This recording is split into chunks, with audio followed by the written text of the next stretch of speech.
Chapter 1. The Abyss. The Abyss, a term that embodies endless nightmares, a presence that brings despair to countless worlds. It is a terrifying realm composed of innumerable fallen and malevolent races. Darkness, despair, terror, nightmare, and evil are its hallmarks, having endured countless ages of conflict and destruction. After annihilating a formidable realm, it finally spread terror and despair across the illusory spirit continent. The point of the Abyss's incursion was none other than the depths of the desolate northern lands of the illusory spirit continent. Before the pioneering expeditionary forces were devoured by the initially descending abyssal army, they exerted every ounce of strength to send forth a singular warning to all powers and extraordinary beings of the continent. Upon receiving this message, every faction was filled with dread, acutely aware of the horrors the Abyss represented. No faction entertained the notion of luck, for when the Abyss conquers a realm, it transforms the conquered territory into an abyssal environment. Beings that surrender or are defeated yet remain intact are likewise converted into abyssal creatures. All races began to react and prepare for an alliance. The abyssal forces had already seized the vast majority of the desolate lands. Hundreds of spatial gateways to the Abyss opened, causing the number of abyssal beings to surge exponentially. After occupying the desolate lands, the abyssal creatures swiftly commenced their invasion of the territories held by the myriad races of the illusory spirit continent.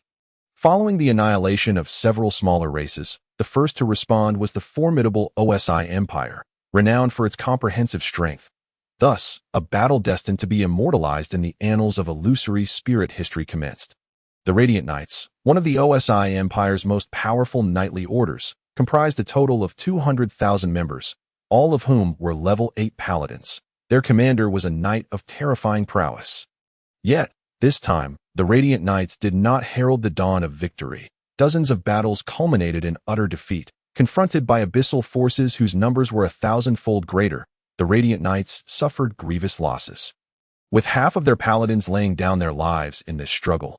In the year 132 of the Sacred Era, the Radiant Knights launched one final charge against nearly 1 billion abyssal beings. 100,000 paladins, radiating with the light of immense power, surged forth into the boundless darkness in a desperate assault. Unwavering in their resolve, they fought for the chivalric ideals held dear in their hearts.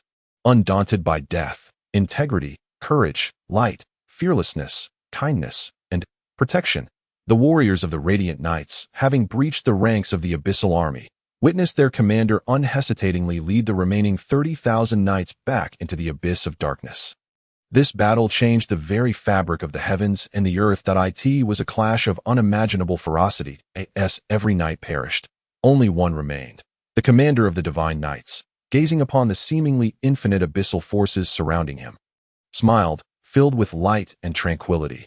No one knows what transpired thereafter, but a nearby beast relayed tales of an unending black ocean shimmering with golden light, until 4 days later, the golden radiance gradually dimmed and ultimately vanished. The Radiant Knights' valiant resistance bought the myriad races a precious 7 days. Shortly after the demise of the Divine Knight Commander, countless armies composed of various races began to converge upon the front lines. Countless warriors stood resolute, using their very flesh and blood to withstand the onslaught of darkness time and again in the face of the Abyss. Any life on the continent that cherished something dear transformed into a beacon of valor. Even the most timid of soldiers, war once again descended upon the land. By the year 190 of the Sacred Era, after decades of conflict, the Abyss had seized half of the continent's territory. However, the myriad races established a super defensive line across the continent's central axis, spanning hundreds of thousands of kilometers in width and billions of kilometers in length.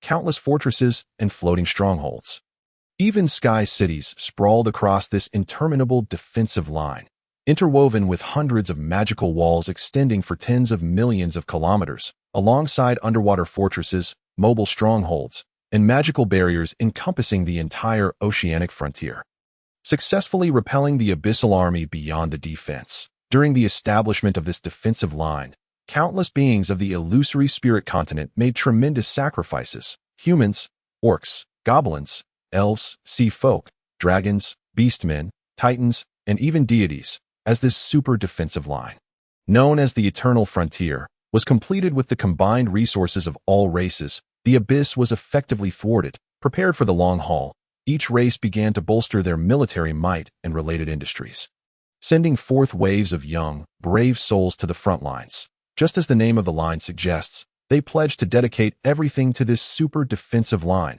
for there was no retreat in the year 210 of the Sacred Era. The advent of spatial magic arrays rendered previously insurmountable distances trivial, allowing for the swift mobilization of troops, solidifying the defensive line's strength with the backing of all races on the continent. The coalition of myriad races and the Abyss entered a period of standoff. Nevertheless, the Abyss continued to unleash billions of its creatures upon the border each month, thanks to the fortifications and various defensive measures. The coalition managed to repel the abyssal forces at minimal cost each time. Yet, due to the sheer number of abyssal beings and their terrifying reproductive rate, the forces of the continent found themselves gradually depleting their strength. As more and more beings of the continent recognized this dire reality, the myriad races formally established an alliance in the year 220 of the Sacred Era based upon the Treaty of Myriad Races. Thus, the Sacred Alliance was born. Concurrently, the originally defensive strategy was transformed into a balanced offense and defense, seeking to turn the tide. Subsequently, all guilds across the continent adopted a stringent system of rewards and punishments, encouraging even the most hesitant of professionals to march towards the front lines. However, as the Abyss suddenly unleashed a colossal army composed of hundreds of billions of abyssal creatures, breaching the 2 million-mile magical walls and laying waste to thousands of fortresses and nearly 100 war cities. All factions promptly resolved to no longer reserve their strength. Aside from the troops dedicated to maintaining public order and safeguarding key regions, all remaining forces were dispatched to the front lines. Simultaneously, the majority of resources began to be completely redirected towards military fortifications along the defense line. Even forbidden-level spells were cast upon the walls and barriers, barely managing to fend off the Abyss's multiple large-scale assaults. In the year 240 of the Sacred Era, the Eternal Border was solidified, its quality gradually improving, thereby enhancing its capacity to hinder the Abyss. The beings of the continent found themselves with a brief respite, during which the myriad races began to tally their losses from the past century. As detailed statistics were unveiled before the various factions, profound sorrow engulfed them that one-fifth, a staggering one-fifth of all life on the continent, had turned to dust over the course of this century. The loss of elite combatants was even more staggering, amounting to a quarter. Such a degree of casualties, had it occurred during the era of the myriad races, could have led to the extinction of all life on the continent multiple times over. The devastated races, witnessing the Abyss's gradual reduction in offensive scale, entered a brief period of recuperation. Yet, all were acutely aware, this was merely the calm before the storm. In the year 260 of the Sacred Era, another 20 years had passed, and a new generation of youth had emerged, heralding the arrival of yet another cohort of young warriors bound for the battlefield. However, this time was markedly different from the past. This year would be forever etched in the memories of the Abyss, for it marked the dawn of their nightmares. Chapter 2.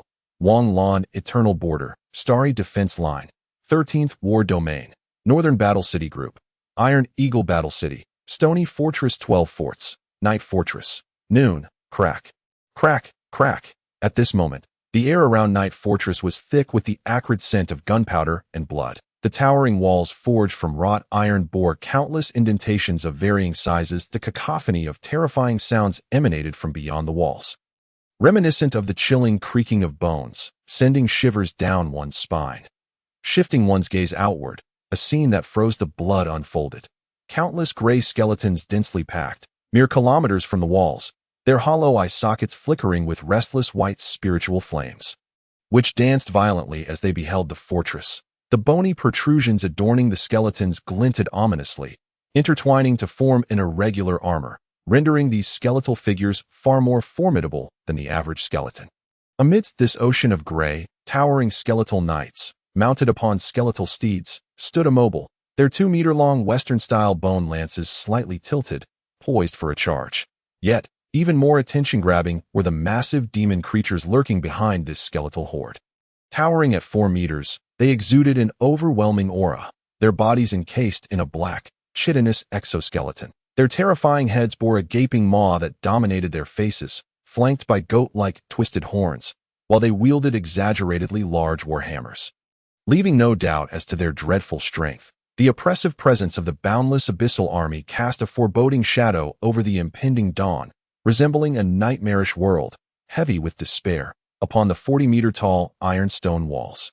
Human soldiers clad in gray-silver armor, wielding shields and long swords, formed a steadfast defensive formation. Though rudimentary in its square arrangement, the resolute expressions and indomitable spirit of these soldiers emanated an aura of invincibility, dissipating much of the dread instilled by the abyssal forces. Behind these frontline warriors lay an assembly of soldiers donned in chainmail, armed with powerful bows. Arrows, shimmering with a cold, chilling light, were slightly inclined, aimed at the distant skeletal army, the magical runes faintly glimmering along their shafts indicating that these were no ordinary projectiles, stretching across the roughly 10-kilometer-long walls of Night Fortress. This formation continued unabated, each battalion resembling a steadfast boulder, firmly planted before the abyssal forces. Behind the walls, towers reaching 60 to 70 meters in height sprouted every 500 meters, with massive magical crystal cannons atop them, radiating powerful energy fluctuations, a testament to their formidable might. A suffocating atmosphere of impending doom permeated the entire fortress. A shadowy figure darted swiftly across the walls. The cloaked individual leaped effortlessly to the central tower, reporting to several officers who appeared to be of high rank. Report to the fortress lord. The abyss has ceased gathering its forces. There are approximately 950,000 skeleton soldiers, of which around 250,000 are archers, 50,000 are knights, and 1,000 are mages, with 150 demons. Their overall strength significantly surpasses our own. Requests for reinforcement have proven futile, as the other 11 fortresses are also under siege and unable to assist. A robust man, clad in heavy iron armor with only the lower half of his face exposed, nodded calmly at the breathless messenger, gesturing for him to withdraw. I understand. All auxiliary personnel within the fortress should evacuate. You should do the same. You are a scout, and your presence here offers little tangible assistance. There's no need for further discussion. Your talents lie in reconnaissance and assassination, not in direct combat. You must find a better way to utilize your abilities. The figure clad in black magical attire opened his mouth to protest, but was cut off by the burly man. The shadowy figure fell silent for a moment before gradually fading from sight, leaving the air steeped in silence. And you? If you wish to leave, now is your chance. Otherwise, you may not get another. The robust man gazed toward the vast skeletal army, remaining quiet for some time. Suddenly, without turning back, he declared, Me? Of course, I won't leave. I have yet to witness those repugnant abyssal creatures meet their end. Such a significant event cannot unfold without my presence. A voice rich with magnetic charm resonated from behind the burly man. Turning toward the source, he beheld a young man, around 20 years of age, standing proudly atop the tower of a magical crystal cannon, clad in dark attire that seemed to encapsulate a starry sky. His short, starry black hair accentuated his air of mystery and nobility. His entire form was encased in shimmering silver mithril armor, intricately detailed even at the joints, adorned with golden lines that traced delicate magical patterns. A golden cloak, similarly etched with magical runes, billowed gently behind him, enhancing his imposing stature. As he conversed with the burly man, the Wolf King helmet enveloping the young man's head began to automatically retract, revealing his resolute and noble visage. The burly man nodded in acknowledgement, refraining from further speech. This young man had been discovered by the burly man a few weeks prior. Indeed, the term discovered was apt. While patrolling with the cavalry of Night Fortress, he had stumbled upon a massive magical array in a nearby valley, wherein lay a crystal box. Upon his arrival, the young man emerged from the box, which vanished instantaneously, although the young man's origins were shrouded in mystery. As long as he was not a creature of the abyss, he was considered an ally. After all, few would turn to the abyss and remain undetected by the defense line's magical arrays. While the burly man remained uncertain of the strength of this youth named Wang Lan, their shared experiences over the past few days had fostered a solid friendship, albeit tinged with melancholy. Sighing at the sight of the vast abyssal army, the robust man reflected on the countless brave young lives that had been extinguished before his eyes over the past decade since he assumed the role of fortress lord, and the many once promising talents that had fallen to ruin. All of this was the calamity wrought by the abyss. The man's hand clenched tightly, leaving an imprint in the dark iron wall. a testament to his fury and loathing for the abyss. Meanwhile, Wang Lan felt a sense of helplessness. He had never intended to engage in battle against these terrifying beings, for he was not originally from this world, but hailed from a realm known as Blue Star. Days prior, on the day following Wang Lan's death, greetings, host at I am your personal conquest terminal, Infinite Legion System. Infinite Legion System? Isn't that just a glitch golden finger? So trite. Having already grasped the situation, Wang Lan observed the surrounding darkness, responding with a sardonic quip to the sudden mechanical voice. So, what capabilities do you possess? Can I become anyone's father? Wang Lan inquired with genuine interest, his inner otaku unfazed. This system can utilize points to summon various legions, war generals, equipment, buildings, and various auxiliary items to assist the host in conquering endless worlds. Points can be acquired through the following means: tasks, lotteries, mineral exchanges, enemy kills, and any energy-containing items can be redeemed. The cold mechanical voice remained indifferent to Wang Lan's whimsical thoughts, delivering a clinical explanation. Very well. Do you have any sort of newbie gift pack or similar items? Wang Lan, feeling somewhat foolish for joking with a machine, settled into a cross-legged position, eagerly awaiting the system's response. The novice gift package is being distributed. Congratulations on receiving Level 1 Strength Infusion, Local Plane Etiquette, Basic Knowledge Infusion, a complete set of Mithril Magic Armor, Sealed, a Mithril Sword, Sealed, Single Soldier Combat Command Experience in the Magical Plane, Advanced. 1,000 gold coins, and an initial task. Do you accept? Wang Lan was immediately taken aback. What in the world? A task? This thing is also a gift package. What a scam. Wang Lan twitched his lips, then sighed helplessly. Accept. What other choice did he have? Stay in this place indefinitely. Confirmed. Gift package distribution in progress. Level 1 Strength Infusion initiated. Infusion complete. Power corresponding to the plane level. Level 6, including physical fitness and mental strength. Basic Knowledge Infusion in progress. Level classification, current plane situation, languages of various races, basic information of various factions. Infusion complete. Etiquette infusion for this plane in progress. High-level etiquette of the nature elves, ancient nobility of the human empire. Contemporary noble etiquette and high-level etiquette knowledge of goblins, titans, deities, and sea folk. The remaining material items have been stored in the inventory. The initial task has been automatically activated. Task distribution in progress. Task. First combat. Requirements: kill 5,000 soldier-level skeletons, 20 soldier-level skeleton mages, 200 skeleton knights, and 1 soldier-level horned demon. Rewards: basic legion card, random, class system activated, lottery system activated, exchange system activated, conducting strength infusion, feeling the gradually surging power within him and the excitement from every gene in his body. Wang Lan gradually revealed a faint smile. Since he had already crossed over, he might as well embrace it. With this powerful system, he could carve out a place for himself on this continent. The emergence of ambition is actually quite simple. It only requires a touch of power. However, this damn task clearly looked like it would be tough, but it shouldn't be too difficult, right? Thinking of this, Wang Lan felt a bit of a headache. Ever since he learned about the power classification of this continent, he thought this task was deceptively simple. Still too young, Wang Lan looked at the million-strong abyssal army before him, his teeth aching. With his current strength, he would surely be overwhelmed by concentrated fire. And there were no stragglers, who knew why the abyssal army never acted alone, always gathering at least 1,000 together. Thus, Wang Lan could only move with the army, and he had a good impression of this fortress lord named Li Tai. Such an earth-like name. Suddenly, an eerie horn sounded, as if resonating from hell, sending chills down his spine. The abyss is attacking. Everyone prepare, a commanding officer shouted urgently.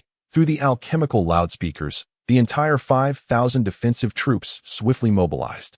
Roar, with the roar of 150 horned demons.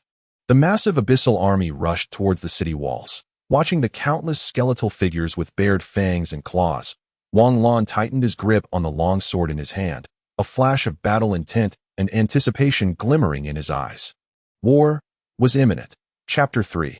The initial battle. Gazing at the surging abyssal army like a tidal wave, Wang Lan's eyes were ablaze with excitement and determination as long as he passed this hurdle. He could say that the sky was the limit. After all, no matter how unreliable the system might be, it did not change the fact that it was his golden finger, so Wang Lan held great expectations for the rewards of the initial task. Roar! The massive roar of the horned demons interrupted Wang Lan's thoughts, and he refocused on the advancing abyssal army. Itai drove his great sword into the hard ground before him, gripping the hilt with both hands, squinting at the rolling abyssal army. The magical fluctuations from dozens of magic crystal cannons gradually reached a peak. Fire! Just as the abyssal army stepped over a certain threshold, a simple acceleration magic array flickered at the cannon's mouth, and a terrifying energy cannonball surged forward, striking into the oncoming abyssal army in the blink of an eye. Blue-purple flames almost instantly engulfed nearly 100,000 skeletons. Even hundreds of skeleton knights caught in the wave of power were reduced to ashes. After firing, the magic crystal cannons returned to a charging state, this round of attack directly incapacitating 1/10 of the abyssal army's combat strength, significantly alleviating the pressure on Knight Fortress. The abyssal army showed no signs of retreat, brazenly pressing onward. The soul flames in the eye sockets of the skeleton soldiers grew more intense. Itai looked at the still massive abyssal army. His brow furrowed. Something was off. While abyssal creatures indeed did not know fear, their intelligence was certainly not low. They would not charge the city head-on while facing 20 primary magic crystal cannons without a decisive advantage. However, it appeared they were determined to take Knight Fortress by force. Archers ready. Switch to explosive arrows.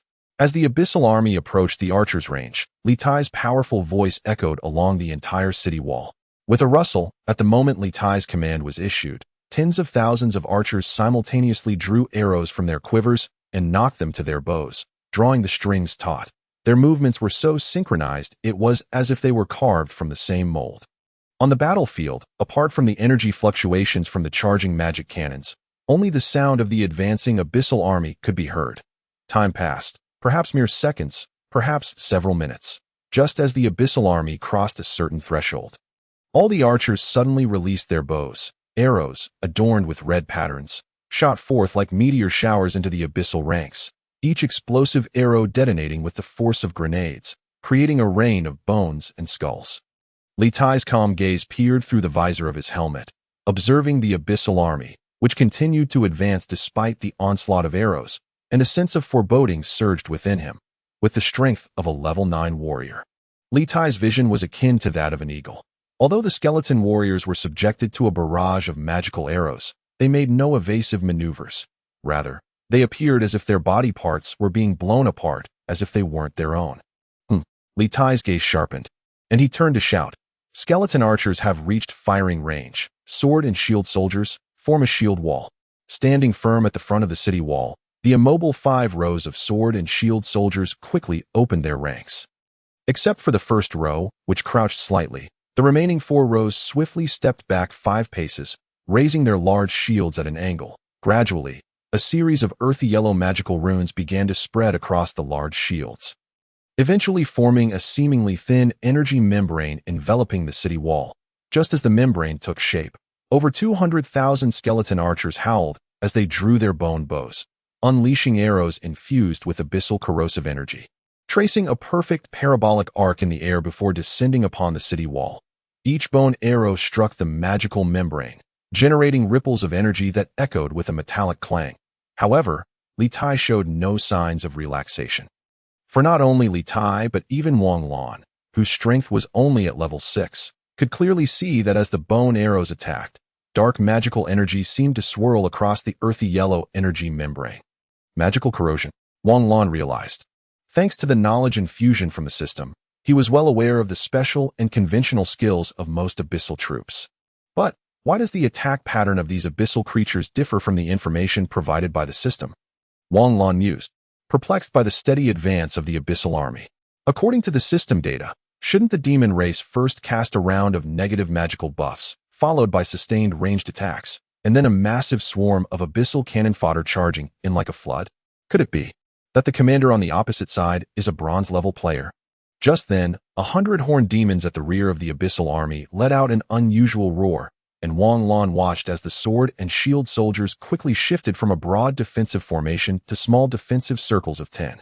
Before Wang Lan could marvel at the military discipline of the human army from the Ost Empire, massive black fireballs descended from the sky like meteorites.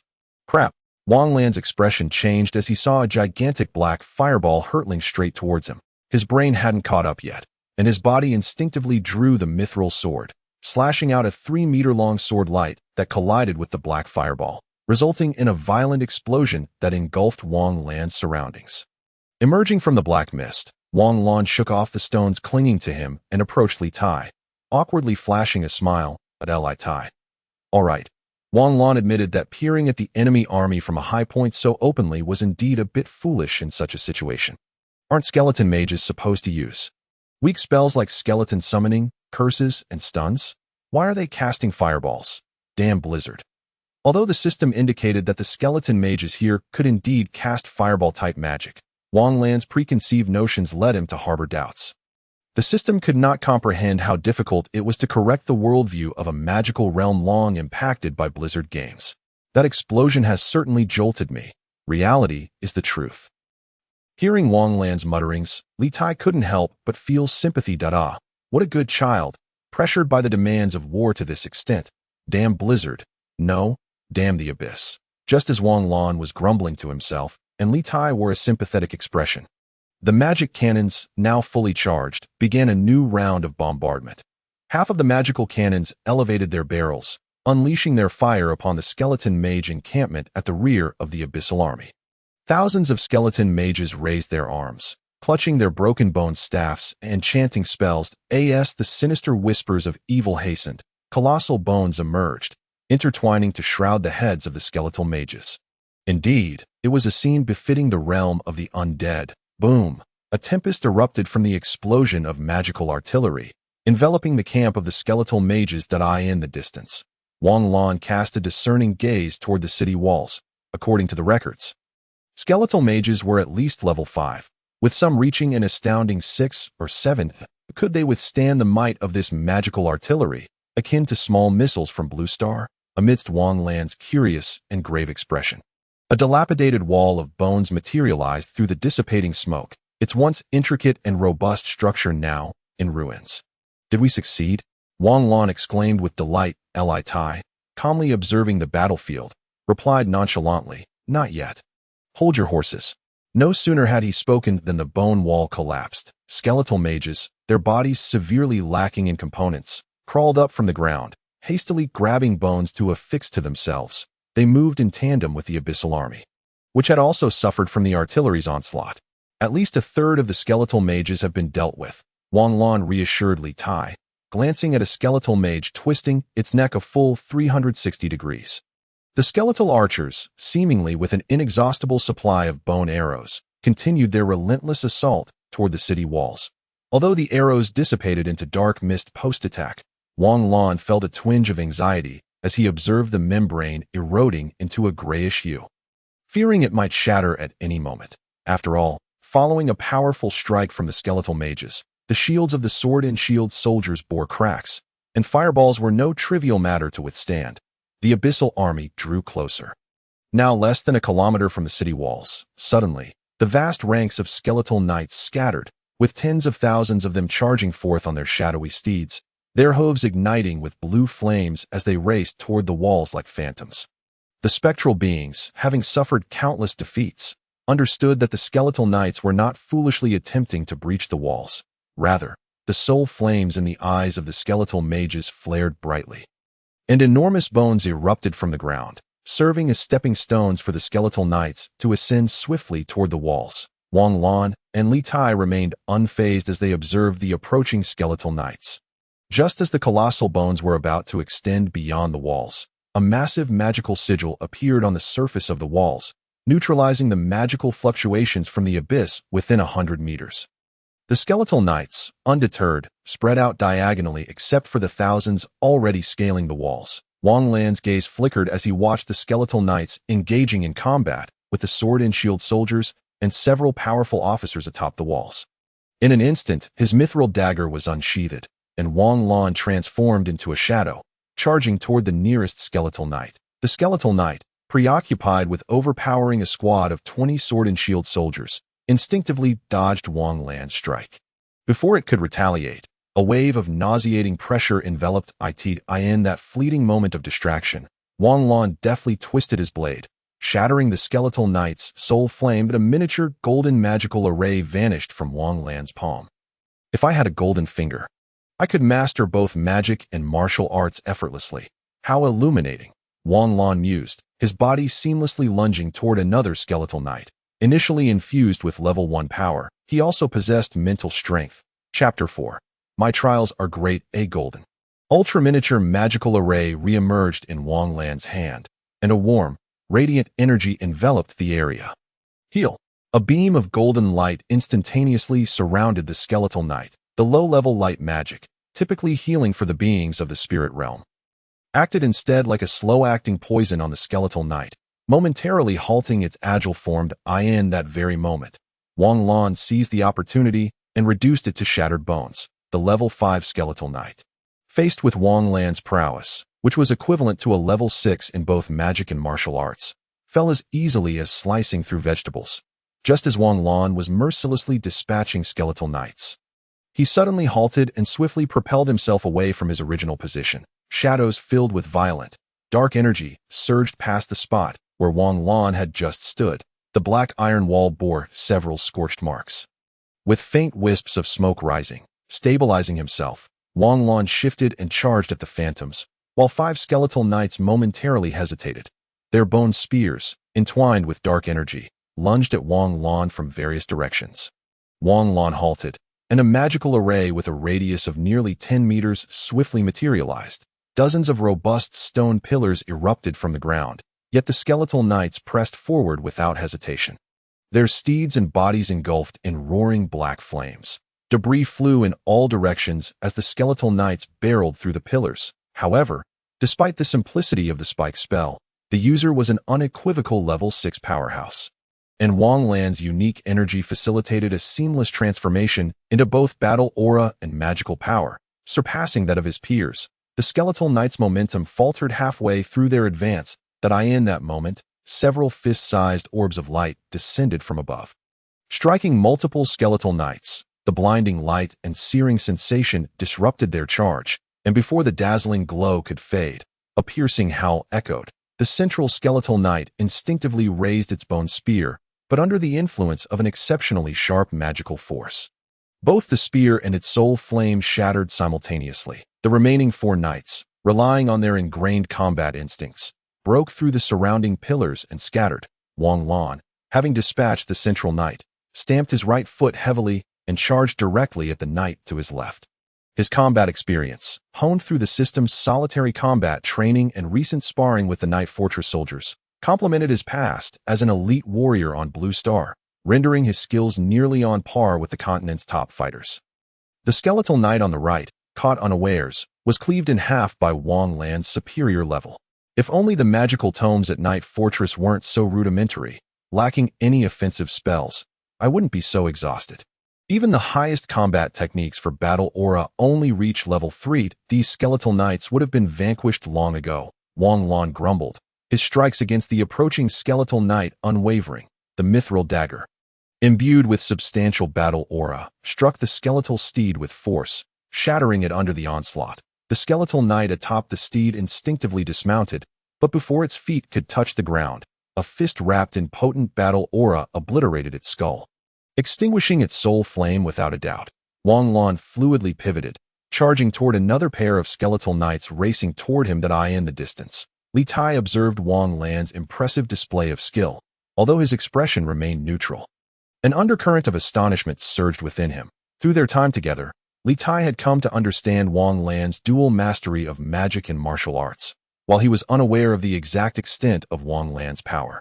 He could scarcely believe that this seemingly youthful warrior had achieved the astounding level 6 in both disciplines. Though level 6 mages and warriors existed at the age of 20, the combination of both disciplines reaching level 6 was unprecedented in Li Tai's experience. The difficulty of attaining dual mastery was not merely a matter of simple arithmetic. It was an exponential leap. While dual mastery was rare, many had achieved it, yet a 20-year-old with such prowess was unheard of. The sheer talent required for such an accomplishment was staggering. Li Tai's thoughts raced, contemplating how to ensure this prodigious talent did not perish on this minor battlefield. I must find an opportunity to extricate him. However, considering the anomalies surrounding his emergence, The forces backing him must be formidable, Li Tai mused, his gaze unwavering as he focused on the abyssal army, which had already advanced within 300 meters of the city walls. Following 4 rounds of bombardment from the magical artillery and arrows, half of the million-strong abyssal army had been reduced to ash and rubble. Ordinarily, with 500,000 abyssal troops, the Night Fortress's defensive forces should be sufficient to engage them head-on. Yet Li Tai's instincts warned him that this assault was far from straightforward. What's the matter? Wang Lan, having dispatched over 100 skeletal knights, returned to Li Tai's side, unperturbed by the losses among the 1,000-strong sword and shield soldiers. His experiences in numerous battles on Blue Star had prepared him for such scales of conflict, and the leadership experience granted by the system made him acutely aware that these losses were merely the result of well-trained and highly skilled soldiers. Li Tai, observing the casualty ratio of 5-to-1 against the skeletal knights, felt a swell of pride. These soldiers are a full tier above the regular forces on the front lines. I invested tremendous effort in their training. If they were ordinary regular troops, even with superior weapons and formations, achieving a 5-to-1 loss ratio against the skeletal knights would be commendable. No wonder, Wang Lan realized, having already noted that the soldiers of the Night Fortress were predominantly level 4. According to the information provided by the system, the standard military level of the major hegemonic forces in the illusionary spirit continent is that of a level 3 warrior. He initially suspected that there had been an error in the system. The grading system of the illusionary spirit continent, based on the preliminary data given by the system, ranges from level 1 to level 9, as well as master and king levels.as for the other ranks. Further information is presumably required. When it comes to Li Tai, the Holy Alliance ensures that individuals are only informed about subsequent ranks upon reaching the master level, in order to enhance the enthusiasm of the continent's inhabitants from all aspects. The ranks of mages are categorized independently from other professions. A master mage is referred to as a grand mage, while a king mage is known as a magus. Moreover, the disparities between each level are quite peculiar. The first 9 levels are divided into 3 segments. The first 3 constitute the initial segment. The middle 3 form the intermediate segment, and the last 3 represent the latter segment. The gulf between these segments is substantial. A level 4 can easily vanquish 10 level 3s.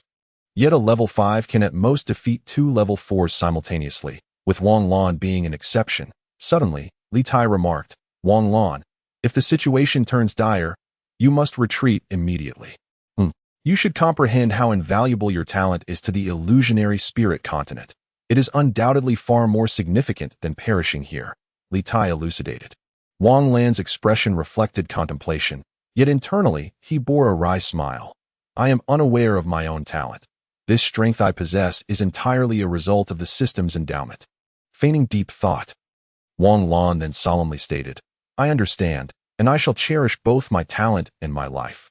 However, the current circumstances do not warrant my retreat." "You rascal!" Li Tai's admiration was unmasked as he burst into laughter. Wang Lan chuckled in return, glancing at the abyssal army preparing to besiege the city, before resealing the visor of his mithril armor and advancing towards the forefront of the city wall. Ready to engage with the tasks assigned by the system, as Li Tai observed Wang Lan turn away, he was about to look back when his expression abruptly shifted. The Night Fortress, spanning several dozen square kilometers, suddenly trembled slightly, and thick lines emerged on the solid ground, as if they were attempting to obstruct the emergence of something. Mere seconds later, these lines transformed into luminous points and dissipated. "This is bad. Deploy half the troops to reinforce the interior of the fortress," Li Tai bellowed, rushing towards the fortress. The hardened ground, having lost the support of those magical lines, could no longer hinder the entities lurking beneath. A horde of grotesque gray skeletons and several massive horned demons erupted from the earth. Tens of thousands of steel-armored sword and shield soldiers raised 1-meter-high shields, forming a regiment of 100. Swiftly advancing towards the districts where abyssal creatures emerged, the skeleton soldiers let out silent roars, wielding reflective bone blades, and clashed with the charging sword and shield soldiers, striking at the shields with their bony arms.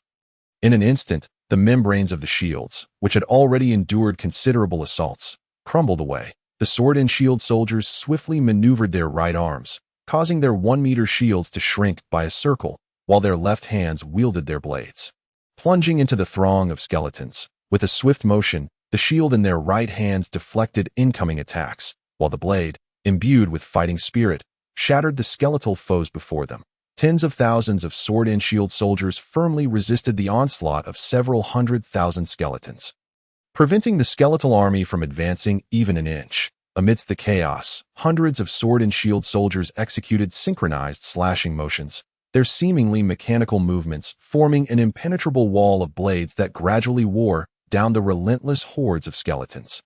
Wang Lan surveyed the interior of the fortress, where skeletons and horned demons were present, his gaze flickering slightly as he noted the absence of any high-ranking figures within the besieging abyssal army.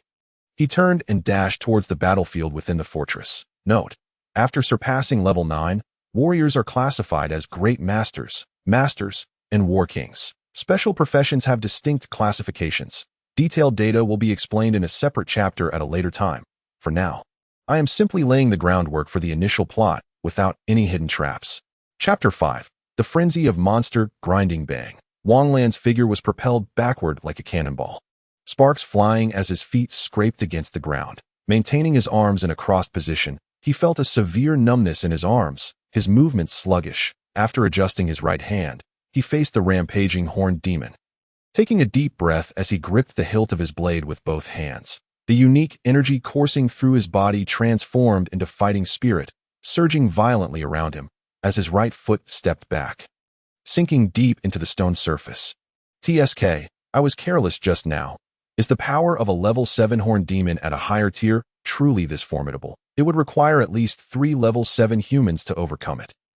Wang Lan pondered gravely. The enraged horned demon trampled the ground, taking several strides to close the distance to Wang Lan. The black abyssal energy clung to its claws as it lunged towards him with ferocious intent. The muscles in Wang Lan's right leg quivered rapidly, and as the ground beneath him shattered, he transformed into a shadow, evading to the side. Despite its massive size, the horned demon exhibited remarkable agility, swiping at Wang Lan with its claws as he narrowly escaped. Startled by the sudden movement, Wang Lan instinctively crossed his mithril blade before him just as the grotesque claws crashed down with immense force. The overwhelming power, coupled with the terrifying attack of the abyssal energy, caused the magical patterns on his mithril armor to flicker briefly before he was sent flying once again, crashing through a building and embedding himself into the ground. Cough. Cough. Feeling his internal organs slightly displaced, Wang Lan spat out a mouthful of blood. Swiftly regaining his composure, he cast a healing spell on himself. The blood he coughed up was absorbed by the magical array of his faceplate before it could touch the surface. Shaking his dizzy head, he prepared to launch another assault, only to be sent flying once more, leaving a long mark in his wake. Another horned demon had appeared, Li Tai, not far away, cast a glance without any intention of offering aid. A level 6 warrior proficient in both magic and martial skills could easily eliminate a level 7 horned demon. Wang Lan merely needed time to adapt to the horned demon's unique strength. It is well known that horned demons hold a reputation for their brute strength among the demon race, comparable to that of an ordinary level 8 demon. By the way, what type of mage is this kid anyway? In the illusionary spirit continent, a level 6 mage of any particular school could cast magic from other schools, not exceeding level 2. Simply by directly manipulating the ambient magical energy.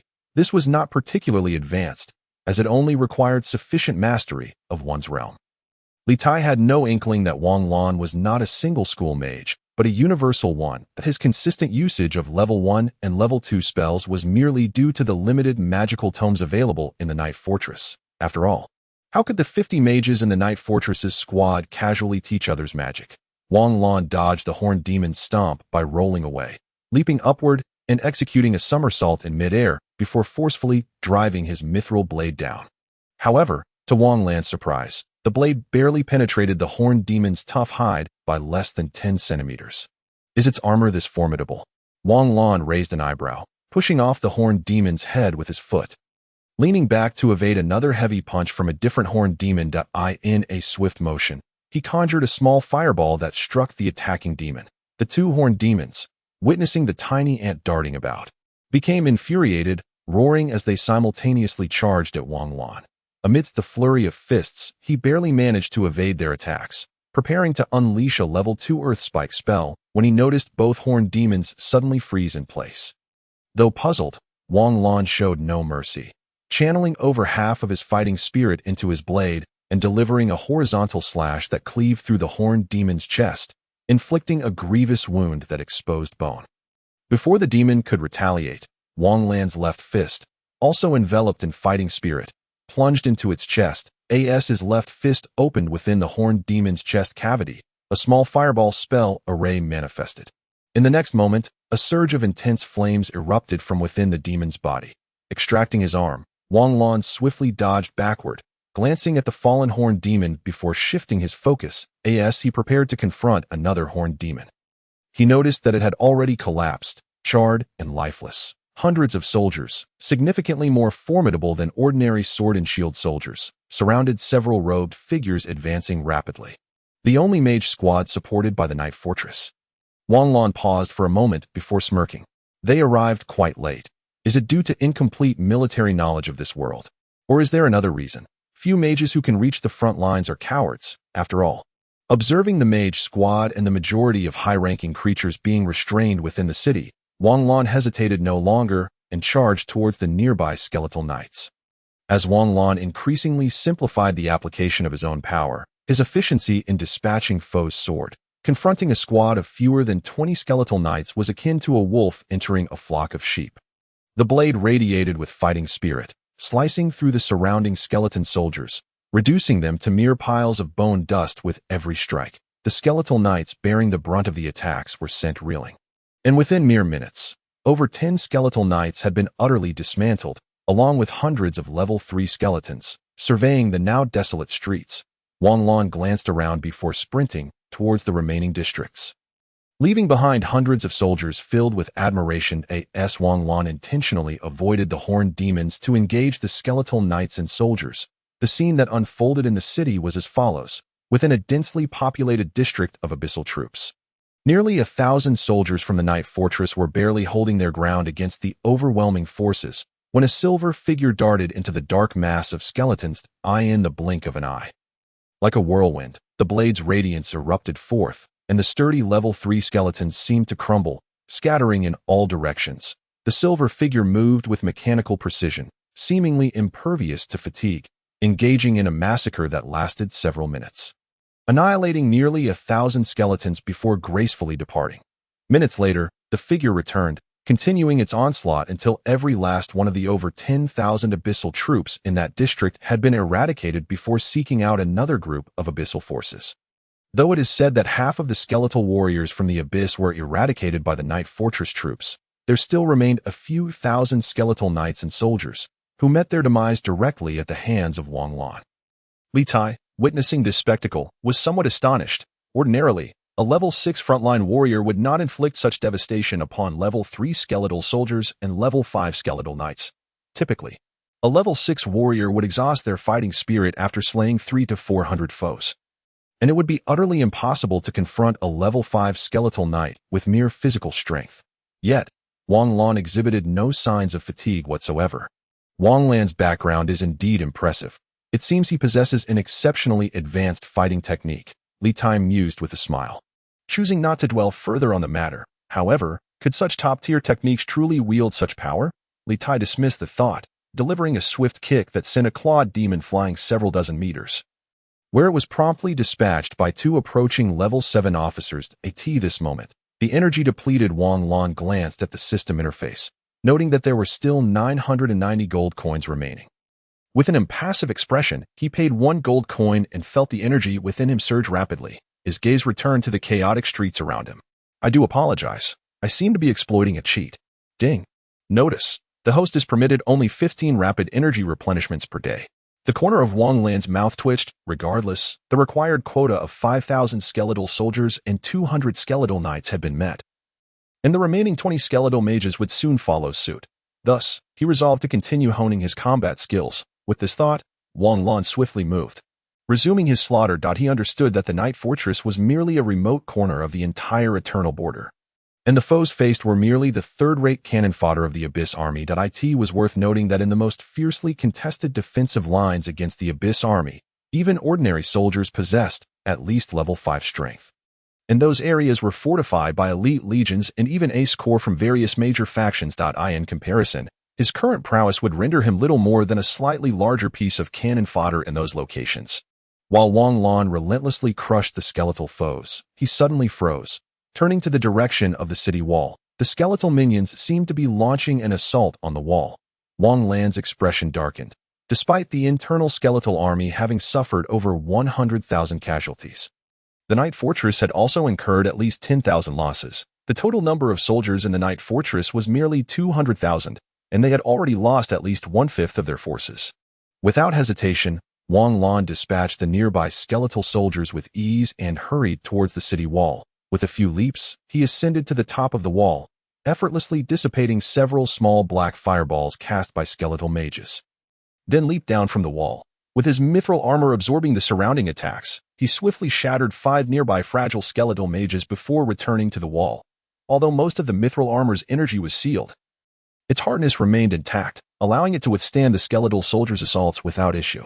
It seems the intelligence of this abyss army is rather amateurish, daring to let such fragile skeletal mages approach within 100 meters of the city wall, Wang Lan remarked with a hint of derision. Before seizing the bow of a fallen soldier, condensing his fighting spirit into an arrow, drawing the bowstring, and releasing it, the arrow, infused with fighting spirit, instantly pierced through a skeletal mage's eye socket, causing its soul flame to extinguish. TSK. This task isn't so difficult after all. Just as Wang Lan finished speaking, he was besieged by dozens of small fireballs. He clumsily leaped out from the billowing smoke, observing the bow in his hand now snapped in two. Resigned, he discarded it. A fine iron longbow materialized before him. Turning his head, he saw a young man clad in steel armor smiling at him. Zhongshan, thank you, Wang Lan replied with a grin, accepting the bow and promptly slaying a skeletal mage. Zhongshan was the sole disciple of Li Tai, the lord of the Night Fortress. At only 19 years of age, he had already attained level 5 warrior status, which was commendable talent. However, in the face of Wang Lan's displayed age and strength, he felt somewhat overshadowed. Nevertheless, Zhongshan was not the type to harbor jealousy. Rather, he was exceedingly cheerful and often invited Wang Lan to drink. As Zhongshan observed Wang Lan's precise shooting at the skeletal mages, he eagerly sought out a bow of his own to join in the fray. Though he lacked the proficiency of Wang Lan, who excelled in all manner of weaponry, he was nonetheless competent in his own right. Wang Lan thought, please don't steal my kills, little brother. Just as Wang Lan unleashed countless arrows, a mechanical voice resonated in his mind. Initial mission completed. Wang Lan casually dispatched a skeletal soldier, retreating a dozen meters and feigning a moment of rest to assess his rewards. Chapter 6. Dawn Legion Card. The initial mission has finally concluded. Wang Lan pretended to rest as he moved to the rear of the city wall, eagerly opening the system interface. Initial mission. First combat status. Completed. Evaluating. Soldier-level skeletal soldiers. 7,433 soldier-level skeletal knights. 435 soldier-level skeletal mages. 20 soldier-level claw demons. 1 evaluation. A assessment. A youth who does not take things lightly. Deserving of a reward. Dispensing mission rewards. The corner of Wang Lan's mouth twitched. For some reason, he felt inexplicably vexed. His gaze fell upon the system warehouse, which flickered briefly, prompting him to dispel his distractions and click it open without hesitation. Inside the empty system warehouse, 2 cards hovered in a seemingly 3-dimensional black space, radiating a gentle glow. Wang Lan focused on the first card, which shimmered with a dual golden and silver light. The silhouettes of several knights faintly visible on its surface, while the back of the card displayed a radiant sunburst of gold and silver. Basic Legion Card. Dawn Legion Card Quality. Diamond. What remarkable luck for this youth. Level. 1 star. Maximum 5 stars. Possesses special effects. All soldiers within this card possess exclusive fighting spirit. Exclusive fighting spirit. Dawn Fighting Spirit abilities. 1. Attaches to weapons to produce triple sharpness effect. 2. Enhances all bodily functions with a 3-fold quality boost. 3. Inflicts double damage on abyss beings and exerts suppression effects on the 9 elemental attributes. 4. Dawn's Power. An exceedingly sharp fighting spirit. Representing compressed special fighting spirit. Doubles fighting spirit reserves. Dawn Legion card has 5 slots. Dawn Blade and Shield Soldiers. Empty 1-star card capacity limit. 100,000 Dawn Swordsmen. Empty 1-star card capacity limit. 5. 000 Dawn Archers. Empty 1-star card capacity limit. 20,000 Dawn Knights. 400 1-star card capacity limit. 5,000 Dawn Berserkers. Empty 1-star card capacity limit. 200 total capacity limit. 130. 200. Oh ho. Wang Lan's spirit sword. When had he acquired such fortuitous luck?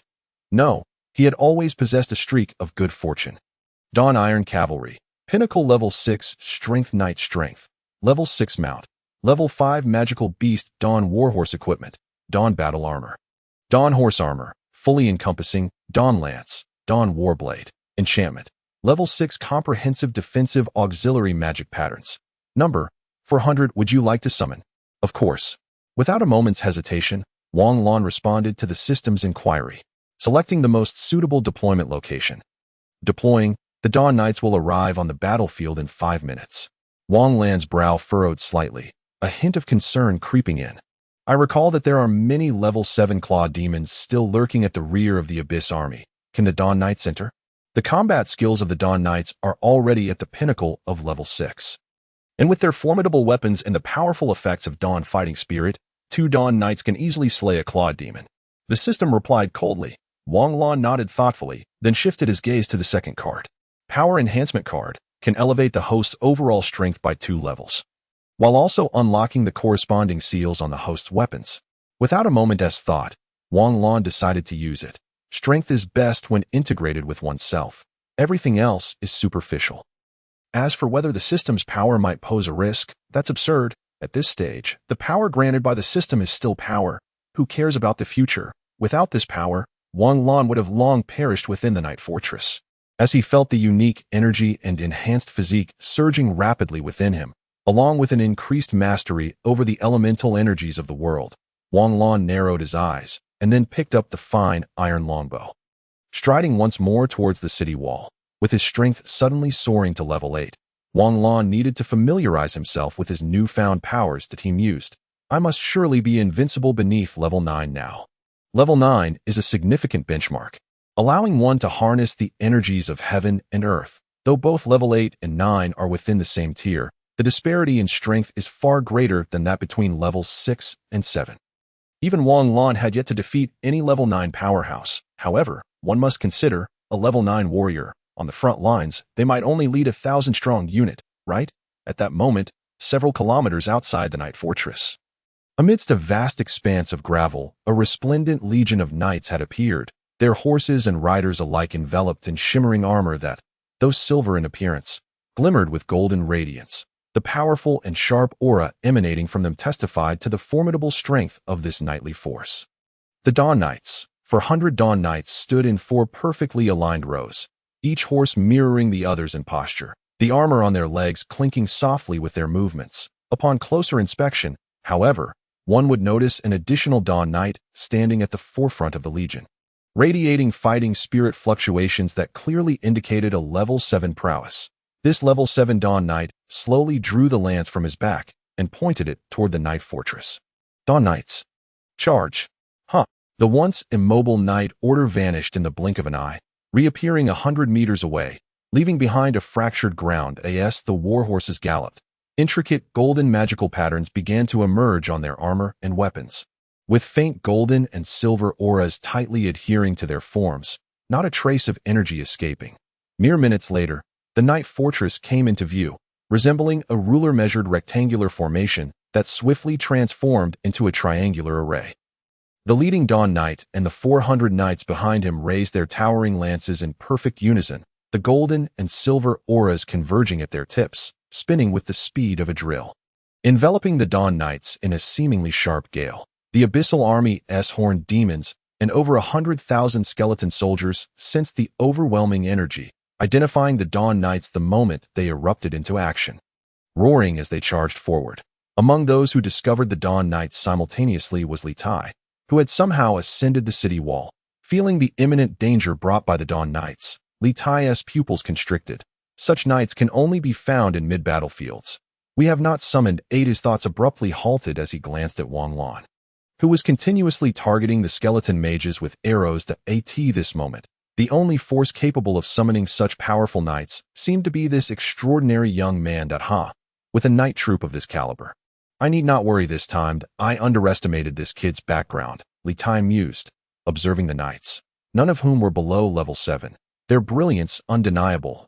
He believed that 400 level 7 soldiers would certainly possess the capability to eliminate the skeletons, especially with the enhanced mobility of cavalry. Li Tai watched calmly as the Dawn Knights, like blades, tore through the sea of skeletons, crashing heavily against over 100 horned demons. The seemingly colossal horned demons exhibited no resistance, as the lances imbued with Dawn energy pierced through their limbs or abdomens, while the leading level 7 Dawn Knight shattered one horned demon into fragments. The Knight Order, having formed a cohesive unit, unleashed destruction far beyond the capabilities of individual knights.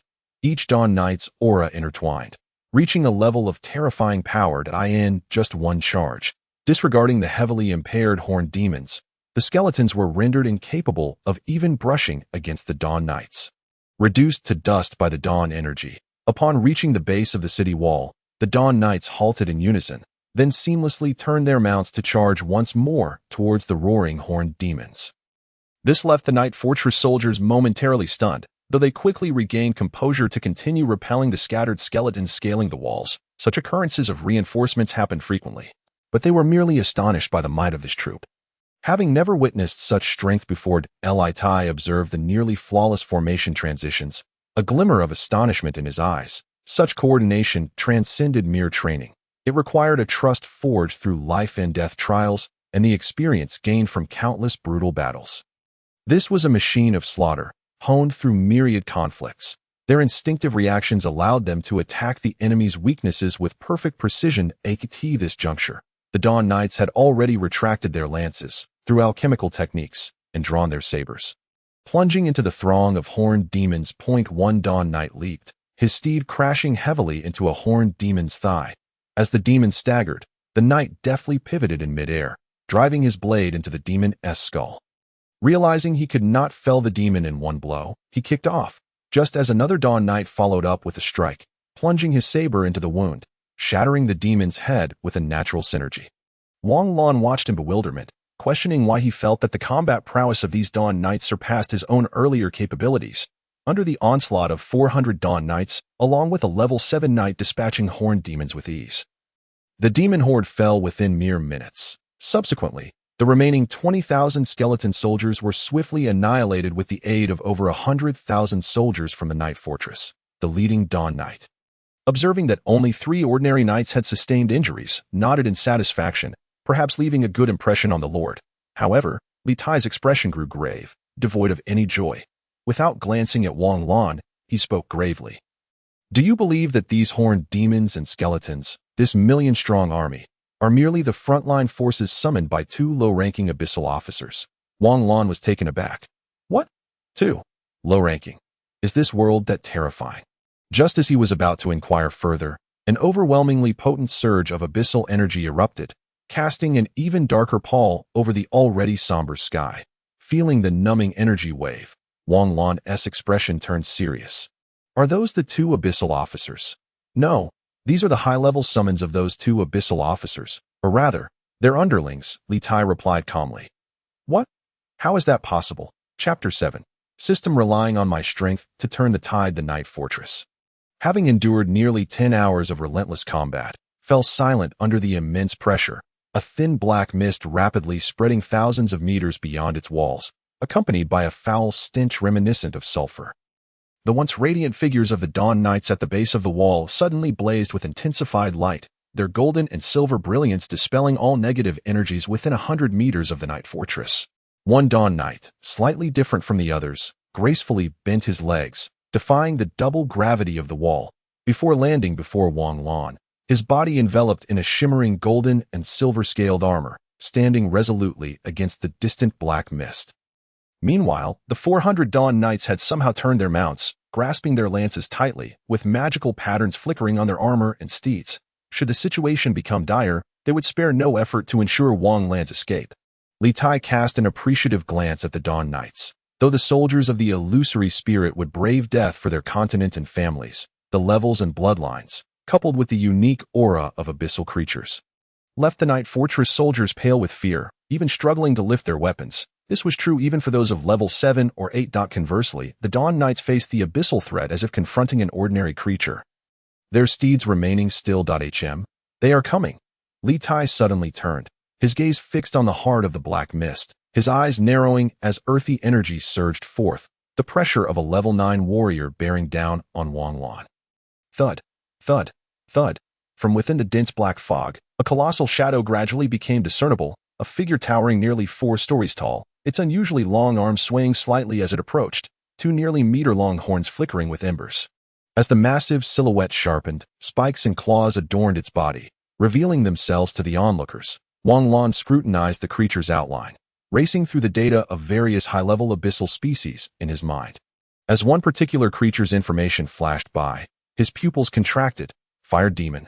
What a joke. Fire demons are typically master level upon birth. He instinctively glanced at Li Tai, only to find him unfazed, his aura of energy swelling further. Even his life force manifesting as a visible milky flame, burning fiercely. Wait, life force. Lord Li. Wang Lan exclaimed urgently. Li Tai did not turn back. As his life force surged, his presence began to approach master level. And Wang Lan clearly perceived a hint of gray energy emerging within Li Tai's aura. This method of burning life force was the most common and effective explosive technique in the illusory spirit continent. But it could only be employed by those of master level or higher, causing significant harm to the user at that moment. The form of the fire demon finally crystallized before everyone, its body covered in black, diamond-like carapace and lethal spikes, with molten lava seemingly coursing beneath its skin, black and red light flickering constantly. The demon's head bore 2 menacing horns, and its claws blazed with black flames. Upon the fire demon's emergence, it exuded a terrifying aura that suppressed both the Dawn Knights and Li Tai. The ground traversed by the fire demon appeared charred, as if seared by extreme heat. At the instant the fire demon stepped out of the black mist, a violent storm erupted where Li Tai stood, and in the next moment he vanished, reappearing atop the horned demon, with a colossal sword. Empowered by earthy energy, he sliced through the air with a deafening whoosh, aiming for the fire demon's head. The fire demon's crimson eyes glimmered with mockery. Its massive form moved with incredible agility. Flashing behind Li Tai perceived a blur before his eyes. An overwhelming sense of danger surged from behind.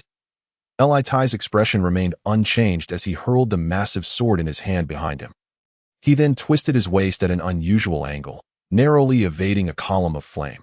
The violent explosion behind him made Li Tai acutely aware that even if he were to sacrifice his vitality at this moment, he would still be no match for the infernal creature before him.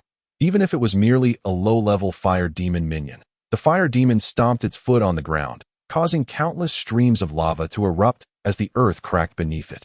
Encased in fighting spirit, Li Tai transformed into a darting fish, advancing towards the demon amidst the myriad columns of lava.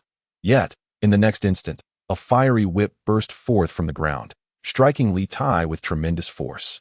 He barely had time to instinctively raise his sword before being sent flying by the blow. The scorching ground bore witness to the trail of destruction left in his wake, carving a ravine over 100 meters long and demolishing several giant trees before finally coming to a halt. Li Tai glanced at the fire demon, which refrained from pursuing him, and his expression darkened. Just moments ago, the demon had possessed the ability to reach him from over 10 miles away in mere seconds, inflicting severe damage on him while he was expending his vitality to attain a perfect state.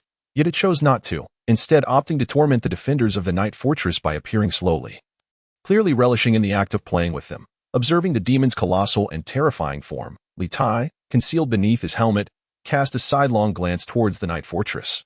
Letting out a furious roar, a phantom of an earthen mountain peak materialized behind him. Though it appeared exceedingly unstable, as if it could vanish at any moment, the fire demon's gaze sharpened for the first time. An apostle, only those of master rank or above could coalesce such a manifestation through sheer chance, bestowing immense augmentation upon its possessor and greatly easing the utilization of their powers over the elements. However, it seemed somewhat ethereal, suggesting that Li Tai was merely a half-step battle master. Had he been a half-step grand mage, he might have posed a certain degree of threat. Raising the fiery whip in his hand, the fire demon lashed out at Li Tai. Faced with the demon's full-force strike, Li Tai found himself unable to evade. Several walls of fighting spirit and earth elements abruptly surged forth before him. After shattering most of the stone barriers, the fire demon suddenly withdrew, drawing a fiery longsword from behind and charging at Li Tai. Even if the fiery whip had broken through all the stone walls, it lacked the power to slay Li Tai. Thus, it opted to cancel the attack and convert the remaining abyssal energy of the whip into the longsword. Intending to settle the matter in close combat. In response to the demon's fierce advance, Li Tai took the initiative to strike back. The phantom mountain peak behind him grew increasingly transparent, yet correspondingly. The fighting spirit upon his massive sword neared a solid state. When their weapons clashed, a tempest swirled violently around them, centered on Li Tai and the fire demon. In the next moment, Li Tai's sword shattered, and the demon struck him down into the ground with such force that his body went numb. Unfazed, the fire demon seized Li Tai and hurled him towards the night fortress's walls. Wang Lan, witnessing a tremendous crash, caught a glimpse of a section of the wall crumbling not far away, where Li Tai lay amidst the ruins, struggling to rise. The helmet on Li Tai's head shattered, revealing his resolute and steadfast visage. Wiping the blood from his face, Li Tai's gaze locked onto the approaching fire demon, filled with helplessness. The disparity in physical prowess and energy application between him and the demon was far too vast. Was it wise to employ techniques and combat skills that would only lead to a more horrific demise? Given the sufficient gap in power, the intervals between his ultimate moves would allow the other party to extinguish him countless times over. As for the demon looking down on him, permitting him to execute his techniques, abyssal creatures do not possess such foolish habits. This is not a tale where the antagonist is a fool delivering the protagonist's head on a platter. Even if the fire demon did not kill him immediately, intending merely to toy with him, there were limits. The moment Li Tai exuded even a hint of a threatening aura, it would show no mercy. Wang Lan watched as Li Tai struggled to rise again, charging wildly towards the fire demon, his eyes filled with bloodlust. Li Tai was the first person he had befriended since arriving in this world. The first to treat him sincerely. Even if he merely perceived himself as possessing above-average talent and influence, that was enough for him to regard Li Tai as a friend. Yet now, he felt utterly powerless to aid him. A burning sensation ignited in Wang Lan's chest, an impulse to rush forward and engage the fire demon in battle. Sensing something amiss, the captain of the Dawn Knights extended his arm to block Wang Lan's path. "Lord, please calm yourself. Only Lord Li Tai possesses the capability to barely hold his ground against the fire demon. Even our entire Dawn Knights would likely be annihilated within mere seconds in the face of such a foe." Wang Lan forced himself to suppress the turmoil within, suddenly recalling that the 3 auxiliary systems of the task had activated. Grasping onto this lifeline, Wang Lan opened the system interface and swiftly browsed through the profession system and exchange system, directing his focus to the lottery system. Upon seeing 3 free drawing opportunities displayed on the panel, his eyelid twitched. In a hushed voice, he queried, "System, why did you not remind me? As a qualified host, it is imperative that you cultivate the ability to be constantly aware of all your trump cards. If you cannot even discern what you possess, how can you lead a legion into battle?" The system coldly explained. Wang Lan could only remain speechless. Out of the corner of his eye, he caught sight of Li Tai seemingly being flung back once more, prompting him to urgently inquire, "Can these 3 drawing opportunities be utilized now?" At the current level of the system, you may only draw once per day. However, the lottery guarantees a 100 win, dependent solely on the quality of the items. The system responded mechanically. Wang Lan was taken aback. "Are you certain this isn't due to my insufficient authority?" Once the host possesses the system, they become its highest authority. The system must assist the host to the fullest extent. There is no concept of authority. However, to instill ambition in the host, the system was formatted upon your arrival in this world and requires upgrades. Wang Lan was momentarily stunned before finally coming to a realization, his urgency mounting. "Enough talk, just let me draw." Based on his understanding of the system, under such circumstances, the system would surely yield high-tier items, right? Drawing in progress. Drawing complete. Congratulations, host. You have drawn a technological civilization item, life detection and survival bracelet, single use. Wang Lan was left bewildered. Could he even draw technological items? As he pondered this, he casually retrieved the sci-fi white bracelet, life detection and survival bracelet, designed to ensure the safety of high-ranking personnel, function by detecting the wearer's energy level and that of hostile entities, as well as the wearer's emotional state. It assesses whether the wearer is in danger. Upon confirming a threat, it activates teleportation mode to remove the wearer from the hazardous area. Usage mode. Passive. Wang Lan was momentarily stunned, his eyes widening in surprise. Subsequently, the Dawn Knights transformed into a beam of light, entering the card repository of the system, while the bracelet in Wang Lan's hand shattered, enveloping him in a silvery sphere of light. In an instant, Wang Lan's figure vanished, leaving behind his final thought. This defies logic. Chapter 8. Auxiliary systems in a certain expanse far removed from the Night Fortress. Wang Lan surveyed his surroundings in utter confusion. The eternally looming black clouds above and the surrounding gray terrain made it clear to him that he was still within the eternal border. However, the question remained, where within this seemingly boundless realm was he? Wang Lan's warrior instincts urged him not to dwell on such thoughts. Rising, he began to traverse the plain at a rapid pace, disregarding whether the dust stirred by his frantic sprint would attract the attention of enemies. The guilt of failing to save the Night Fortress weighed heavily upon him. Unbeknownst to whether his actions had stirred something, the ground ahead suddenly upheaved, revealing a horde of black skeletons clad in bone armor emerging from the earth. The palpable energy emanating from them clearly indicated they had reached level 4, with over 10 of the skeletal mages boasting even level 6 power. Wang Lan's expression remained unchanged as he drew his mithril blade from behind and plunged it into the mass of over 100 skeletons. The radiant blade cleaved through, and 4 or 5 skeletons offered no resistance, shattering into countless fragments. The mithril blade continued its relentless assault, and under Wang Lan's overwhelming strength, he simplified his attacks into horizontal and diagonal slashes. Effectively keeping the skeletons at bay within a 2-meter radius, Wang Lan's mood quickly stabilized as he recalled his previous reckless behavior, feeling a twinge of apprehension, shifting his focus back to the skeletons before him. He regarded them with growing seriousness. Although their average level was 4 or 5, their actual combat prowess surpassed that of the Night Fortress by an unfathomable margin. Atio put it bluntly. This team of over 100 black skeletons could easily annihilate 3,000 to 4,000 gray skeletons assaulting the Night Fortress. Sensing a chilling sensation emanating from behind him, Wang Lan instinctively shifted his body, narrowly avoiding a barrage of 10 long gray eye spikes that grazed past him, obliterating 7 or 8 black skeletons behind him into a shower of debris. In the midst of his sidestep, Wang Lan discovered a vexing truth. The few skeleton soldiers he had previously reduced to fragments were reassembling under the influence of a black mist cast by one of the skeletal mages. Advancing towards him once more. Do I really have to reduce them to dust again? Wang Lan furrowed his brow, sheathing his mithril blade. Indeed, if he were to apply himself, he could eradicate these skeletons within 3 minutes. However, therein lay the problem. He was the Lord. A brilliant flash of gold and silver illuminated the scene as 400 Dawn Knights materialized around Wang Lan, their potent fighting spirit sending the surrounding skeletons flying. The additional Dawn Knights captain appeared beside Wang Lan, and within a mere second, the squad of skeletons that had entangled Wang Lan for quite some time was reduced to a pile of bone fragments. 400 knights averaging level 6 against 100 skeletons averaging level 3. It was a stark contrast.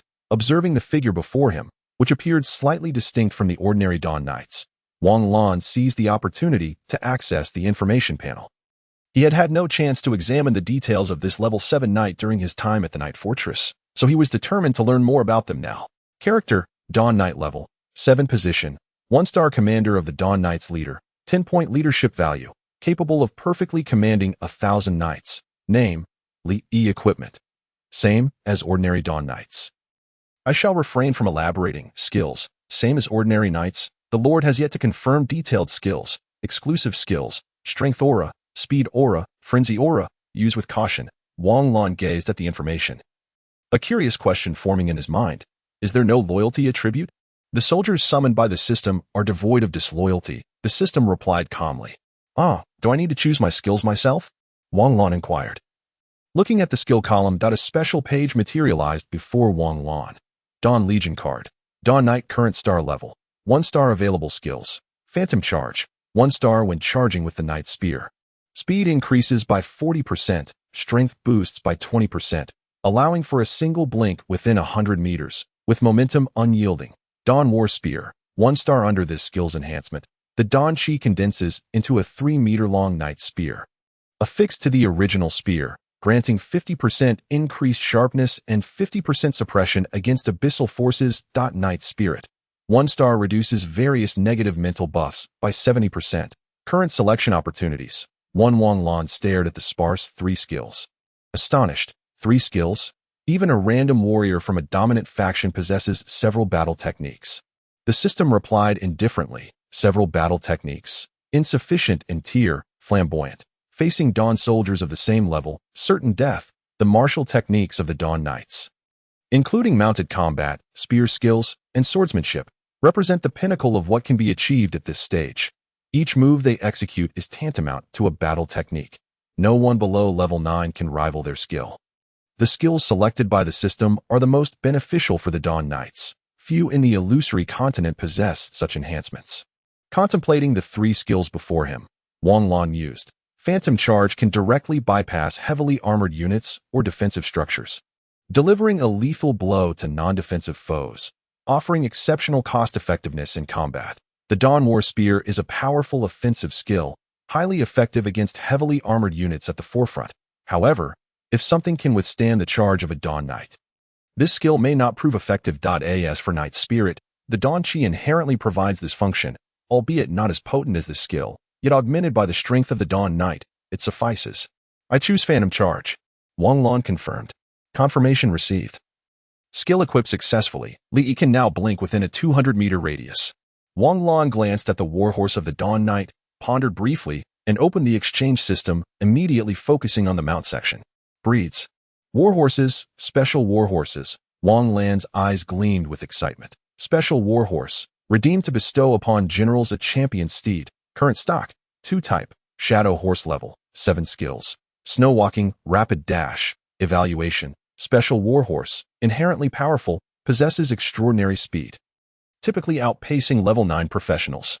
Price, 50 gold coins, originally 100, type, Dawn horse level, 7 skills, attribute enhancement, evolution, fearless evaluation, a special warhorse among the Dawn steeds, possessing a superior lineage.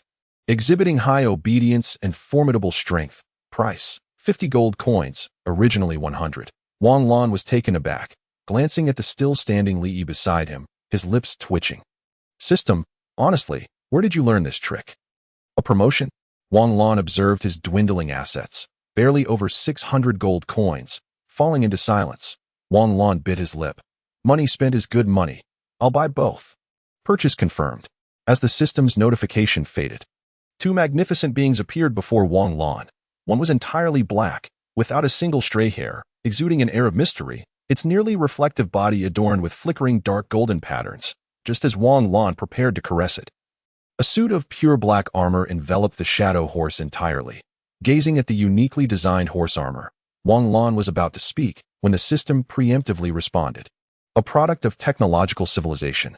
Imitating magical civilization horse armor, yet still incorporates some technological elements, enhancing the shadow horse's speed and strength by 20%, and providing 3 life-saving opportunities. It is a complementary item. The occurrence rate of technological items is 1 in 10,000.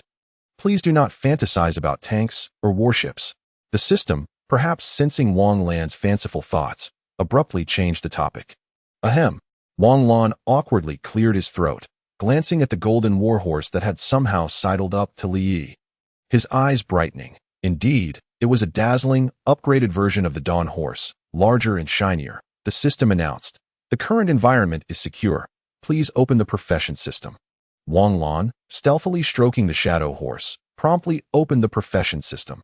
Profession system can endow local followers or those lacking professional talent with a profession, but requires a high degree of compatibility. The higher the compatibility, the stronger the talent. Unlockable professions: ordinary warrior, an exceedingly ordinary warrior; knight, an exceedingly ordinary knight; mage, a prestigious profession; cleric, an exceedingly ordinary healer; swordsman, high attack power, yet ordinary; gunslinger, ordinary firepower output; elite berserker, a warrior of high explosive power; forest ranger. Even elves fall short of you. Paladin, holy light, be with me; thunder mage. Wow, the best at clearing troops. Alchemist gunslinger, a mobile map cannon. The system is currently level 1. Upon reaching level 2, modifications to elite professions will be added. Note: the host possesses an exclusive profession yet to be claimed. Wang Lan glanced over the professions and the system's peculiar evaluations. His gaze swiftly landing on the words, exclusive profession, and opened it directly. Exclusive profession, Lord, can be advanced. Ability, can collect and utilize the power of faith, can convert abyssal energy into magical power. Unique skill, my world. Upon reaching master level, a space measuring a kilometer by a kilometer will manifest within the Lord's body. As the Lord's strength progresses, it will gradually evolve into a world. Level follows system level. Exclusive energy, starry sky power can be converted into starry sky chi and starry sky magical power, allowing for the exchange of starry sky spells and battle techniques in the Lord's shop after reaching master level. Starry sky power. Energy capacity is tenfold that of the same level, capable of countering any type of energy. With a countering effect of 20% across all energy characteristics. It will continuously enhance the user's recovery. Strength, speed, six senses, mental power, and comprehension by 20%. Can activate burst mode. Starry sky, usable at master level and above. All attributes enhanced tenfold, lasting 20 minutes, usable once a month. After which the user enters a state of weakness. Wang Lan gazed at this profession, utterly dumbfounded. So, how do I acquire this profession? Confirm inheritance? Confirm. Before Wang Lan could finish, a dazzling array of multicolored starlight enveloped his entire being, an invisible barrier surrounding him within a kilometer radius, layer upon layer. A squad of skeletons passed through the barrier, appearing on the other side of the translucent shield. The Dawn Knights exchanged glances, encircling the sphere of light that enveloped Wang Lan. Chapter 9. Infernal Demon Horde on the Desolate and Gloomy Plains. A sizable human knight order raced swiftly in one direction, their armor and chi gleaming in gold and silver, undoubtedly shining like the sun in this gray rocky expanse, observing the rapidly receding desolation around him. Wang Lan patted the neck of his shadow horse, as if sharing a silent understanding, prompting the shadow horse to accelerate suddenly, darting forth like a bolt of black lightning, closely followed by the Dawn Knights. Where exactly is this place? Who am I? Is this a dream? Or an illusion? Is it real or false? Riding atop the pitch-black steed, Wang Lan instinctively touched the purple-gold patterns on his forehead, pondering in confusion, feeling inexplicably detached from reality, even amidst this boundless plain. He sensed no sense of existence. Since successfully assuming the Lord profession, they had ridden the warhorse in one direction for over 2 hours, encountering only 3 waves of approximately equal numbers of skeletons. Without any other creatures in sight, spotting over 1,000 black skeletons ahead, Wang Lan irritably drew his blade and hurled it, sending the skeletons sprawling in disarray. The vast array of colors resembling the cosmic expanse surged forth as the silver blade struck heavily into the skeleton horde. Over a dozen skeleton mages brandished their staffs, casting sluggish spells and venomous incantations toward Wang Lan, yet the invisible spells dissipated upon contact with the starry sky power surrounding Wang Lan, leaving him utterly unscathed. Having swiftly penetrated through the ranks of skeletons, Wang Lan's peripheral vision caught a glimpse of gold and silver, prompting him to refocus ahead. If it took the Dawn Knights 2 charges to deal with over 1,000 level 4 skeletons, that would be too embarrassing. Wang Lan's previously dreary emotions remained unperturbed by the recent skirmish, his gaze devoid of agitation. He trailed a few meters behind Wang Lan, his eyes, concealed beneath his visor, filled with concern as he glanced at Wang Lan. After a moment's thought, he decided against intruding. Wang Lan's expression grew increasingly subdued, and the spark of vitality in his eyes gradually diminished. The voice of the system suddenly echoed in his mind. You are in doubt. Wang Lan's pupils flickered slightly, yet he remained silent, continuing to gallop furiously. You are questioning this world, doubting everyone aside from yourself, including the system. Deep within your heart, you do not acknowledge the authenticity of this world. You have been invaded by the power of the abyss, exploiting your inner doubts. Even the strength of the starry firmament cannot thwart this. 10 gold coins will dispel all inner demons, eradicating the abyssal force that has infiltrated the depths of your mind through your self-doubt. The choice is yours. The system's cold words resonated incessantly in Wang Lan's mind, causing the spark in his eyes to intensify, yet upon reaching a certain threshold, his expression remained utterly unchanged. The system's final inquiry seemed foolish at first glance, yet it posed an exceedingly difficult conundrum for Wang Lan. As a transmigrator, Faced with the absurdity of his situation, no matter how expansive his heart, he could never swiftly accept or reconcile with such a reality. An undeniable sense of unreality lingered within him. Furthermore, the abyssal power seized the opportunity to amplify this doubt indefinitely, plunging Wang Lan into a spiral of questioning. Is this world merely a figment of my imagination? Dangerous thoughts flickered through his mind, such as, what if I never died, but merely became a vegetable, and this is all but my fantasy? The question posed by the system now seemed to yield two potential outcomes that ushered would alleviate his predicament. Extricating him from a perilous situation, ushered no. Would it lead him home? In truth, evidence affirming the reality of the illusionary spirit continent was abundant, and one glaring point stood out. Could such a perfect world be conjured solely by the imagination of a single individual? Even the five senses were flawlessly manifested. Yet, at that moment, Wang Lan could scarcely contemplate such matters. Within the nightly order, aside from the urgent sound of hooves, an oppressive silence enveloped the entire company. The eerie stillness casting a pall over the surroundings. Lie gazed at Wang Lan with mounting concern, several times on the verge of voicing his thoughts but hesitating. I choose, no. After what felt like an eternity of silence, Wang Lan finally articulated his choice with great difficulty. Ultimately, he succumbed to doubt. The instant he uttered no, it was as if something shattered within his mind, the foggy sensation dissipating rapidly, and the world before him regained its vivid clarity. After a moment of stupor, Wang Lan grimaced, clenching his teeth in disbelief that he had been bested by such a trifling fragment of abyssal power. In reality, regardless of the host's choice, this system will purify the host. However, it will influence the subsequent training plan tailored for the host. The system's voice remained devoid of emotion, showing no sign of disappointment at Wang Lan's decision. I understand now. I still have much to learn. Wang Lan accepted the system's veiled mockery with a bitter smile. Reflecting on his previous thoughts with profound embarrassment, questioning what he had been contemplating. Noticing Wang Lan's transformation, Li exhaled in relief. As a knight of unwavering will, he had keenly observed Wang Lan's earlier state and had undergone similar training. Comprehending the perilous nature of such a situation. Temporary mission, rescue. Description: rescue the escort team of Chingan Fortress and accompany them to the fortress. Reward: 30,000 gold coins and one opportunity for mental fortification. Upon hearing the voice in his mind, Wang Lan's expression soured further. Although lacking evidence, he suspected the system was mocking his earlier performance. Suppressing his negative emotions, Wang Lan drew his mithril blade from behind and surged toward the right at the utmost speed. With Li leading the Dawn Knights silently following suit, regardless of their lord's intentions, they would act decisively. Shield bearers, hold the line. Archers, target the enemy's spellcasting units. Where are the rangers? Cut down those charging the fastest. Mage squad, 2 6th-level mages to protect the lady. The remaining 14 mages provide fire support. On a rocky terrain, over 100 large carts were besieged by 30 to 40,000 grotesque creatures. Their bodies entirely black, skin wrinkled and gaunt, with claws nearly reaching their knees, twisted faces and fangs giving them a ghastly appearance, towering nearly 2 meters tall, like ferocious phantoms. Among them were several 6th-level skeletal mages. This terrifying horde relentlessly assaulted the caravan, yet the escorting forces were formidable in their own right, with 1,000 shield bearers of average 5th-level strength firmly holding the front line, felling any monstrous creature that dared to approach. In a moment of vulnerability as a shield bearer sheathed his weapon, over a dozen grotesque beings, aided by skeletal mages, overwhelmed him, followed by the sound of metal tearing.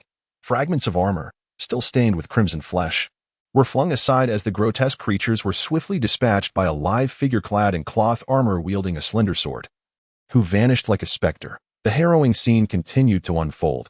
A middle-aged commander stood before one of the carts, his brow furrowed. "Shouda, you should go too. Do not mind me." A melodious voice emanated from within the cart. Though the owner of the voice endeavored to maintain composure, the commander could sense her underlying unease. Shouda surveyed the battlefield, contemplating before seizing a nearby battle axe and charging forth. 2 mages stationed at the cart's entrance exchanged glances, instinctively intensifying their magical barrier to shield against enemy attacks. In the heart of the monstrous horde, a creature towering over 3 meters, resembling an advanced variant of the grotesque beings, fixed its blood-red gaze upon the middle-aged man named Shouda. As Zhao darted toward the front lines, the creature moved in tandem, leaving a trail of afterimages. Wielding his battle axe, Zhao savagely cleaved through the surrounding grotesque creatures, yet despair gnawed at him as he beheld the endless tide of darkness. Why would the lesser demons know the caravan's marching route? Zhao had no time to ponder. A sense of dread washed over him from behind, and he barely managed to evade, sparks flying. Glancing at the obliterated shoulder guard, his expression shifted. This armor was silver grade, enchanted with 8th level magic, yet it had been shredded in a single blow. Zhao swung his battle axe, the raging flames of his fighting spirit incinerating the approaching lesser demons, yet his gaze remained vigilant, scanning for threats. If his suspicions were correct, this must be an 8th level lesser demon officer. Zhao Da's heart sank. Demons possessed greater combat prowess than humans of the same level. Even if he, too, was 8th level, a direct confrontation was uncertain, especially under such circumstances, while fending off the lesser demons. Zhao retreated toward the carts. Apart from him, no one could adequately protect the lady that he had to ensure her survival until all others had perished.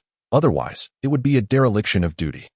Arrows imbued with magical energy filled the sky above the carts, various fighting spirits erupting in battle, the conflict intensifying as the lesser demons, spurred on by their frenzy, launched even more ferocious assaults on the caravan's defenses, resulting in significant casualties among the shield bearers. For a time, the caravan resembled leaves adrift in a tempest, on the brink of collapse. Several miles from this fierce battleground, Wang Lan and the Dawn Knights observed quietly, showing no inclination to intervene. It is well known that the debt of saving a life outweighs providing timely assistance, and timely assistance surpasses mere embellishment. We shall act once their defenses falter, Wang Lan remarked with a hint of amusement, to which Li Yi nodded in agreement, expressing no dissent. Knightly spirit. Our knightly spirit is only displayed towards our lord and his subjects.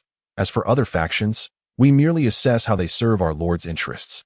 Chapter 10, 8th level lesser demon. The incessant rumble shattered the tranquility of the rocky plain. At some point within, tens of thousands of grotesque beings assaulted the caravan with wild abandon, countless fireballs. Earth spikes, vines, lightning, and beams of light assaulted the horde of lesser demons almost without respite, colorful explosions enveloping the vicinity of the carts. However, the 3rd and 4th level magical attacks, despite their ostentatious appearance, failed to inflict fatal damage on the average 5th level lesser demons. Had it not been for the caravan's escort unit being fully equipped with bronze-grade enchanted gear, they would not have been able to endure the onslaught of the lesser demons for so long. Bang!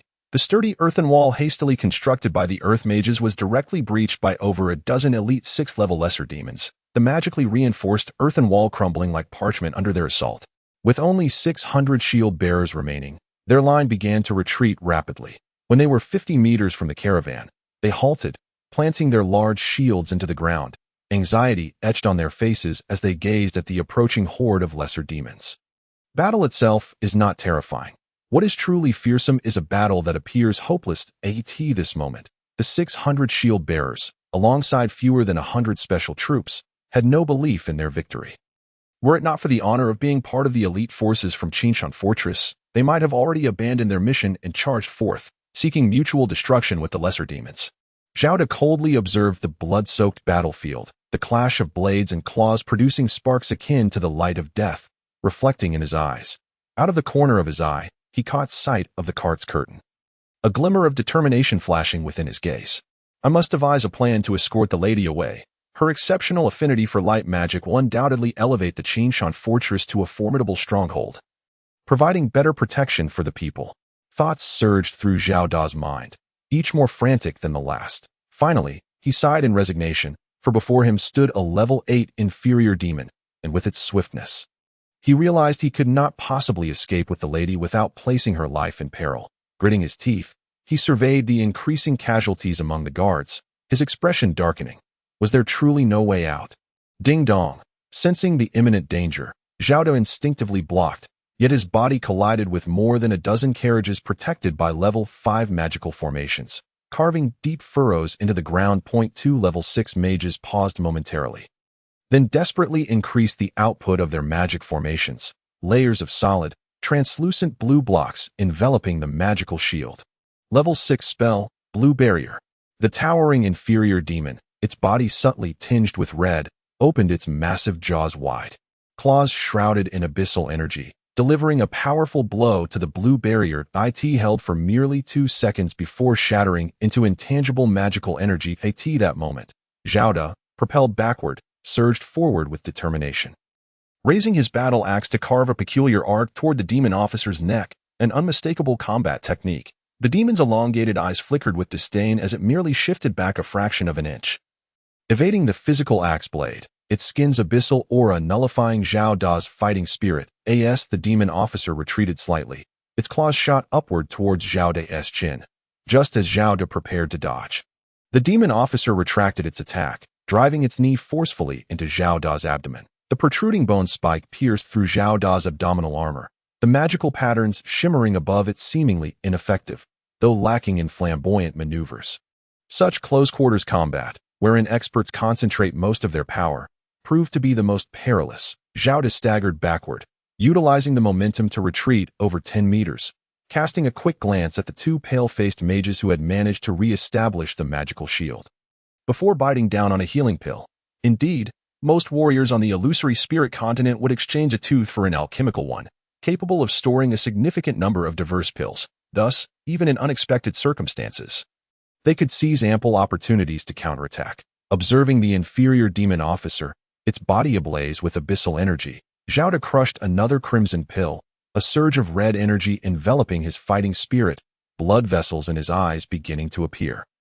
The frenzy pill, an elixir that drained considerable life force and mental energy from its user, its effects far more severe than the frenzy skill itself. In a state of fury, Zhao Da's veins swelled grotesquely, writhing beneath his skin like serpents.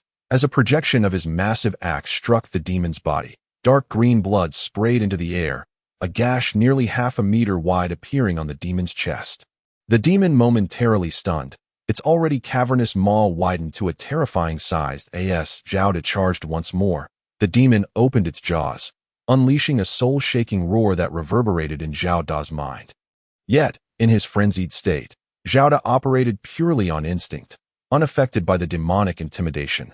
The demon, unfazed, bent its legs and collided with Zhao De, their ethereal figures blurring as they exchanged blows at breakneck speed, striking each other over 100 times within mere seconds across several hundred square meters.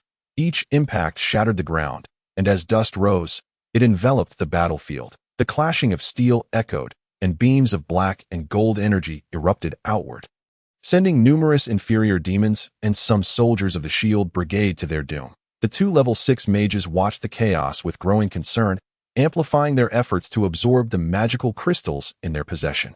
Drawing on their experience, they did not believe their commander would emerge victorious. After more than 10 seconds, the clashes and the swirling energy gradually faded, and the 2 level 6 mages, their expressions grave, raised their staffs. Though lacking the convenience of auxiliary casting rings, staffs allowed for greater manipulation of the surrounding magical energy. With the advancements in alchemical technology and magic, staffs had become heavy-duty tools for unleashing large-scale and long-range spells.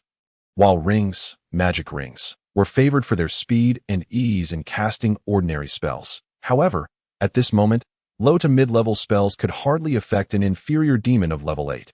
Thus, they had no choice but to utilize their staffs for larger spells. Magical circuits were rapidly constructed, and in merely 2 seconds, an expansive magical array covering nearly 1,000 square meters materialized beneath the carriage, 7 layers of golden shield projections enveloping it from all directions. Joint spell, Guardian Shield, a special spell that expanded limitlessly with the number and level of casters. As the mages watched the smoke dissipate, their pupils constricted in horror. The inferior demon bore 4 grievous wounds and gazed weakly at them, while Zhao De hung limply, the demon's claws having pierced through his abdomen, hoisting him aloft. The demon glanced down at the unconscious Zhao De and casually tossed him aside, crashing into a nearby carriage. His fate now uncertain. All right, let's strike. On a distant hillside, before the impeccably arranged Dawn Knights, Wang Lan's lips curled into a slight smile as he tilted his head towards Li Wai. No sooner had Wang Lan spoken than the figures of the Dawn Knights vanished from their positions, followed closely by Wang Lan and his shadow steed. However, Wang Lan was not charging into the throng of inferior demons, but rather toward the level 8 demon officer. Chapter 11. Dawn. The demon officer paid no heed to the fate of the unconscious Zhao. Turning to stride toward the central carriage. Under the vigilant expressions of the two level 6 mages, the demon unfurled its claws, rapidly condensing a black-purple sphere of malevolent energy as the ground around the demon appeared to be tainted by a lethal poison. The two level 6 mages' faces turned ashen. Level 8 Abyss skill, abyssal corrosion. In the next instant, the black-purple sphere struck the guardian's shield, but instead of the anticipated explosion and thunderous noise, the sphere simply merged with the energy membrane formed by the shield. In the horrified gaze of the mages, their constructed magical array swiftly turned black, and with a hissing sound, the guardian's shield vanished into thin air. Cough. Damn it. Level 6 mages are utterly incapable of resisting a fundamental abyss skill like abyssal corrosion. Zhao, bloodied and battered, watched as the demon effortlessly dismantled the last line of defense for the carriage, struggling to rise, but the chaotic abyssal energy surging within and his wounds rendered him immobile. Light, rain of arrows. A melodic voice suddenly erupted from within the carriage. Dozens of brilliantly shining arrows appearing around it and launching towards the demon officer. The demon merely waved its claws, and the seemingly formidable arrows shattered like glass, dissipating into motes of light in the air. Following the demon's gaze, a young girl with waist-length, shimmering hair materialized before the carriage. Her pale golden locks and pupils stood out starkly against the rocky wasteland, akin to a beacon in the darkness. Sensing the repulsive aura emanating from the girl, the level 8 inferior demon's abyssal energy surged violently. This girl was its target. A highly gifted light mage posed a significant threat to abyssal creatures, far exceeding that of ordinary mages of other elements. Creatures from the abyss would seek to eliminate beings with such talents at the earliest opportunity, just as they aimed to do now. The girl, undaunted, faced the towering demon, a magnificent staff appearing in her hand, strands of faint light magic rapidly converging at the crystal atop the staff. The two level 6 mages exchanged glances, stepping forward to shield the girl. Miss, allow us to handle this. Even a recent graduate, merely a level 4 mage, dared to confront a level 8 demon. What hesitation remained for them? Zhao, observing the urgent situation by the carriage and the retreating lines of shield soldiers, felt a surge of desperation.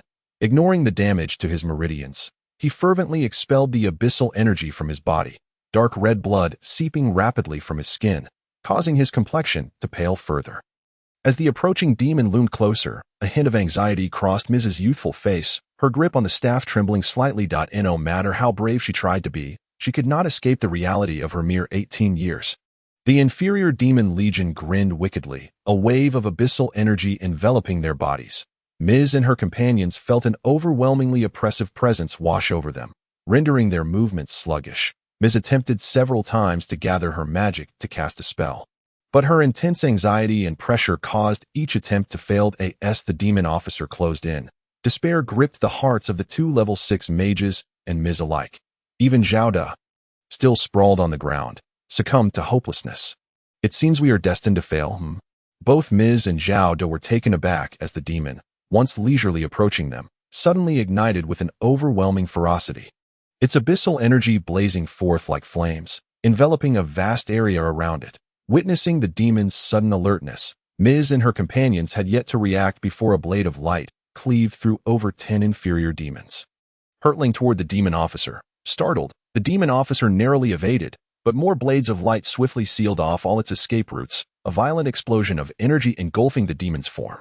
The sudden scene left Ms. and Zhao momentarily stunned, only to witness a spectral figure flash by, halting not far from the inferior demon but a remarkably tall and elegant warhorse, clad in resplendent and striking armor, emanated a substantial aura of magical energy, signaling to all present that it was a formidable beast. Upon its back sat a figure radiating an astonishing amount of fighting spirit, enveloped in armor that bespoke exceptional quality, with not a shred of skin exposed. The longsword gripped in hand released wisps of warm vapor, as intricate magical patterns continuously appeared and vanished along the blade. Undoubtedly, the earlier flash of light was emitted by this very knight. A level 9 powerhouse. Sensing the knight's overwhelming presence, Ms. and Zhao exhaled in relief. In such circumstances, as long as the individual belonged to the realm of illusions, they would surely not stand idly by, Regaining their composure, the two sixth-level mages observed that this powerful figure could easily vanquish the inferior demon officer. And they proceeded toward the line of blade and shield soldiers. The somewhat dazed Ms, witnessing the sixth-level mages rushing towards the inferior demons, cast a final glance at the immobile level 9 knight before hurrying after them, given the current situation. Even as a protected individual, he felt compelled to join the fray. This was the front line, not an academy. Had his presence not potentially advanced the fortress commanded by his father, he might have been assigned to some army. Starting from the most basic level as a mage. Oh dear, Ms suddenly collided with the back of the halted sixth-level mage, perplexed as he followed the mage's line of sight, his breath catching in his throat. The once seemingly unstoppable horde of inferior demons was now in disarray as knights, whose arrival had gone unnoticed, rampaged through their ranks, each swing of their sabers unleashing a torrential downpour of dark green blood. As tens of thousands of powerful inferior demons were nearly overwhelmed, the dazzling knight, radiating golden and silver light, appeared as a celestial savior descending from the heavens, dispelling the darkness, reacting to the threat. The inferior demons lunged at the nearest dawn knight, and despite the latter's considerable combat prowess, casualties began to mount amidst the encirclement by 3 sixth-level inferior demons, even with the knight's extensive battle experience. He faltered under the relentless assault, ultimately meeting his demise as a sharp claw pierced his heart. Yet, in his final moments, he unleashed a powerful wave of fighting spirit, cleaving the nearest inferior demon in two. Overall, however, the Dawn Knight Brigade maintained a firm upper hand, as the 7th-level Li Yi continued to slay one 6th-level inferior demon after another, facilitating a seamless assault by the Dawn Knights, the blade and shield soldiers from the wagon train. Having regained their composure, joined the fray alongside Ms and others, launching an attack against the disorganized inferior demons. The Dawn's fighting spirit surged, as golden and silver light erupted within the horde, visibly diminishing their numbers. Although the Dawn Knights suffered 3 casualties, the fact that they were top-tier 6th-level warriors underscored the tenacity of the abyssal creatures. Yet, on the front line, such abyssal beings were merely fodder. The Dawn Knights dispersed, annihilating the demoralized inferior demons, while simultaneously, the battle on Wang Lan's side drew to a close. The inferior demon officer, already wounded by Zhao Da's violent assault, was effortlessly overpowered by Wang Lan, whose combat prowess was perilously close to level 9.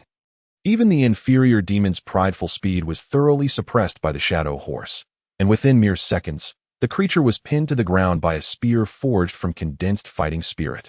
With the battle concluded, the Dawn Knights swiftly regrouped behind Wang Lan, and upon noticing the 3 vacant positions, Wang Lan paused momentarily before exhaling deeply. When the building cards for the Night Hall are issued in the future, fallen warriors can be resurrected. Their souls will be transported to the Night Hall upon death. The system's explanation momentarily caught Wang Lan off guard, yet he soon smiled and refrained from further comment. Wang Lan and his companions watched in silence as the wagon train soldiers burned the corpses, not uttering a single word until all tasks were completed. Zhao Da and Ms, barely able to move, approached Wang Lan shortly thereafter. Observing the average strength of the Dawn Knights, which was notably 6th level, alongside the seemingly level 9 mysterious knight at the forefront, a flicker of curiosity crossed Zhao Da's eyes. Why would a knight of such caliber be found in this desolate stone plain? Rather than on the front line earning military accolades, Wang Lan, unconcerned by Zhao Da's inquisitive gaze, dismounted swiftly, his helmet falling away to reveal his youthful and handsome visage. Both Zhao Da and Ms were taken aback. For Wang Lan's appearance was astonishingly youthful. After all, due to the unique laws of the illusion realm, even maintaining one's appearance could not deviate by more than 1/10 of their actual age. Level 9 practitioners typically had lifespans around 150 years, indicating that this knight could not possibly be over 35 years old. Such talent, could it stem from those fortifications? I am Li Yi, the captain of the Dawn Knights. May I inquire as to your situation? Just as Zhao Da and the others prepared to express their gratitude, Li Yi, standing slightly behind Wang Lan, stepped forward and spoke calmly. "Ah, you are the captain of the Night Brigade? Then who is this?" Zhao Da and Ms were momentarily stunned. This individual is also a captain of our Dawn Knights, albeit commanding a brigade of 10,000 knights. Observing Li Yi's unwavering demeanor while fabricating stories, Wang Lan felt a twitch of amusement within. Alas, little Li Yi, you have changed. Where has your knightly code gone? Ms. gazed at the knight, seemingly of similar age, with admiration and nervously said, "Thank you immensely for your assistance. There is no need for such formalities. May I ask why you were pursued?" Wang Lan inquired with a warm smile, his demeanor completely at odds with the earlier scene of witnessing the inferior demons assaulting the wagon train. "We were escorting a lady back to Qingshan Fortress when, for reasons unknown, our information was leaked, resulting in this inferior demon troop pursuing us for several days. Today, due to my misjudgment, we found ourselves successfully surrounded." Zhao De succinctly explained. "Qingshan Fortress?" Wang Lan feigned an exaggerated surprise. Noticing Wang Lan's astonishment, Zhao De queried, "You are unaware of Qingshan Fortress? Then what brings you to this desolate stone plain?" Wang Lan solemnly fabricated. "In truth, we find ourselves in a similar predicament. During a confrontation with an abyssal army, we were transported here by the enemy's spatial abilities." Upon hearing this, Zhao Da's expression transformed to one of profound respect. An abyssal army possessing spatial abilities? That was a perilous front indeed. Thus, this knight brigade must be the heroic knights active at the forefront. Observing Mrs. growing admiration and Zhao Da's respectful demeanor, Wang Lan stifled a chuckle. Indeed, they had taken the bait. The Dawn Knights certainly possessed the potential to be active on the front line. Although their strength could only be compared to ordinary knight brigades in those areas, yet within this defensive line, they were undeniably formidable. As for spatial abilities, he had indeed been transported, and it was related to the abyss. Thus he could not be deemed a liar. Next, he would seek an opportunity to accompany them to Qingshan Fortress. Chapter 12. Qingshan Fortress, Part 1. "Since you have nowhere to rest, if you do not mind, would you consider taking refuge at Qingshan Fortress for the time being?" After some contemplation, Zhao De suggested to Wang Lan and the others that a glint of intelligence flashed in Wang Lan's eyes as he feigned nonchalance, saying, "Very well, then for the journey ahead, we shall trouble you to lead the way, and we can also serve as your escort." "Oh, that would be too much," Zhao De and Ms. exclaimed, taken aback. In truth, the strength of Qingshan Fortress fell significantly short of that of the former Night Fortress, even though the danger level of the defensive line surrounding Qingshan was higher than that of Night Fortress. Qingshan Fortress had only recently been upgraded from a stronghold to a fortress, with merely 4 level 9 practitioners, and the fortress's military leader being an entry-level master practitioner. Qingshan Fortress could be regarded as one of the weakest among fortress-level defensive structures, barely qualifying as a 1-star potential ordinary fortress, with limited war equipment and funding dispensed by the War City. Wang Lan's strength, along with the Dawn Knights he commanded, could be considered among the most elite combat forces at Qingshan Fortress. Given how effortlessly he dispatched an 8th-level peak inferior demon officer, his combat prowess likely rivaled that of the 4 great generals of his own fortress, especially considering the Dawn Knights, regardless of their equipment. Simply their presence and military discipline set them apart from the troops of Qingshan Fortress. This was the primary reason Zhao De and his companions held them in such high esteem. Unless one reached the level of a king-class warrior or higher, it was utterly impossible for an individual to sway the tide of battle single-handedly. In the fight against the Abyss, the role of a military corps was paramount, and the cost of nurturing such a corps was incomparable to that of training a single strong warrior. The resources required to cultivate a knight brigade of 1,000 individuals with an average strength of 8th level would likely suffice to raise a master-level practitioner. However, a brigade of 1,000 8th-level knights, when paired with the most basic 1,000-man military formation, could easily suppress 2 or 3 master-level practitioners. The absence of a military formation, or having a subpar one, told an entirely different story. Wang Lan and Zhao De rode alongside each other at a brisk pace, appearing to share an excellent rapport as they conversed animatedly, their laughter ringing through the air. The Dawn Knights are arrayed on either side of the carriage, steadfastly guiding the Dawn warhorses at a gentle trot. A faint luminescence emanates from the knights, casting a soft, radiant glow upon the ground surrounding the caravan. The soldiers of Qingshan Fortress, nestled among them, feel an overwhelming sense of security, for they are aware that this enigmatic and formidable order of knights serves as their guardians, warding off evil and nightmares. "It seems that your Qingshan Fortress possesses an admirable sense of responsibility," Wang Lan remarked, somewhat admiringly, upon hearing of the precarious position of Qingshan Fortress. "Responsibility? After establishing the fortress and becoming its lord, We acquire a piece of territory within the Allied lands behind our defenses to support logistics. The fortress itself is manageable. We need not worry about personnel, however, upon upgrading to a stronghold. Aside from basic soldiers, we must recruit the rest of our troops and logistics from our own territory. The elite forces of the Alliance are all stationed at the front lines, facing the Abyss's most elite armies. What we contend with are merely the private soldiers of various lords from the Abyss and the cannon fodder that seeps through from the front lines. Although we nominally belong to the regular army of the Alliance, Zhao said with a resigned shake of his head and a bitter smile. Wang Lan nodded thoughtfully. This information had not been provided in the system's data, indicating that it was a not-so-secret secret, at least not common knowledge. So, does this mean that the majority of recruits who leave the Alliance each year are actually assigned to various territories to bolster their respective fronts? They are not uniformly dispatched by the Alliance, and only the most elite newcomers are recruited by the major legions of the Alliance. Wang Lan inquired. Once one becomes a 9th-level expert, doesn't the Alliance send someone to explain the requirements for establishing a fortress? Zhao asked, puzzled. Actually, I was only recently promoted to 9th level when I was transported here, Wang Lan explained awkwardly. Although his true level was only 8th, his dual mastery of magic and martial arts, combined with the power of the starry sky, afforded him the strength of a 9th-level lower-tier expert. Zhao suddenly understood. I see. In that case, let me tell you that throughout the eternal frontier, aside from the most perilous front lines, the threshold for becoming a fortress lord is to be a 9th-level professional and to have 4 8th-level subordinates, along with a standard army of at least 10,000 soldiers. Moreover, one must accumulate a substantial amount of military merit to exchange for the Lord's decree, which is the most challenging part, garnering military merit.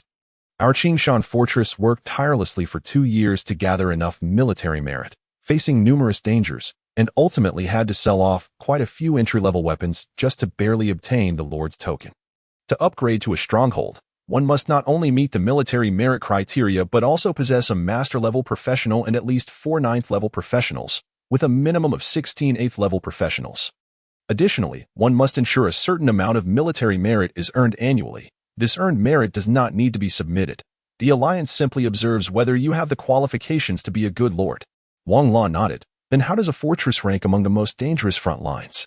A 9th-level professional in such locations merely qualifies as an average professional. I noticed that the fortresses here differ in style from yours. The fortresses here are not called fortresses. They are referred to as outposts, meant solely for supply purposes. Typically, 4 or 5 9th-level professionals and a small unit of several thousand average 6th-level soldiers are stationed there. The most basic defense level in these areas is a battle city. Even a stronghold merely functions as a military camp, with some exceptional strongholds being the exception. Furthermore, most professionals do not aspire to become lords, as it is a thankless task that requires considerable financial resources that we only sought to establish a defense line because the territory within the Alliance originally belonged to our family, aiming to benefit our clan. After all, the abyssal creature's abyss crystals can be exchanged for valuable resources, and the battle city possesses facilities to purify abyss crystals into magical crystals. These resources can be utilized by the stronghold or sold or provided for the use of clan members. Wang Lan's eyes sparkled with intrigue. He was not at all surprised that commercial activities could be conducted within the Alliance. After all, the frontline armies, due to continuous technological advancements, did not lack in basic combat strength. Soldiers were merely selected from a pool of 10. Indeed, it was 1 out of 10 young men.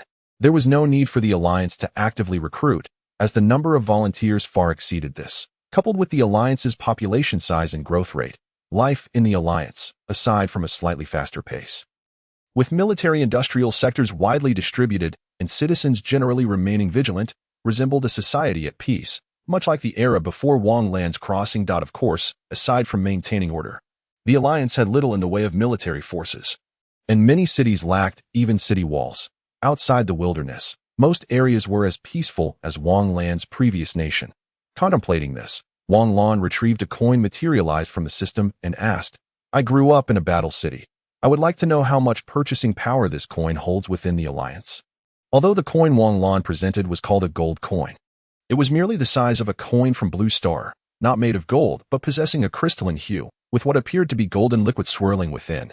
Upon hearing that Wang Lan had grown up in the frontline battle city, Zhao looked at him with admiration before taking the system coin and examining it. his brows furrowed in surprise.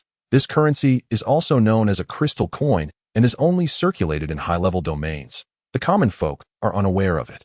It contains a significant amount of etheric magic power, and regarding its purchasing power, 10,000 of these can sustain our Chingan fortress for an entire year.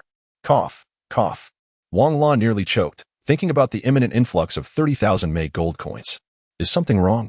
Zhao De asked with concern, wondering if he had been harmed by some inferior demon. Oh, it's nothing, just a passing thought, Wang Lan replied, offering a slightly awkward yet polite smile. Zhao De then began to elaborate on the developmental history of Chingan Fortress.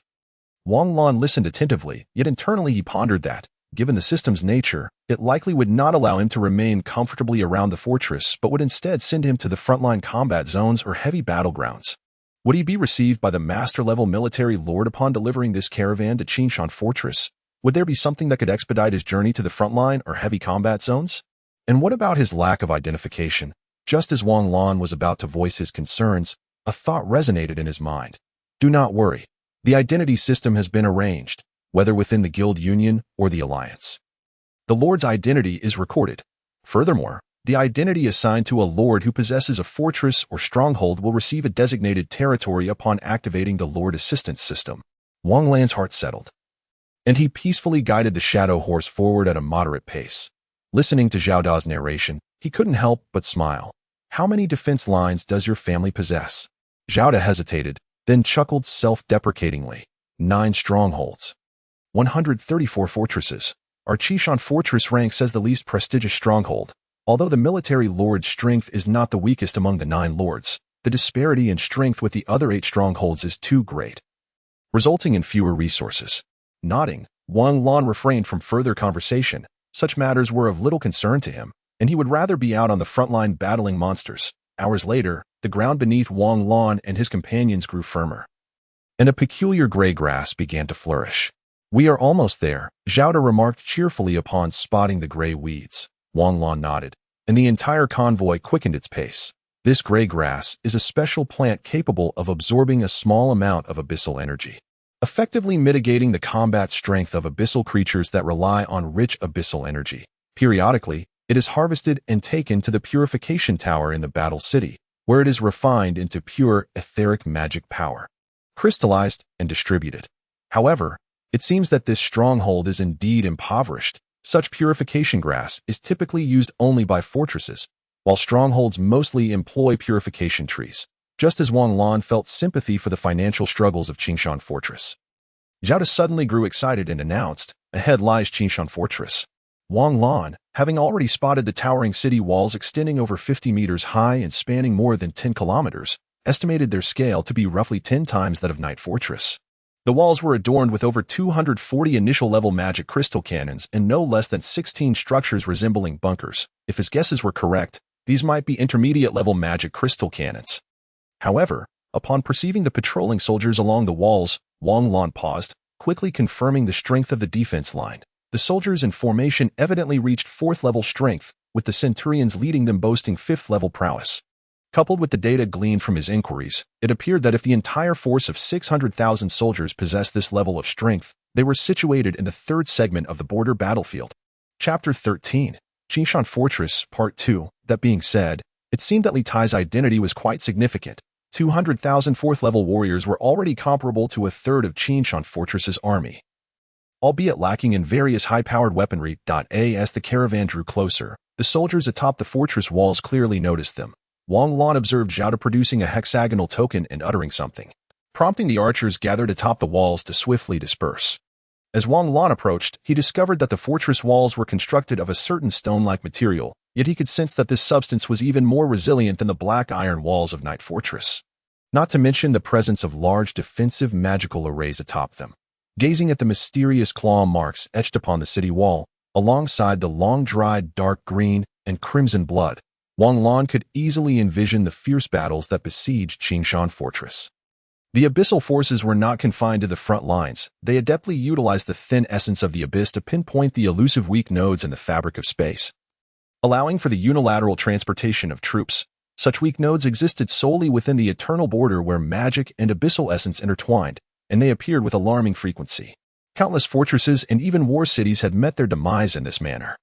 Observing the diverse array of soldiers entering and exiting the city gates, Wang Lan nodded in approval. These free mercenaries possessed a minimum strength of level 5, with occasional appearances of level 7 mercenaries. Far superior to those who had once traversed the Night Fortress. A level 8 officer stationed at the fortress hurried over, his pupils narrowing upon sensing Wang Lan's imposing aura and the prowess of the Dawn Knights flanking the caravan. After briefly consulting with Zhao De, the officer approached with a respectful salute, exclaiming, "Welcome, my lord, to Chingan Fortress for your respite." Wang Lan returned the salute, dismounted from his horse, and the Dawn Knights followed suit in perfect synchronization. Drawing the intrigued gazes of both Zhao De and the officer. As they passed through the magical detection barrier at the city gates, another level 8 officer swiftly approached, addressing the mistakenly assumed leader of the Dawn Knights. "Li Yi, with utmost respect, sir, please accompany me to the barracks for some rest." "Very well," Li Yi replied with a nod after catching Wang Lan's approving glance, his voice muffled beneath his armor. "Ah, here within the fortress. There is no need for you to don your armor, as it may become quite stifling and counterproductive to your recovery," the officer added with a smiled "Lie, however," replied coolly, "No need. Our armor is equipped with specialized magical circuits for air circulation and heat dissipation." Astonished, Zhao De and the two level 8 officers exchanged glances, their expressions a mix of admiration and disbelief. Only those warriors on the front lines are ever truly prepared for battle, never allowing their guard to drop, Wang Lan mused. Disregarding the trio's wild speculations as he made his way toward the Lord's manor, his mind racing with thoughts of Zhao Da's mention of the Lord awaiting his news, his heart in turbulent anticipation. His deductions seemed almost certain: temporary mission, rescue, completion reward, 30,000 system gold coins to be converted to crystal coins later, and one opportunity for mental refinement. Upon seeing the figure surpassing 30,000 crystal coins on the system homepage, Wang Lan's spirits lifted considerably. After meeting with the Lord, he intended to utilize this opportunity for mental refinement to address his shortcomings. With renewed vigor, he hastened toward the Lord's manor. Upon arriving at the entrance, he slowed his pace and followed a guiding soldier inside. Half an hour later, Wang Lan emerged with a satisfied expression, making his way toward the encampment of the Dawn Knights, where his shadow steed awaited him. Indeed, I was not mistaken. There exists a large-scale spatial teleportation array leading to the front lines, reportedly inscribed by the war city, Wang Lan thought gleefully, although Chingan Fortress lacked wealth. After offering 1,000 crystal coins, the Lord readily agreed to transport him and the Dawn Knights the following day. Judging by the expression on the Chingan Lord's face, he had likely profited handsomely from the deal. As for incorporating the Dawn Knights into his card collection, once a system card was released, it could never be reclaimed. This was a limitation to prevent excessive exploitation. The previous instance of random teleportation from the Night Fortress had merely been due to extraordinary circumstances. Nodding to Li Yi, who was observing the encampment, Wang Lan dove into an empty room, feeling no trepidation in utilizing mental refinement with the Dawn Knights nearby. After all, they were set to depart for the front lines the next day, and he needed to hasten the resolution of his weaknesses, confirm whether to use the opportunity for mental refinement. Used. In an instant, Wang Lan's consciousness was engulfed in darkness, followed by a radiant glow enveloping his form. Time flowed slowly, and as the bells of a certain clock tower within the fortress tolled, the following day arrived quietly, the sky unchanged. Wang Lan's eyes snapped open in the room. His black pupils filled with confusion as he surveyed his surroundings before quickly regaining clarity. Furrowing his brow for a moment, he exhaled a deep sigh. "So this is how mental refinement works," he murmured with a wry smile. Upon uttering the words to initiate the process, the system unceremoniously sealed his memories, casting his consciousness into an illusion crafted by the system. In this fabricated realm, he became a native soldier of the illusionary spirits, stationed at the very front lines. For decades, he fought fiercely, rising from a mere soldier to the rank of commander through countless life and death struggles, witnessing the demise of numerous comrades before ultimately perishing in a desperate self-detonation amidst the encirclement of the abyssal forces during the final battle. Shaking his head, Wang Lan's consciousness fully cleared, and a satisfied smile crept across his face. Although he could not perceive it visually, he felt the deep-seated inadequacies within himself had been addressed. While some flaws in his psyche lingered, he was no longer at risk of having his thoughts swayed by the abyssal power. Stretching his limbs, he accessed the exchange system, bypassing the mount section and heading straight for the troop page, where only the Dawn Knights stood solitary. Dawn Knight. 1 star. Combat Power. Level 6. Exclusive Battle Aura. Dawn Aura. Potential. Diamond Quality. Price. 20 crystal coins per night. Is this a joke? 20 crystal coins could train 20 level 6 knights. Wang Lan exclaimed, his eyes widening. However, they lack the Dawn Aura and Dawn set equipment, as well as a guaranteed upgrade pathway, not to mention this talent that ensures mastery with effort, albeit taking around a decade to achieve. The system astutely explained. Wang Lan found himself convinced. Exchange for 603 Dawn Knights, bringing the Dawn Knight Brigade to a total of 1,000. Crystal coins consumed, 12,060. Remaining crystal coins, 20,040. Deductions for supplies, such as equipment refresh. Wang Lan sighed in resignation. 12,000 coins could sustain an army of 600,000 level 4 warriors for a year. Yet it only exchanged for 600 Dawn Knights. It seemed there was a cap on the number of Dawn Knights one could acquire. 5,000? What a ripoff. Mission issued. Achieve renown. Requirement.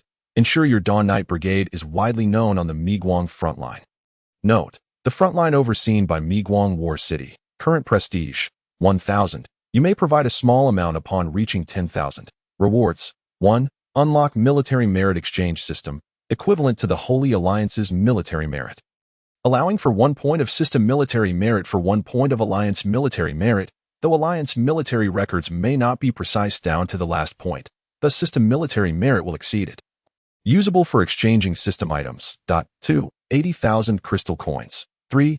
1 chance for a random troop card draw.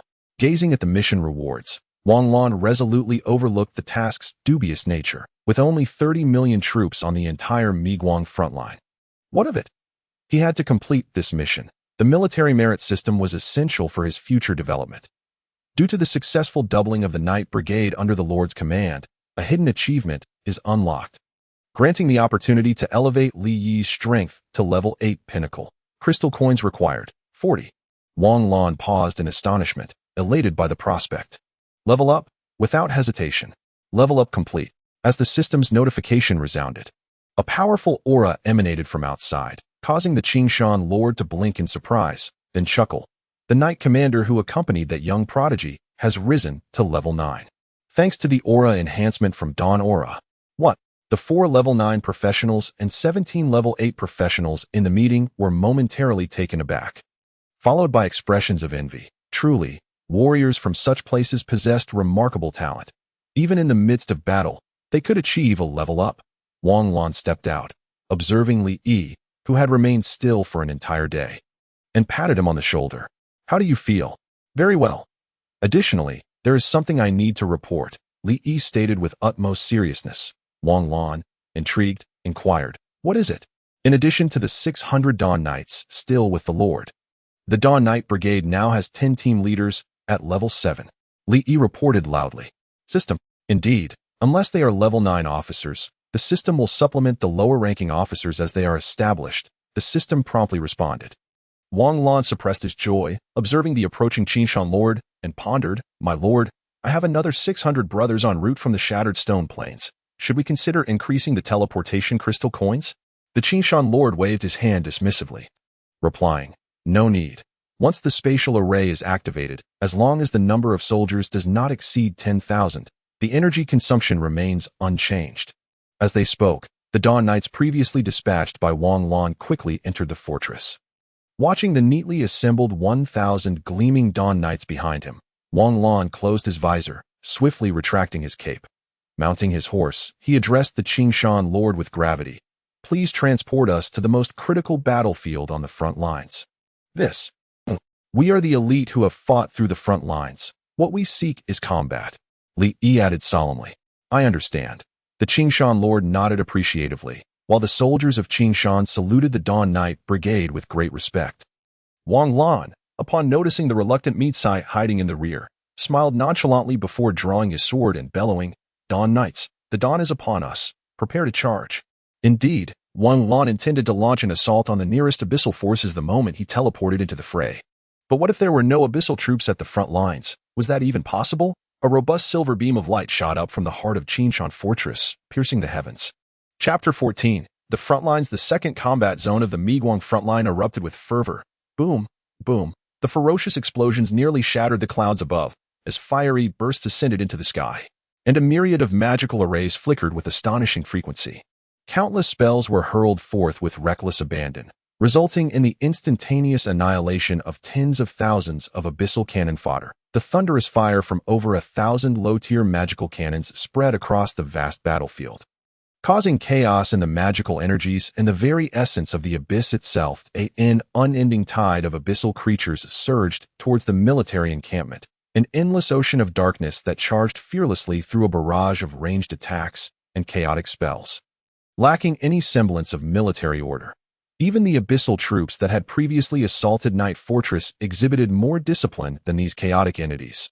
Yet, this was the true nature of the abyssal army: no formations, no order, no training. Their only allegiance lay with overwhelming strength and formidable claws. Countless corpse demons and skeletons were summoned by the Lich as cannon fodder, while brutish demons weaved through the ranks, stealthily advancing towards the most fiercely contested front lines. Corroding spheres conjured by winged demons rained down from above, decimating numerous Miigwang soldiers with their overwhelming power. Millions of shield bearers, various professionals, and mercenaries exerted every ounce of their strength to withstand the colossal abyssal horde. In addition to the military forces comprising thousands of shield bearers and archers, countless powerful mercenaries navigated through the abyssal ranks, systematically eliminating high-level abyssal beings. Shaoli, amplify our strength. Shield warriors, hold the line. Li Jia, you are a level 6 fire mage. Prepare for a lethal strike. Ensure that we take down that level 7 Tali beast in one fell swoop. Understood, Captain. In a chaotic expanse of the battlefield, more than a dozen mercenary squads clad in diverse armor unleashed a relentless assault on a colossal black-furred creature resembling a mammoth, under the combined onslaught of a level 6 priest, a level 6 mage, and a level 7 warrior. The sluggish behemoth ultimately let out a furious roar before collapsing. The 3 squad members swiftly approached to extract the abyssal crystal, and as one of them received the crystal still stained with dark green blood, the squad leader glanced at his wrist-mounted device, a smile breaking across his face. The military achievements have been recorded. The error rate of the military achievement tracker has become nearly zero. It accurately logs even in this chaotic scenario. The captain chuckled at the nearby healer priestess while the abyssal crystal he had just acquired vanished from his grasp. Hee. I must exchange this for a new magic ring upon returning to Miigwang War City. The priestess giggled. Zhou Zhan rolled his eyes. All right. A level 7 abyssal crystal is worth 1,000 military points. That should be enough for you to get a level 6 magic ring. Surveying the area, Zhou Zhan noticed that apart from the Tali beast they had just vanquished, there were no other abyssal creatures in sight. His gaze shifted forward, where a regular army of 30,000 was relentlessly launching attacks, executing shield formations, drawing blades, firing arrows, casting spells, and healing with remarkable precision, transforming the military unit into a cohesive entity that efficiently slaughtered the abyssal forces. The level 4 corpse demons and skeletons posed no resistance, being torn apart with ease. Upon closer inspection, it appeared as though an ethereal light enveloped this battalion, unifying their momentum and attack frequency. Even when level 7 or 8 abyssal beings occasionally appeared, they would be swiftly dispatched by the sergeants or the roving Miigwang knights. Zhou Zhan watched enviously, lost in thought. After a long silence, he finally spoke. At this rate, we will always remain a mere 1-star mercenary team. Should we not venture deeper into the battlefield and take a risk? A hush fell over the group. To be honest, aside from the captain possessing level 7 strength, only 3 members were level 6, while the rest were all level 5, making entry into the perilous zones akin to courting death. Even the hundreds of scattered 10,000-strong army divisions faced the possibility of total annihilation with the slightest misstep. It is important to note that a 10,000-strong Miigwang unit comprises 8,000 level 4 warriors, 1,000 level 5 warriors, 100 level 6 warriors, 10 level 7 warriors, and at least 1 level 8 warrior, alongside various specialized teams with level 6 and 7. The obliteration of such a 10,000-strong army on the battlefield is not uncommon, let alone for their group. As the atmosphere grew increasingly tense, a level 6 warrior wielding a one-handed sword stepped forward, speaking solemnly. We came here to fight for our lives. Those who dare enter this battlefield are not cowards. Therefore, let us press on. The remaining team members remained silent, but the priestess Xiao Li and the mage Li Jia gritted their teeth. We can do this. We cannot simply linger in the back, scavenging off others' efforts, can we? Zhou Zhan paused, then smiled. Good, with your words. I am reassured to proceed. He then turned his gaze to the level 5 members still contemplating their decision, stating, "This is not compulsory. Participation is voluntary. However, any spoils obtained in the danger zones will not be shared with those who do not join us." The level 5 members exchanged glances, and one by one, they stepped behind Zhou. Though they were wary of the hazardous areas, they were not afraid of death. Fortune favors the bold, and they made their choice, seeing others take the lead. More than 10 level 5 members gradually decided to join. After a brief moment, Zhou acknowledged the 15 willing participants, turning to the 3 who chose not to join. "You have made your choice. Our Xingho mercenary team will not drive you away. But you will not receive any share of the spoils from this battlefield, aside from the Tali beast." The 3 team members, faces flushed with shame, quickly nodded in agreement. "All right, you can remain here and take down some isolated level 5 abyssal creatures to offset your losses."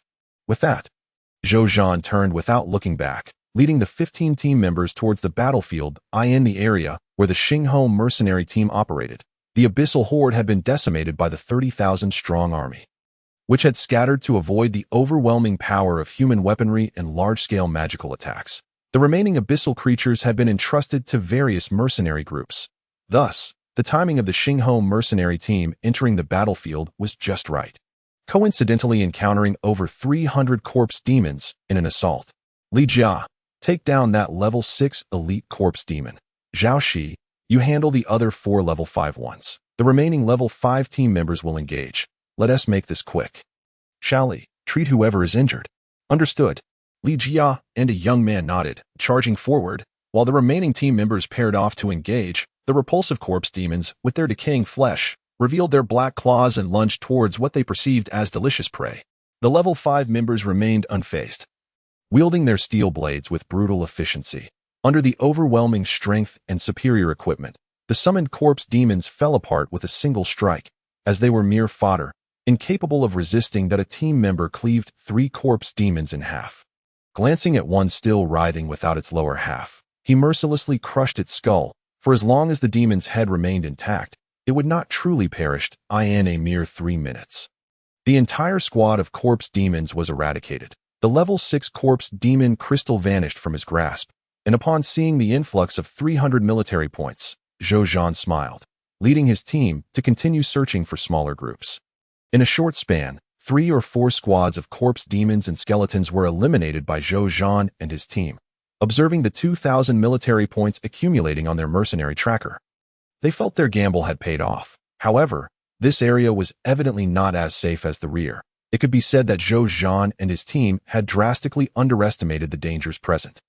Just as Zhou led the group in an assault against 2 level 6 brutish demons, a black spear suddenly materialized, impaling a level 5 team member instantly, killing him on the spot. Zhou froze, his expression shifting dramatically as he shouted, "Fall back! Gather! Death Knight!" Panic ensued, and everyone quickly clustered together, the 2 injured brutish demons disregarding Zhou as they fled in another direction that a shadow flickered past. A figure mounted on what appeared to be a skeletal horse emerged before Zhou and his team. The skeletal horse, wreathed in blue-black ghostly flames, bore eyes that glowed with a terrifying black fire. The figure, draped in tattered battle robes, revealed skeletal hands gripping a long war blade, from which wisps of black embers flickered. Witnessing the ominous aura surrounding the figure, Zhou and his team were instantly filled with dread. The Death Knight was one of the few abyssal beings capable of overwhelming human forces. Remember, it was not mere suppression, it was sheer domination. They are inherently of 8th-tier strength, a terrifying force to behold in their former lives. They were all at least 8th-tier phantoms, transformed into these monstrous beings by the abyssal demons through their lingering resentment, death energy, and a plethora of abyssal essence. They will annihilate every phantom creature they encounter, as well as any abyssal beings that obstruct their path. Only their creators possess the ability to control them. No one else can do so. At best, refraining from attacking one another, Zhou and his companions broke into a cold sweat. Paralyzed with fear, a soldier at a certain magic cannon emplacement detected the magical fluctuations of a Death Knight through an auxiliary array. The barrel of the mid-level magic cannon elevated, directly locking onto the Death Knight. The moment the Death Knight felt the lock, an overwhelming sense of danger enveloped it. prompting it to disregard Zhou Zhan and his group. As it vanished into the shadows, the soldier smirked slightly, realizing he would not hit his target. However, he was not aiming to eliminate the Death Knight. They were all phantoms, and if he could save one, he would. Noticing the Death Knight's departure, Zhou Zhan hastily gathered his fallen comrade's body and fled the scene. Meanwhile, the Abyssal army exhibited an unusual behavior, rapidly consolidating their forces. Chapter 15. Prelude to battle. The abnormal movements of the Abyssal army immediately drew the attention of the fortress in the rear of the heavy battle zone. Report to the Legion commander. The Abyss seems to be mobilizing a vast number of troops, gathering them along the central front line, with their numbers surging into the tens of millions within minutes. Additionally, numerous large-winged demons and 8th-tier Tali beasts have been spotted. The urgent report echoed in a metallic underground command room. Understood, replied a slightly hoarse baritone voice indifferently. A tall man clad in a simple yet stylish blue military uniform stood erect, his gaze fixed intently on a table crafted with alchemical technology. Utilizing the alchemical technology, colorful small magical arrays materialized at the corners of the table, projecting beams of light that rendered a detailed topographic map of the battle zone upon its surface. Upon hearing the report, the tall man gestured to expand the central plain area, scrutinizing his side's defensive works. His brow furrowing immediately. After a moment of contemplation, he remarked, "I recall this radiant weapon. It was sent back to the Alchemical Guild in the Radiant City for repairs, correct?" "Yes, Commander. According to the 5-year maintenance period for radiant weapons, it is indeed time for them to return for upgrades," the young aide who had come to report promptly replied. The tall commander rubbed his forehead. "Radiant weapons are exceedingly precious. We only have 5 in the second heavy battle zone, all positioned at critical points. Aside from providing some fire support, they must not be moved. Without the radiant weapons, we may suffer immense losses in an attempt to withstand this assault." The young officer remained silent, standing to the side. "First, recall all soldiers from this defensive line to assemble. Additionally, send half of the garrison troops from the fortress." "Understood. Also, dispatch a team of mages from the mage camp for support." "Got it." With the orders rapidly disseminated through magic and alchemical technology, within 10 minutes, the scattered forces of tens of thousands had regrouped. Various military supplies continued to flow through magical airships and underground alchemical trains to the front line. Millions of human troops formed orderly formations, creating an awe-inspiring spectacle, while ranger teams with an average strength of 6th tier formed a 5,000-person square, their formidable momentum surging. Behind the millions of sword and shield warriors, 800,000 4th-tier archers formed a long rectangular military formation, poised against the direction of the gathering Abyssal army. Teams of mages, comprised of 5 members each, traversed the defensive line, reinforcing its integrity. 26th-tier earth mages raised a towering earthen wall a kilometer long, while another 20 gold mages swiftly hardened it. Zhou Zhan and his companions returned to the defensive line, momentarily bewildered by the bustling scene before them. "The mercenary gathering area is over there," indicated a gold mage reinforcing the fortifications, pointing toward a nearby camp filled with smoke. Before resuming his work, Zhou Zhan glanced at the uniformed soldiers surrounding him and quickly led Xiaoli, Li Jia, Zhao Shi, and others toward the expansive camp. As they passed through the surrounding earthen walls, a lively scene unfolded before their eyes. Nearly 100,000 mercenaries had congregated here, with numerous earthen houses, stone structures, and magical tents densely populating the area. In some places, many mercenaries were even setting up stalls, selling various materials harvested from abyssal creatures. Some of these materials could be taken to the Evolution Tower for a fee to be transformed into valuable magical components.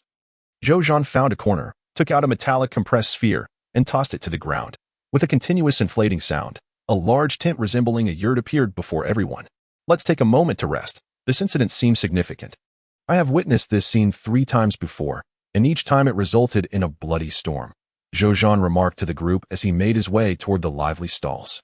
Zhao Shi and Li Jia exchanged glances, shrugged, and entered the tent to sit and rest on the ground. Xiaoli tilted her head, glanced at them, produced a much smaller tent, and crawled inside. Outside the mercenary camp, hundreds of earthen walls had already been completed, with archers climbing atop them, gripping their powerful bows, gazing solemnly at the seemingly darkening horizon.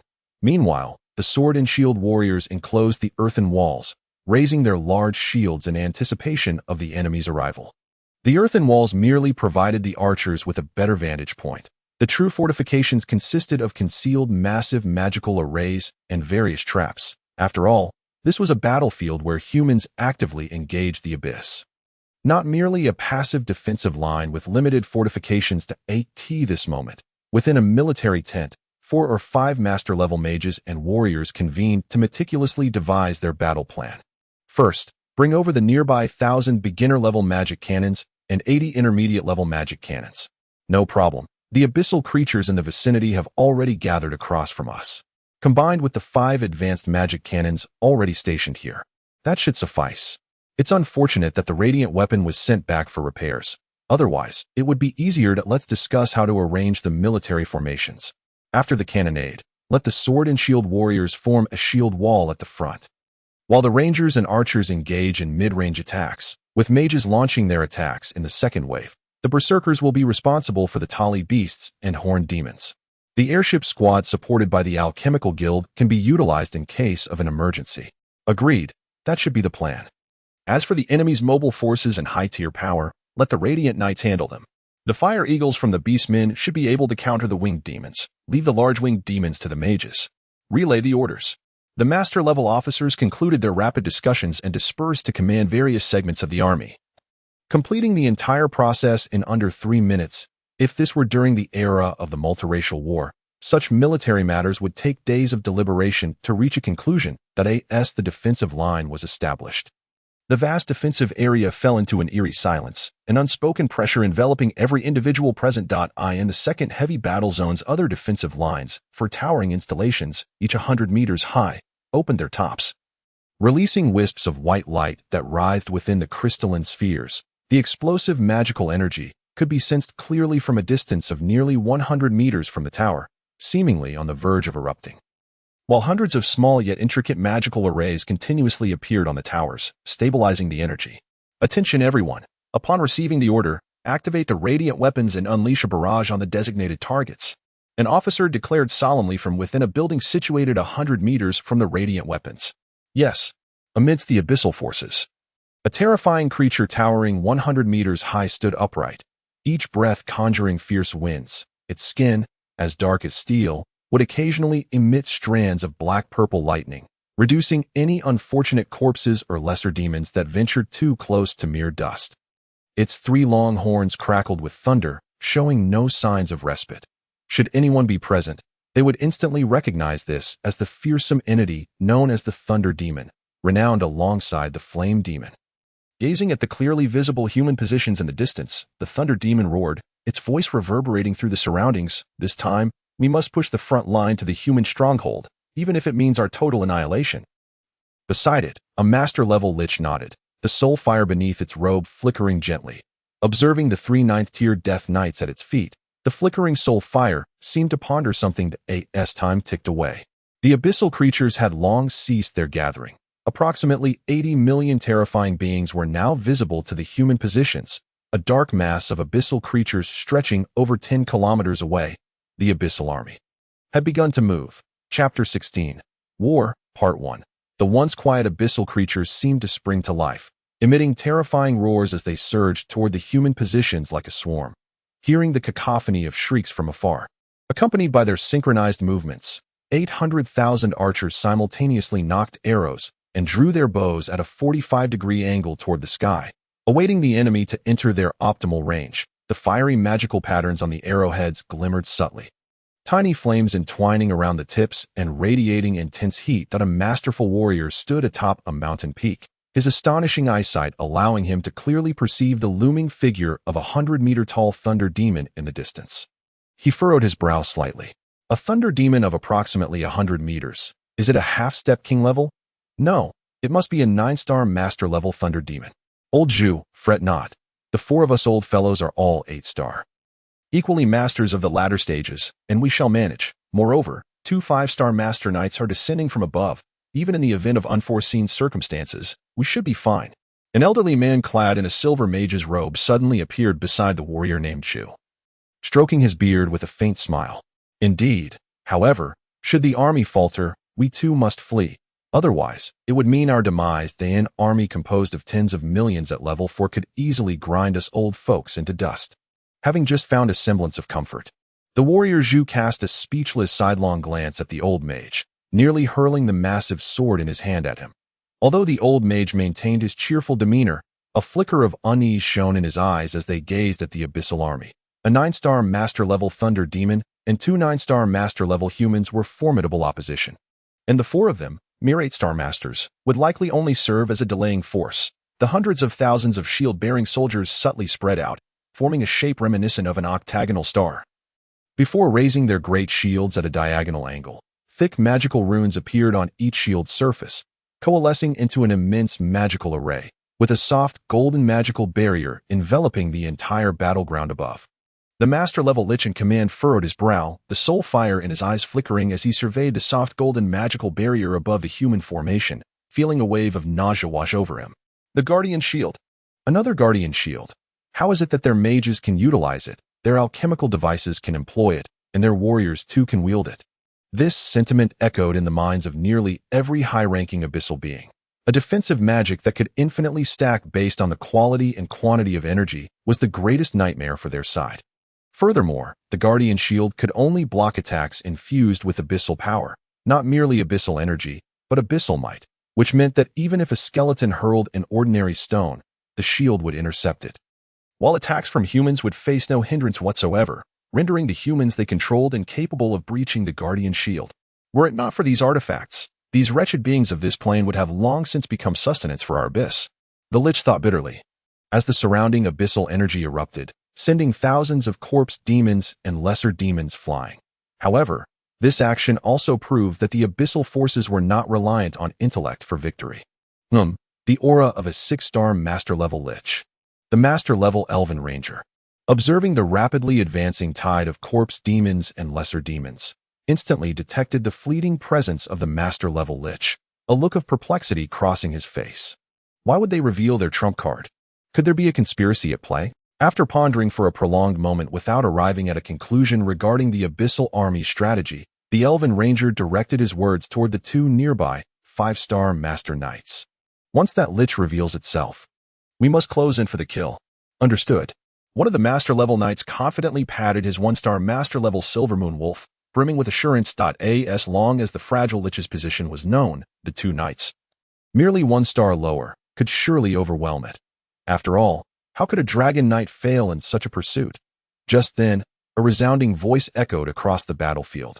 All magic crystal cannons, aside from the high-grade ones, aim at the central positions of the abyssal army, targeting the ogres and tar beasts. Seize the opportunity to diminish the enemy's spellcasting units in the rear. Boom, boom, boom. The thunderous roar of the magic crystal cannons reverberated like a Gatling gun. An unceasing cacophony. Hundreds of magic orbs surged unimpeded through the golden magical barrier of the Guardian Shield. Zhou Zhan and the countless mercenaries nearby gazed in awe at the sky, where the dazzling magic orbs cascaded like a meteor shower. How beautiful! Little Li murmured, her bright eyes reflecting the vibrant colors. Zhou Zhan observed the hundreds of magnificent magic spheres in the sky, feeling the lethal magical fluctuations within, and his lip twitched. Beautiful. In less than 2 seconds, a brilliant mushroom cloud enveloped a vast area at the heart of the abyssal army, with magical flames raging at temperatures exceeding 10,000 degrees, the violent shockwave instantly shredding a considerable swath of corpse demons. The 8th-level ogres and tar beasts at the core lay charred and lifeless upon the ground. However, the abyssal side's numbers were simply overwhelming. The loss of less than 200,000 could only be described as a drop in the bucket. And the gaps in the abyssal army were swiftly filled. Yet, the abyssal forces were not accustomed to standing idle while under attack. A group of grotesque, gray beings resembling toads, covered in festering sores, opened their repulsive mouths, rapidly gathering a visible green sphere of energy within. They then launched these projectiles at a speed comparable to the magic crystal cannons. However, the tens of thousands of green spheres failed to eliminate any ethereal beings. Upon reaching a height of 100 meters above the battlefield, they seemed to encounter an unseen barrier and immediately detonated, releasing a thick, corrosive liquid that blanketed a portion of the Guardian Shield. The magical runes on the shields of millions of blade-bearing soldiers began to fade slowly. We cannot allow these entities to continually drain the Guardian Shield's magical reserves. Once the magic stored in the Bladebearer's shields is depleted, the mage battalion of 10,000 will be unable to sustain such a colossal Guardian Shield. If we engage the abyssal forces in melee combat now, our chances of victory would be virtually non-existent, a master-level assassin suggested helplessly. However, revealing the number of our mage battalion is also detrimental to us. The old mage furrowed his brow in agreement. Watching as the second wave of green magical orbs approached, a young 8-star master-level swordsman standing nearby suddenly had a bright idea. Archers on the elevated position in the center.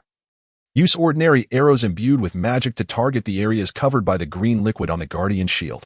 Upon receiving the command, the archers in the center wasted no time raising their powerful bows and releasing their arrows.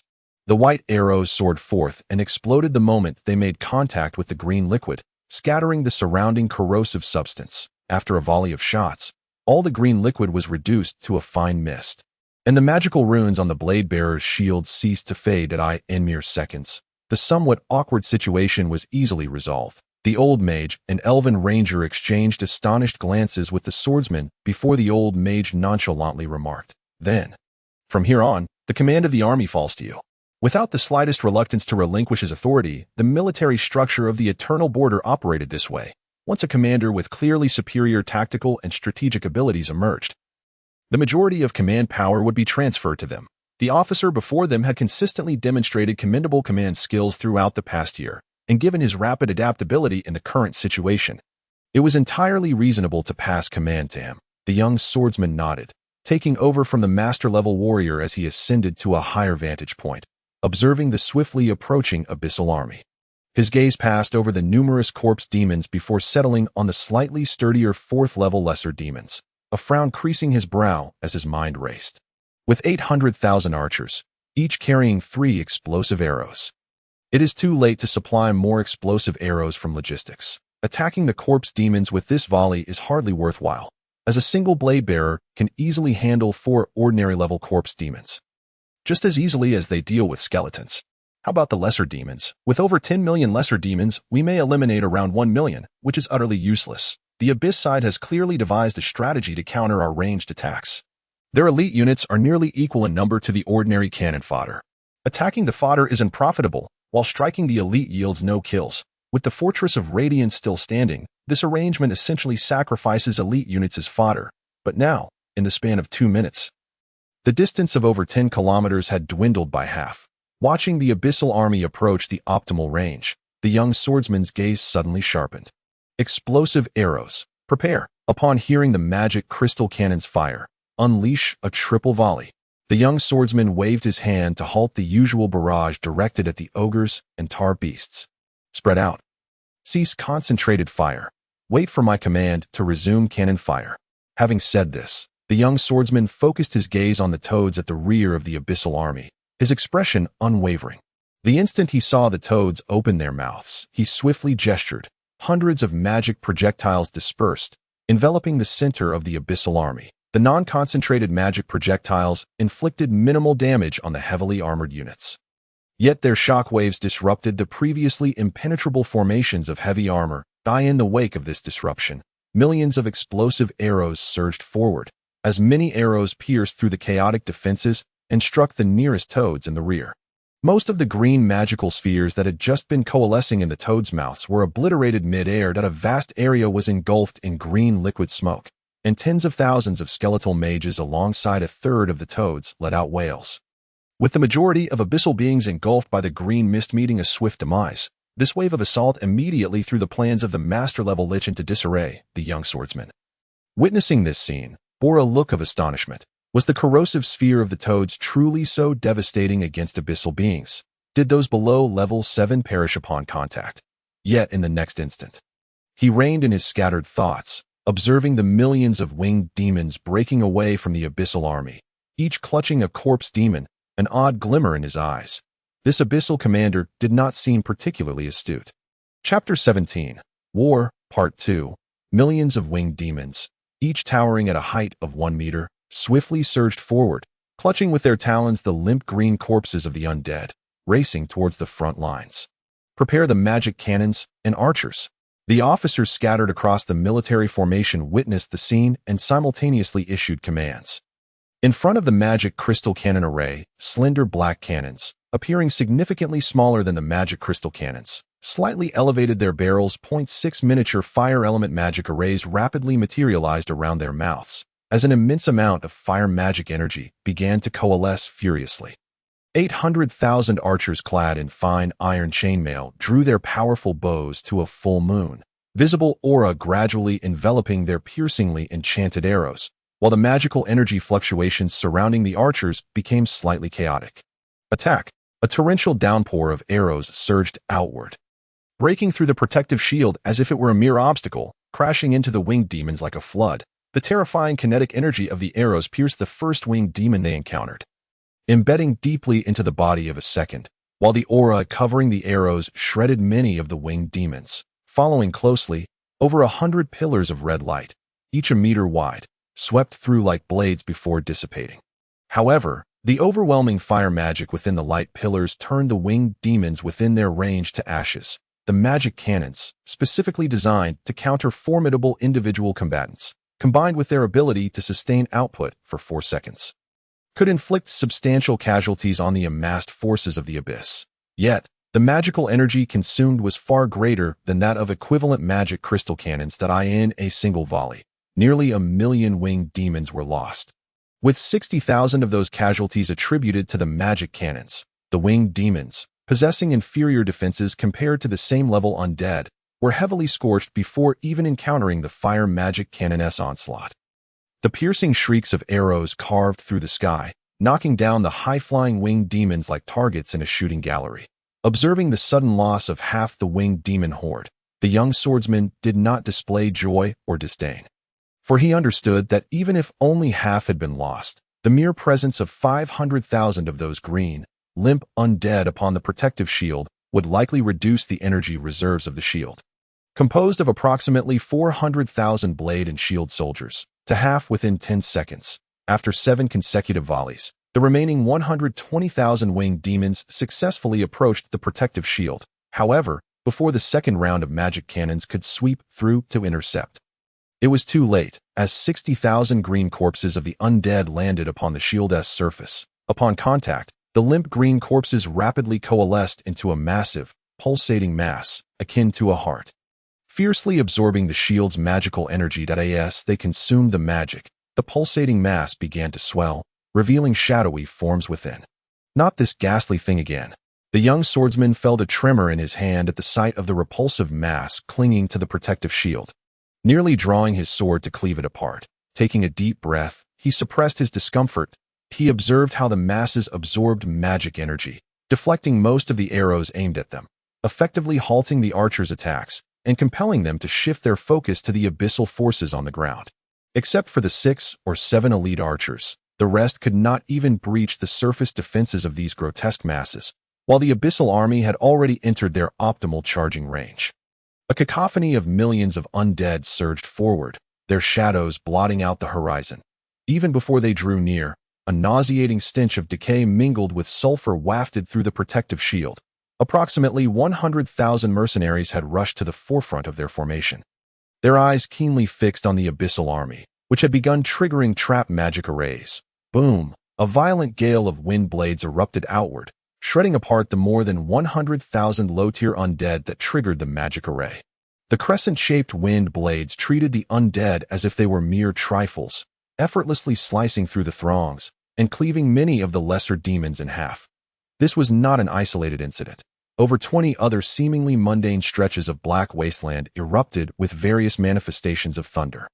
Fire whirlwinds, poisonous vines, and icy storms. The relentless charge of the abyssal army momentarily faltered, yet countless undead continued to charge forward, unperturbed and emotionless, triggering powerful magic arrays with each step. Nearly 10,000 mages had spent considerable time setting up these magic arrays, leading to the annihilation of over 800,000 undead through their activation. However, not even the young swordsman nor the various commanding officers expressed any semblance of joy. Instead, they furrowed their brows. Damn it. These magic arrays can only be triggered by level 7 abyssal creatures. They strategically placed several level 7 lesser demons among the undead horde. The array is compromised. Their horned demons, tar beasts, and liches have suffered no damage whatsoever. Cursed be it, the protective shield may not hold much longer. A senior officer standing behind the young swordsman grew increasingly anxious, while the young swordsman displayed no change in demeanor. His mind racing with strategies. Letting out a sigh, the young swordsman instructed, "Notify the other 4 defensive lines to prepare for the use of radiance."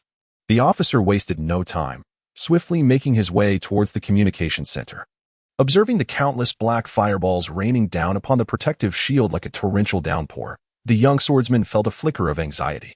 We must find a way to eliminate those level 7 liches, otherwise the continuous onslaught of the undead and skeletal mages will be insurmountable. If we can disrupt their collective casting of spells, we might have 3 minutes. Radiance could eliminate them.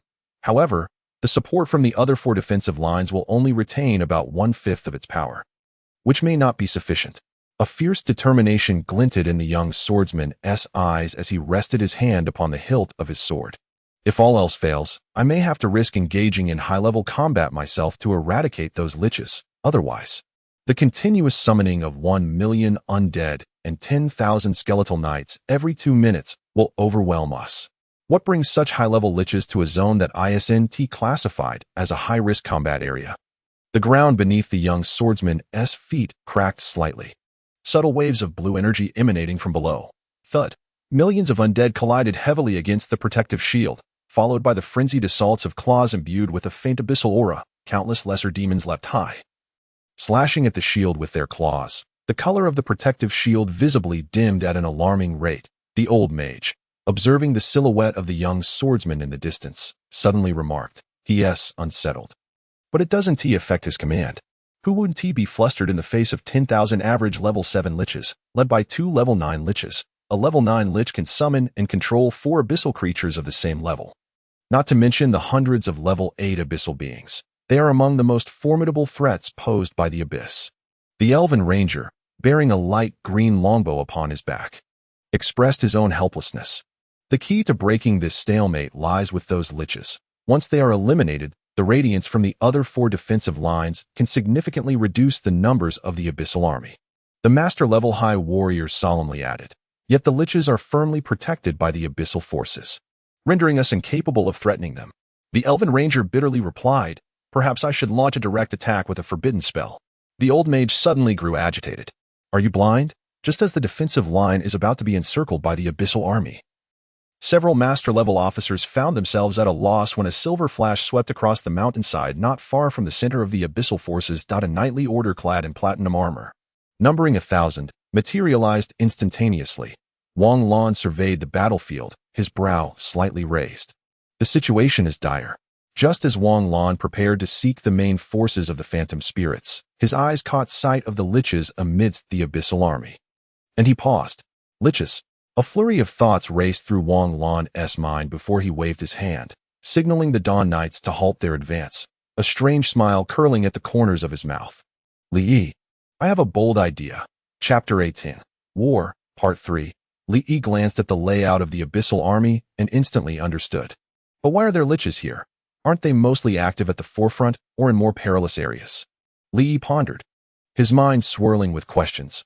Although both Wang Lan and Li shared the same confusion, the deeply rooted notion of a bold idea propelled Wang Lan to cast aside this momentarily irrelevant query.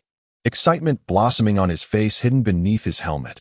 Observing the abyssal army that had begun to assault the defensive lines, Wang Lan's voice rang clear in Li's ears. "Wait for the right moment, when the time is ripe. Charge with me."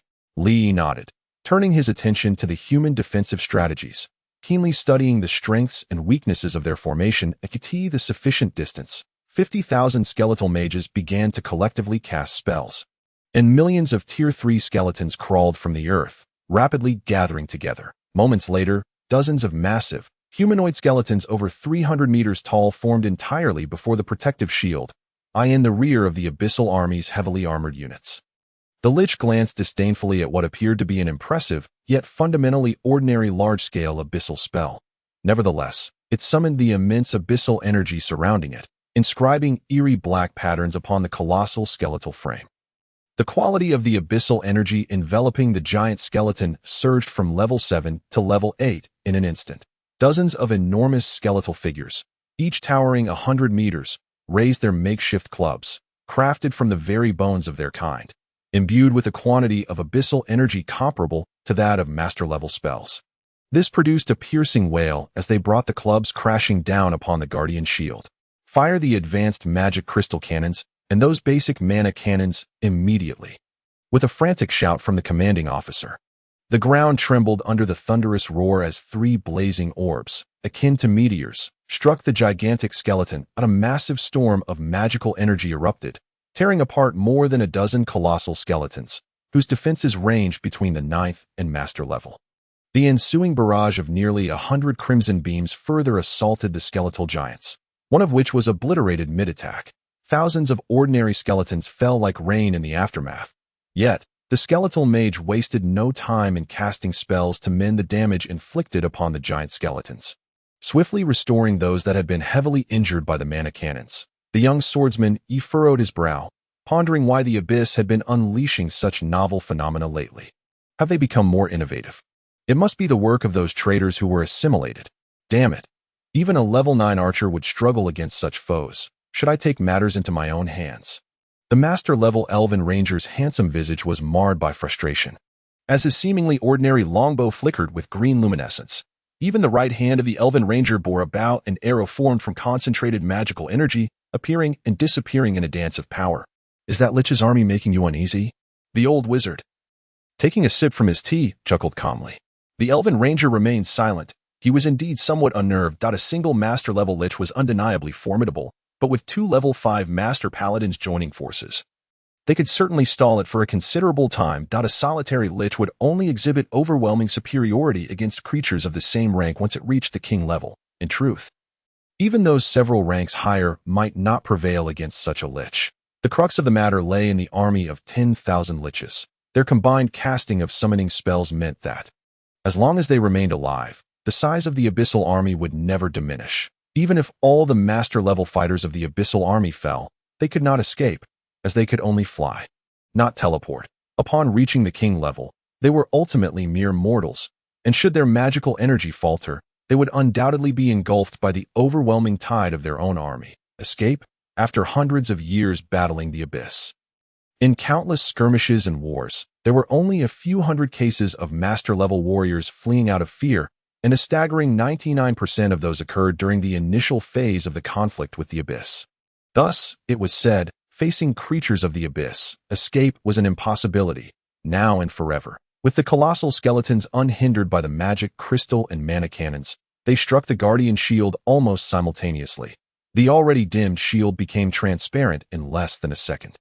The intricate magical patterns on the massive shields wielded by millions of blade and shield soldiers were nearly invisible, while tens of thousands of 6-level winged demons were shrouded in black abyssal energy. 2 claws extended into 1-meter-long black blades through the abyssal energy, lunging at the guardian shield, and the air seemed to hold its breath for a moment. Crack. The once impenetrable guardian shield was instantly riddled with cracks before it completely disintegrated. Countless corpse demons and lesser demons, now free to advance, howled as they surged towards the blade and shield soldiers, who hastily formed a triangular formation, along with the archers still firing from behind the earthen walls. As the 2 armies collided, limbs and torsos flew through the air in a moment of chaos. The blade and shield soldiers, forming multiple layers of shield walls, raised their weapons and relentlessly struck down the approaching corpse demons, cleaving them in twain.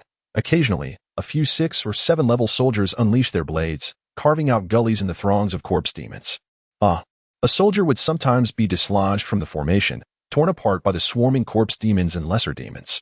Hidden throughout the ranks of the abyssal army, the skeletal mages began to summon skeletal archers in a frenzy. With the lich's assistance, within a minute, 100,000 skeletal archers were summoned, some skeletal mages collapsing from overexertion.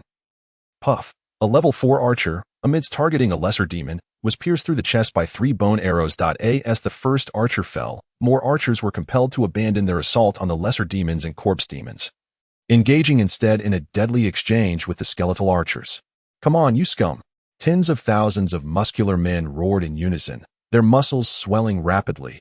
a crimson hue igniting in their eyes, as simple magical patterns emerged upon their bodies like tattoos. Berserkers, the fierce and formidable berserkers, clad in gloves forged from razor-sharp blades, charged headlong into the abyssal army. Whether faced with level 4 corpse demons or level 6 lesser demons, the berserkers tore through them with bare hands.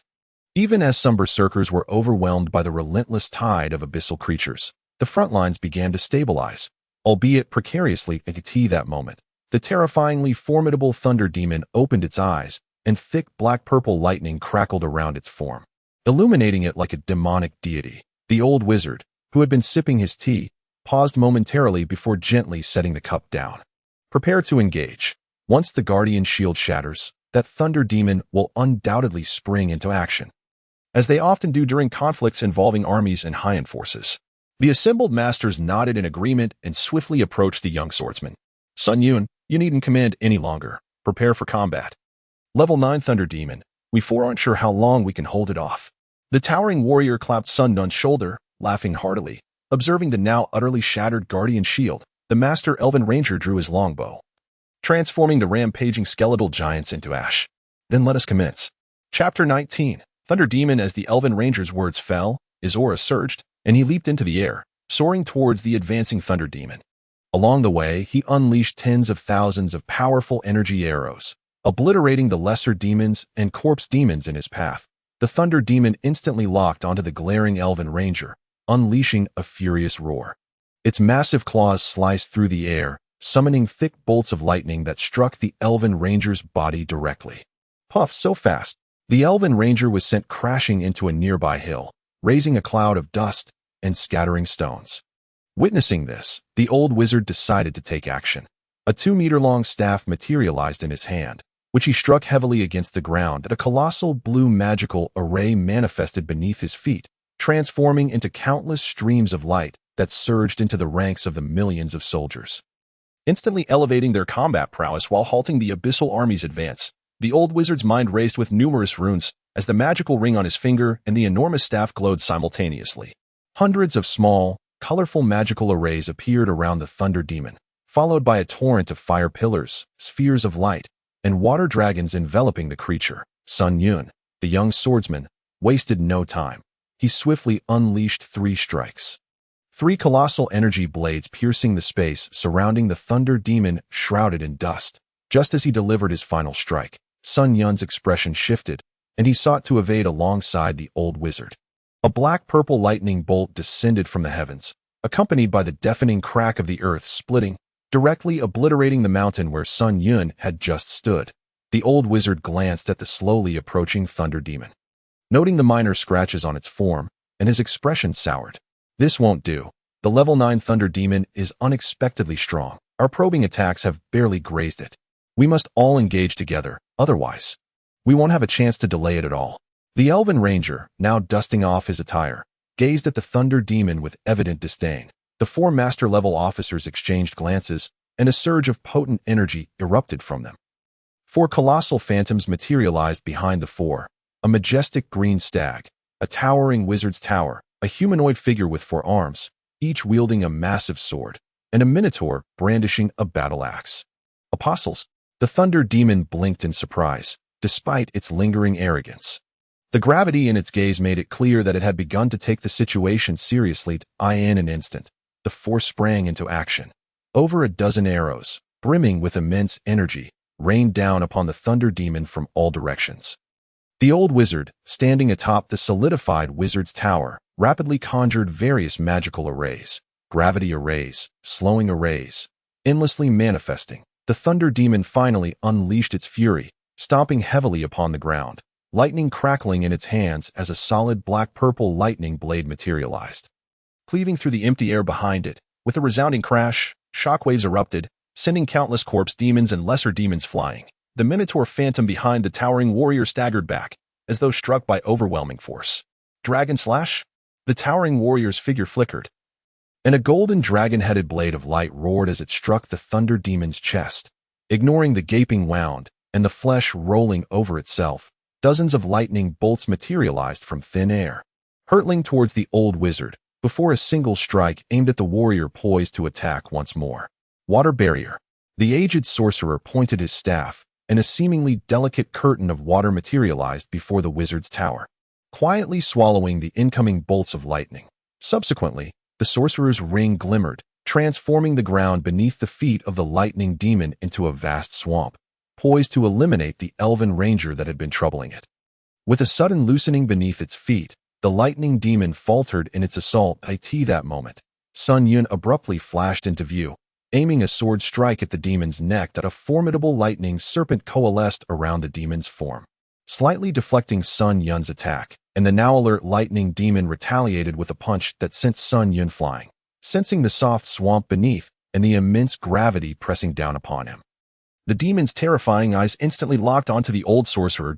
In that fleeting moment of distraction, a colossal minotaur apparition rose once more, its weapon descending mercilessly, even generating gusts of wind upon its blade.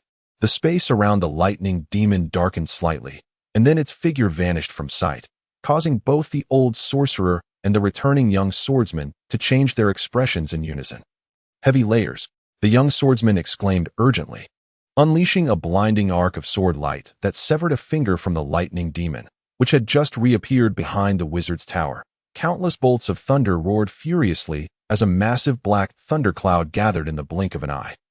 The lightning demon howled at the sky, and a multitude of lightning strikes engulfed its colossal form, its roar gradually shifting to a deep rumble. When the thunderstorm subsided, the lightning demon emerged, its appearance completely transformed, its limbs elongated and terrifying.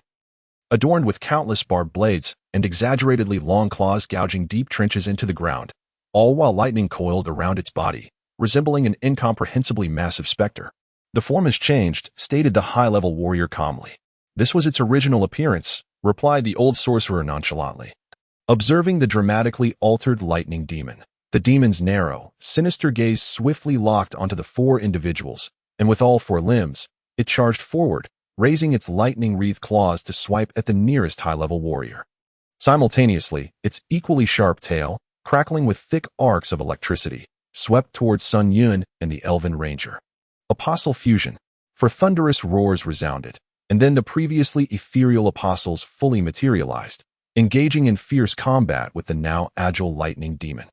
Observing the colossal clash of five titanic beings, the immense magical fluctuations felt like an abyss, and the seemingly simple, yet dishearteningly brutish techniques left Wang Lan feeling a wave of oppression.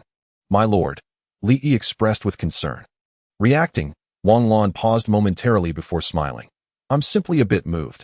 Lord Li, you truly are formidable." Li Yi was momentarily taken aback, then fell silent. Wang Lan shook his head with a smile, his gaze suddenly brightening, informed the warriors to prepare for action. The central formation of the abyssal army was thrown into disarray due to the chaotic battle among the five master-level entities. And there were allies as well. Wang Lan's eyes swept over the tens of thousands of radiant knights entangled with the beast forces within the horned demon tower, then fixed upon the thousands of liches firmly ensnared in the heart of the abyssal army. "Prepare to charge with me." Seeing the fluctuating starlit energy around Wang Lan, Li Yi commanded the Knights of Dawn behind him. Yes. Just as the lightning demon was forced back by the four master-level attacks, a flash of light sparked in Wang Lan's eyes, the shadows steed beneath him. In perfect sync, charged down the slope, rapidly approaching the flank of the abyssal army. Following closely, the Dawn Knights surged with overwhelming energy, fiercely condensing their power upon their lances. "Prepare, use phantom charge," Wang Lan commanded. Gazing at the massive 8th-tier beast forces that were now obstructing their path, his voice booming to the knights, communicated through a small sound array in the helmet. Chapter 20. The best support of the battlefield. Wang Lan's attention was fixated on the approaching group of 8th-tier horned demons.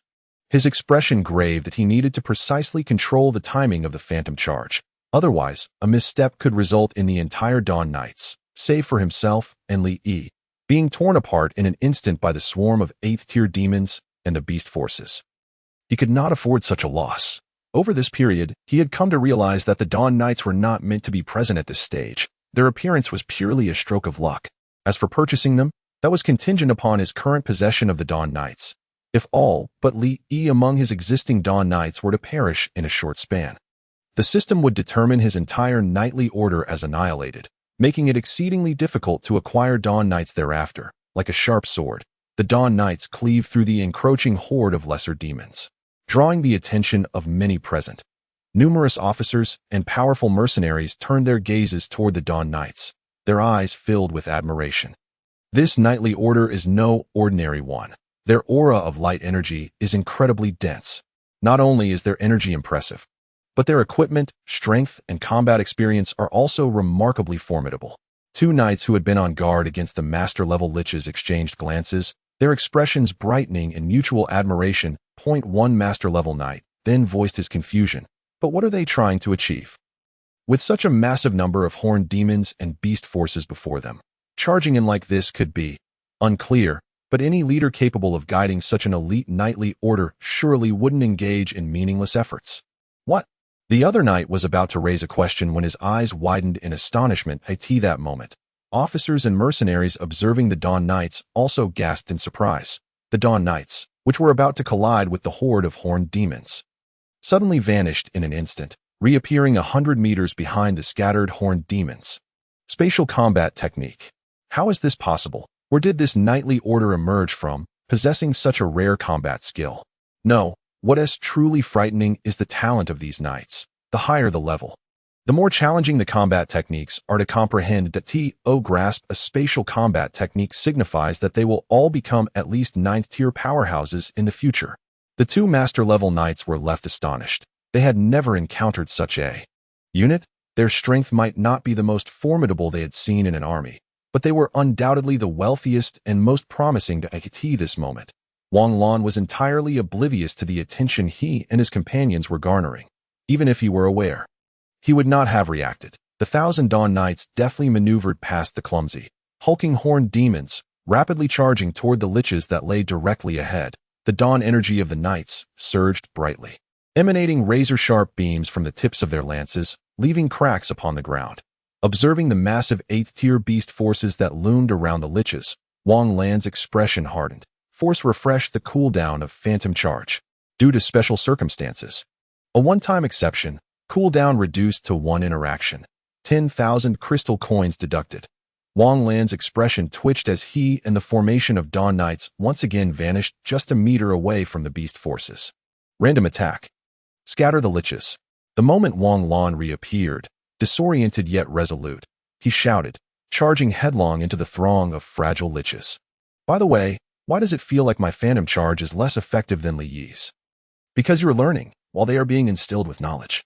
The cold voice silenced Wang Lan, and his attacks against the liches became increasingly fierce. To his left, a surge of energy erupted, and a shattered lich's body was sent flying past Wang Lan, prompting Li Yi to remark with exasperation, "I didn't expect the 9th-tier liches to be weaker than regular 8th-tier warriors." Moments later, the enraged swarm of horned demons and beast forces overturned the obstructing corpse demons and lesser demons, surging back toward Wang Lan and his companions. Scanning the battlefield, Wang Lan noted that the vast majority of liches had been dispatched by the Dawn Knights. He casually unleashed a flurry of blade-like energies, decapitating the remaining liches. Prepare to retreat. Charge toward the rear of the abyssal army. Behind the abyssal army, apart from the similarly fragile toads, there were only a horde of skeletal mages and skeletal archers remaining.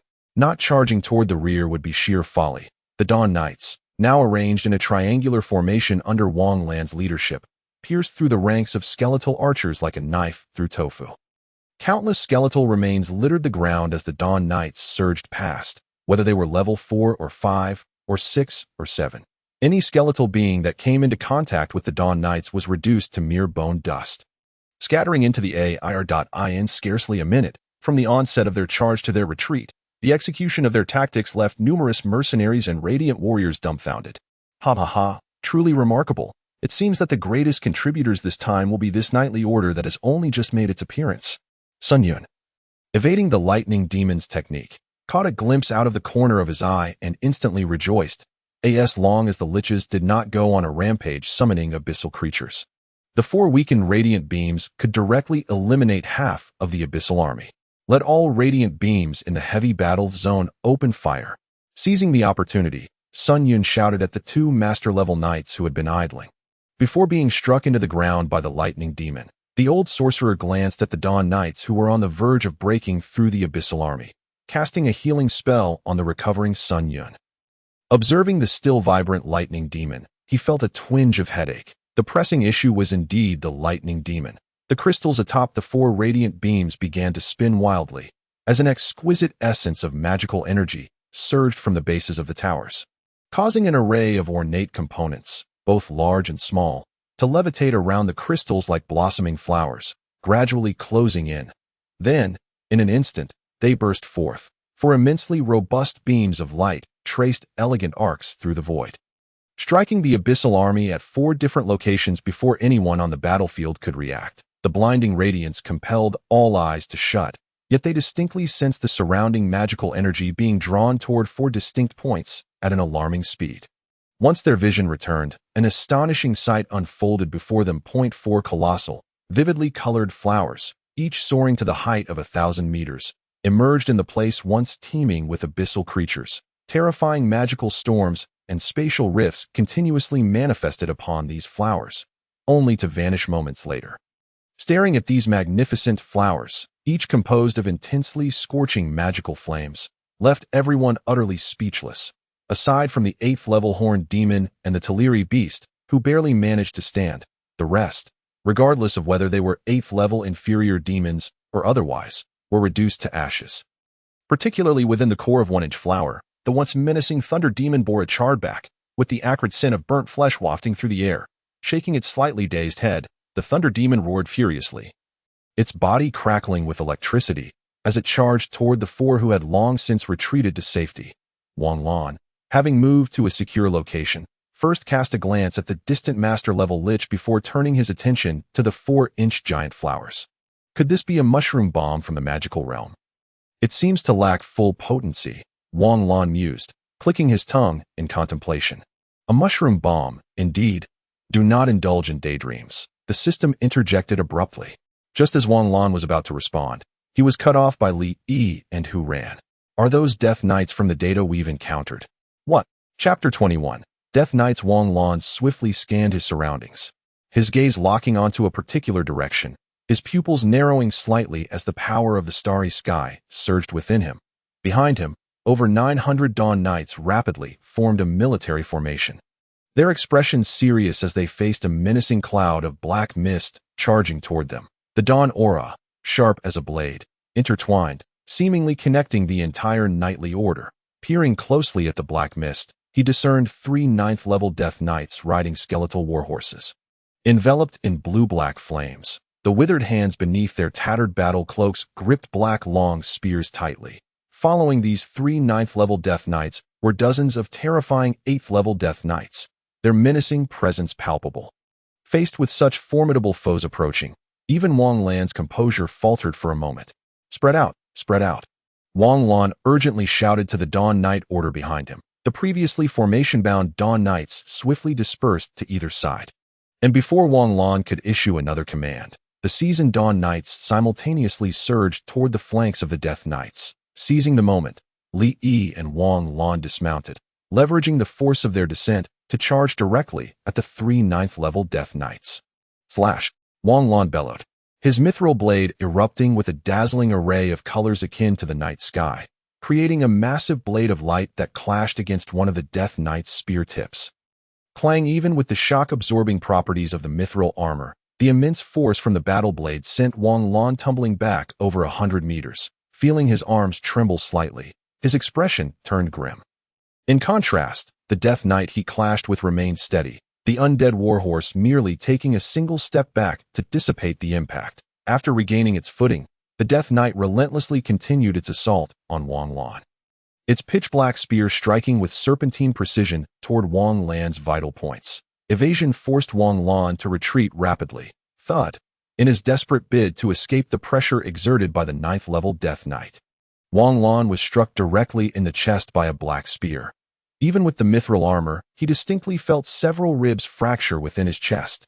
Dazed by the excruciating pain, Wang Lan barely managed to react, driving his battle blade into the ground to halt his backward momentum. Spitting out a mouthful of blood-tainted saliva, he nonchalantly retracted the mithril armor's Wolf King helmet, concealing his chest while displaying a disdainful smile toward the 2 Death Knights. System. Heal.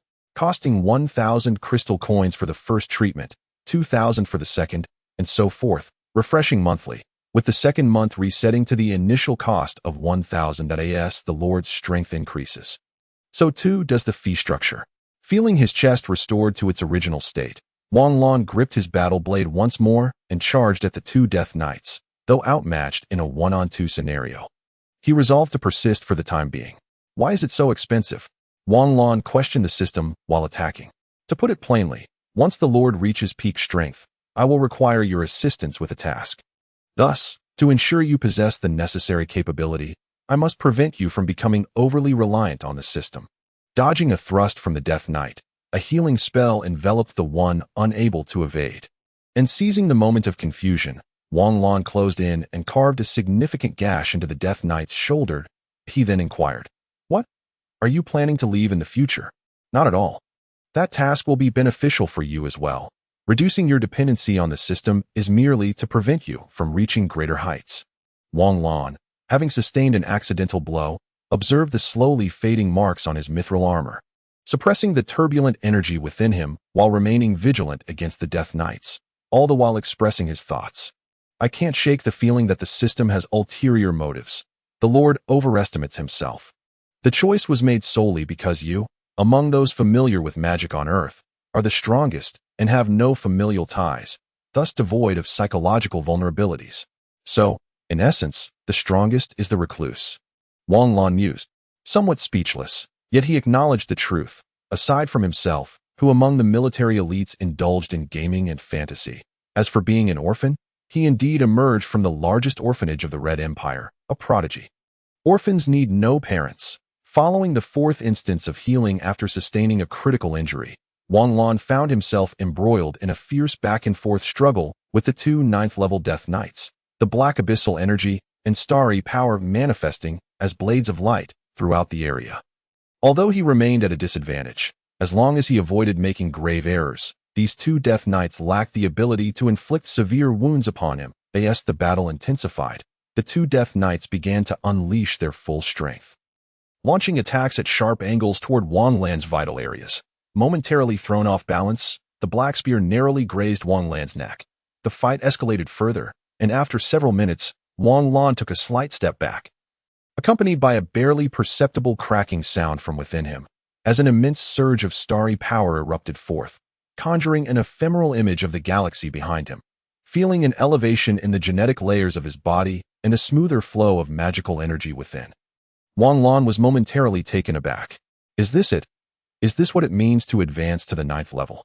A faint smile crept onto Wang Lan's face as he glanced at his mithril armor and blade, both of which seemed to have undergone subtle changes. Quickly, he blocked the attacks of the two Death Knights, revealing a hint of a strange expression. The helmet once again enveloped Wang Lan's head, activating the auxiliary magic array for targeting. As he propelled himself toward the Death Knights with speeds exceeding his previous capabilities, unleashing a blade of light shimmering with golden hues that sent one Death Knight flying. The other Death Knight lunged at Wang Lan with its spear, but Wang Lan deftly tilted his head, grasping the spear shaft, and swiftly pivoted his mithril blade, piercing through the Death Knight's chest, before delivering a forceful strike to the same spear he held. Starry Sky Prism, a magical array, identical in hue to the previous blade of light, materialized instantly, a robust beam of light exploding the Death Knight at close range. As he watched the Death Knight completely disintegrate, Wang Lan stared blankly at his palm. While Death Knights of the same level were merely ordinary adversaries in the presence of truly gifted individuals, the magic accompanied by his memories was undeniably potent. Observing the other Death Knight returning to charge at him, Wang Lan swiftly dispatched it with ease, turning his attention to the ninth-level Death Knight that had been pressuring Li Yi. Subsequently, dozens of eighth-level Death Knights were also neutralized. After defeating the Death Knights, a somber silence enveloped Wang Lan. The initial elation of reaching the ninth level dissipated instantly. 130. 130 Dawn Knights had perished at the hands of dozens of Death Knights, and the only price paid was that of a single eighth-level Death Knight. This was the result of 1,000 Dawn Knights coordinating their efforts in formation. Wang Lan couldn't help but question himself. Had he become somewhat arrogant? If it weren't for the Lord's sudden advancement to the ninth level, aside from the Lord and Li Yi, all the Dawn Knights would have met their demise. No matter how strong the Dawn Knights are, they are still 2 levels below the ordinary Death Knights, separated by a significant gap that I hope next time the Lord can remain calm and avoid making such mistakes. Retreating is one thing. Fleeing is another. These two are not synonymous. This post-event reminder is already an exception, as the system provides this supplementary function. Even though the Lord has advanced to the 9th level this time, a significant part of the credit lies in the tempering of his mindset. After all, you have reached the 9th level before. Listening to the system's admonition, Wang Lan sighed and nodded silently, looking at the remaining 800 Dawn Knights. He took a deep breath. Dawn Knight order, move out. Chapter 22. The Ghost Tower. Hundreds of imposing Dawn Knights, upon hearing Wang Lan's command, unhesitatingly turned their steeds and followed him toward the now considerably thinned ranks of the abyssal army. Along the way, the horde of corpse demons attempting to obstruct them was effortlessly skewered by the enraged Dawn Knights, flinging them aside like candy on a stick. In the early dawn, the Knight of Dawn unsheathed his saber with a swift motion, slightly tilting his body as the glimmering blade flashed through the air, decapitating the oncoming inferior demons in an instant. In that moment, where the Dawn Knights passed, the ground was strewn with the mangled corpses of both the undead and the inferior demons.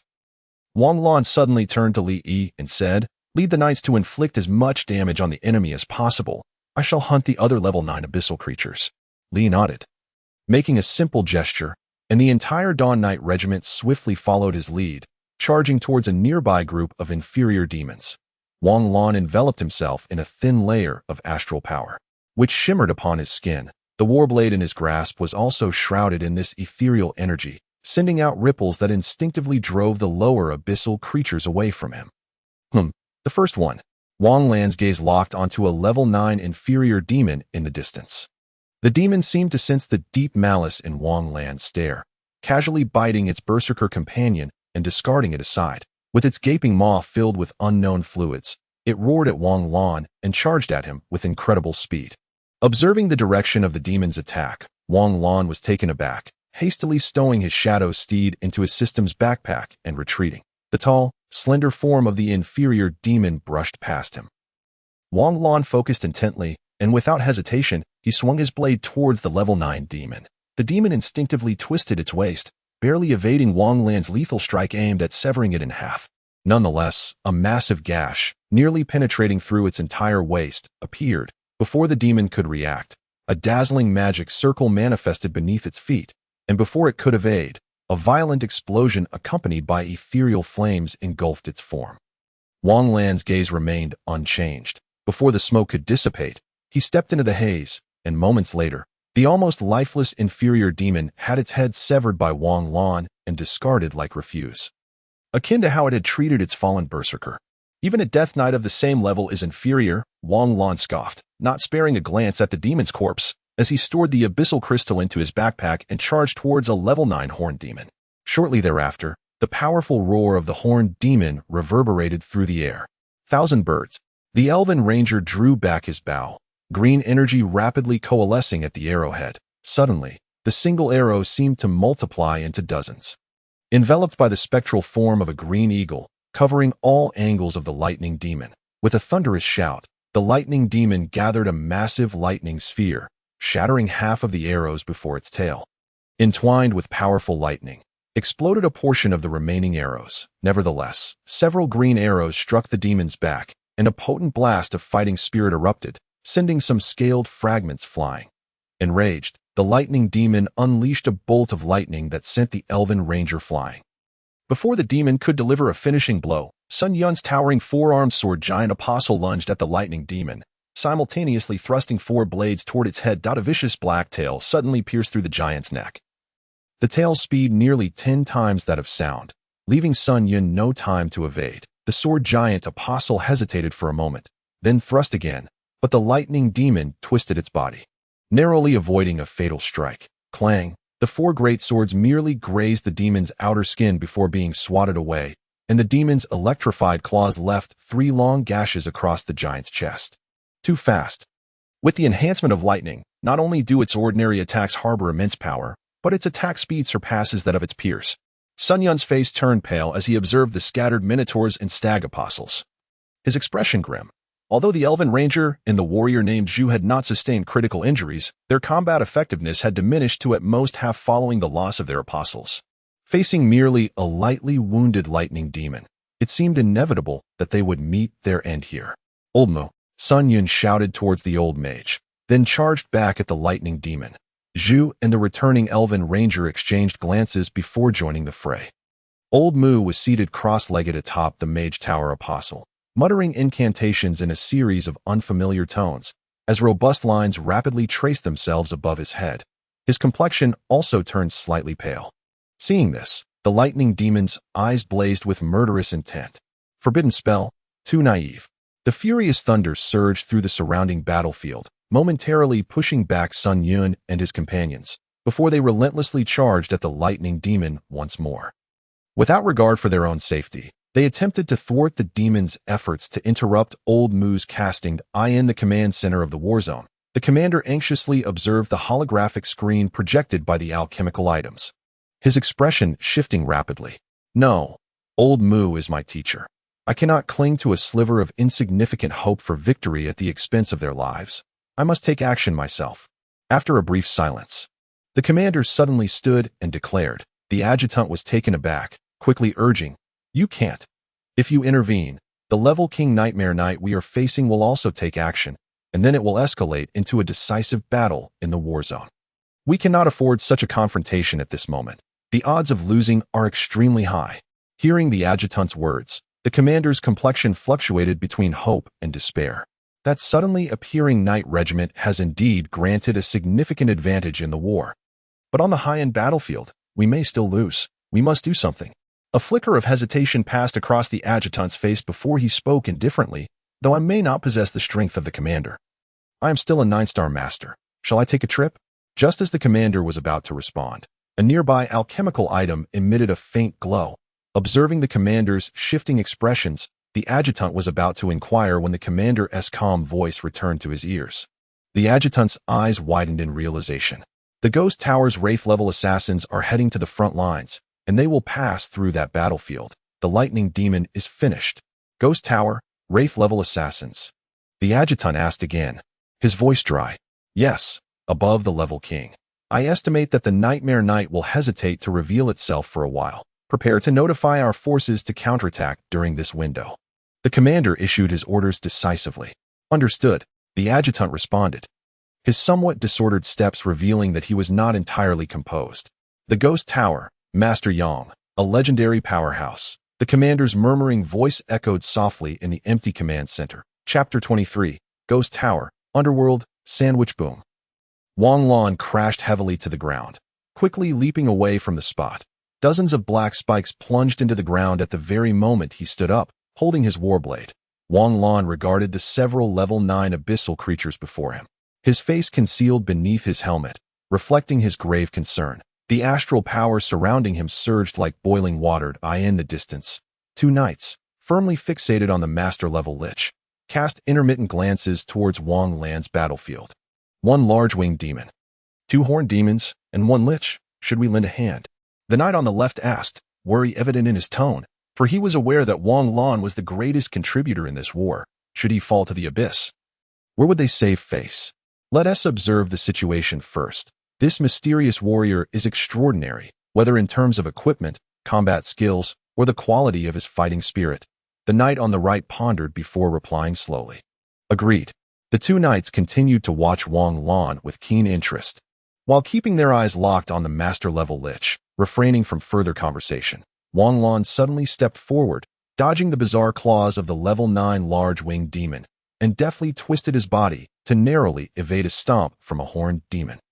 Before he could counterattack, another horned demon charged at him, its massive fist enveloped in dense abyssal energy, seemingly poised to strike Wang Lan. His expression shifted dramatically, having fought 3 death knights earlier. He had already expended 10,000 crystal coins, and after ascending to level 9, he had only gained an additional 1,000 crystal coins, leaving just enough for a single healing. Damned system. Wang Lan cursed under his breath, a fierce glint flashing in his eyes as he braced himself to take the full force of the level 9 horned demon's punch, accompanied by a faint cracking sound from his left shoulder blade. Wang Lan's entire left arm and shoulder were instantly shattered, and even his lung and heart sustained severe injuries. Enduring the excruciating pain, he concentrated the majority of his astral power into the tip of his mithril blade, driving it through the horned demon's skull. The demon, caught off guard by Wang Lan's attack, met its demise in an instant. Sensing the rapid decline of its life force, Wang Lan struggled to heal, exerting every ounce of strength to tilt his body. Rip! Seizing the opportunity, the large winged demon, propelled by its momentum, pierced through Wang Lan's abdomen with its claws, blood gushing forth like a fountain.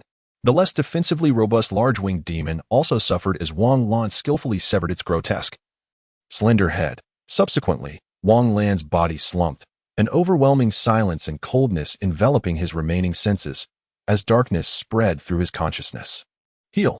Just as Wang Lan's awareness was on the verge of plunging into complete darkness, an urgent thought echoed in his mind.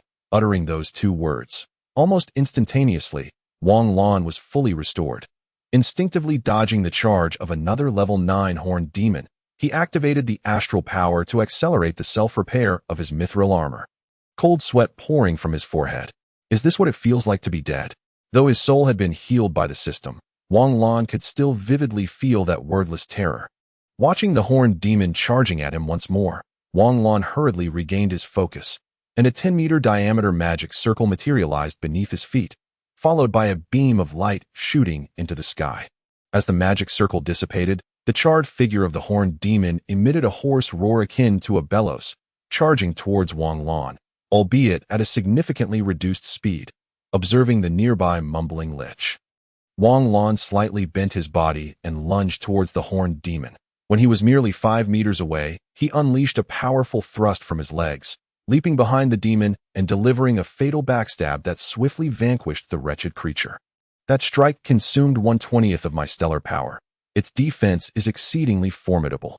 The immense form of the 9th level horned demon gradually collapsed, stirring up clouds of dust. Wang Lan's gaze once again fixated on the still mumbling lich, poised to eliminate it. When the lich ceased its murmurs, suddenly, a death knight, its power reaching the pinnacle of the 9th level, materialized beside it. Wang Lan was momentarily taken aback. Wasn't the maximum summoning limit supposed to be of the same level?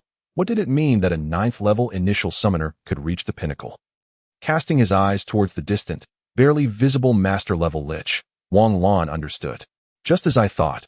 I have never liked summoners and their ilk, he muttered under his breath, then charged simultaneously with the 9th level Death Knight. As Wang Lan deftly evaded a strike aimed at him, the Death Knight dismounted, executing a powerful kick that unleashed a long arc of abyssal energy towards Wang Lan's neck. Rich stellar energy coalesced into a crystalline shield, neutralizing the assault, while his battle blade continued its relentless arc towards the Death Knight's waist. The Death Knight swiftly positioned its black lance to block the mithril blade, a palm infused with vast abyssal energy striking against the blade. Wang Lan's hand trembled slightly, nearly losing his grip on the mithril blade, but simultaneously he kicked towards the Death Knight as their feet collided. A violent shockwave sent all nearby creatures sprawling, fracturing the hard ground beneath them. Wang Lan and the Death Knight both staggered back, regaining their footing. Is a Death Knight of slightly higher rank this difficult to deal with? Is the power disparity beyond the 9th level truly this vast? Wang Lan pondered, feeling a headache coming on as he charged recklessly at the Death Knight. The two figures, one silver and the other black, blurred into a flurry of motion, exchanging blows over a dozen times in mere seconds. The martial energy erupting continuously, leaving no other creatures in sight. The 9th level lich had long since vanished. Impressive. This lad, although seemingly utilizing top-tier healing magic scrolls, I greatly admire his life-for-a-life fighting style, a master-level knight remarked. While the other knights nodded in agreement, remaining silent, minutes passed, and as every seemingly ordinary melee technique was infused with abundant stellar power by Wang Lan, the Death Knight found itself compelled to channel vast amounts of abyssal energy into each of its strikes. However, the result was that by the time Wang Lan's stellar energy was halved, the Death Knight was already nearing the brink of exhaustion. In a moment of negligence, Wang Lan's mithril blade glimmered with a cold light, severing the Death Knight's head cleanly from its body. In battles between experts of equal rank, the flashy skills are often mere tactics to deplete the opponent's stamina, with the ultimate victory typically resting on seemingly mundane yet far more perilous close-quarters combat. A slight misstep could lead to immediate death. With the exception of mages and certain specialized professions, panting heavily, Wang Lan extracted the abyssal crystal from the 9th-level creature he had slain, casting a disdainful glance at the Death Knight's corpse. In terms of endurance, I could outlast you. Wang Lan sighed as he observed the Dawn Knights ruthlessly slaughtering the ordinary abyssal creatures nearby. Earlier, he had questioned why this seemingly powerful faction was categorized as a basic army. Now it appeared that aside from their remarkable talents and combat prowess surpassing that of the regular army, they still fell short against elite forces, just as Wang Lan was about to seek his next target. A colossal fireball erupted, rapidly expanding and engulfing several square miles of terrain. The temperature, nearing 100,000 degrees, vaporized countless corpse demons before they even approached. What is that? The area where 4 powerful individuals are battling the Thunder Demon. Wang Lan exclaimed. Did Elder Mu's forbidden spell, Blazing Flame, activate? Observing the 4 figures stumbling out in disarray, 2 master-level knights hurried to support the staggering individuals. Upon seeing the grievously injured quartet and the broken bow of the elven ranger, the knights' pupils dilated in shock. The 6 gazed anxiously at the core of the Blazing Flame's assault. Just as victory seemed imminent, a colossal roar resonated, a pressure of nearly king-level intensity weighing heavily on their hearts. The Thunder Demon, now towering at 150 meters, was enveloped in a mantle resembling purple magma, with countless bolts of lightning erupting from both the sky and the ground. Witnessing the despair in the eyes of the crowd, the Thunder Demon's fury intensified within a radius of dozens of square kilometers. Lightning continued to manifest, overwhelming pressure descending upon the battlefield. Wang Lan raised an eyebrow, preparing to flee. However, just as the Thunder Demon was about to obliterate the 6 master-level beings, its overwhelming force abruptly halted. The massive, menacing head rolled away silently, and countless bolts of lightning lost their foundation, swiftly dissipating. Sun Yun and the others were left in bewilderment. What just happened? Such an adorable little lizard. Just as Sun Yun and the others were grappling with confusion, a melodious female voice echoed across the battlefield. Following the sound, they beheld a graceful figure atop the lifeless head of the Thunder Demon. Upon closer inspection, they discovered that this mysterious individual was cloaked in a pure white assassin's robe. Her face concealed behind an equally white mask adorned with a whimsical smile, a small emblem resembling a cookie etched in the upper right corner of the mask. In her hand, she twirled a delicate 30-centimeter dagger with playful grace. Undoubtedly the very dagger that had decapitated the once mighty Thunder Demon. The seemingly unassuming figure, now elevated by the severed head beneath her feet, exuded an aura of terror, unlike the bewilderment of the ordinary soldiers. Sun Yun and the others turned pale. The master of the Ghost Tower, the Lord of the Netherworld. As Sun Yun exclaimed, the surrounding soldiers' expressions shifted dramatically. The Ghost Tower was a force that struck fear into the hearts of many abyssal creatures on the front lines. Numerous abyssal overlords had been quietly eliminated by the Ghost Tower. Wang Lan's eyes glimmered with realization. The Lord of the Netherworld, the one codenamed Cookie. Why has she come here? To her, this war must be akin to child's play. Just as everyone was momentarily stunned, the master-level Lich suddenly erupted with a formidable aura, hastily fleeing into the distance. The once arrogant master-level abyssal creature didn't even entertain the thought of resistance. Yet, before it could vanish from their sight, its entire body was cleaved in two at observing the seemingly untouched figure of the Lord of the Netherworld. Cookie, Sun Yun, and the others felt an overwhelming pressure. My word, Wang Lan gaped at the scene before him. For reasons unknown, Cookie's gaze abruptly shifted to Wang Lan. In an instant, cold sweat poured down his back. Chapter 24. Harvesting. A moment of silence passed as Cookie, hidden behind the white smile mask, regarded Wang Lan for several seconds before shifting her gaze elsewhere. Nodding respectfully at the bowing Sun Yun, she vanished from sight in an instant. Wang Lan, however, was suddenly jolted, gradually spreading his hand to reveal a smooth, lustrous purple crystal. Upon closer inspection, the orb appeared to be filled with a faintly glowing purple liquid. Thin arcs of electricity flickered within the crystal orb. Is this the abyssal crystal of the Thunder Demon? Wang Lan mused, puzzled. Before he could contemplate further, a faint voice reached his ears. Not bad talent. I hope to see you on the front lines soon, handsome. Wang Lan's body froze in an instant, The delicate voice belonged to the recently departed Cookie. Overwhelmed by shock, he felt a wave of confusion. Logically, given my level, no matter how high my talent is, to her, I should be nothing more than an ant. Why is she paying attention to me? Standing frozen in place, Wang Lan noticed the retreating abyssal army and suddenly came to his senses. I'll ponder these matters later. After all, thinking won't change anything. It's better to rack up military achievements. Observing the Dawn Knights. Unaffected by the Lord of the Netherworld, continuing their onslaught against the abyssal creatures, he couldn't help but commend them silently. Wang Lan eagerly spotted a 9th-level lesser demon hidden among the abyssal creatures. Grinning widely as he dispatched the ordinary soldiers blocking his path and charged forward. Gazing at the exceptionally impressive performance of the Dawn Knights and Wang Lan on the battlefield, Sun Yun, seated on the ground, turned to Elder Mu with a smile. Look, this is the mysterious knight group that has been of great assistance to us. It seems to be a private team. Elder Mu nodded. Especially that 9th-level knight. I sensed a significant magical aura from him. He must be a magical martial genius, though I'm unsure of his magical talent. How about we reward him with some merit points? The elven ranger Ria remarked, observing Wang Lan's graceful yet agile movements. Joining the conversation, Sun Yun contemplated. Perhaps he should ask him what reward he desired. Although this crisis was resolved thanks to the Lord of the Netherworld's timely intervention, it was undeniable that the knight group's contributions were irreplaceable. Let us proceed with that. Elder Mu nodded and then closed his eyes to meditate, leaving Wang Lan's spirits soaring high. Task, widely recognized requirement. The Dawn Knights you lead must be well known on the front lines of the Radiant War City. Note, this pertains to the front lines overseen by Radiant War City. Current prestige. 10,000 people are aware of your capabilities. Rewards.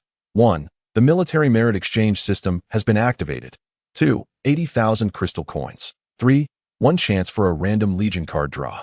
Upon glancing at this extraordinarily generous task, Wang Lan swiftly turned over the task record, his eyes sparkling with excitement as he gazed at the second page. Congratulations on achieving the accomplishment. Guerrilla Hero, Level 1. Conditions met. You led a small contingent in a minor battlefield, achieving a participation rate of 10%. Rewards. 1. In small-scale battlefields, your army gains a 5% enhancement to all attributes. 2. Your crystal coin inventory will be replenished to 20,000. Seeing the sudden emergence of an accomplishment, Wang Lan felt an overwhelming joy, not merely for the rewards, but for discovering yet another means to attain system rewards. Ahem. Observing Wang Lan, who was standing dazed atop the corpse of a 9th-level inferior demon, an officer cleared his throat, drawing Wang Lan's attention back. Sir, are you feeling weary? The officer inquired with a hint of concern for their hero. Wang Lan awkwardly tugged at the corner of his mouth and quickly waved his hand. Not at all. I merely recalled something. The officer, showing no signs of doubt, respectfully continued. Sir, Lord Sun Yun requests your presence. Sun Yun. Wang Lan, puzzled, looked in the direction indicated by the officer and noticed the master swordsman, who had previously battled the Thunder Demon, wearing a gentle smile as he gazed at him, and suddenly understood. I see. Nodding, Wang Lan proceeded towards Sun Yun that moment. In an unknown location, a white figure soared forward at a speed surpassing the sound barrier multiple times, tracing a remarkably graceful arc in the sky. This figure was none other than the formidable being who had effortlessly slain the Thunder Demon, the Lord of Phantoms, dismissing a fragment of starry power acquired from Wang Lan. His eyes shimmered with amazement. This wondrous fighting spirit is indeed comparable to the League's most elite special fighting spirits. Truly, this era is astounding. Holy Dragon of the Other Shore, Son of Light, alchemical genius. It is becoming increasingly intriguing. As he mused, a sudden shift in his aura shattered the clouds within 1,000 miles under the weight of his imposing presence. Below, a 1,000,000-strong skeleton legion collapsed in utter defeat without resistance. Before these continents can hope to grow, I shall first eliminate a batch of unruly pests. A mere trash who has just ascended to the Sunlight Realm dares to annihilate my Ghost Tower city. You destroy my city, I will exterminate your clan. A thin veil of crimson energy enveloped the Lord of Phantoms, and his figure gradually faded away. Of course, this had no bearing on Wang Lan at that moment. These are all later developments. How excessive. Sun Yun looked at Wang Lan, who stood before him donning his helmet, with a reassuring gaze and nodded subtly before kindly inquiring, aside from the basic military merit rewards, What other rewards would you like? Your contributions cannot merely be quantified by military merit. Feel free to speak boldly. Wang Lan paused for a moment, then felt a surge of emotion in the face of a civilization's existential crisis. The military truly exhibited unparalleled unity. Commander Sun Yun, I have but one request. Oh, pray tell. Sun Yun asked with interest. I wish to request some healing magic scrolls, as many as possible. I can purchase them with crystal coins. Wang Lan stated earnestly. Sun Yun was momentarily taken aback. No need to spend crystal coins. After all, such strategic materials are best preserved. Given your merits, I can easily secure 100 level 6 healing scrolls and 10 level 7 healing scrolls for you. Strategic materials? Crystal coins? Wang Lan felt somewhat puzzled but still clasped his hands in gratitude. That is more than sufficient. Thank you very much, Commander Sun Yun. Sun Yun replied, This is what you rightfully deserve. No need for pleasantries. By the way, why did you not request a Lord's decree? Wang Lan was taken aback and then smiled. I intend to hone my skills for a while, and once I reach the master level, I will establish a fortress directly. Ah, I see. Upon returning to the encampment of the Dawn Knights, Wang Lan surveyed the ravaged battlefield and exhaled deeply. Prepare to set off towards the remaining lines. Let us hope we do not encounter another battle of this scale. Had we not been fortunate, we might not have returned at all. Li nodded. Such wars should be rare in this area. Gazing at the overcast sky, Wang Lan smiled and turned to enter the tent provided by the Radiant Army. In the distance, countless soldiers from the Radiant Army were diligently cleaning the battlefield, their faces adorned with expressions of relief. Once again, they had survived. Chapter 25. Transition 3 days later. In a valley filled with peculiar giant stones. A sizable cavalry unit was steadily advancing, the rhythmic clatter of hooves echoing throughout the valley. Clad in gleaming armor, the cavalry formed 5 orderly lines, exhibiting no hint of chaos, even as their steeds moved in perfect synchrony. At the forefront, a figure clad in silver and black armor cleaved through a boulder obstructing their path with a single strike. It has been 2 whole days, aside from some insignificant fish. We have yet to encounter any formidable enemies. Wang Lan remarked without turning his head to Li Yi, who followed closely behind.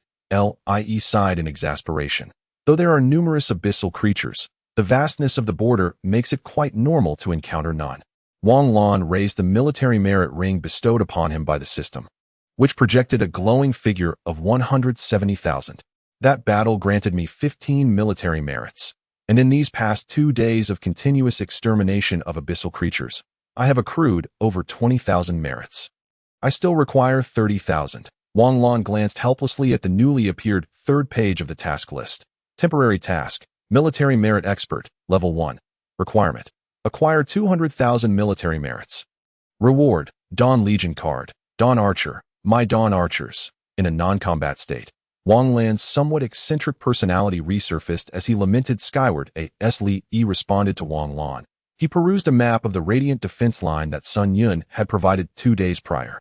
Wang Lan had studied this map earlier, which had left him quite astonished. The battlefield of the Radiant defense line possessed a larger area of influence compared to the typical battlefields of war cities.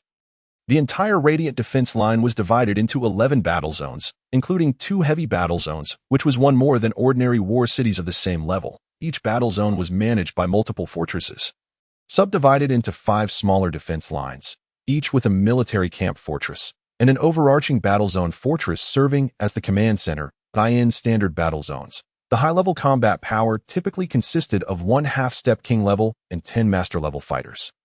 The war in which Wang Lan had previously participated had taken place within a heavy battle zone, where the conflict of a single small defense line had gathered 4 high-level masters. Alongside 2 additional masters who had come to provide support, the battle zone fortress was further fortified by a king-level commander and a half-step king-level deputy. This revelation had truly astonished Wang Lan, as the lord of a 1-star war city like the Radiant War City possessed merely king-level strength. The map provided by Sun Yun not only indicated areas of danger, but also marked the highest combat strengths within these regions and the paths that had been explored. Naturally, certain secret areas were not indicated. Suddenly, the rocky ground before the Dawn Knights erupted, and thousands of elite skeletons, averaging level 5, swiftly emerged, blocking the only route through the valley. Wang Lan and the Dawn Knights reacted instantaneously as the skeletons climbed out.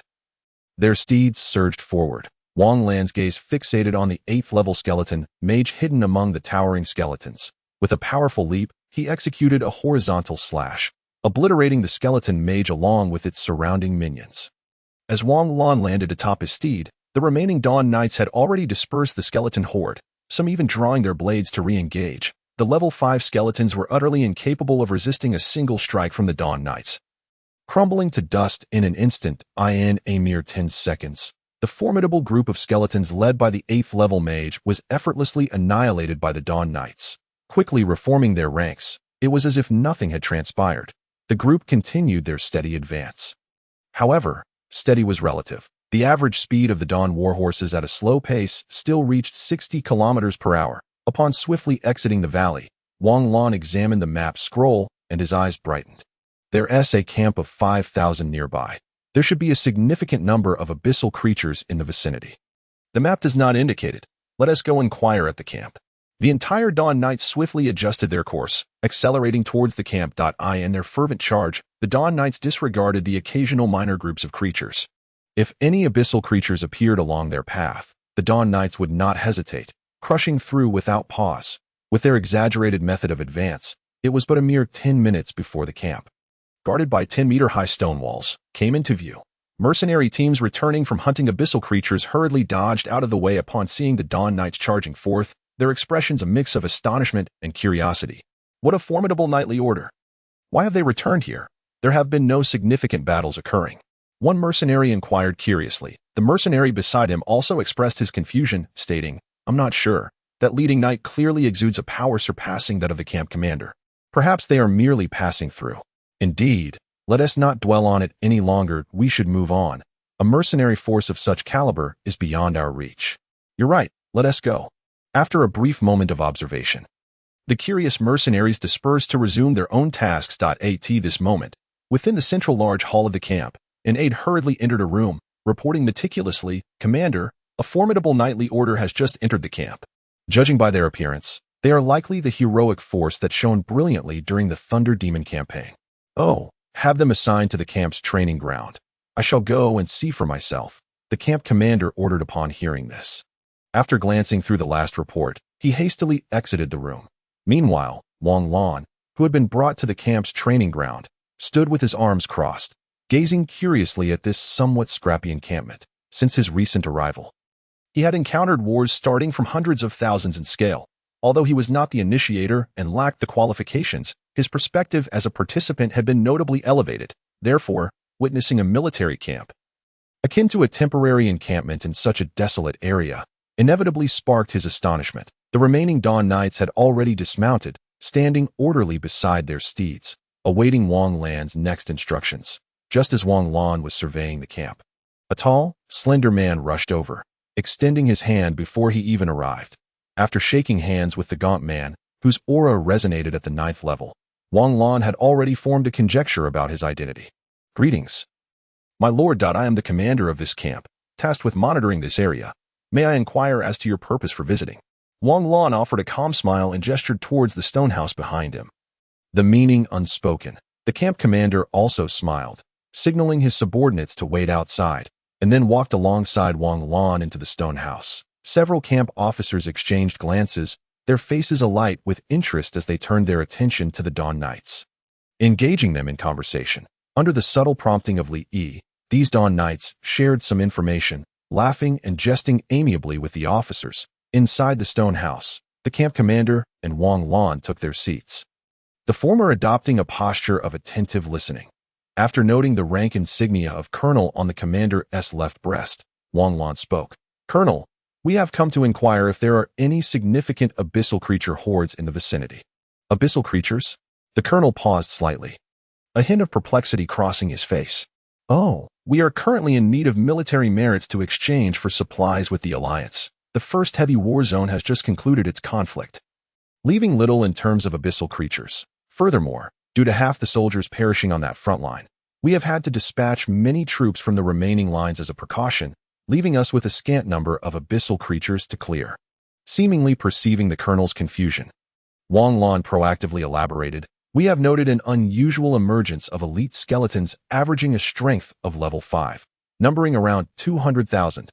that appeared 3 months ago for reasons unknown.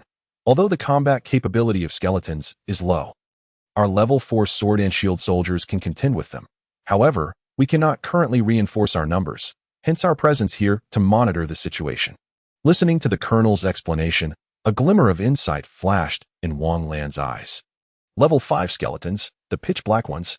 He recalled encountering at least 10,000 of them on his journey, along with an 8th-level skeleton mage, my lord.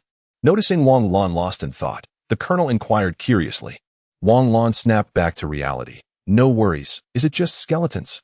Indeed, we confirmed via airship that those skeletons lack the capacity to strike at our airships. This time, it was Wang Lan who appeared puzzled. Airship? Even the most basic airships should possess the strength to severely damage those skeletons, no?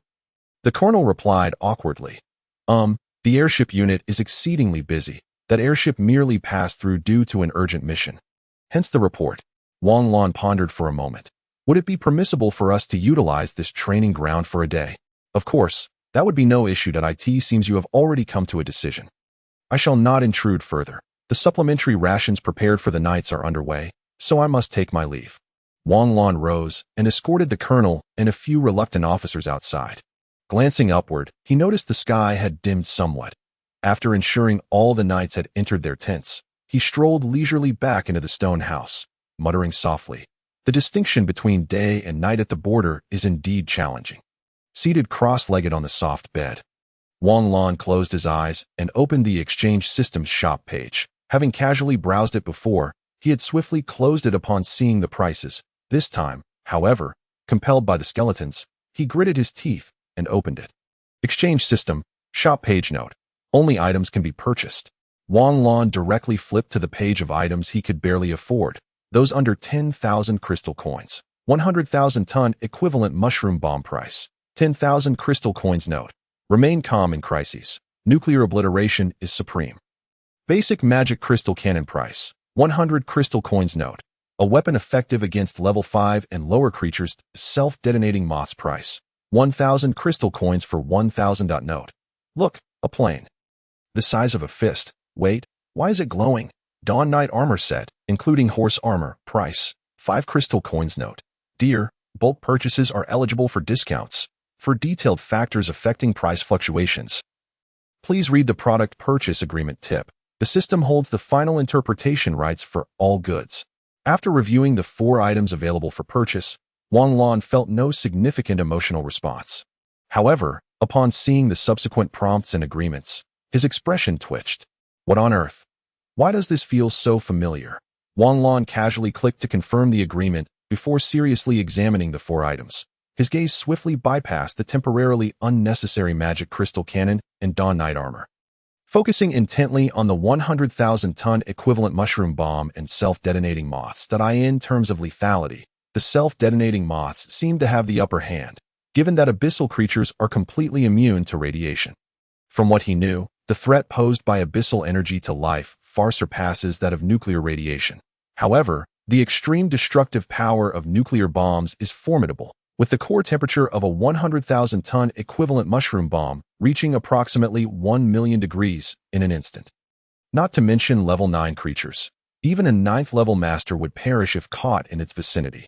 Yet, the most concentrated area of the bomb spans merely the size of 2 basketball courts, allowing even master level beings to evade it with ease. Wang Lan furrowed his brow, rapidly constructing various environmental models in his mind. After a moment of contemplation, he concluded, the mushroom bomb it is, after all. As long as the 9th level abyssal creatures are not overwhelmingly powerful or numerous, I can manage on my own, and it seems Li has also encountered the 9th level threshold. With that thought in mind, Wang Lan pressed confirm, striving to avoid the sight of his crystal coins dwindling to 0. But just as he prepared to close the shop page, he suddenly froze. The mushroom bomb has been refreshed to 0. Staring at the screen as it faded to black, replaced by the words awaiting shipment, Wang Lan was left speechless. Awaiting shipment? I believe you. Observing the 30-centimeter-high cylindrical object that appeared before him, he touched the familiar and chilling emblem atop it. Sighing inwardly, he uttered a profound secret of the infinite space. Why is it that the emblem is universal? Aside from all the places mentioned, Wang Lan stowed away the mushroom bomb, calming his mind to meditate. This knightly order is truly remarkable, not to mention anything else. Just the aura of those knights and the conviction in their eyes makes me feel they rival the paladins of the same rank. In the central stone house of the camp, the colonel and a group of officers were engaged in discussion. Indeed, those armaments are also quite impressive. They must belong to a formidable cavalry force, one officer remarked. The colonel rapped the table, interrupting. These details are insignificant to us. What we are discussing is whether this knightly order can severely damage that horde of skeletons. A lean officer stood, analyzing. I believe it is feasible. This knightly order boasts 1,200 members, each averaging level 6 and is well equipped. Even if they cannot defeat the skeleton horde, they should be able to escape, considering that even a 20,000-strong horde averaging level 5 is manageable. It would be another story if it were lesser demons. The colonel nodded. Looking at the other officers, what do you all think? The remaining officers shook their heads, indicating they had no objections. After pondering, the colonel decided, then we shall not offer our support. Not to mention we cannot keep up with the knightly order's pace. Our combat strength is also somewhat lacking. If we were to intervene, it would only complicate matters. Prepare to advance. Should they emerge victorious, we will relocate the camp 130 kilometers forward to establish a fortress outpost. We have already delayed for 2 months. Understood. As the officers dispersed, the colonel turned to gaze at the detailed map of the defensive line plastered on the wall, weariness creeping into his eyes. Their lone fortress served as the monitoring net. They must begin relocating the camp within 10 days. Wang Lan gradually opened his eyes, noticing the faint light in the sky. It seems the dawn has arrived. It is time to depart. Stepping out the door, Wang Lan beheld the Dawn Knights, neatly arranged, though he could not recall when they had formed. With an expression of calm, he mounted his steed. Set off, roared Li Yi, and in an instant, the entire Dawn Knights surged forward, reaching an astonishing speed of 120 kilometers per hour before even exiting the camp gates, racing towards the destination Wang Lan had determined. Once Wang Lan donned his mithril armor completely, he flicked his mithril blade with satisfaction before swiftly catching up with the Dawn Knights. The colonel stood atop the stone wall, watching the departing Dawn Knights without turning his head. Prepare to relocate, he commanded. As he maneuvered around the Dawn Knights formation, he rode alongside Li Yi and remarked nonchalantly, the emergence of this level 5 skeleton horde is evidently no trivial matter. Ensure the soldiers remain vigilant. Understood. Li Yi's steady voice reached Wang Lan's ears. Wang Lan said nothing further and began to accelerate, the terrifying speed of his shadow steed erupting at that moment. In mere seconds, the Dawn Knights could only see Wang Lan's figure shrinking into the distance. Wang Lan pressed on, intent on surveying the situation ahead. With their crystal coin reserves now depleted, this battalion of 1,200 Dawn Knights was likely the only military force available to him during this period. And thus, he had to ensure that this operation unfolded without significant mishaps. Minutes later, the shadow steed beneath Wang Lan gradually slowed, finally coming to a halt on a slope. Gazing downward, he was unsurprised to see a group of seemingly ordinary skeletal remains strewn across the ground. And he grimaced. Mediocre camouflage. Wang Lan did not disturb the skeletons, instead concealing his presence with utmost diligence, and began to navigate around the rugged terrain littered with bones. He circled back for the second time. Wang Lan suddenly halted, his gaze fixating on a particular mound of bones, his expression growing grave. That is, a thread of delicate mental energy coalesced, inching forward until it brushed against the mound, where he distinctly felt a resistance. This is the aura of a master-level being. Wang Lan's visage shifted dramatically, only to morph into a peculiar expression. It seems to be a newly ascended master-level abyss creature, and it appears to be severely injured. A flicker of flame ignited in Wang Lan's eyes. This was a significant opportunity. Yet, with this mound in place, even a nuclear bomb might not suffice to vanquish it. I might have confronted myself. That may not guarantee victory. With furrowed brows, Wang Lan retrieved a mushroom bomb, encasing it in a mass of dirt, and deftly cast a dozen simple concealment spells over it, directing his mental energy to place it atop the mound before retreating swiftly. They should be arriving soon. Let us observe the situation. Not long after Wang Lan departed, a glimmer of light suddenly illuminated one of the skeletons. Chapter 27. The greatest malice of Blue Star humanity. Wang Lan retreated to a slope not far from the resting place of the skeletal horde, transforming into a statue as he sat motionless upon his shadow steed, fixated on the distant mound. His aura seemed to vanish entirely, imperceptible to any observer, were it not for his visible presence. No one would suspect a powerful knight lurked here. However, should a master-level entity pass by, that would be an entirely different matter. Yet, given that this master was gravely injured, the situation was even more complex. Checking with the system, Wang Lan noted that the Dawn Knights seemed to be a considerable distance away, that he felt a slight twinge of anxiety before regaining his calm demeanor to thread of minuscule mental energy. So delicate it would elude even a 9th-level mage's scrutiny, ventured toward the mound. The thread cautiously approached the surface of the mound, pausing briefly where the abyss creature's mental energy had repelled it earlier. Then resumed its careful advance. Wang Lan felt a faint resistance. It dissipated instantly. The surge of joy filled him as he guided the mental thread into a minuscule gap. Minutes passed, and as sweat beaded on his brow and his mental energy waned, the thread finally reached an open space. Wang Lan gasped in astonishment. The thickness of the rock layer exceeded 40 meters, far beyond the core destructive range of the mushroom bomb. It was crucial to note that the bomb's potency did not diminish gradually. Even a half-meter deviation from the core would reduce its temperature from 1,000,000 degrees Celsius to a mere tens of thousands. Insufficient to pose a threat to a master-level creature, Wang Lan dispersed the mental thread, proceeding with even greater caution. Wang Lan paused, his expression shifting as he abruptly withdrew his mental energy, nervously fixating on the mound. Seeing no immediate threat, he relaxed his vigilance. Although it was a fleeting moment, the mental overlay had allowed him a glimpse that a massive, grotesque creature, covered in gray, blubbery skin, emerged from the mound, its 4 irregularly curved horns jutting from its head. 4 tiny eyes were hidden beneath layers of fat, and a gaping maw filled with exposed fangs exhaled wisps of black mist. This towering creature stood 10 meters tall and bore 3 deep, meter-wide gashes on its belly, each coated with a layer of crimson energy, rendering it unable to heal. An abomination? Wang Lan muttered, bemused by the peculiar affinity he seemed to share with necromantic beings. However, dealing with an abomination could prove troublesome. Despite its injuries, its defense rivals that of many ordinary master-level entities. The mushroom bomb's 10,000-ton yield would need to be detonated at point-blank range. Casting a glance at a particular stone still resting on the mound, Wang Lan instructed Li Yi to remain on standby 2 kilometers away through the system while he carefully contemplated the mound. If the abomination were to burst forth from the earth, and the mushroom bomb were to land squarely upon it, an opportunity might arise. Wang Lan pondered. His eyes brightened with inspiration. He opened the exchange system store, flipping through the miscellaneous section, his gaze locking onto a peculiar item. After a brief moment, he removed his helmet and, with his left hand clutching a green arrow and chewing gum with a mischievous grin, he set his sights on the mound. His right hand lifted to examine a glass orb filled with a special adhesive. A smile widening across his lips. Super adhesive. Price, 0.0001 crystal coins. Function, usually in a semi-liquid form. It adheres to objects, rapidly solidifying upon contact with biological entities. Note: this item possesses no offensive capabilities, thus cannot be detected by non-intelligent extraordinary beings. This time, I'm completely out of money. Wang Lan enveloped the glass orb in his mental energy and sent it above the disguised mushroom bomb.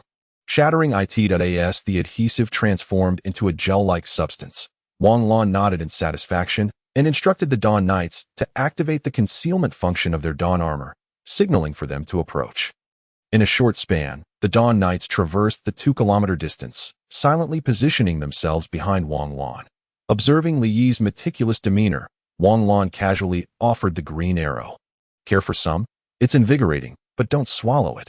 Li Yi inspected the strangely packaged green arrow, accepting it but refraining from consuming it, casting a wary glance towards the skeletons ahead. My lord, I sense an unsettling aura surrounding us, he stated gravely. Wang Lan was taken aback. It seemed Li Yi was nearing 9th-level status, capable of sensing the presence of the abomination. There is a 1-star master-level abomination within that mound, but it appears to be gravely injured. Wang Lan informed Li Yi. Nodded, falling silent. His duty was to obey commands or lead the troops into battle when Wang Lan did not issue orders. Upon confirming the presence of all 1,200 Dawn Knights, Wang Lan assessed the distance before turning to command. Everyone, retreat 1 kilometer. Though this distance would still experience some impact, the 6th-level Dawn Knights would not be harmed by such minor shockwaves. Radiation. In truth, certain magical arrays on the Dawn armor designed to counter specific energy attacks would likely provide adequate protection. Wang Lan and Li Yi, possessing extraordinary genes, were inherently resistant to radiation, despite some uncertainty. Li Yi promptly led the Dawn Knights back. Once they reached the specified distance, a faint smile crept across Wang Lan's lips. Concentrating his mental energy into a spiral, he struck the mental barriers surrounding the mound with unrestrained force. The abomination, concealed within the hollow of the mound, trembled as its blubbery flesh quivered. Its four small, red eyes snapped open simultaneously, and its vast, putrid maw gaped wide, revealing rows of serrated teeth that trembled involuntarily. Roar! The resounding roar caused the entire mound to shudder. And with a powerful swing of its arms, suffused with the thick aura of the abyss, it shattered the mound completely. That a massive surge of abyssal energy shot into the sky, leveling the mound. And the countless skeletons that had feigned death began to rise. A ninth-level skeletal warrior picked up its own head from the ground, aligning it properly before twisting it into place. As it tilted its head, it beheld the horrifying presence emerging from the dust, creating an eerie and shocking tableau against the backdrop of the rising skeletons. Yet, the colossal abomination remained oblivious to the unassuming stone that had adhered to its back. From a distance, Wang Lan observed the master-level abomination, even in its wounded state, with a smile gracing his features. Then, under the bewildered gaze of Li Yi, he pressed the button on a small device. The air around them grew taut, frozen in anticipation. Subsequently, Wang Lan and Li Yi distinctly sensed an incomprehensibly intense and terrifying wave of energy. The speed of light surged dramatically, enveloping them in an overwhelming pressure that instilled a sense of impotence. A colossal red solid sphere instantaneously engulfed the abomination and the surrounding elite skeletons. Following this, the red sphere contracted rapidly, producing a thunderous roar that resonated through the heavens. The immense sound wave and shock wave propelled countless skeletons into the sky, even disturbing the typically disciplined Dawn war horses of the nearby Dawn Knights. Observing the not overly towering red-black mushroom and the pervasive malevolent energy, radiation, Wang Lan was left in a state of silent contemplation. This radiation, while unable to affect him directly, posed a grave threat to ordinary beings and magical energies, its reach extending nearly instantaneously over 100 miles. How reminiscent it was of a weapon from the abyss. After more than 10 minutes, the mushroom cloud gradually dispersed, and the smoke was swiftly cleared away by Wang Lan's water manipulation. The pupils of both Wang Lan and Li Yi narrowed in unison. The once solid black gobi surface had been replaced by black-red lava, from which skeletons futilely attempted to claw their way out, only to be consumed by the searing lava that reached thousands of degrees. Witnessing this scene, though he felt no sympathy for the abyssal creatures, Wang Lan could not help but sigh.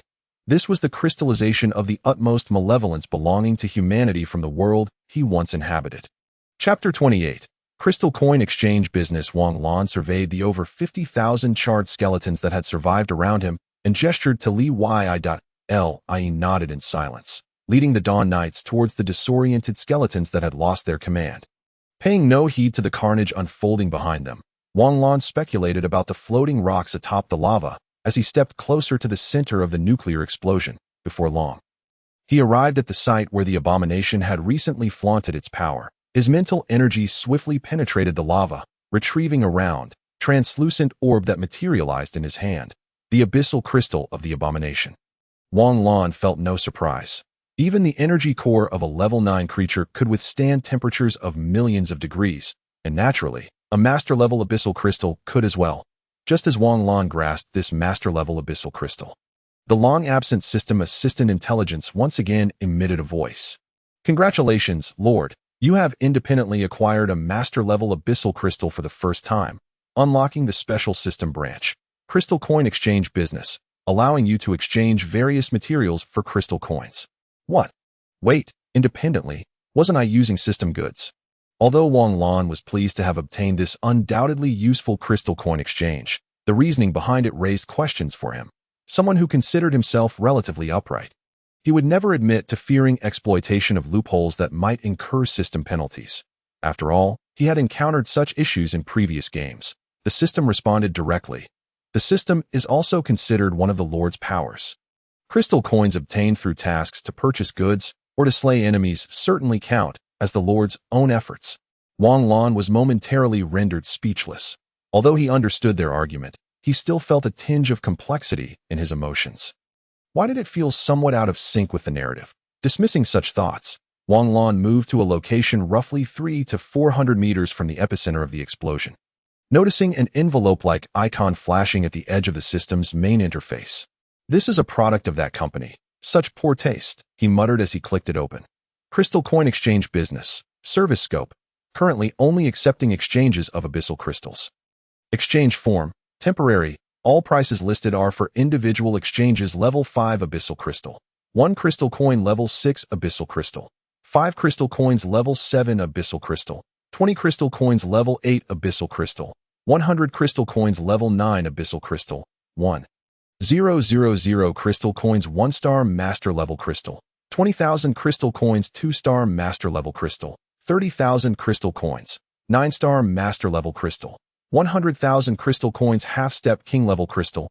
200,000 crystal coins. Other level exchanges are not yet available. For detailed exchange agreements, please read Crystal Coin Exchange Agreement. Clause 1.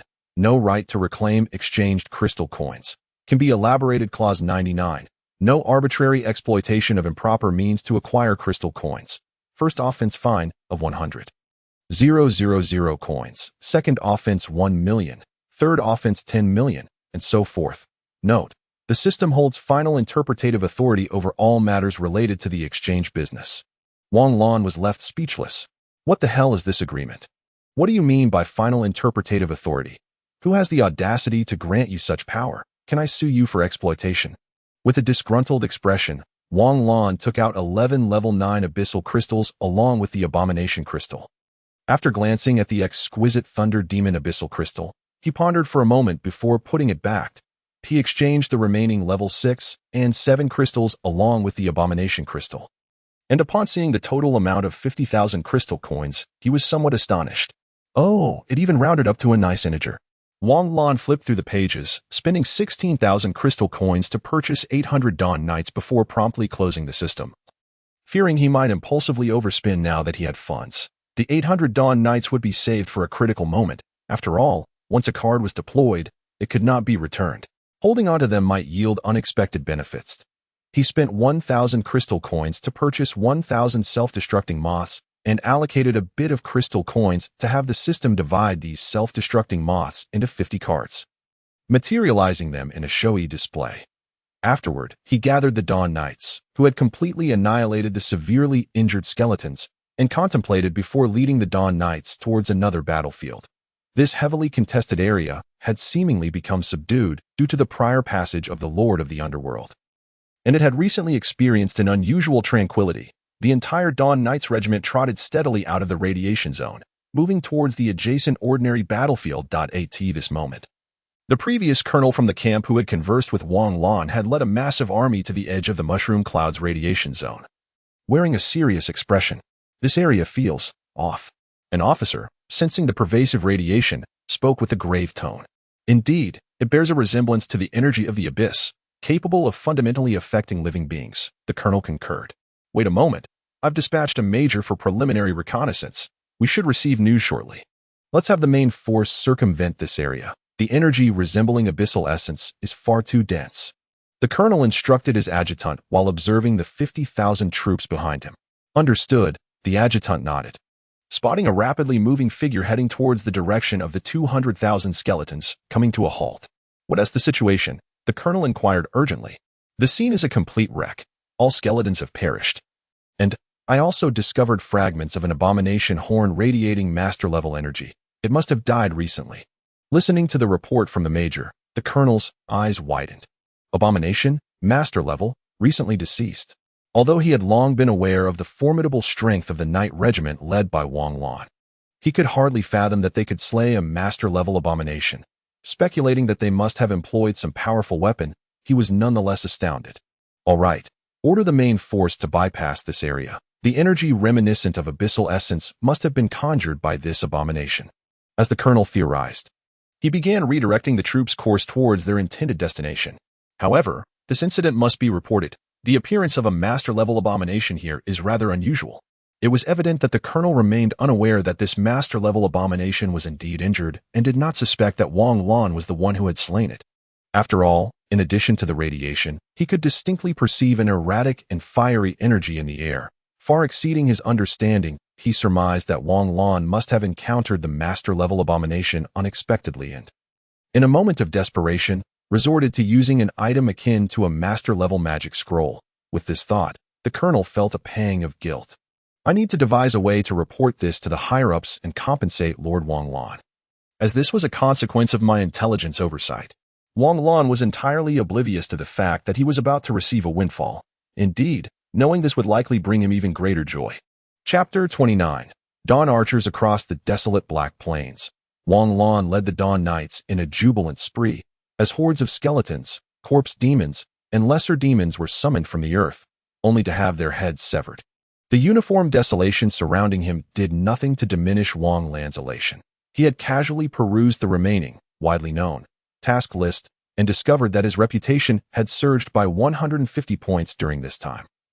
With 450 points of reputation, he was nearing the halfway mark of the task requirement. However, this was a secondary concern. The primary delight stemmed from having completed the temporary task of accumulating 200,000 military merits, which was quite splendid. Although Wang Lan had no immediate plans to summon a large number of soldiers lacking long-range operational capabilities, these were, after all, soldiers of the Dawn Legion, and their combat effectiveness was certainly not to be underestimated. They would undoubtedly prove invaluable in the future. Task: Military Merit Expert Requirement. 200,000 military merits. Completed. Reward: 1-star Dawn Archer. Wang Lan quickly opened the slot for the basic Legion card, revealing a card that sparkled with the same brilliance as the Dawn Knight card, radiating a faint glow beside it. Without hesitation, he summoned the information panel for the Dawn Archer. Dawn Archer, 1-star, Strength, Level 5 Mount, Wind Leopard Mount Strength, Level 4 Equipment, Dawn Battle Robe, Dawn Leopard Armor, Dawn Longbow, Compressed Quiver, Dawn Dagger, Enchantment, Level 5 Comprehensive Defense Auxiliary Magic Pattern. Note: this unit possesses a half-elf lineage, exhibiting remarkable agility. They are not merely archers, but also competent assassins. Exclusive Battle Chi. Dawn Battle Chi Potential. Gold quality price. For crystal coins per individual upon noticing a remaining balance of over 32,000 crystal coins. Wang Lan waved his hand grandly and summoned 2,500 Dawn Archers, though he did not immediately manifest them. Despite these Dawn Archers possessing mounts, swift and formidable wind leopards, such steeds were suited only for short-range skirmishes. In terms of long-distance travel, the wind leopards paled in comparison to Dawn warhorses. While their presence might slightly contribute to military merit, it would complicate the march significantly. Gazing at the phantoms that materialized on the card, a flicker of astonishment crossed Wang Lan's eyes. Unlike the ostentatious armor of the Dawn Knights, the Dawn Archers donned remarkably elegant attire, clad in platinum-hued cloaks that flowed like silk, reminiscent of the elusive white robes from Assassin's Creed. Their garments were adorned with delicate, pure white magical patterns that gently traced the edges of their battle robes. The symbol of Dawn Radiance, subtly embroidered upon their chests, was nearly imperceptible upon closer inspection. One would discern a lightweight, fish-scale-like platinum armor concealed beneath the robe. Wang Lan paid no heed to the 2-meter-long white leopard, clad in half-armor, silently observing the Dawn Archer's attire, accompanied by a beautifully crafted longbow. After a moment, he could not help but inquire, "Oh, esteemed system, can they truly serve as assassins? Could this unobtrusive yet striking battle robe indeed render the archers competent assassins? Were they of the type that believed eliminating all witnesses constituted a flawless assassination? A peerless type? The eyes of abyssal beings and ordinary creatures find it challenging to perceive archers focused on concealment. Moreover, the robes incorporate certain concealment arrays, and they can even change color." Listening to the system's words, Wang Lan felt utterly bewildered. Why did it seem that they were the protagonists? Why did his mithril armor lack such capabilities? Wang Lan sensed a hint of malice from the system, as if these soldiers were its favored children, while he was merely an adopted one. After toying with the Dawn Archer card for a while, he found it rather dull, unable to summon them for battle. Observing the silently brooding Li beside him, Wang Lan felt even more disinterested. Why were the system's soldiers and generals so stony in demeanor? Producing 50 cards of self-destructing moths, Wang Lan resumed his card tricks. dazzlingly performing maneuvers that could astonish any casino on Blue Star. Thanks to his formidable physical prowess, my lord, we have exited the bounds of the first combat zone and entered the third zone of Miguang. Li Yi finally spoke after half an hour of silence, reminding Wang Lan, who had become engrossed in his poker activities. Wang Lan nodded in acknowledgement, his card tricks unabated. Suddenly, before Li Yi could utter another word, Wang Lan abruptly halted, his expression one of bewilderment as he beheld an astonishing sight on the plain ahead. Even the typically stoic Li Yi appeared momentarily dazed. Skeletons, white skeletons, level 1 skeletons with an average strength, hundreds of thousands of level 1 skeletons, as they gazed at the clumsily moving horde of skeletons in the distance. The expressions of Wang Lan and his companions grew increasingly peculiar. Expanding his mental energy to its fullest extent, Wang Lan's expression became even stranger. Two massive hordes of level 1 skeletons, each at least in the 100,000 range, wandered aimlessly within a 10-kilometer radius that Wang Lan could detect. It seemed that the vast multitude of skeletons had noticed Wang Lan and his companions, staggering toward them with unsteady steps. Wang Lan and Li exchanged knowing glances, shrugged, and smoothly mounted their steeds. Brothers, the journey ahead may be a bit bumpy. Charge with all your might. Wang Lan's exuberant shout resonated, prompting laughter from the Dawn Knights, who then unhesitatingly charged toward the seemingly imposing sea of skeletons. Level 1 skeletons. Any robust ordinary person could easily vanquish them. Their strength was indeed superior to that of an average person. But their defenses? The Dawn Knights, infused with the radiance of Dawn battle chi, plunged straight into the sea of skeletons. The joints of the level 1 skeletons, unstable and flimsy, barely made contact with the Dawn Knights before being violently repulsed by the Dawn battle chi on their lances. The horde of skeletons, numbering in the hundreds of thousands, did not even slow the Dawn Knights' momentum as they were torn asunder, trampled to dust, and scattered like bone powder in the air. Wang Lan's face brimmed with exhilaration. It was an unparalleled release of stress. Ignoring the awkward skeletons left behind, he prepared to charge at another group of skeletons alongside the knights, untroubled by the thought of any repercussions that the remaining skeletons might pose to this combat zone. Truth be told, even a billion of such skeletons would struggle to breach a minor defense line. Before long, the Dawn Knights surged into yet another horde of skeletons, and the clattering sounds around Wang Lan dissipated some of the pressure he had felt over the past few days.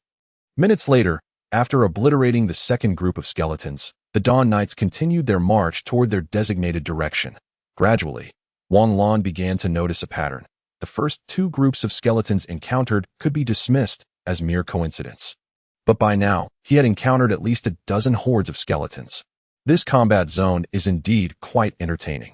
Watching over 100 mercenaries, none mounted, merrily slaughtering among the skeletons while chatting and laughing. He muttered to himself, Chapter 30, the 11th combat zone. As Wang Lan observed the mercenaries joyfully playing, he suddenly sensed something through his 9th level mental prowess and curiously turned his gaze toward a certain direction. There is an enormous, yet feeble presence of mental energy over there. Never mind, I shall investigate. After a protracted search for suitable vocabulary to describe the mental energy he had detected, Wang Lan promptly led the Dawn Knights at a swift pace toward that direction. Li Yi, intrigued, followed closely. What could a presence embodying both enormity and fragility signify? The knights trailed behind Wang Lan as they galloped toward the indicated location, having dispersed 4 hordes of skeletons. Wang Lan and his companions arrived at the edge of a basin, their curiosity piqued by the scene within. Over 10,000 level 3 or 4 skeleton mages congregated in the basin, all raising their arms to cast low-level summoning spells, conjuring forth groups of feeble level 1 skeletons. Within a mere minute, a horde of skeletons numbering in the millions emerged, swaying towards a particular destination. This calisthenics routine is quite uncoordinated. Wang Lan chuckled as he observed the multitude of skeletons, swaying their hands and fidgeting their feet restlessly, nearly bursting into laughter. Over 1,000 Dawn Knights gathered nearby, curiously watching the unfolding spectacle.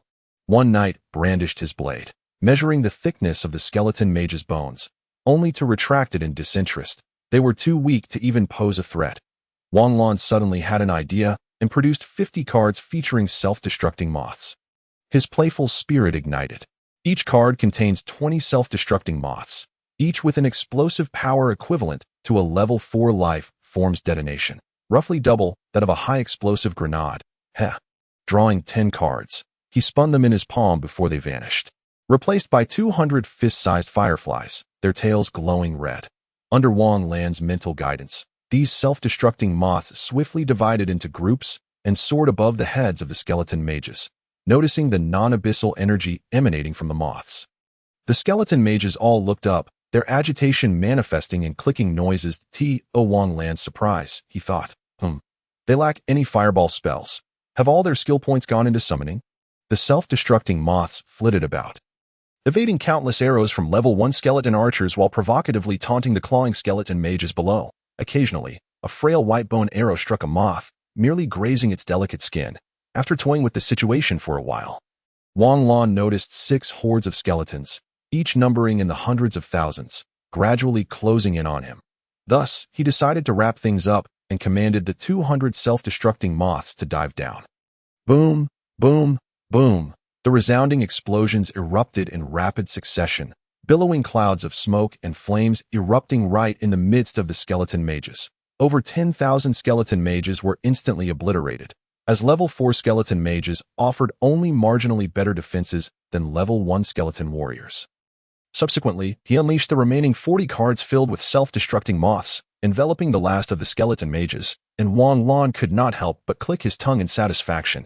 His face bore a look of, "I'll be back for more next time," as he urged his shadow steed onward, leading the Dawn Knights toward the encroaching sea of skeletons without a shred of tension. People from the greater regions certainly know how to have fun, some mercenaries observed from a distance, marveling at the might of the Dawn Knights. Those level 4 skeleton mages must have some crystals left, right? While they may not be worth much, it's better than nothing. Let's go. Another mercenary seemingly recalled something and leisurely headed toward the basin with his companions. Unfazed by the surrounding hordes of skeletons, they gradually approached the heart of the battlefield. The first-level skeletons surged forth in their millions, intermingled with approximately 100,000 second-level skeletons. However, for Wang Lan and his companions, they posed no significant challenge. The Dawn Knights stood resolute, impervious even to the 4th-level skeletons, let alone the lower ranks. Yet, a peculiar thought crossed Wang Lan's mind. Despite encountering such an overwhelming tide of skeletons, not a single 5th-level skeletal officer had appeared. This area, though teeming with skeletons to an absurd degree, surely did not necessitate the establishment of a battleground, did it? Could there be some hidden truth behind it all? The notion seemed remarkably plausible to Wang Lan, prompting him to consider seeking out passing mercenaries for any whispers of clandestine information. Observing the futile flailing of the 1st and 2nd-level skeletons around them, he found the scene rather dull. After dispersing yet another horde of skeletons, he cast a glance at the mere 100 military merits he had gained and chose to disregard the approaching skeleton hordes on either side. Half an hour later, feeling increasingly disenchanted, Wang Lan sat atop his steed, making his way toward the fortress of the battlefield, a stark contrast to his demeanor just an hour prior. Within the confines of the battlefield, there exists a sea of 3rd-level skeletons numbering in the millions, and a 4th-level skeleton horde of 100,000. Yet, there are only 4 skeletal masters throughout the entire region, all of whom are mages. The corners of Wang Lan's mouth twitched slightly, as clarity dawned upon him. So this is merely a training ground for new recruits. Even the highest-ranking leader in this area is only a 5-star master-level general. What are we truly doing here? Indeed, with only one 5-star master present, it was evident that they looked down upon the 4 master-level skeletal mages on the opposing side, if it weren't for the suitability of the skeletal hordes for training purposes. Those 4 master-level mages would likely have been eradicated by now. However, the primary skeletal mages, possessing defenses akin to a 9th-level demon, stirred a bold thought within Wang Lan. Never mind the question of whether I could defeat them. Should I engage? The forces of the Miguang military would undoubtedly intervene, for this is a remarkably authentic training ground with an almost negligible casualty rate. Casting aside his audacious inclinations, Wang Lan hurriedly urged the Dawn Knights toward the approaching fortress. Feeling as if he might soon succumb to snow blindness from the overwhelming whiteness surrounding him, as they rapidly neared the fortress, his expression hardened once more. Even from over 20 kilometers away, the towering walls of the fortress revealed themselves, encircled by a sea of 3rd-level skeletons stretching to the horizon. Occasionally, 4th-level skeletons darted among the throng, while the only notable defense was the fire towers atop the walls, sporadically belching flames. a clear indication of their disdain for the skeletal hordes. Nevertheless, the skeletons remained undeterred, surrounding the fortress without a hint of fear, observing the squads of new recruits and mercenaries nonchalantly slaying their way toward the gates. Wang Lan felt a sense of pity for the skeletons. If a mere backdrop can toil so diligently, what excuse do we have for not putting forth our utmost effort? He mused, casually dispatching hundreds of skeletons as he strolled toward the gates. The previously jovial banter among the recruits and mercenaries faltered as they caught sight of the Dawn Knight's formidable equipment and presence, causing them to part in surprise. What is such a powerful knightly order doing in this novice village? Are they here to fish in troubled waters, or perhaps to unwind? Chapter 31. The History of the Spirit Realm with a Flurry of Bone and Lightning. Wang Lan and his companions finally arrived at the gates, their patience wearing thin amid the countless white skeletons. The multitude surrounding the fortress numbered at least in the billions, yet posed less of a threat than 5 million ordinary undead. I swear, I shall never return to this place again, Wang Lan lamented inwardly, offering a polite smile to the guards who saluted him as he dismounted and led his steed through the awestruck gazes of onlookers. Stepping into the fortress, upon entering the fortress, Wang Lan was taken aback by the lively and orderly urban atmosphere that greeted him, evoking an indescribable feeling. This was not the military encampment he had envisioned. Instead, it resembled a bustling small town. Yet, one must admit, this architectural style bears a striking resemblance to that of Blue Star, he reflected. The primary worldview of the spirit realm did not conform to the medieval fantasy backdrop typically expected. Rather, it exuded an aura of advanced civilization. Were it not for the formidable abilities of the adventurers, one might mistake it for a modern world clad in a fantastical veneer. As he gazed upon the advanced and thriving town, Wang Lan's thoughts delved deep into the expansive history of the spirit realm. According to the background information provided by the system, the spirit realm had indeed experienced a medieval era, as Wang Lan had come to understand. However, that had transpired several epochs ago, when the spirit realm was but a fifth of its current size, yet still far larger than Blue Star. During that time, the cultural and technological development of the spirit realm was firmly rooted in the medieval period. With nobility holding sway, and mages revered above all, the peasantry endured dire hardships, and the plight of countless slaves was akin to a living hell. In those days, the spirit realm was ruled by monstrous beasts. While humanity and myriad other races struggled to carve out patches of land amidst vast forests, establishing cities and even nations, often facing annihilation at the hands of the beasts, the sole assurance for humanity lay in the deities worshipped by various temples.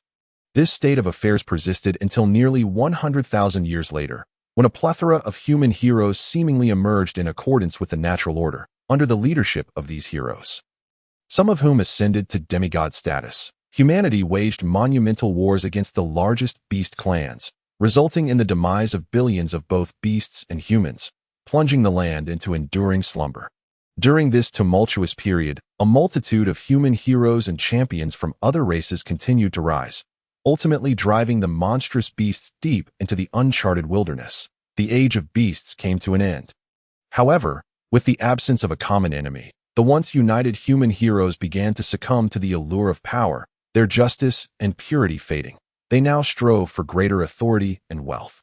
Igniting the curtains on humanity's brief era of glory, civil war erupted. In a mere decade, the humans, who had once been one of the dominant races in the ancient spirit realm, found their power rapidly waning due to the incessant strife. Before external forces could invade, humanity had already fallen from the ranks of the top races. The weakened humans lacked the strength to maintain the territories their ancestors had fought so hard to establish. The other dominant races, excluding the elves, seized the opportunity, amassing troops at the borders of human lands in preparation for conquest. In a moment of stark realization, the humans found themselves in dire straits. Having suffered grievously during the civil wars, the population of able-bodied young men had dwindled to a fraction, leaving them bereft of the capacity to defend themselves. In desperation, the humans ceded vast swathes of their once fertile lands to the elves and orcs in exchange for a modicum of respite. The remaining dominant races, eager to claim the vast territories of humanity, fell into conflict, engaging in a chaotic struggle for supremacy. With no longer any standing to partake in the wars, the humans migrated en masse to resource-poor regions, seeking to recuperate and rebuild. Meanwhile, During the fierce clashes among the dominant races, the ancient dragon clan, which had declared its separation from the monstrous beasts at the onset of the previous epic, suddenly returned. Faced with the immensely powerful dragons, the dominant races united in resistance, yet their efforts proved futile. Countless demigod dragons, the pinnacle of dragonkind, swiftly decimated the heroes of each race within the span of a single day. Ironically, the humans, whose territories were impoverished and whose power was feeble, were spared from assault.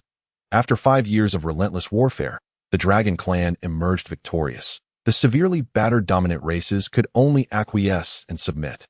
Thus began the Age of Dragons. As the ages rolled on, another 100,000 years passed, and the dragon clan grew even more formidable. The remaining races, aside from the elves, merely managed to recover from wounds sustained millennia prior, while the dragon's dominance solidified. Yet, humanity had long since healed from its scars. Shortly after the inception of the Age of Dragons, the humans discovered a significant hidden realm within their desolate lands, with the contributions of countless demigods and even divine beings. This hidden realm expanded exponentially, enabling humanity to establish a powerful unified empire within. The external world served merely to deceive the other races, with only a fraction of humanity remaining outside. Humanity had acquired the strength to challenge the dragons. However, the third hero king refrained from initiating war, choosing instead to observe silently within the hidden realm, awaiting the day when they would truly make their presence known. And so, several hundred years passed. Just when peace seemed to reign, the Thunder Titans emerged. These ancient beings, who had dominated the spirit realm for epochs before the Age of Beasts, appeared in succession but did not vie for control of the continent. Instead, they vanished into the boundless forests, the domain of the enigmatic elves, and were not seen again for a millennia. When the dragons believed tranquility had returned, they were blindsided by the elves, who emerged from the depths of the forest to wage war against the dragon clan. Within a millennium, the elves, for various reasons, had acquired the strength to contend with the dragons, resulting in a conflict that nearly obliterated 70% of the once mighty forests, just as all races anticipated the continuation of hostilities. The dragon clan inexplicably withdrew, retreating to the unfathomable depths of the oceans. Thus commenced the Age of Elves, the briefest epoch of all, due to the sudden emergence of the goblin clan from the depths after more than a decade of elven rule. Formidable and affordable goblin mechas drove the elves back into the boundless forest, a process that took merely a month. The alchemical puppets, unperturbed by losses, compelled the sparsely populated elves to relinquish their dominion over the continent, retreating to their homeland, as they had never intended to instigate war. This dramatic turn of events left the remaining races astounded, yet they could not deny that the era of the goblins had commenced. As time flowed on, thousands of years later, it appeared that the goblins' unwavering faith in alchemy, coupled with their dissemination of alchemical knowledge to other races, significantly diminished the number of divine followers. Divine retribution ensued. A celestial host of angels descended and, in an instant, obliterated the goblins' prideful alchemical mechas. The inherently weak goblins stood no chance against the angelic onslaught. Ultimately, the goblins were compelled to surrender and retreat back into the shadows of the underworld. However, this mass descent of the divine triggered the first return of magical power, a surge of purer and more potent magic flowing from the divine realm to the illusory spirit continent. This resurgence of magic doubled the size of the illusory spirit continent. The deities did not directly govern the illusory spirit continent. After dealing with the goblins, they returned to the divine realm, adopting a laissez-faire attitude towards the resurgence of magic, believing that mere ants would never pose a threat to them. Humanity also made its return. While countless races remained watchful, humans, now far stronger than the initial goblins, re-entered the scene. A realm equivalent to 1% of the illusory spirit continent also integrated into this world amidst extraordinary celestial phenomena. The returning humans showed no hesitation in displaying their formidable power to the myriad races. Thus, the first era of humanity commenced, marked by the abundant supply of devotees provided by humans, which lulled the arrogant deities into a false sense of security, even rewarding humanity generously. It seemed as though the faith of the gods had thoroughly disseminated among humankind. This epoch was relatively tranquil, until the second era of humanity began, the arcane era. Mysterious and powerful arcane magic did not rely on the so-called incantations to cast baseless spells. Instead, It was founded on countless experiments and the fundamental laws of the universe, giving rise to a form of magic that transcended ancient sorcery, representing the nascent stage of magic in Wang Lan's era. Naturally, theology suffered a severe blow, inciting the wrath of the deities once more. The once vast celestial host of angels descended again, and the deities made a fatal error. Hubris, the arcane empire established by humanity, in the instant of the angels' arrival, elevated countless immensely powerful sky cities into the heavens. Arcane mages and warriors, whose strength had long surpassed that of demigods, peak royal level, engaged in a millennia-long battle against the divine. The angelic hosts were reduced to ashes within a year. However, this presented an opportunity for other races to compensate for their manpower deficit. Humanity unleashed the previously forbidden arcane, necromancy. Disregarding the side effects, countless warriors rose again after death, their strength undiminished, fearless and devoid of pain. The undead warriors surged forth, even breaching the divine realm. The war escalated to a fever pitch. The divine king and the hero king of that time, who could not match the lord of the underworld during Wang Lan's era, clashed over 100 times. Ultimately, the deities, left with no choice, signed a pact with humanity. The fragmented divine realm seamlessly integrated into the illusory spirit continent, but a new wave of magical resurgence began.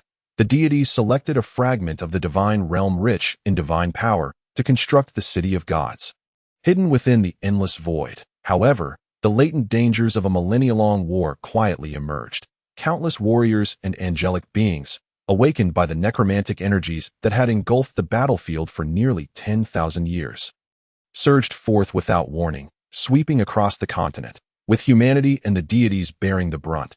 Both races, deprived of any respite, were forced to confront a horrific calamity that persisted for an entire era, the necromantic catastrophe. Relying on the surge of magical power due to the resurgence, humanity and the deities barely managed to fend off the onslaught of the undead. Meanwhile, other races, untouched by the ravages of war, grew stronger in their resistance against the undead due to the return of magic. The leader of the undead calamity, once a war god, was ultimately besieged in an unknown location. At this moment, the great conflict between the races erupted again, with back-and-forth skirmishes. The power of all races soared amidst the restrained warfare. The inquisitive humans acquired fragments of the goblins' alchemical knowledge, gradually gaining the upper hand through their developed alchemical system.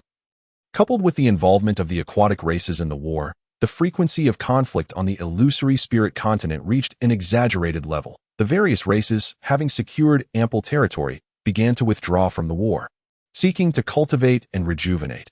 This period was aptly named by historians as the era of the multitude of races. Indeed, it is a fascinating tale, but why did the dragon race suddenly retreat? And what transpired with the Thunder Titans upon entering Elven territory? Wang Lan pondered, having read the history of the illusory spirit continent in his mind. Feeling both perplexed and reflective, he directed the warriors to settle the warhorses in the training grounds open to the outside world. And after the Dawn Knights had rested, he took the eager Lu Yi down the main street. Stealing warhorses? Wang Lan bluntly stated that most people here couldn't even defeat a horse, observing the 20-meter-tall buildings flanking the streets. Characterized by a minimalist aesthetic, a hint of nostalgia flickered in Wang Lan's eyes. These structures were indeed reminiscent of something familiar. Spotting some eateries on either side, Wang Lan's eyes suddenly lit up, and he dashed inside like a gust of wind.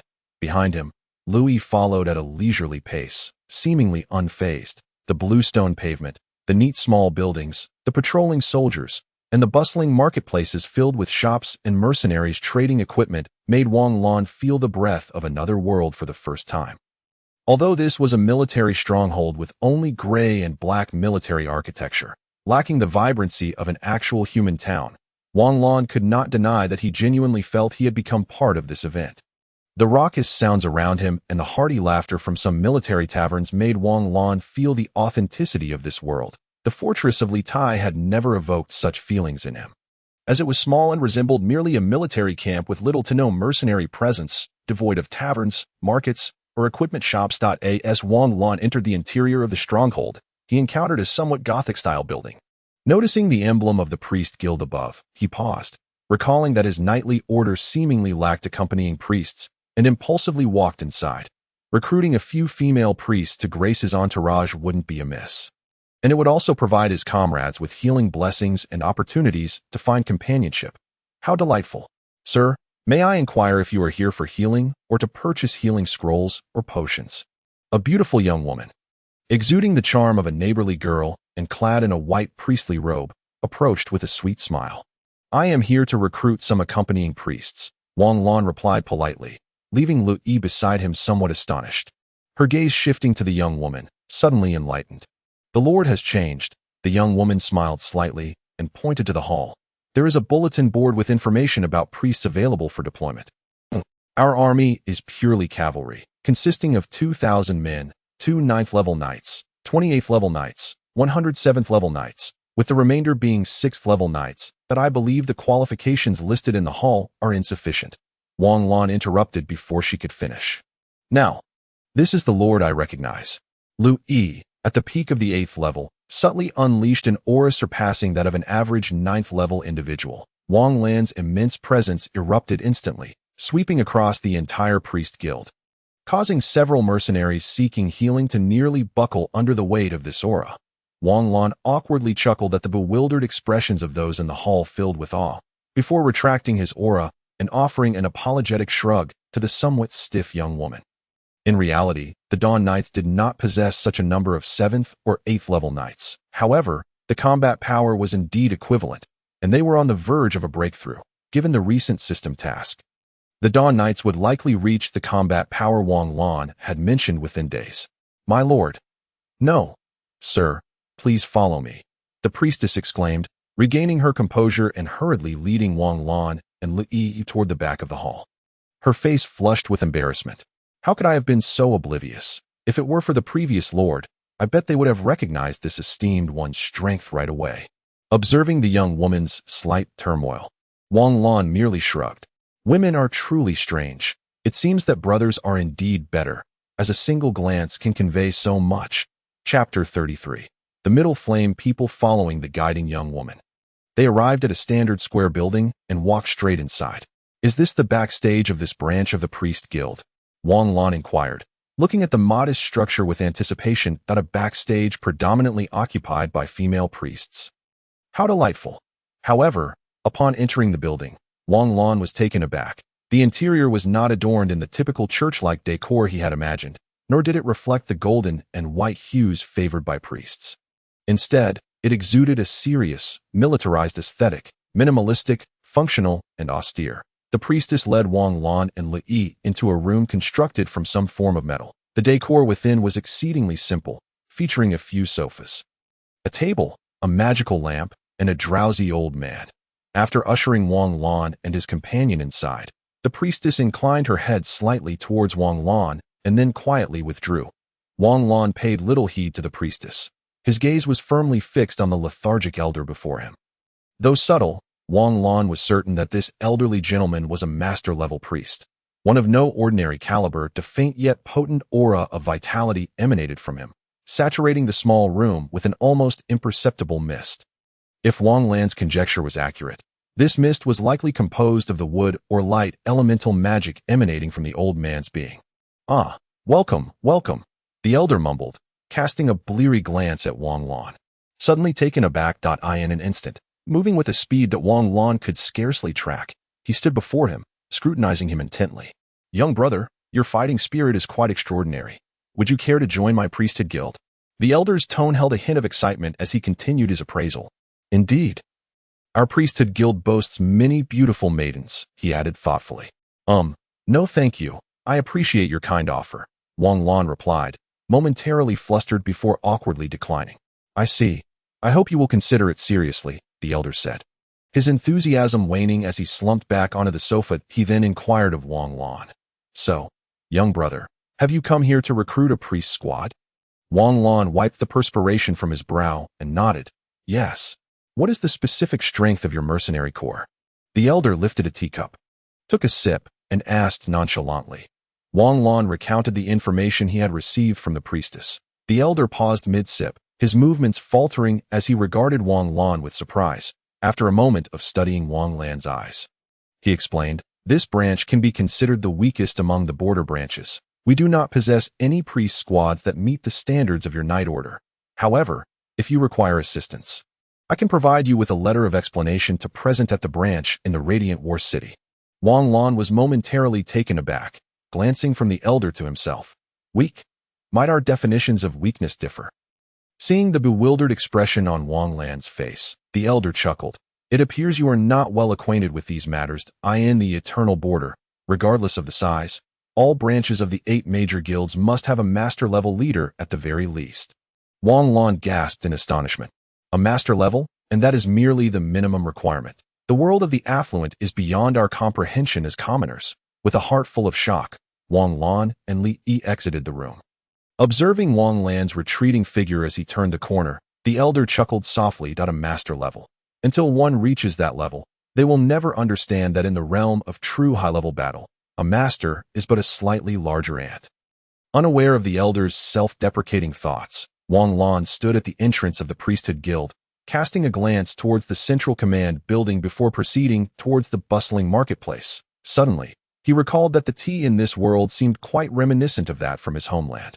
Setting aside all else, he felt compelled to purchase some for nostalgia's sake. Acting on impulse, Wang Lan pulled Li Yi into a crowded street, locating a slightly more ornate tea shop. Indeed, it was a tea shop. Unlike Blue Star, where most teas are affordable, even the most ordinary tea in the illusionary spirit continent is not within reach of the average person. With a sense of urgency to reach the central teleportation array of the war zone and procure some items in Radiant War City, Wang Lan unconsciously exerted a portion of his strength, swiftly weaving through the throng of people. Currently, the system shop offered more favorable prices for various items, particularly magical ones available directly in the illusionary spirit continent. Welcome. A graceful young lady greeted Wang Lan and Li Yi at the entrance, leading them to the counter and handing Wang Lan a form. After battle, we have the Rui Ming tea that suppresses killing intent and possesses calming effects, as well as the Hong Yi tea, which enhances magical sensitivity during training. Each type is priced at 100 gold coins per pound. These two are our signature teas and are the most popular in the border region. For more premium teas, you will need to visit the main store in Radiant City. Another young lady at the counter chimed in with a smile. Wang Lan paused, momentarily captivated by the young lady's long black hair, dark eyes, and that familiar skin tone. After a moment's hesitation, he casually produced a crystal coin and placed it on the counter, saying, "I would like 50 pounds of each." The young lady at the counter blinked in surprise, casting a bewildered glance at Wang Lan. Acquiring 1,000 gold coins is one thing, but a single crystal coin is quite another. Accepting the 100 small packets of tea handed to him by the black-haired young lady, Wang Lan stowed them away in a spatial ring of unknown origin, glancing at the time displayed on his mercenary bracelet. He hurriedly exited the shop. Just as he was about to leave the street, Wang Lan paused, turning back to glance at the tea shop before continuing towards the training grounds. A Zhongyan person. A murmured remark reached Li Yi's ears, leaving him slightly puzzled. The Lord bore a resemblance to the Zhongyan people, yet judging by the Lord's tone, he did not seem to be one of them. Li Yi remained oblivious to Wang Lan's sentiment. Yellow skin, black hair, and dark eyes. These were not merely characteristics of the Zhongyan people, but also of Wang Lan's own kin.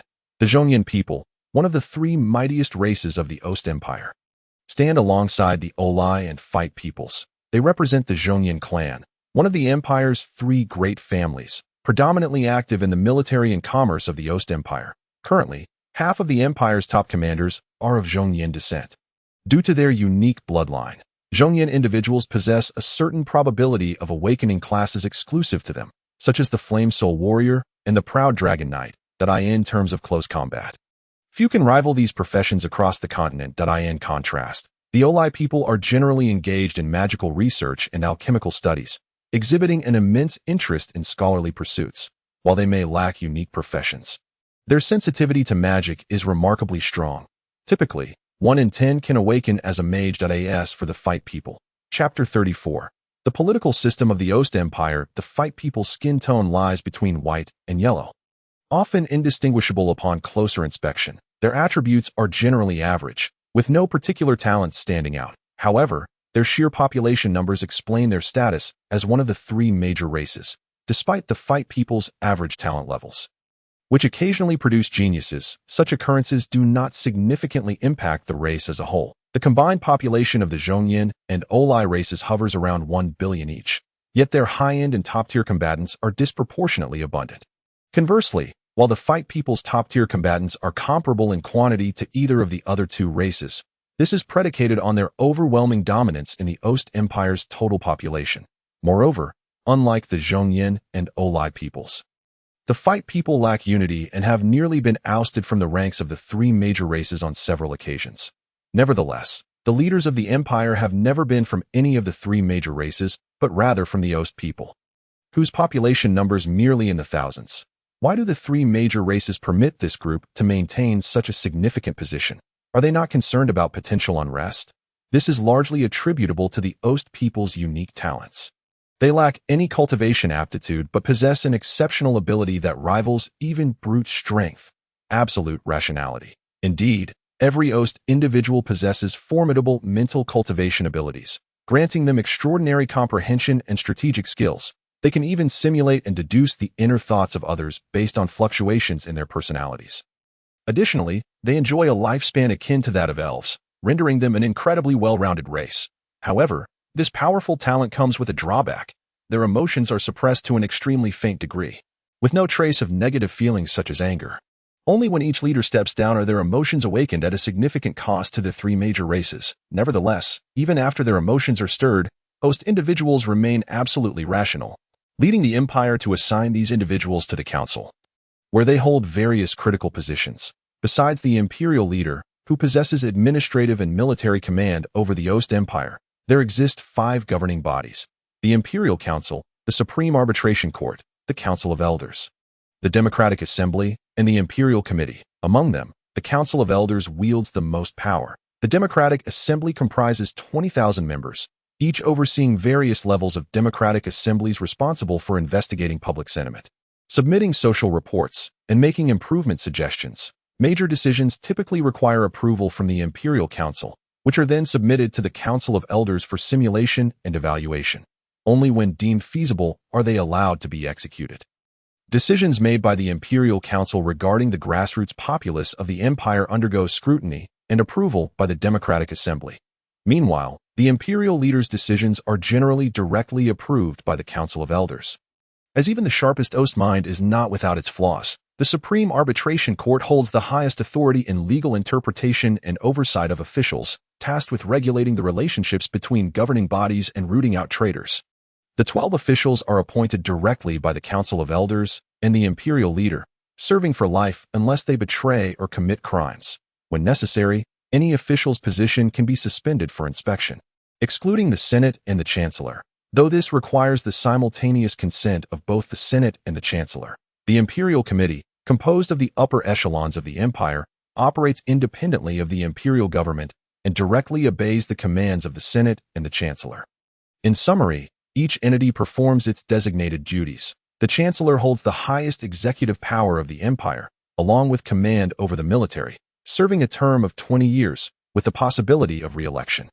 The Senate consists predominantly of representatives from the OS, Zhongyan, and Olai, who occupy 80% of the seats, while the Fight People hold 10%, with the remaining 10% distributed among other ethnic groups.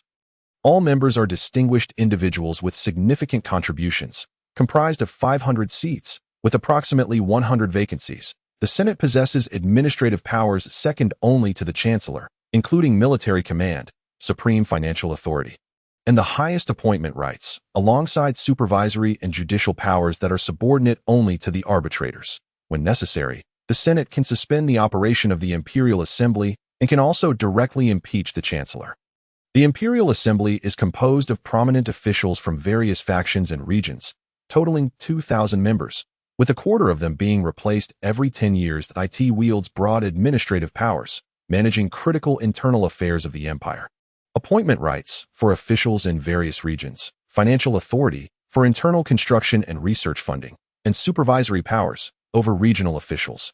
The Democratic Assembly, consisting of 20,000 members elected directly or indirectly by citizens from different regions, replaces 1/5 of its members every 5 years. That IT has the authority to oversee the performance of officials in various regions and, when necessary, can directly dismiss them. That IT also possesses military management rights related to regional security and holds certain low to medium-level administrative powers. Adjusting democratic strategies based on reports from subordinate assemblies that IT holds the highest democratic authority, with final decision-making power on all matters concerning citizens. However, internal security is not entirely the responsibility of the Democratic Assembly, as this falls under specific departments. The Supreme Arbitration Court possesses the highest judicial authority, ultimate legal interpretation rights, and superior oversight powers.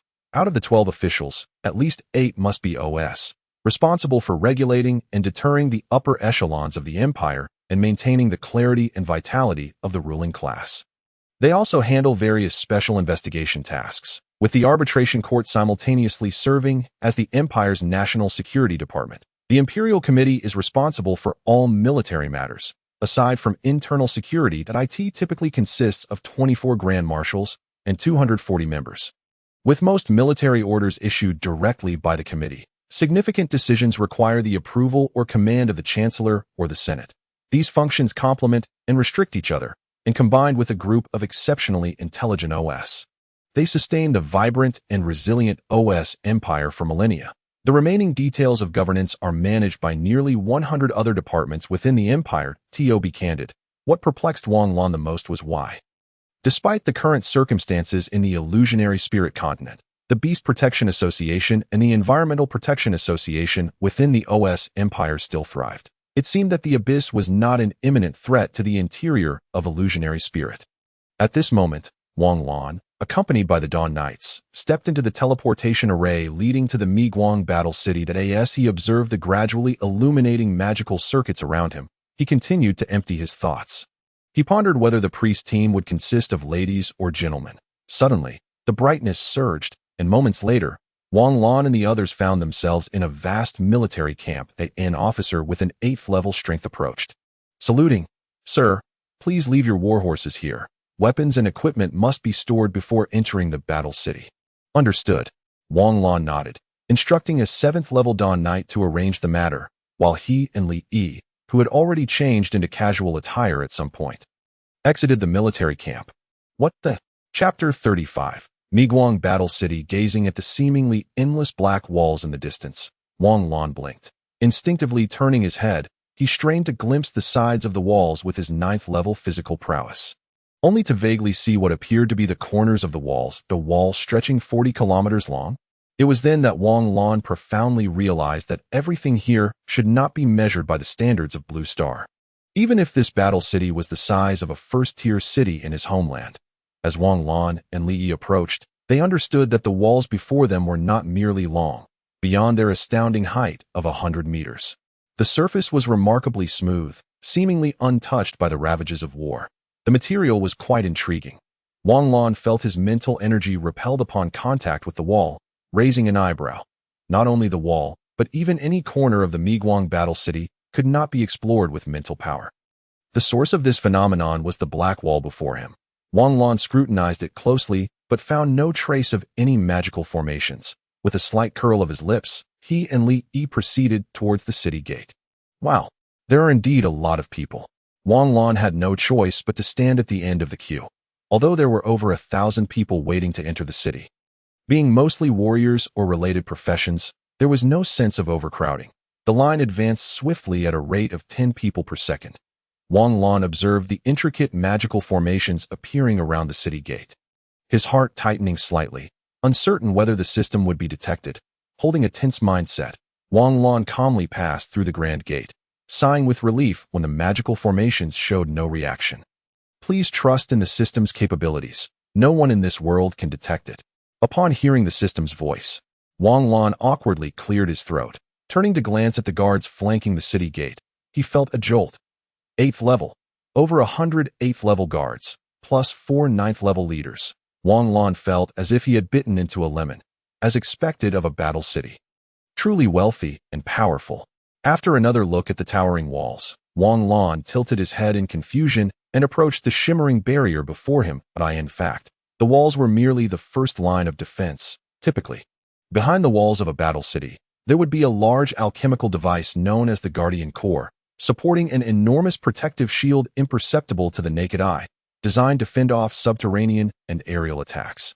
However, Wang Lan was already aware of this, and what puzzled him was why the walls of Miguang Battle City appeared devoid of weaponry, presenting a stark, barren visage. As Wang Lan surveyed the towering structures around him, he inexplicably felt a sense of familiarity, reminiscent of returning to his hometown. Shaking his head with a smile, he stepped into the city. His gaze lingered for a moment on the gardens brimming with flora before shifting to the scenery within the battle city.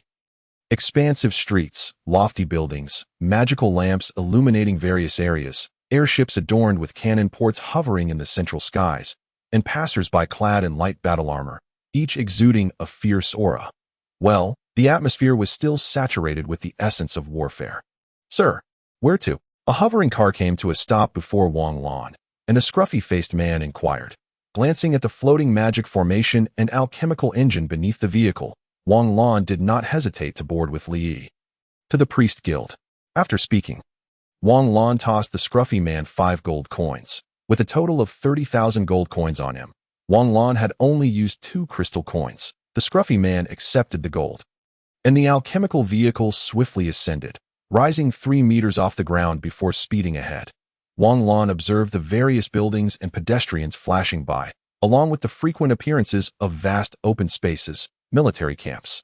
Although he did not scrutinize closely, a rough count revealed that each military camp housed at least 200,000 soldiers. Along the way, Wang Lan spotted more than 10 military camps, merely representing the garrison of the battle city. "Sir, is this your first visit to Miguang Battle City?" The scruffy man noticed Wang Lan's captivated gaze fixed on the outside and inquired. Wang Lan smiled. "Indeed, I've spent most of my time on the front lines, rarely entering populated areas. This is my first visit to Miguang Battle City." The scruffy man's eyes brightened with respect. "Then you are indeed remarkable. You must be a 9th-level powerhouse now." "Oh, how did you tell?" Wang Lan asked, slightly taken aback and curious. The scruffy man laughed heartily. "While high-level combatants are not often encountered in the wilderness or on the battlefield, 9th-level abyss creatures can always be found if one lingers long enough. Without 9th-level strength, one cannot traverse the territories of various battle cities, going back and forth." Wang Lan chuckled. Indeed, as the scruffy man had said, the periphery of populated areas was a high-risk zone for encountering advanced abyss creatures. He recalled the heavily injured abomination he had seen. The border regions between battle cities were frequented by 9th-level and master-level abyss creatures. One would be courting death if they wandered about without 9th-level strength. "Sir, we've arrived." The scruffy man gradually brought the alchemical vehicle to a halt, addressing Wang Lan. After disembarking alongside Li Yi, they gazed in awe at the grand white cathedral-like building before them, standing at a height of 100 meters. The cathedral resembled a castle and possessed a dreamlike quality. Inside, apart from the pathways, the sides were adorned with various flowers and trees, a rich vitality enveloping the imposing priest guild.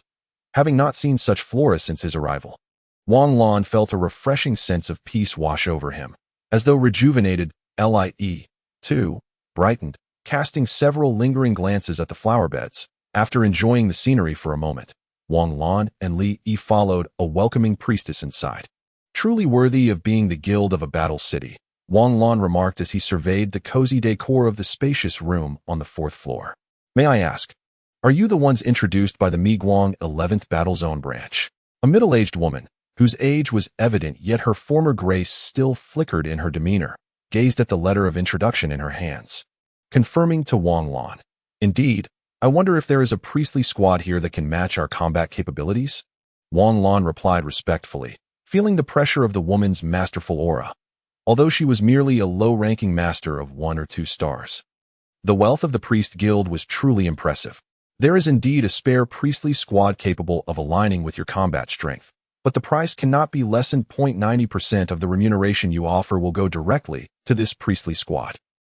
Before the master-level female priest could finish her statement, 1,000 crystal coins appeared on the table before them, radiating a translucent luster, as a faint yet exceedingly pure magical energy spread through the room.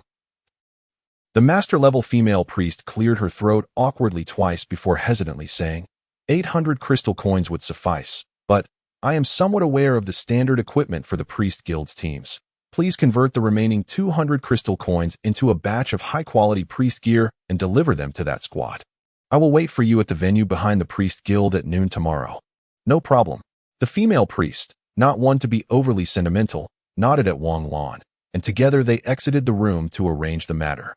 In an office within the priest guild, over a dozen master-level priests stood respectfully before a middle-aged man. Is the priest squad formed by Lin set to carry out a mission? The unassuming man inquired. Yes. This will be the first mission since Lady Lin ascended to level 9, a master-level priest responded. How capable is the mercenary unit recruiting Linner's squad? Can they protect her? The middle-aged man paused for a moment before asking again. We have investigated. And there are no issues at all. This mercenary unit is among the rare elite forces I have encountered. They should have no problem unless they encounter mid to high-level masters. According to the latest intelligence, it appears this mercenary unit annihilated a 1-star master-level abomination with minimal losses. The middle-aged man was momentarily taken aback, a flicker of surprise and admiration crossing his eyes, before he responded indifferently. Then let Linner go. No special accommodations are necessary. Understood. Chapter 36. The Priest Squad, Part 1. Wang Lan and his companion entered a hemispherical building, which functioned similarly to a marketplace as Wang Lan understood it. However, here, one could find magical scrolls, magical potions, weaponry, armor, magical skills, and warrior skills among other battlefield essentials, including a tea shop. Wang Lan surveyed the surroundings and walked directly into a spacious store with glass windows. Specializing in magical scrolls, the system's healing was rather inadequate. If one were gravely injured, the treatment cost was relatively reasonable, but even for minor or moderate wounds, the price remained the same. This posed a problem. Was he so prone to severe injuries? He certainly was not reckless enough to court death at every turn. Thus, procuring a significant quantity of mid to high-level healing scrolls became a necessity, especially area effect ones. Esteemed customer, what type of magical scrolls do you require? Upon entering the store, a young lady in a welcoming outfit approached Wang Lan and Li Yi with a smile. Generally, in the eternal border environment, window shopping customers were a rarity. Who has the luxury of time to stroll about without intent? Wang Lan replied. Do you have a substantial supply of healing scrolls, the lowest being level 6, and the highest being master level? Certainly, please follow me. Upon hearing Wang Lan request master-level healing scrolls, the welcoming lady's eyes glinted with surprise, yet her demeanor remained unchanged as she led him to a nearby discussion area. Manager Zhang. This esteemed customer requires a significant quantity of healing scrolls. I cannot make a decision alone. The welcoming lady addressed a slightly plump man and then stepped back. Manager Zhang glanced at Wang Lan and gestured for him to take a seat. Do you require a large quantity of healing scrolls? Indeed. It would be preferable to include some area effect healing scrolls, Wang Lan stated. After a moment of contemplation, Manager Zhang hesitantly asked, approximately how many scrolls do you need in total? Around 3,000. Can they be procured in a short time? The consumption rate for the Dawn Knights was likely considerable, and thankfully a priestly squad had been recruited. Otherwise, even 10,000 scrolls might not suffice. What? A regular 1,000-person unit only stocks a little over 10 area healing scrolls. Without further ado, money talks. Ahem. Manager Zhang cleared his throat, calming the ripples of his inner turmoil before continuing. The scrolls we can gather quickly are typically mid to high-quality ones that do not sell well, and the price may be a bit. First, tell me what scrolls are available. Wang Lan impatiently interrupted Manager Zhang. Rather than becoming offended, Manager Zhang's expression brightened, and he quickly began his sales pitch. For level 6, we have the Wind Chime Scroll, for level 7. The Forest Spirit Scroll, for level 8. The Radiant Light Scroll, for level 9. The White Blossom Scroll, and for master level, the Life Reversal Scroll. Among these, the level 6 Wind Chime and the level 8 Radiant Light are single target healing scrolls, while the level 7 Forest Spirit, level 9 White Blossom, and master level Life Reversal are area healing scrolls that if you are purchasing in bulk, we will also include a golden grade priest exclusive staff as a gift. Observing Manager Zhang's exuberant expression, Wang Lan felt a bead of sweat form. I need 2,000 of the level 6 scrolls, 300 of the level 7 scrolls, 300 of the level 8 scrolls, 100 of the level 9 scrolls, and 10 of the master level scrolls. At this moment, Li Yi stepped forward without hesitation upon Wang Lan's cue and spoke that in reality, the magical scrolls of this era could be used 3 times. but they required charging in between uses. If a mage of the same element used them, the effectiveness could increase by 5 to 10%. Manager Zhang's smile widened even further. Area healing scrolls are generally more expensive than single-target scrolls of a higher level. And since these are all high quality within their tier, I can offer you a 5 discount for bulk purchasing, which would amount to, calculate in crystal coins. Wang Lan replied nonchalantly, an air of arrogance subtly emanating. Manager Zhang's pupils constricted slightly, and his expression became more respectful as he continued. When converted to crystal coins, the total would be 3,030 crystal coins, rounded down to 3,000 crystal coins. Wang Lan nodded. Preparing to materialize the crystal coins directly from the system, a faint glow flickered, and a card made of black crystal material appeared in his hand. Manager Zhang's respect deepened. However, Wang Lan found himself momentarily perplexed. What was this? Where were his 3,000 crystal coins? When the amount of crystal coins retrieved by a lord is excessive, the system will substitute the coins with a crystal card from the illusory spirit continent. As for the VIP card from the Ostempire Bank, it currently qualifies as a temporary funding substitute for the system. Wang Lan understood, discreetly handing the card to Manager Zhang, who then scanned the card with his wristband before returning it to Wang Lan. Having deduced that the crystal card functioned similarly to a bank card, Wang Lan naturally accepted it back. This was equivalent to a VIP card from the Imperial Bank, especially one of the white variety. Opportunities to benefit from the system's advantages were rare. Half an hour later, Wang Lan leisurely exited the store. Unbeknownst to him, when the sign saying healing scroll sold out was hung up, the two did not meander aimlessly but purposefully proceeded to the neighboring potion shop, where they purchased over 1,000 bottles of high-quality magical recovery potions for the priest squad's needs. After continuing to browse for a while, they spent 50 crystal coins on an alchemical ring with a 10-meter cubic internal space, equivalent to 1,000 cubic meters. Replacing their already full ring before setting off towards the priest guild IT that moment.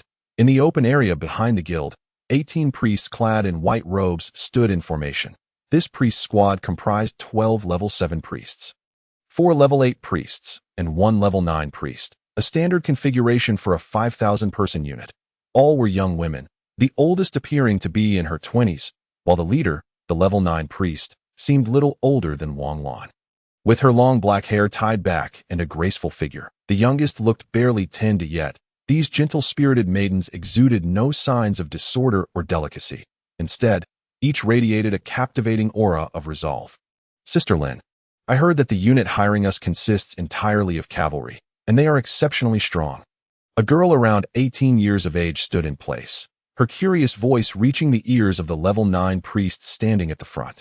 The level 9 priest, who appeared only slightly older than Wang Lan, turned to face the girl, her long black hair cascading gracefully. The gentle smile graced her beautiful face, her calming eyes reflecting serenity.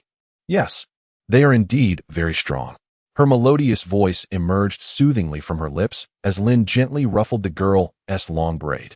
Just then, the sound of a door creaking open resonated through the air, capturing the attention of everyone present. Lin instinctively glanced in that direction, a hint of tension flickering in her eyes. Although she had undertaken missions with official military units before, this situation felt entirely different. Chapter 37, The Priest Squad, Part 2. The door slowly swung open, and upon seeing the tall figure that entered, Lin was momentarily stunned. Young. Indeed, far too young. Gazing at Wang Lan's handsome, sunny visage adorned with a bright smile, Lin found herself at a loss. Had it not been for the presence of an aura emanating from this figure that was far more formidable than her own, she might have suspected that there was an issue with the information. Although she was not significantly older than the man before her, she was a priest. As long as one possessed sufficient magical power, it was generally easier to advance through the ranks. With minimal requirements concerning innate talent, steadfastness of heart was all that was needed. Even so, achieving the status of a level 9 priest at this age had stirred the headquarters in the Imperial capital, earning her the title of one of the guild's elite prodigies. The man before her, however, was evidently a combat class, and to reach level 9 at such a young age required an extraordinary level of talent. Wang Lan observed the beautiful woman before him gazing intently and, somewhat perplexed, inquired, "Excuse me, madam, are you the captain of the priest team I recruited?" Although it was somewhat of a rhetorical question, he deemed it prudent to clarify to avoid any misunderstandings. Ahem.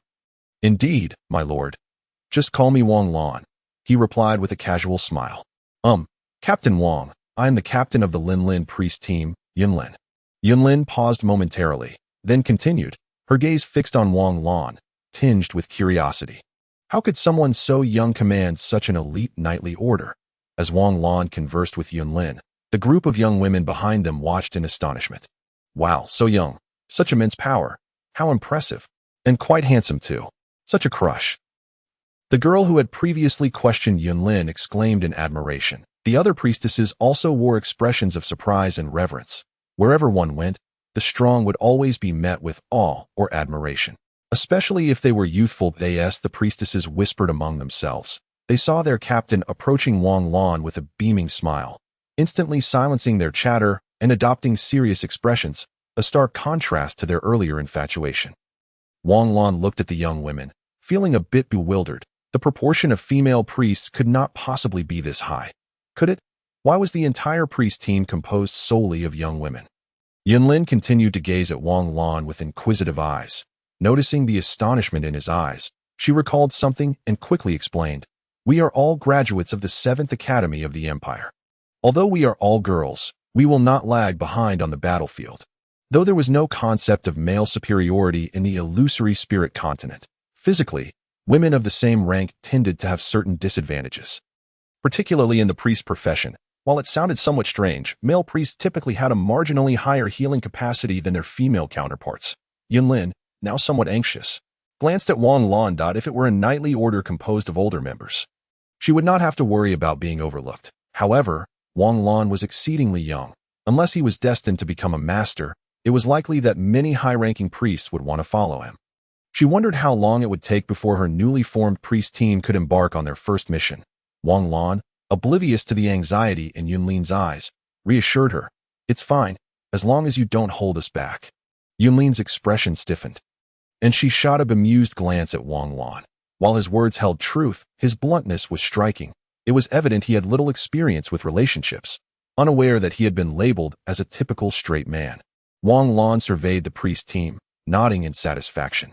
Yunlin sighed in relief, realizing that Wang Lan was pleased and did not express dissatisfaction at their youthful appearances. Suddenly recalling something, Wang Lan nodded to a nearby staff member. Under the curious gazes of the young women, the staff member waved a hand over a ring, and a collection of silver-grade magical rings and staffs materialized on the ground before them. The women were momentarily stunned, their minds swirling with questions as they gazed at Wang Lan.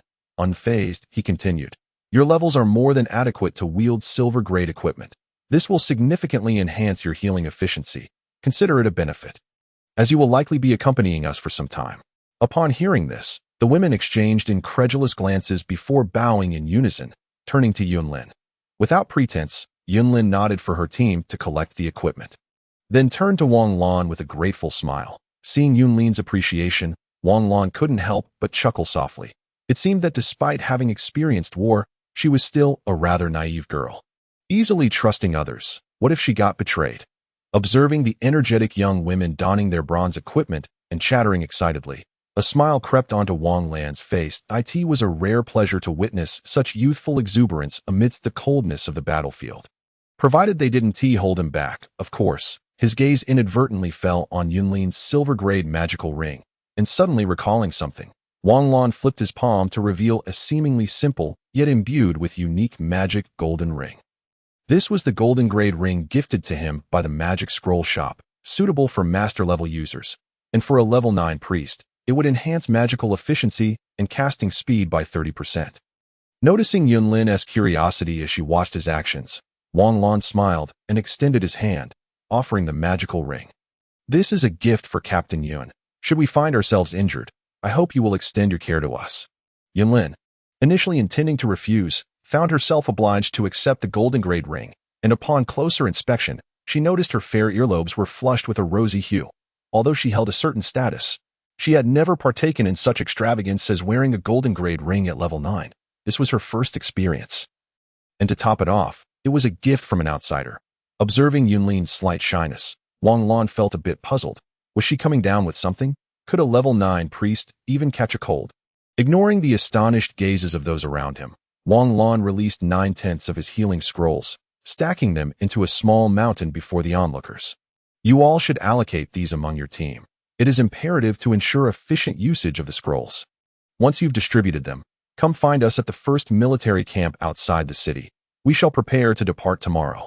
With that, Wang Lan turned and exited, leading Li Yi with him. He needed to make arrangements for the Dawn Knight Order and the 800 knights still contained within cards, ensuring they had a suitable opportunity to emerge.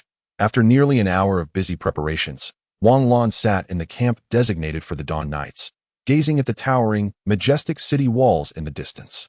He delved into the system within his mind. Are there any suitable mounts for these priests? Rather than browsing through the directory, he directly posed the question to the system. The system remained silent. Yet a series of introduction screens materialized before Wang Lan. Cloud Leopard, a magical beast of the same bloodline as the Wind Leopard. Class: Light. Abilities: Light element concentration, light cannon. Note: unlike the Wind Leopard, it lacks agility and explosive power, making it suitable for long-distance pursuits. Level: 5. Price: for crystal coins. Upon reviewing the attributes and descriptions of this mount, Wang Lan did not hesitate and purchased 18 of them. Then pondered, what about Yunlin's mount? To his surprise, another introduction appeared before him, leaving Wang Lan feeling somewhat exasperated. Why was the system so proactive at this moment? He focused his attention on the panel, concluding that it was merely a level 7 Cloud Leopard, which he promptly purchased for 100 crystal coins, with all arrangements in place. Wang Lan gazed at the surrounding scenery, inadvertently lost in thought. As his peripheral vision caught a movement in one direction, he abruptly halted, his eyes widening in astonishment. Chapter 38. Alchemical technology. The crowd around him began to stir. Even the highly disciplined soldiers could not help but turn their attention. Following Wang Lan's astonished gaze, a scene unfolded that left him in a state of bewilderment. The once impeccably smooth city walls, devoid of any external defensive mechanisms, began to resemble a colossal magic cube, rapidly developing a series of straight, intricate fissures, accompanied by the thunderous sounds of machinery and the grinding of gears. Various components began to emerge from the cracks. Within 10 seconds, the previously flawless walls transformed, revealing an array of weaponry and devices: magical crystal cannons, magical energy cannons, magical matrices, demon-slaying giant crossbows, artillery fortifications, ice towers, and the archery ports situated within the walls, alongside a moat at the base. Sensing the potent purifying energy emanating from the moat, Wang Lan broke into a slight sweat. Even a level 6 abyssal creature would likely be vaporized upon contact. As for the corpses, even those of level 9 abyssal beings would struggle to withstand such purifying forces. Any abyssal crystals that fell in would also be partially purified. Wouldn't they? Watching as more weapons continued to emerge from the walls, Wang Lan felt parched. Truly, this was the might of a war city, was it not? What is happening? Are there enemies present? A fellow mercenary, also witnessing this spectacle for the first time, asked a soldier with a hint of surprise. The soldier, his eyes gleaming with excitement, replied without turning, "This wall is partially constructed using alchemical technology. It undergoes maintenance every 6 months. And such a scene is quite rare." Upon hearing their exchange, Wang Lan understood, and he couldn't help but marvel at the financial prowess of the glimmering war city, spanning a full 160 kilometers with walls towering at a height of 100 meters. Every inch had been reinforced with alchemical technology. While it might seem inconsequential, its utility during warfare was undoubtedly substantial. "Have you never witnessed such a phenomenon before, my lord?" a nearby officer, observing the maintenance of the walls, inquired curiously, catching sight of Wang Lan's contemplative expression. One would expect a level 9 expert to frequently engage in battle. "Indeed, I have spent most of my time on battlefields and in the wilderness, primarily within fortresses, rarely entering war cities," Wang Lan replied vaguely. "By the way, are all the city walls in the war cities made of alchemical materials?" "Not at all. The walls constructed using alchemical techniques are merely one option among many. There are also various enchanted walls, specialized walls, and wonder walls, among others. However, alchemical walls are practical and inexpensive, at least in comparison to other unique walls. Typically, the most common types of walls in war cities are alchemical walls and enchanted walls. The rarest would likely be the wonder walls. Wonder walls are crafted using natural wonders as their core, combined with various rare and ordinary materials to bestow unique effects. This is something that both border officers and mercenaries are aware of, though it is not common knowledge, so it is perfectly understandable if you're unaware. The officer glanced at Wang Lan's gear and the aura he exuded, providing a detailed explanation. Wang Lan nodded. Contemplating silently, he wondered if, when he eventually established his own territory, the system would offer him walls. After all, he had not seen any in the system shop. To be honest, the alchemical technology in the illusory spirit continent is not the mechanical punk style that people often imagine. Instead, it possesses a sense of elegance and science fiction, with an external aesthetic that rivals that of modern Blue Star. Furthermore, it is not solely reliant on gears. Some of it is directly based on magical patterns and arrays. Crafted as pure magical technology, this development has long since integrated into the daily lives of the people of the Aost Empire, providing immense convenience and assistance. Thousands of years of focused research on alchemical technology and magic have elevated alchemical technology to a status that rivals magic and fighting spirit, even giving rise to a new profession, alchemists, who may also be referred to as mechanics. These alchemists, through relentless research and experimentation, have created countless weapons that inflict significant damage upon the abyss. They have even produced pinnacle constructs like the Sky City. A fusion of magic and alchemical technology, each Sky War City commands over 100 war cities, instilling fear in countless high-level abyssal creatures. It can be said to be one of the symbols of military power at the pinnacle of the eternal border. Alchemical technology. Wang Lan mused softly as he observed the inspection coming to an end and slowly retracting. He then turned and made his way back to the camp of the Dawn Knights. The next day, sitting atop his shadow steed, Wang Lan glanced back at the ever-distant Meiguang War City, a smile gracing his lips. This was his first time entering a war city, and he wondered if he would ever return. The Dawn Knights, arranged in neat rows, rode forward in perfect synchrony, seemingly unaffected by any external disturbances. However, unlike his previous visit to Meiguang War City, a group of young girls clad in white priestly robes silently accompanied the Dawn Knights. These girls were perched upon magnificent, giant leopards that were entirely snow-white with hints of golden accents. Particularly striking was the lead snow leopard, which measured an impressive 3 meters in length, excluding the tail. Who exactly is this leader Wang? The mounts provided are so much better than those offered by the guild. Indeed, and these mounts possess remarkable strength. What's even more astonishing is the knights. They all seem to possess 7th-level strength, unlike those ordinary 6th-level mercenaries. Exactly, this knightly order is incredibly formidable. Formidable? How can you tell? Annoying. Hee. I apologize, they are like this, but they are very serious during battles. Listening to the soft laughter of the young girls, Wang Lan, riding atop the massive cloud leopard leader, spoke somewhat bashfully. Wang Lan couldn't help but smile slightly. It's all right. This adds a bit of amusement.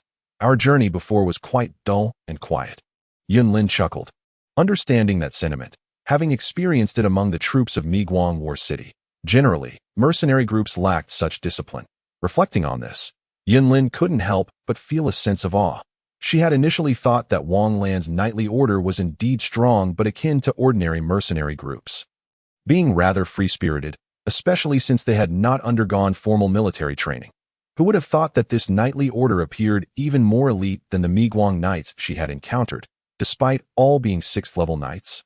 It wasn't just the quality of the knights, but also the factors of equipment, talent, and mounts. If she was not mistaken, these knights were clad in silver-tier gear, from their armor to their weapons. And even the barding of their steeds, it was a complete set. However, this was secondary. The most important aspect was that none of these knights had surpassed the age of 30 when they donned their helmets. This situation left Wang Lan utterly perplexed. How could these young individuals, who would be considered geniuses at higher academies, willingly serve under Wang Lan? Although she acknowledged that Wang Lan's talent could only be described as monstrous. Unable to comprehend, Wang Lan decided to put it aside. After all, fighting alongside such a youthful, powerful, and disciplined knightly order would undoubtedly be exhilarating. It was also an impressive addition to her arsenal. With a knightly order like this, it was hard to imagine they wouldn't rise to prominence. Chapter 39. The formidable Dawn Knights. Wang Lan rode his shadow steed, leading the knightly order forward at a steady pace. Yet, beneath this calm exterior, Wang Lan's heart was tumultuous. That damned system. After binding to him, it omitted many crucial details, such as the system shop. Only 100 pages. For items per page, 50 different price ranges? Very reasonable. But why did the available price pages refresh every day? I suspect it is targeting me. Glancing at the first 2 pages filled with entirely different items, Wang Lan felt utterly drained. He had originally intended to purchase a nuclear bomb equivalent worth 100,000 for self-defense, a trump card of sorts, but it had vanished. Why aren't supplies and other non-combat items subject to such changes? Wang Lan lamented inwardly while his gaze flitted between several items, contemplating their worth. Flowing Shadow Knight Spear. Equip level. Platinum. Power Seal. 1/3. Length. 1.9 meters. Enchantment. Level 8 Penetration. Rending. Magic Guidance. Level 9 Purification. Price. 3,000 crystal coins. Mage. Royal level. Attack Magic Scroll. Falling Star. Power. Capable of killing most master level beings, causing severe damage to lower royal levels. Usable times. Once. Range. 2,000 meter radius. Core attack range. 500 meter radius. Price. 15,000 crystal coins. After glancing at his remaining balance of around 28,000 crystal coins, Wang Lan felt a pang of anguish. Spending that would leave him with only 10,000 crystal coins. Enough to recruit just 500 Dawn Knights. Indeed, I am still too poor. Although the external royal level magic scrolls are undoubtedly pricier than 15,000 crystal coins, Wang Lan, as a man endowed with extraordinary advantages, found himself with so little in terms of benefits. Gritting his teeth, he purchased both items without even glancing at the remaining 10,000 crystal coins, swiftly closing the shop page. He then casually browsed through the various system pages, allowing his main thoughts to return to Wang Lan's mind. Just as he regained focus, he caught Yin Lin's gaze directed at him. Her face flushed slightly, and she feigned nonchalance as she withdrew her gaze. What is this woman doing? Wang Lan wondered. Perplexed. Given her expression, could it be that her monthly cycle had begun? After a moment's thought, and with a sense of concern for his teammate, Wang Lan turned to Yin Lin and earnestly advised, "Drink more hot water." Yin Lin was momentarily taken aback, staring blankly at Wang Lan. What on earth? What does drink more hot water mean? I know magic can't do anything about this. Those below master level have to endure it. However, drinking hot water is a method from my hometown and should be quite effective, Wang Lan explained. Observing Yin Lin's bewildered expression, he realized his attempt at consolation may have missed the mark and spoke again.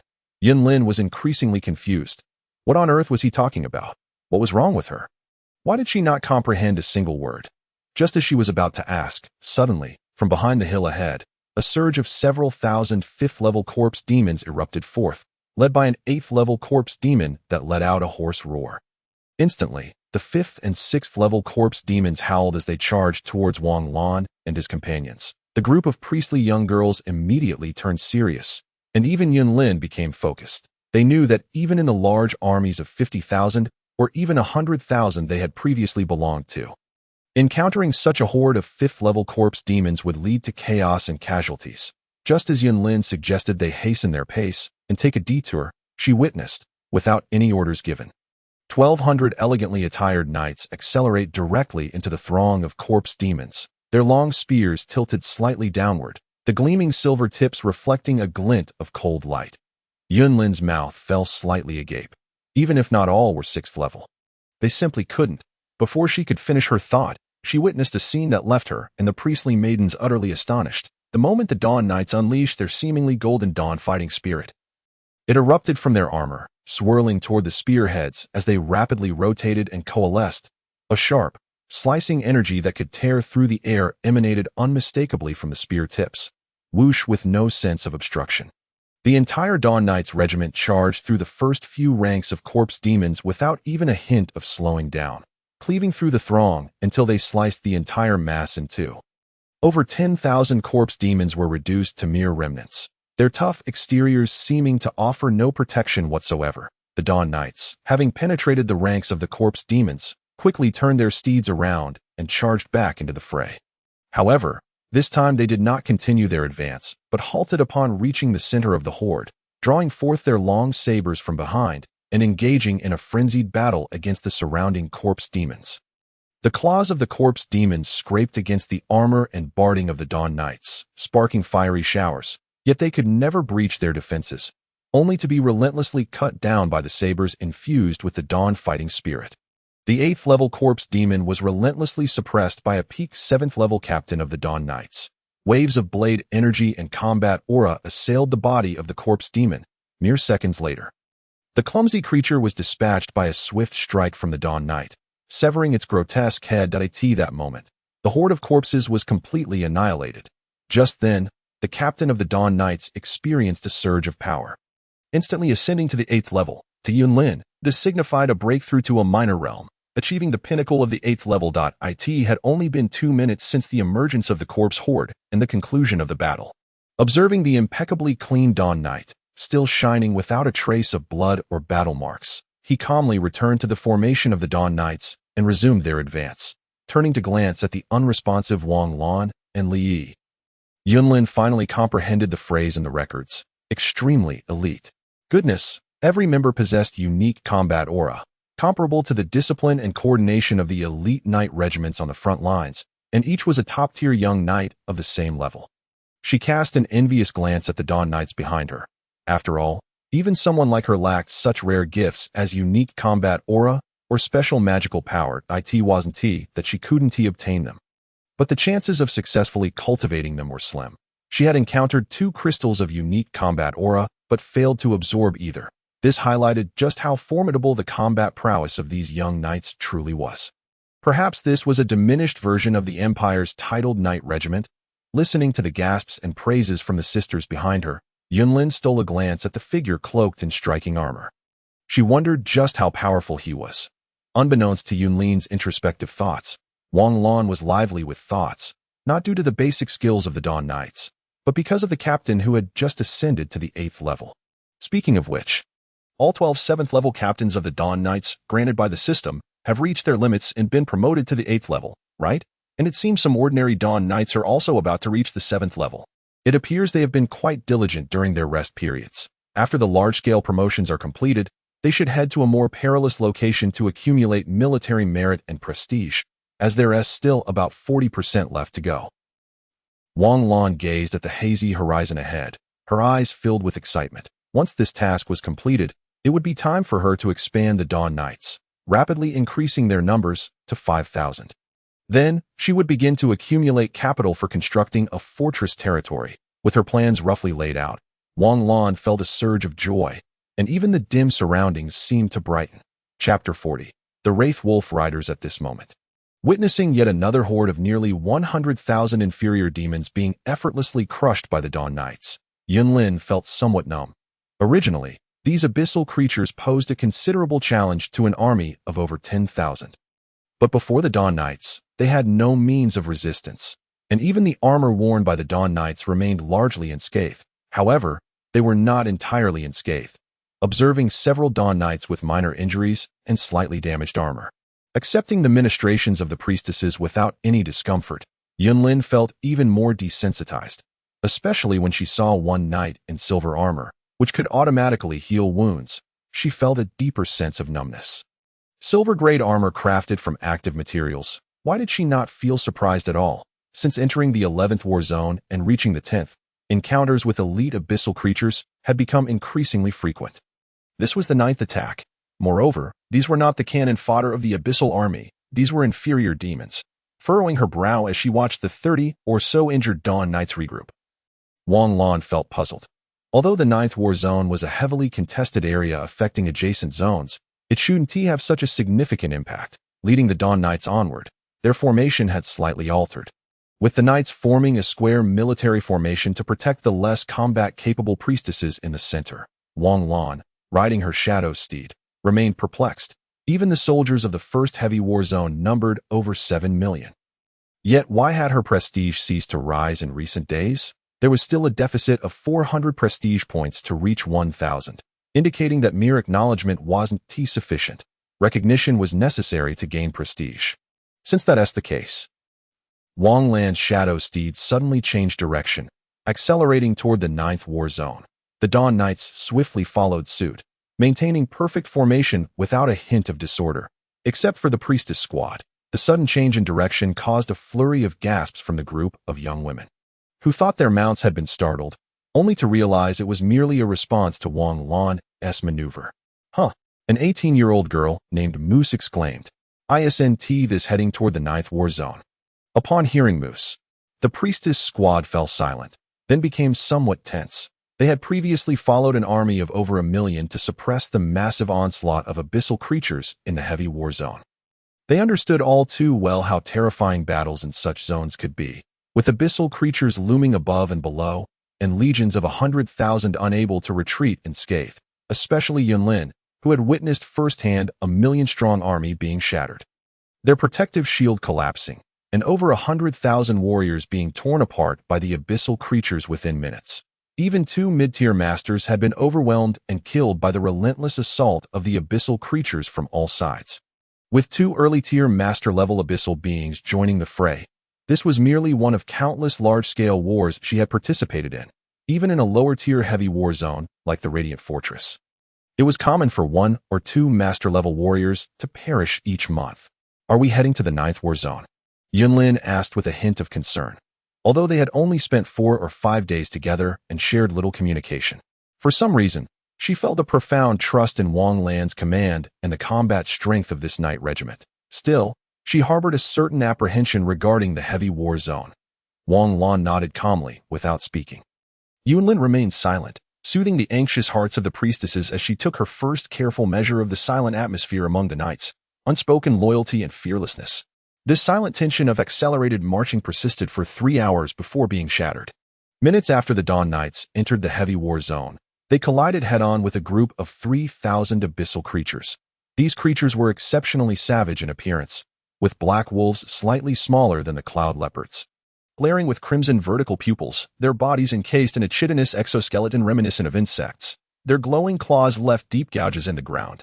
Upon the backs of the giant wolves were werewolf corpse demons clad in tattered armor, wielding massive wolf-headed clubs from which wisps of dark energy seeped, creating an unsettling aura. Each combination of their average strength reached level 6. Additionally, there were dozens of 7th level and 4 or 5 8th level abyssal creatures, along with 1 9th level emanating a distinct aura. Wraith Wolf Riders. Wang Lan was taken aback, her expression swiftly turning serious as she drew the Shadowflow Knight Lance from her empty ring. Streams of starry combat aura surged toward the lance, unleashing a suffocatingly violent aura that caught the attention of the priestesses and Wang Lan alike. This level of combat aura explosion must be at least peak 9th level, Wang Lan murmured in awe. Seeing the Wraith Wolf Riders, who had noticed their presence and emitted a spine-chilling sound, a cold smile crept across Wang Lan's lips, with the Shadowflow Knight Lance slightly tilted and following Wang Lan's command to charge. The entire Knight regiment spread out to the sides, enveloping themselves in dawn combat aura as they surged forward from both flanks. To minimize damage to the Dawn Knights, Wang Lan summoned 800 knights from the card, positioning them on a hillside thousands of meters behind the Wraith Wolf Riders for a righteous ambush. The Wraith Wolf Riders quickly split, attempting to encircle the advancing Dawn Knights. The howl erupted from the foremost Wraith Wolf Rider as it leaped high into the air, diving toward the Dawn Knights, while the remaining Wraith Wolf Riders charged head-on.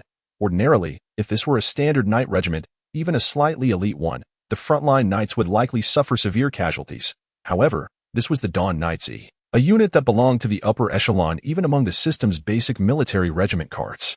The front line of Dawn Knights suddenly halted, just as the rear knights were about to collide with the halted knights. In perfect synchronization, they dispersed to the sides, the charging Wraith Wolf Riders, caught off guard by the Dawn Knights' exaggerated tactical response, landed a mere 7 to 8 meters from the front line. However, the moment the Wraith Wolf Riders touched down, the halted Dawn Knights simultaneously thrust their lances forward. Compressing their robust Dawn combat aura, they impaled the nearest Wraith Wolf Rider, creating a gaping hole in its body. The attacked Wraith Wolf Rider staggered, and in that instant, the Dawn Knights drew their sabers, aiming to sever the heads of the werewolf corpse demons. Simultaneously, the black giant wolves were crushed underfoot by the Dawn steeds, meeting their demise. The following Wraith Wolf Riders, accelerating their charge, encountered a deadly counterattack. Chapter 41. Significance. As the valiant Dawn Knights launched their assault against the oncoming phantasmal Wolf Riders, those knights who had fanned out to the side simultaneously plunged into the suddenly accelerated throng of spectral wolves. In the fleeting moment of the Wolf Riders' bewilderment, a surge of battle aura swept through, and the keen blades of their weapons cleaved through the ranks of wolf corpses, trampling them beneath the hooves of their warhorses, reducing them to mere pulp. Suddenly, a knight poised to strike at a second spectral wolf rider felt a sharp pain pierce his heart, that eye in shock. He lowered his gaze to find several massive wolf claws piercing through his chest. An 8th-level spectral wolf rider. With a flick of its claws, the knight was sent flying, crashing into the ground and shattering several stones, his fate uncertain. That a young priestess reacted swiftly, producing a 6th-level healing scroll. Bolstered by her clerical abilities, the knight staggered back to his feet. Although his wounds were healed, whether he could return to battle in the short term remained debatable.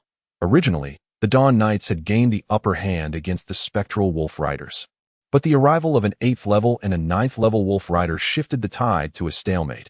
Knights continued to fall, sustaining grave injuries or even death. Li Yi, you are on the brink of reaching 9th level, aren't you?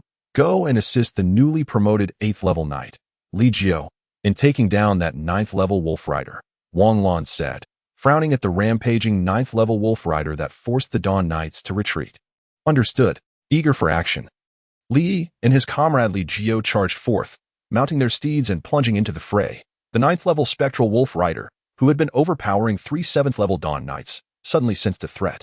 Instinctively, it urged its 7th-level giant wolf to leap, narrowly avoiding a massive sword that struck the ground where the 9th-level rider had just been.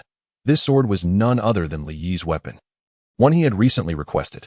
Over the past few days, Wang Lan had observed that Li Yi exhibited a remarkable affinity for the great sword, far surpassing that of his usual battle knives.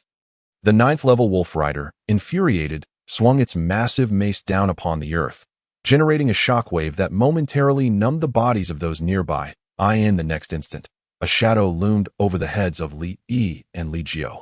Causing their pupils to constrict, relying on their finely honed instincts, they dodged to the right just as an attack imbued with intense abyssal energy shattered the ground beneath them. Glancing left, Li Yi saw that Li Jiao had also evaded the attack.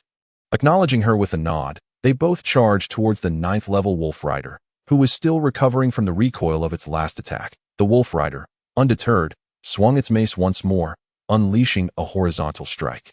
Li Yi instinctively raised his great sword to parry, but the force sent him hurtling backward, planting the sword into the ground to slow his momentum. Li Yi felt his battle spirit surge even higher.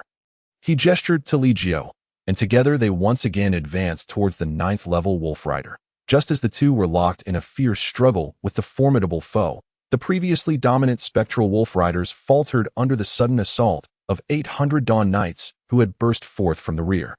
Shattering their formation, the Dawn Knights surged into the ranks of the spectral wolf riders, isolating them and picking them off one by one. Even the 8th-level wolf riders found themselves besieged by several 7th-level Dawn Knights working in concert. Surrounding a cluster of spectral wolf riders, a group of over 10 Dawn Knights waited for the moment when one of the wolf riders leaned forward. That instant, they scattered, allowing another group of Dawn Knights, who had been gathering their strength, to burst forth through the gap. Their lances, glowing with the light of Dawn's battle aura, effortlessly tore through the ranks of spectral wolf riders, who were quickly overwhelmed. Seizing the opportunity, the scattered Dawn Knights struck the heads of the giant wolves with powerful kicks, followed by plunging their blades into the skulls of the wolf corpses with a swift motion. Li Yi withdrew his blade from the black blood of the slain foe, mounted his horse, and charged once more into the fray against the tenacious spectral wolf riders. The entire spectral wolf rider contingent was rapidly crumbling. Suffering catastrophic losses, bang, Li Yi struck the back of the 9th-level wolf rider with his sword, causing it to stumble. Spiraling battle aura coalesced around his fist, and before the 9th-level wolf rider could react, a powerful blow landed on its waist. Meanwhile, the 7th-level giant wolf had already succumbed to Li Yi's opportunistic strike. Reeling from the powerful blow, the 9th-level wolf rider raised its massive mace to swipe at its surroundings, but soon collapsed to one knee, clutching its grievous wound and preparing to channel abyssal energy to expedite its recovery. Yet, Li Jiao was not the only one attacking the 9th-level wolf rider. Emerging from the ground, she unleashed a vertical slice with her battle knife, infused with almost tangible dawn energy, aimed directly at the creature's head. Instinctively, the 9th-level wolf rider lashed out with its claw. But Li Jiao anticipated this move, retracting her attack and retreating. Due to its injuries, the wolf rider found itself unable to maintain its stance, its body tilting at an awkward angle. In that moment, Li Yi surged forward once more, channeling all his strength into the great sword as he thrust it toward the 9th-level wolf rider's back. However, the 9th-level wolf rider, despite its injuries, managed to twist its body at an odd angle, narrowly evading Li Yi's strike. Yet, a smile crept onto Li Yi's face. Phantom charge. In an instant, Li Yi's figure materialized before the 9th-level wolf rider's chest, and before it could even register his presence, the great sword plunged into its torso. The furious dawn energy wreaked havoc within the 9th-level wolf rider's body, rendering it rigid. Li Jiao, in perfect synchrony, darted in and drove her knife into the vulnerable head of the 9th-level wolf rider. Witnessing the simultaneous conclusion of both the army's conflict and the high-stakes battle, Wang Lan nodded in satisfaction. The initial battle prowess of the Dawn Knights had been established. However, a sudden realization struck Wang Lan. Alongside the appearance of the 800 Dawn Knights, the once complete contingent of 2,000 knights now numbered only 1,900 standing in place.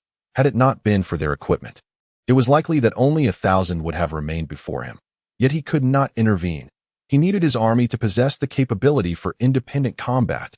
He could not afford to participate in every battle henceforth. Wang Lan fell silent for a moment before stating, "Every fallen soldier bears a name of their own. I shall remember their names, and in some future day, I will ensure their names are known to the world." The hearts of the Dawn Knights stirred, and they resumed their silence. This was the essence of the Dawn Knights. They did not seek rewards or voice complaints. They possessed only the spirit of knighthood that belonged to them.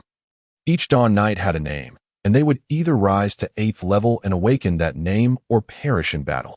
This was the first time the Dawn Knights had suffered such heavy losses in an equal confrontation. Yet, it would certainly not be the last, for their battles, both personal and collective, had only just begun. I do not know the significance of my arrival here, but one must eventually find purpose. This is part of your aim as well. Is it not, system? Wang Lan murmured in a voice only he could hear. Chapter 42.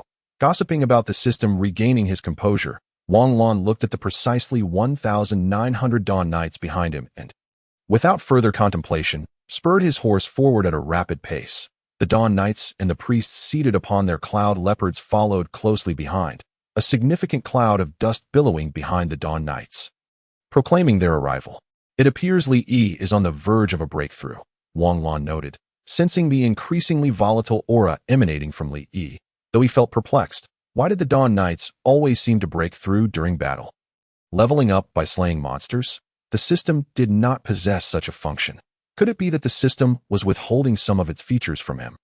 Please refrain from unfounded suspicions about the system, otherwise it will impose sanctions on the Lord in accordance with the Great System Protection Act. The system's cold voice suddenly echoed in Wang Lan's ear. What the hell is the System Protection Act? Is there no Host Rights Act? Wang Lan scoffed, rolling his eyes. The primary reason many Dawn Knights achieve breakthroughs in battle is due to their diamond-tier innate talents, coupled with the system's focus on warfare. Thus, they experience a heightened sense of enlightenment during combat. Once they reach a sufficient level of understanding, they will naturally ascend. For instance, Li Yi at present has reached that understanding, with enough energy. He will level up, the system patiently explained, ignoring Wang Lan's sarcasm. Before Wang Lan could respond, a page of the system interface unfolded automatically. High-purity energy crystal technology side effect provides a substantial amount of energy rapidly usable times. Once price, 10 crystal coins. Wang Lan's mouth fell open slightly, his lips moving as if to speak, but he ultimately remained silent, reaching into his pocket to purchase one. That after a considerable time, having regained his composure, he finally asked, "Why didn't I see this in the shop?" The system replied blandly, "This is an item from the military supplies interface of the exchange system. You didn't overlook it because of that territory-exclusive suffix, did you?" Wang Lan rolled his eyes again. "Do you know whether I looked or not?" "Actually, I do not know. When the host manually operates the system interface, I lose control over the section the Lord is manipulating." "Why is that?" Wang Lan asked, slightly taken aback by the system's emotionless tone. Due to the Host Rights Protection Act, Wang Lan tilted his body slightly, nearly falling from the swiftly moving shadow horse. Steadying himself and glancing at the unresponsive Yunlin, He then asked in astonishment within his mind, "Is there really such a law? Who established it? Can it even restrict you?" Indescribable. Wang Lan let out a scoff, as memories of the moment when the system had bound itself to him flashed in his mind, accompanied by a self-reference. Personal. Conquest terminal. Why does that sound akin to a mass-produced item? By the way, who came up with the name Infinite Legion system? It's rather unappealing. It was autonomously synthesized based on the information in the Lord's mind, designed to facilitate easier acceptance by the Lord. This aspect of the system was commendable. It was far from aloof, providing answers to every inquiry, much like an intelligent companion. Wang Lan surveyed the area, noting the absence of any threats, and casually handed an energy crystal to Li Yi, shrugging as he resumed his mental dialogue with the system. "So what were you initially?" Personal conquest terminal, internal. Suddenly, the system's voice fell silent, no longer responding. After a few moments, it resumed in a detached tone. "The Lord will come to know in due time." Wang Lan furrowed his brow in confusion. "Internal what? Why do you primarily possess magical items, while other categories are scarce?" He inquired casually, dismissing thoughts that bore no immediate relevance to his current situation. The overarching environment. Had the Lord descended into a technological backdrop, this system would primarily sell technological items, such as how the Dawn Knights might be replaced with a class-level Aurora mecha unit. The system continued to engage Wang Lan in conversation, seemingly unperturbed. Aurora mecha unit. A glimmer of interest sparked in Wang Lan's eyes. "Since you mentioned it, does that imply I have a chance to acquire one?" Supplementary, the fact that it's unattainable is precisely why I brought it up. The system ruthlessly shattered Wang Lan's illusions that he remained unfazed. "Do you have a favorite mother system? I wouldn't mind if you invited her to reside in my mind alongside you." "None." "What about a male one?" "None. You're quite lacking, my young friend." Wang Lan fell silent for several minutes before continuing. "What is the principle behind the generation of task cards?" "You wouldn't comprehend." "Is it a matter of insufficient authority?" "No. It's akin to explaining a PhD's knowledge to an infant. Articulating it all would take several hours. Can you endure that?" The system rarely retorted, clearly holding Wang Lan's comprehension in disdain. Wang Lan shook his head after a moment. "No need."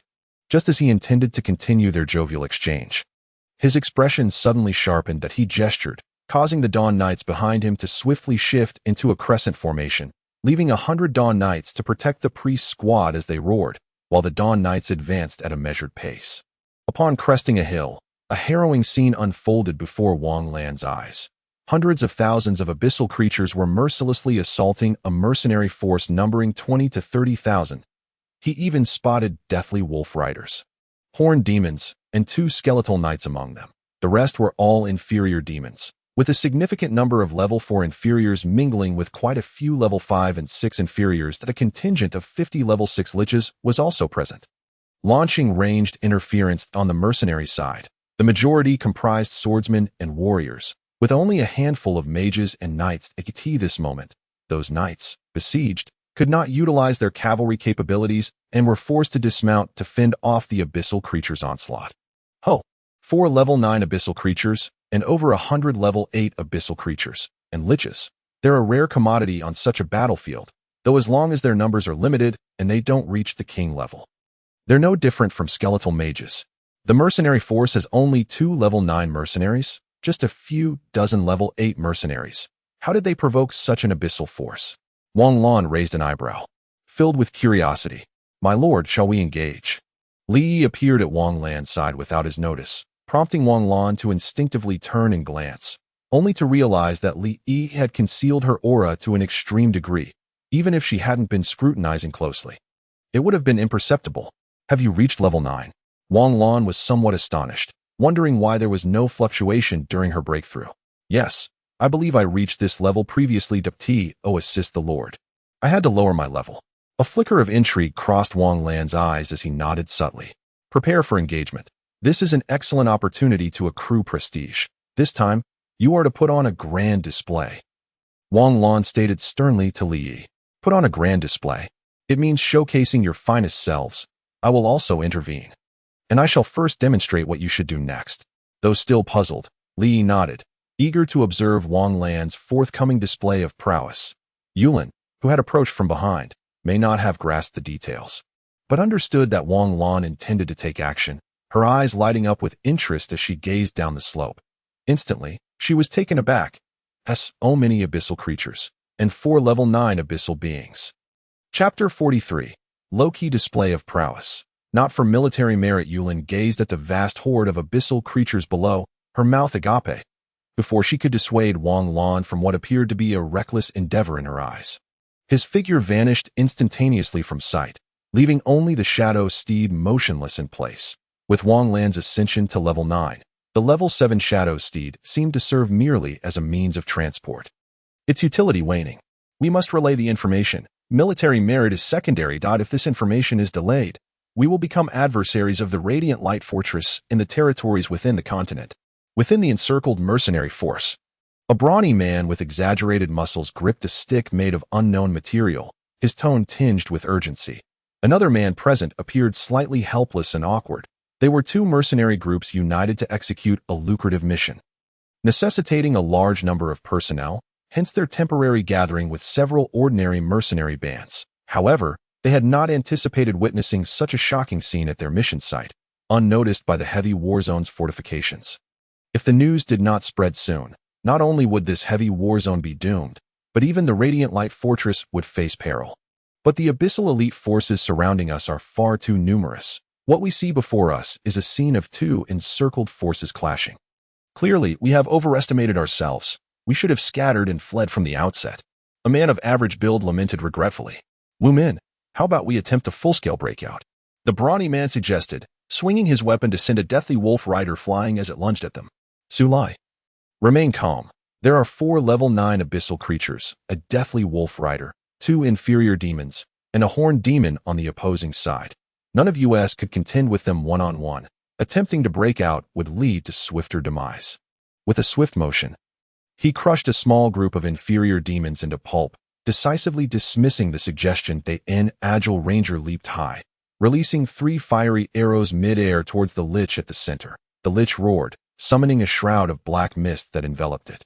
Blocking the arrows, a violent explosion ensued, instantly obliterating a level 7 horned demon, causing half of its black carapace to vanish, revealing a grotesque array of internal organs. Damn it, the level 8 ranger cursed under his breath, quickly joining Wu Min and Su Lai. Captain, we can't hold on much longer if it comes to it. Shall we open a passage for the 2 captains to send the message out first? The ranger suggested helplessly to the 2 men. Deputy Captain. That's unwise. Wu Min replied, falling silent thereafter. What the hell? The deputy ranger was about to continue persuading when his eyes widened in shock, exclaiming an expletive that Wu Min and Su Lai turned to follow the ranger's gaze. Wang Lan's form shot forth like a cannonball, crashing into the throng of inferior demons. The unsuspecting demons were hurled away by Wang Lan's seemingly frail body, even level 8 inferiors offering no resistance. Bursting apart upon impact, fixating on the approaching horned demon horde, a cold glint flickered in Wang Lan's eyes as the ethereal power of the starry firmament enveloped him. The battle blade in his hand shimmered with the energy of the starry firmament. Yet he showed no intention of raising it. Slightly tilting his body, he rammed his shoulder into an obstructing level 8 horned demon. The scene appeared to freeze momentarily before a violent explosion erupted, sending the horned demon, now with a gaping hole in its abdomen, soaring into the air, crushing a multitude of inferior demons before crashing to the ground, lifeless, after sending 3 horned demons flying in succession. Wang Lan's gaze fell upon the lich, and in an instant he hurled his battle blade. That a crescent-shaped blade of starry energy descended upon the lich squad. The bodies of the front-ranking liches disintegrated into fragments. And before the remnants could touch the ground, the blade struck the earth, erupting in a brilliant display of multicolored flames that engulfed the lich squad and the surrounding abyssal creatures. The blade of energy was unleashed. Wang Lan did not halt. Instead, he altered his trajectory, leaping into the air to strike down at one of the level 9 abyssal beings, a horned demon.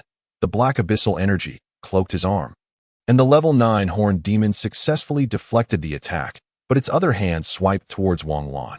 Wang Lan crouched slightly, releasing the grip on his battle blade, swiftly stowing it within his spatial ring, only to retrieve it again in an instant, plunging it into the horned demon's thigh. The spatial ring was not merely a storage device. The energy of the starry firmament coursed through the blade and into the horned demon, It began to restrain the abyssal energy within.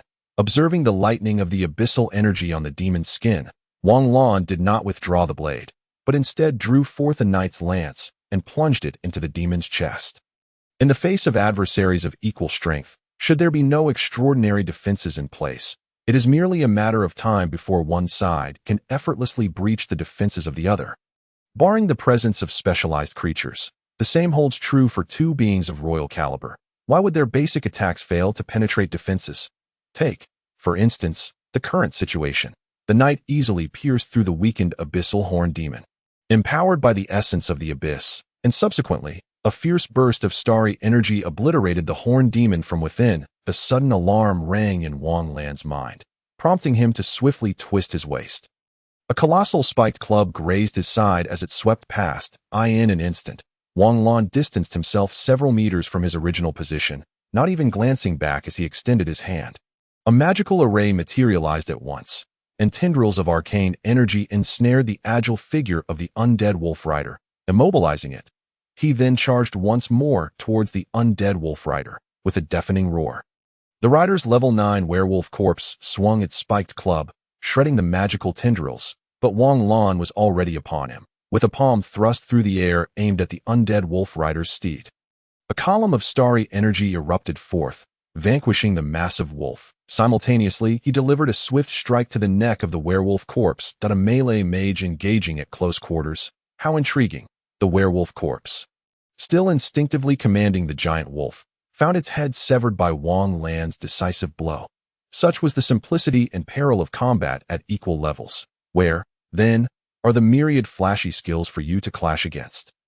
As for the inferior low-level demons, a fierce glint flashed in Wang Lan's eyes as he actively charged towards the two assembled inferior demons, his gaze filled with the contempt reserved for the lifeless.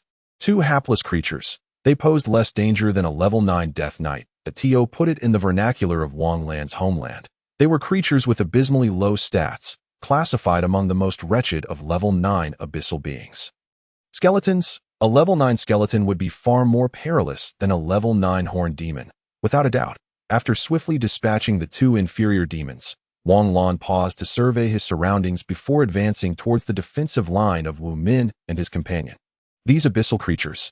As he hacked through the demon ranks with ease, Wang Lan quickly reached Wu Min and his companion, entirely unfazed by the fearful gazes of the surrounding mercenaries, and in a low voice, inquired. Wu Min, regaining his composure, spoke with deep respect. Indeed, we possess crucial intelligence regarding the war zone's commander. It is due to this information that we have been relentlessly pursued by the forces of the abyss. Pursued? Are there not more than just this faction? Wang Lan glanced at the system military merit, which had surged to 400,000, and asked. Yes, although somewhat perplexed by the sudden excitement of this enigmatic powerhouse before him, Wu Min nonetheless replied. Wang Lan nodded and gestured towards the position of the Dawn Knights. Then once more plunged into the ranks of the abyssal forces, wreaking havoc. Wu Min and his companion watched in awe as Wang Lan stormed into the abyssal army. Chapter 44.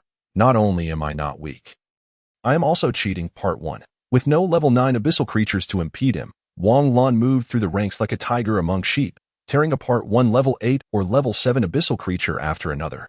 The Dawn Knights also surged forth from the flanks, unhesitatingly charging into the most densely populated areas of the abyssal forces. Without the suppression of high-end combatants, the Dawn Knights advanced straight into the heart of the abyssal army. Leading the charge was Li Yi, now at level 9, who, upon spotting 4 or 5 level 8 horned demons blocking his path, felt his expression harden.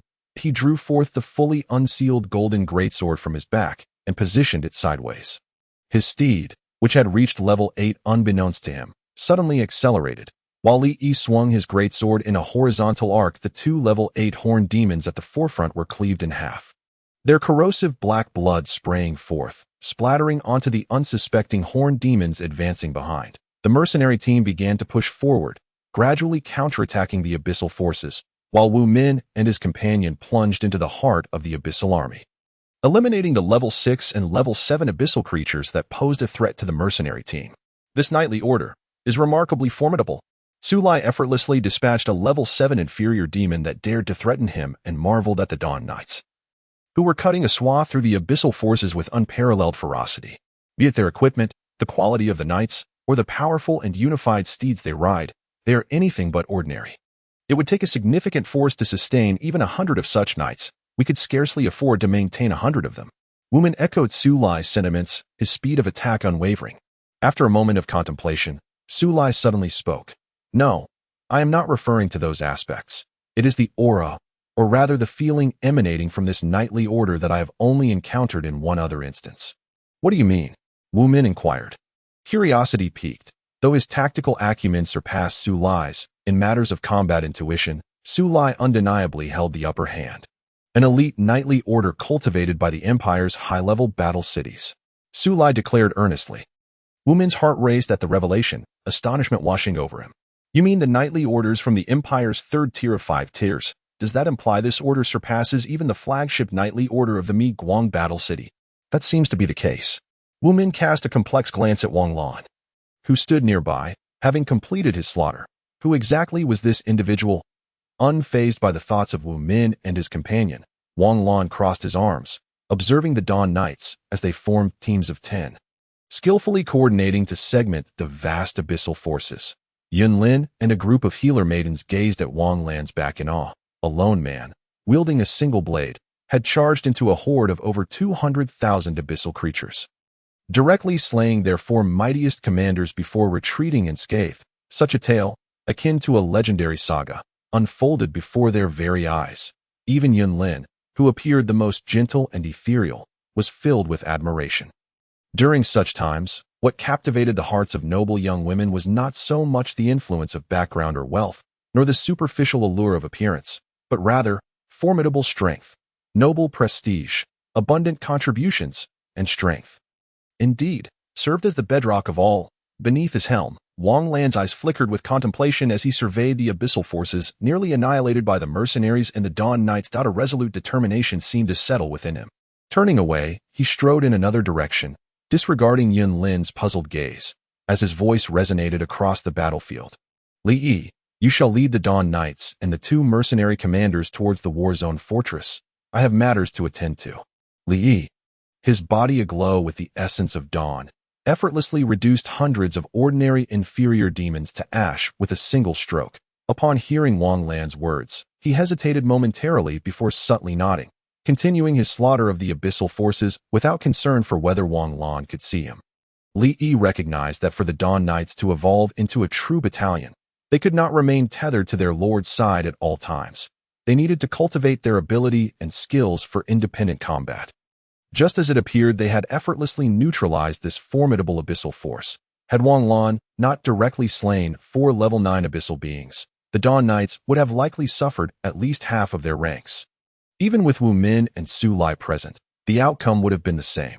After all, Li Yi could only contend with 2 level 9 abyssal beings, while Wu Min and his companion would likely struggle against even one. Who could predict the devastation that a single level 9 abyssal being, alongside 100 level 8 abyssal beings, could wreak upon the Dawn Knights? It would not be surprising if the entire battalion were obliterated. After all, the Dawn Knights, even within the Ost Empire, did not belong to the ranks of the most powerful knightly orders. Any representative knightly order cultivated by a 4- or 5-star battle city could likely overpower the Dawn Knights with ease. At present, the Dawn Legion card was merely a 1-star card. Wang Lan shared this sentiment, which is why he temporarily distanced himself from the Dawn Knights. His ulterior motive was to amass prestige. Observing Wu Min and the others' reactions to his effortless dispatch of level 9 abyssal beings, a bold idea began to take root in Wang Lan's mind. Should he manage to slay a multitude of level 9 abyssal beings and spread word of it, his prestige would undoubtedly soar, and it would lay the groundwork for his future ascension to mastery. Riding upon a shadow steed, Wang Lan raced across the vast black plains, a faint aura of starlight enveloping him, making him conspicuously noticeable in the area. His eyes, shimmering with starlit hues, scanned the surroundings like a radar, revealing a throng of thousands of horned demons ahead. However, Wang Lan refrained from engaging, for he had spotted a level 9 Minotaur warrior and 2 level 9 elves launching an assault on 2 level 9 horned demons within the horde. One of the airborne level 9 female elves noticed Wang Lan's swift approach from several kilometers away, gave a nod in his direction, and then loosed an arrow that cleared the surrounding ordinary horned demons. Sensing the faint echoes of conflict still resonating behind him, Wang Lan smiled. It appears that a significant portion of the level 9 elites prefer not to operate in tandem with armies, but rather collaborate with peers of similar caliber to engage high-quality abyssal beings. He intended to do the same, albeit not in collaboration, but independently. The now unrestrained level 7 pinnacle shadow steed burst forth at a velocity of 500 kilometers per hour. Surging deeper into the plains, after more than 10 minutes, Wang Lan's eyes suddenly lit up that a horde of approximately 50,000, yet exceptionally high-quality, inferior demons emerged within a kilometer ahead, 5 level 9 inferior demons. However, to Wang Lan, they posed less of a challenge than a singular level 9 Death Knight. Commanding his shadow steed to halt, Wang Lan dismounted, his thigh muscles taut with tension, and then, like a cannonball, he propelled himself forward. As the abyssal troops drew near, Wang Lan extended his hands, conjuring a resplendent, multicolored magical array before him. Starry Cosmos Prism. A robust beam of light instantly obliterated the inferior demons in his path. Allowing Wang Lan to close in on 5 9th-level inferior demons, the power of the Starry Cosmos surged within him, and a colossal binding magical array materialized beneath the feet of the 5 demons. With dozens of thick, starry-hued vines swiftly ensnaring the movements of 3 of the demons, Wang Lan advanced directly, delivering a single, lethal strike. 1 inferior demon was instantaneously dispatched, feeble to the point of absurdity. Wang Lan smirked, charging towards the 2 remaining unbound demons, simultaneously drawing his knight's lance and thrusting it toward one demon that was on the verge of breaking free. The ordinary inferior demons were utterly incapable of overcoming the few spells Wang Lan had nonchalantly cast. The magical arrays inscribed with the power of the Starry Cosmos seemed to have transformed in effect and capability. He shattered the skull of the final inferior demon, which felt weaker than an 8th-level pinnacle horn demon. With a single punch, Wang Lan sheathed his battle blade, and several sizable Starry Cosmos prisms materialized around him, unleashing a furious barrage of fire, causing countless explosions that scattered the horde of 50,000 inferior demons into disarray. Unfazed by the depletion of half his Starry Cosmos power, Wang Lan beckoned the shadow horse, observing from a distance, casually trampling a few inferior demons as he departed. Nearby, an official terrain recording team, armed with alchemical photography devices, stared in bewilderment, their eyes wide with astonishment. Had they just witnessed something extraordinary? Chapter 45. Not only am I not weak, but I also have an advantage. Part 2. Was a brilliant starry beam of light tore through the air, plunging into a swarm of great winged demons. The dull roar resonated only after the light dissipated, accompanied by a chorus of wails and cries of agony. Countless severed limbs rained down from the sky, igniting the fury of thousands of average 6th-level great winged demons, who dove towards the shimmering silver figure that had just unleashed an attack. 2 9th-level great winged demons were the first to descend, their elongated claws emanating a sinister aura of the abyss, enveloped in a sense of extreme corrosion. Wang Lan regarded the approaching great winged demons with disdain, his amusement growing clearer in his gaze. Just as the 9th-level great winged demons closed the distance to within 100 meters, a massive magical array, reminiscent of the guardian shield of the illusory spirit continent and infused with the power of the Starry Cosmos, materialized beneath Wang Lan's feet.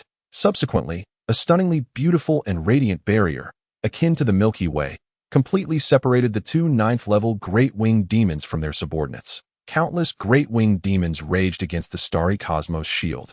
Yet their efforts were in vain, for this was a construct of Wang Lan that mimicked the guardian shield, possessing all its characteristics. The effectiveness of the guardian shield's defense and size was contingent upon the quantity of energy fed into it. Assuming the magical or fighting energy's quality was sufficient, have you experienced the Starry Cosmos power, which contains 10 times the energy of the same level? As for energy consumption, have you encountered high-purity energy crystals? Just one could restore half of Wang Lan's energy. With a swift motion, Wang Lan evaded the attacks of the 2 9th-level great winged demons, slashing outwards. The razor-sharp blade gleamed as it sliced through the body of a great winged demon, subsequently cutting through the Starry Cosmos shield to slay dozens of ordinary great winged demons. Wang Lan, observing the great winged demons attempting to ascend to evade his assault, wore a look of utter contempt. Fly? Can you still fly now?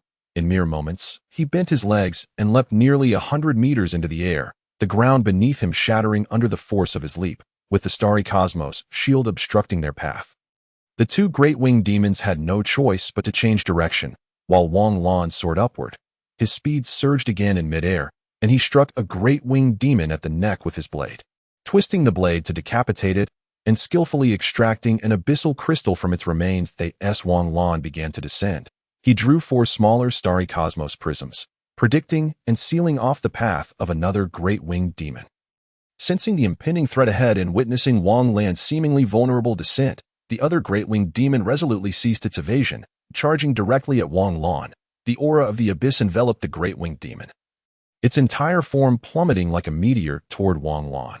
Just as the 9th-level great winged demon was about to make contact, a rudimentary Earth-type magical array materialized on the ground below, and a stone pillar erupted from the earth, soaring several dozen meters upward to position itself at Wang Lan's feet.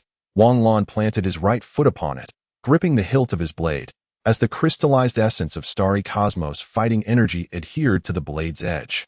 Observing the 9th-level great winged demon's obvious intention to flee, Wang Lan seized the opportunity and cleaved the demon in half without hesitation, utilizing the force of the stone pillar.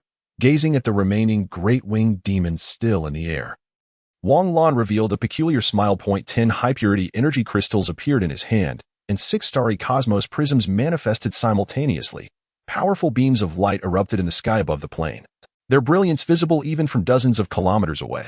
10 minutes later, surveying the thick layer of fallen great winged demons on the ground, Wang Lan retracted the starry cosmos shield and hastened towards the shadow horse situated over 10 kilometers away. Pay no mind to the dozens of corpse demons lying next to the shadow horse. He mounted and continued his journey deeper into the depths of the 9th war zone. He replenished the starry cosmos energy reserves within him. Wang Lan pondered. The starry cosmos shield, a simulation of the guardian shield, embodied all its properties and was, in fact, enhanced due to the nature of the starry cosmos power, in terms of stability, strength, and magical energy efficiency. It surpassed the guardian shield by more than double. Moreover, the starry cosmos power exhibited remarkable assimilation properties, as long as I configure the core magical array of the starry cosmos shield correctly. Other mages' guardian shields would gradually be assimilated into the starry cosmos shield, given that the guardian shield is inherently a non-elemental magical array. The various magical energies infused would perfectly supply the starry cosmos shield's consumption. Wang Lan's thoughts raced. It seemed that when the time came to construct a fortress with a large defensive magical array, he would not need to expend vast financial resources. In truth, any mage of 6th level or above could grasp the guardian shield, but the extent of their understanding and the construction of the core magical framework might be significantly weaker. Only 9th level mages could fully comprehend it. And even then, it required multiple individuals to be effective, which is why no one employed such magic in solitary combat. However, Wang Lan, with the characteristics of the starry cosmos power, could utilize it flawlessly. Just imagine the guardian shields released by 10 9th-level mages. Wang Lan, who had gained an extra trump card, found his mind wandering elsewhere. In the past 4 days, I have already eliminated 31 9th-level abyssal creatures, and encountered no fewer than 29th-level warriors or mercenaries. It seems that things are indeed not quite right around here. Could it be that news of Wu Min and the others has reached us? Wang Lan returned the greeting of a 9th-level goblin who swept past him, pondering internally. Never mind, my reputation appears to have spread over these past few days. I only need 200 more reputation points to meet the standard, the current rate of increase. Alongside my continued efforts, I should be able to return in 2 or 3 days. Wang Lan ceased his musings and began searching throughout the battlefield for high-level abyssal creatures. Of course, should he detect the presence of a master-level abyssal creature, he would certainly steer clear of it. Having witnessed the terror of master-level abyssal beings firsthand, Wang Lan did not consider himself invincible, capable of recklessly courting death without consequence. Is that the abyssal hunter? Unbeknownst to him, 2 9th-level warriors clad in the official military attire of the Radiant City were perched atop a massive magical warship, marveling in awe. Recently, Wang Lan's reputation, having been recorded, garnered attention, and coupled with his recent accomplishments, surged at an astonishing rate, even earning him the title of Abyssal Hunter. His exploits had caught the military's eye, though not for recruitment purposes. That a being capable of treating same-level abyssal creatures as mere fodder would undoubtedly not remain confined to such a minor locale. Moreover, the Radiant City possessed some of Wang Lan's information, making it even less likely for them to entertain any thoughts of recruitment, given their awareness of his age. He is incredibly strong, even together. We wouldn't be a match. Moreover, he seems to possess considerable magical prowess. That guardian shield, one warrior mused, somewhat perplexed. He likely has a formidable backing. It is not uncommon for factions to adjust the structure and patterns of the guardian shield, the other warrior remarked indifferently. The questioning warrior nodded, though still puzzled. Was this version of the guardian shield truly merely a minor adjustment? Chapter 46. Not only am I not weak, but I also have an advantage, Part 2, unbeknownst to them. Wang Lan, having sensed the presence of the two ninth-level warriors, felt a twinge of delight within. If the officials had taken notice, did that not imply that his reputation points were about to reach their limit? Wang Lan had long been fixated on this task. After all, once completed, he would no longer need to expend crystal coins. Purchasing supplies from the official OS Empire using crystal coins was far more appealing. Was it not? For instance, with 1,000 crystal coins, could the system not provide him with a squad of priests averaging level 6? For some reason, Wang Lan now perceived the dull, gray earth and sky around him as exceptionally vibrant. Currently, with 770,000 military merits from the system, he could clearly acquire numerous valuable items. Ascend. The two ninth-level officers, engaged in conversation, suddenly caught sight of a swarm of 10,000 great-winged demons lurking in the distant clouds. They ceased their dialogue and ordered the warship to ascend. Pursuing the demons, the Imperial squadron prioritized the extermination of all abyssal creatures within their capacity, a task of utmost importance. Although perplexed by the departure of the two observers, Wang Lan chose not to turn back for a glance. Instead, continuing forward with an air of indifference, in the eternal frontier, encountering fellow beings from the same faction warranted assistance, yet it was not obligatory to join every fray that arose. At this moment, not far from the Warzone fortress, a series of formidable spells rained down, unleashing explosive bursts of black blood mist amidst a horde of approximately 500,000 undead creatures. On the periphery, hundreds of towering bear warriors were engaged in a frenzied slaughter. These bear warriors, standing 3 meters tall, could effortlessly send dozens of undead flying with a single swipe. However, the most striking sight was a small yet formidable knightly order. Resplendent in vibrant colors, standing out starkly amidst the filth of the undead. What was even more astonishing was the knightly order's terrifying combat prowess. Even an army composed predominantly of level 4 undead could not impede the charge of this knightly order. They sliced through the horde of undead as if it were an unguarded sanctuary, devouring chunks of the enemy in a relentless tide of mercenaries, toying with the abyssal crystal of a certain level 9 undead. Silently observed the systematic annihilation of the undead horde, his heart remaining unmoved. The intensity of the pursuit is waning. It seems the abyssal forces have ceased their chase, Wu Min remarked with a sense of satisfaction. Turning to Su Lai and Li Yi, the past few days had been incredibly arduous, with high-intensity battles occurring almost daily, each assault featuring at least 2 level 9 abyssal beings. Were it not for Li Yi's formidable strength and the elite nature of the Dawn Knight Order, the two of them, along with their mercenary contingent, would likely have perished by now. As the battle neared its conclusion, Li Yi was the first to mount his horse and ride off into the distance, followed swiftly by the other members of the Dawn Knight Order, eager to depart the soon-to-be concluded battlefield. Captain Li, when will Chief Wang return? With the battle coming to an end, the previously sheltered priest team could now move freely. Yun Lin, unable to restrain her curiosity, hurriedly caught up with Li Yi to inquire. Li paused momentarily before replying. We shall await at the Warzone fortress. Oh, Yun Lin responded with a hint of resignation. Returning to the priest's team, her chin resting on her hand as her thoughts drifted, oblivious to the curious glances of her companions. Walking alone in a heavily contested area, even a level 9 powerhouse could face significant danger. So why had he chosen to separate from the group? Observing Yun Lin lost in thought, Moose quietly remarked to her nearby companion. Sister Lin might have taken a liking to Chief Wang. Don't you think? It seems likely, came the reply. What? Has it only been this long, and she's already smitten? Sister Lin has always admired the strong, and with Chief Wang being so young and powerful, it's hardly surprising.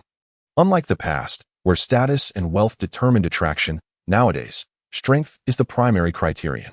Oh, come on, strength implies a robust lineage. And have you ever seen an unattractive person with a strong lineage? Moose rolled her eyes. Hearing the teasing chatter of her companions, Yin Lin's face flushed slightly, and she hastily returned to a serious demeanor. Meanwhile, Wang Lan found himself in a bit of a predicament. Whoosh, as he rode his warhorse. Wang Lan tilted his head slightly to evade a sharp attack. However, two black bone blades soon followed, slicing horizontally towards him. Alarmed, Wang Lan leapt from his horse, angling his body midair to deftly evade both strikes. Surrounded by 3 level 9 Death Knights riding undead steeds, a hint of resignation crossed Wang Lan's face. It appeared that his recent rampage against high-ranking abyssal beings had caught the attention of the abyssal forces. Prompting them to target him at AS, he surged forward. Wang Lan's eyes glinted with determination as he summoned his stellar arcane power, conjuring numerous magical circles, each with a radius of merely 1 meter, in the path ahead of the 3 level 9 Death Knights, who remained oblivious to his actions. The power of the stellar arcane surged into his shadow steed, exponentially increasing its speed as it raced forward. The Death Knights, who had just lifted their Black Knight lances to strike, abruptly halted their advance, urging their level 8 undead steeds to follow at that moment. Both Wang Lan and the Death Knights reached a remarkable speed of 600 kilometers per hour. The Death Knight steeds could not keep pace with the enhanced Shadow steed. As Wang Lan crossed a certain threshold, the speed of the Shadow steed suddenly decreased, while the Death Knights surged forward, brandishing their lances in a charging stance, intent on attacking Wang Lan. Observing the fierce determination of the Death Knights, Wang Lan smiled slightly, dismounting and urging his steed away. With a few deft gestures, dozens of magical tendrils sprang forth, enveloping the undead steeds. Caught off guard, Wang Lan's steed collapsed, while the 3 level 9 Death Knights quickly reacted, leaping from their mounts. Yet, in that instant, the radiant magic circle of the stellar arcane shield, which had taken seconds to construct, blazed with brilliance, casting a thin but potent barrier over a vast area, shielding Wang Lan and the 3 Death Knights while isolating the undead steeds outside. Without their steeds, how much will the Death Knights' combat prowess diminish? A friendly smile crept onto Wang Lan's face, upon realizing they could no longer connect with their undead steeds.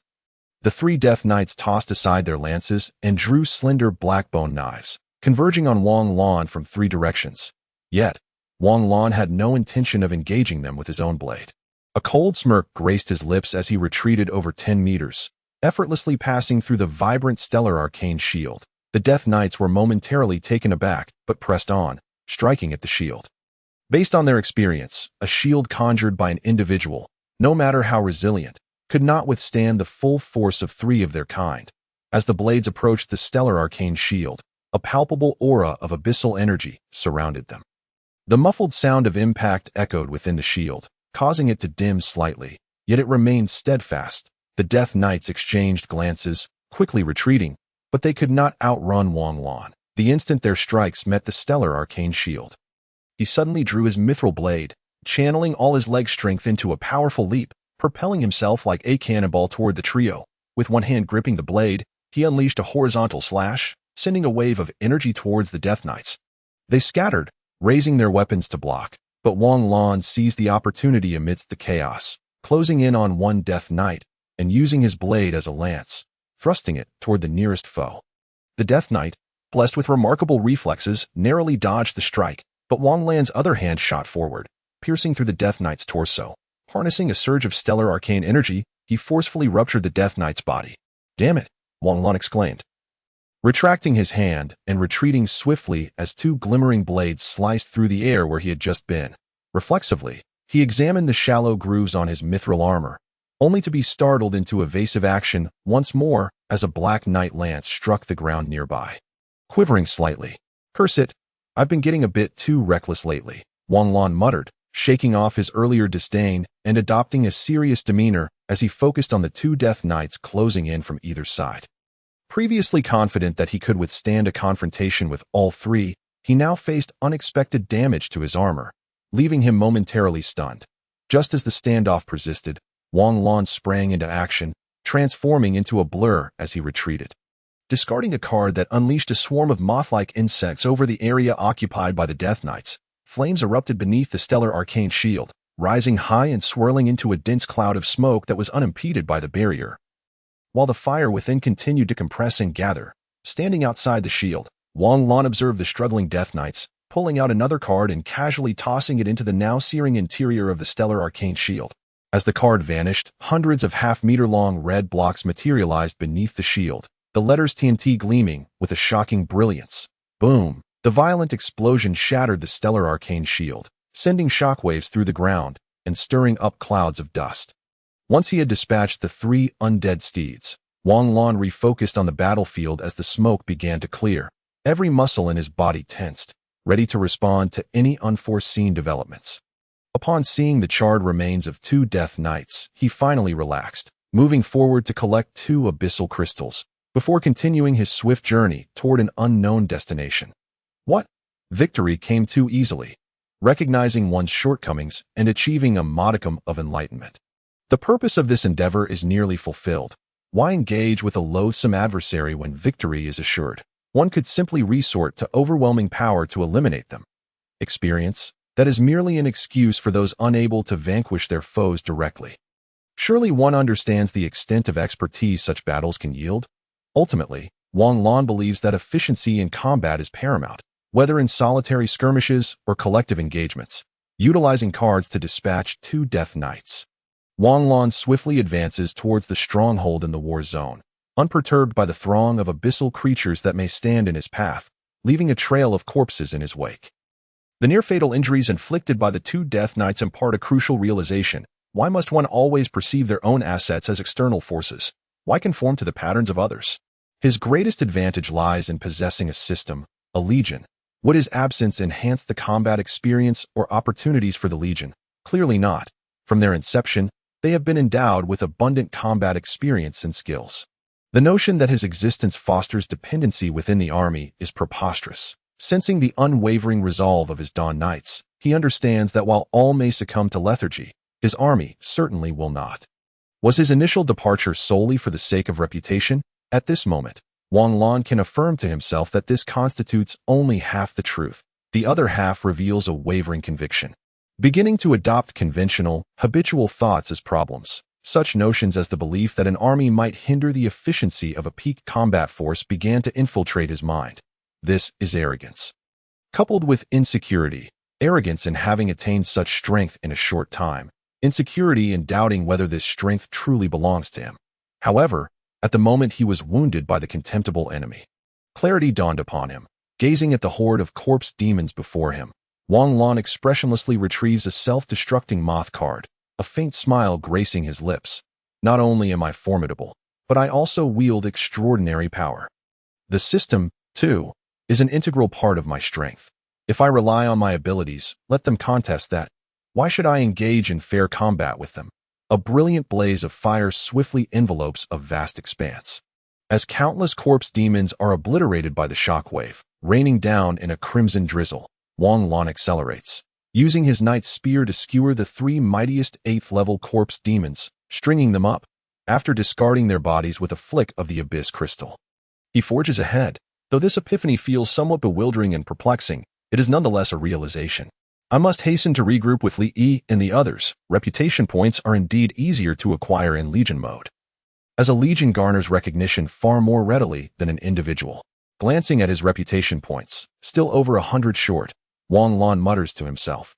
Just as he rounds a corner, his pupils constrict sharply. And without hesitation, he pivots and accelerates away, sensing a terrifying presence behind him. Chapter 48. The King's Projection. A torrent of astral power surges from within Wang Lan, enveloping the shadow steed, imbuing it with extraordinary attributes that elevate its speed to unprecedented levels as it races away into the distance. Mere seconds after Wang Lan's escape, a colossal white skeleton, towering 6 to 7 stories high, emerges from behind a hillock. Observing Wang Lan shrink to a mere speck in the distance, the immense skeleton effortlessly lifts a massive boulder, infusing it with the abyssal energy within a kilometer radius before hurling it at Wang Lan. The boulder roars through the air at near sonic speed. Upon hearing the sudden sound of air being torn behind him, Wang Lan's expression shifts slightly. Without a glance, he directs the shadow steed to leap aside. Before his feet touch the ground, a violent shockwave propels him several dozen meters through the air. Quickly adjusting his trajectory, he lands, carving a shallow trench into the earth, barely managing to halt his momentum. Yet before he can regain his composure, a fierce gust of wind envelopes him, cutting off all avenues of retreat. Thud! Wang Lan is struck by the massive skeletal hand, sending him crashing into the earth nearby. Ignoring the searing pain radiating through his body, as he hits the ground, the robust astral power envelopes him, mitigating much of the damage. With a few leaps, he extricates himself from the crater, staring at the gigantic white skeleton. Suddenly, his gaze fixes coldly on the shadow steed, now missing half its body. A flicker of emotion crosses his face. If it were an ordinary horse, he would feel little remorse, as its intelligence is nearly non-existent, allowing him to regard it as mere livestock. However, the 7th-level shadow steed possesses a level of intelligence akin to that of a small child, often seeking food from Wang Lan and moving towards directions he desires, leaving him astonished. Half-step master level. Fury ignited within him. Wang Lan quickly regains his composure.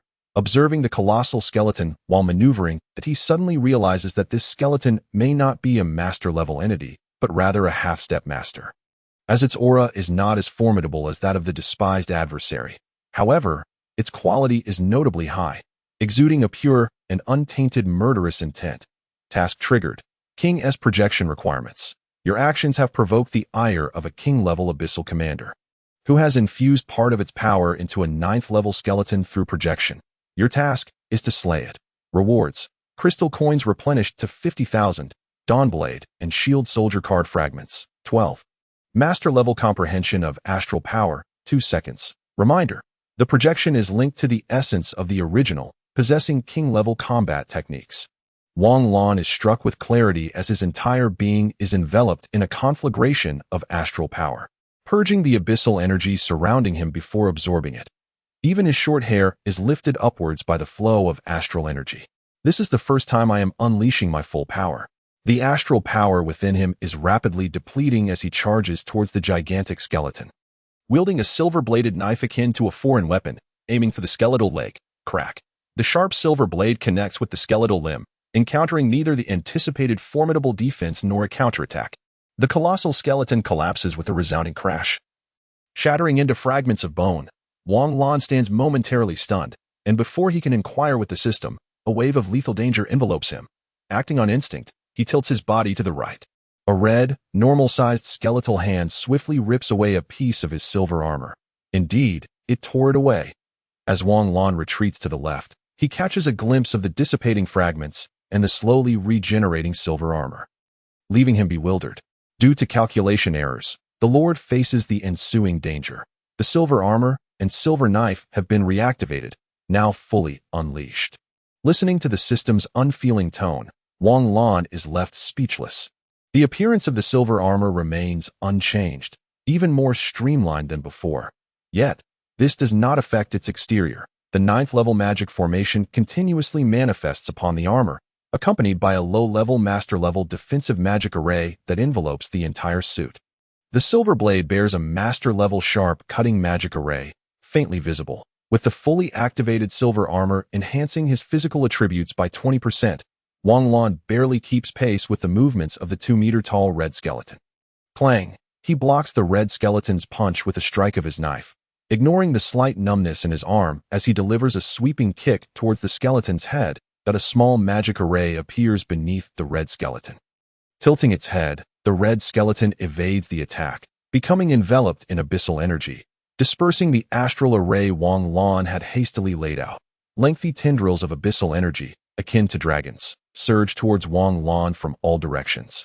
Boom, boom, dense clouds of dust and massive stones are hurled into the air, engulfing a vast area, as the dragons of abyssal energy continue to rain down upon Wang Lan's location.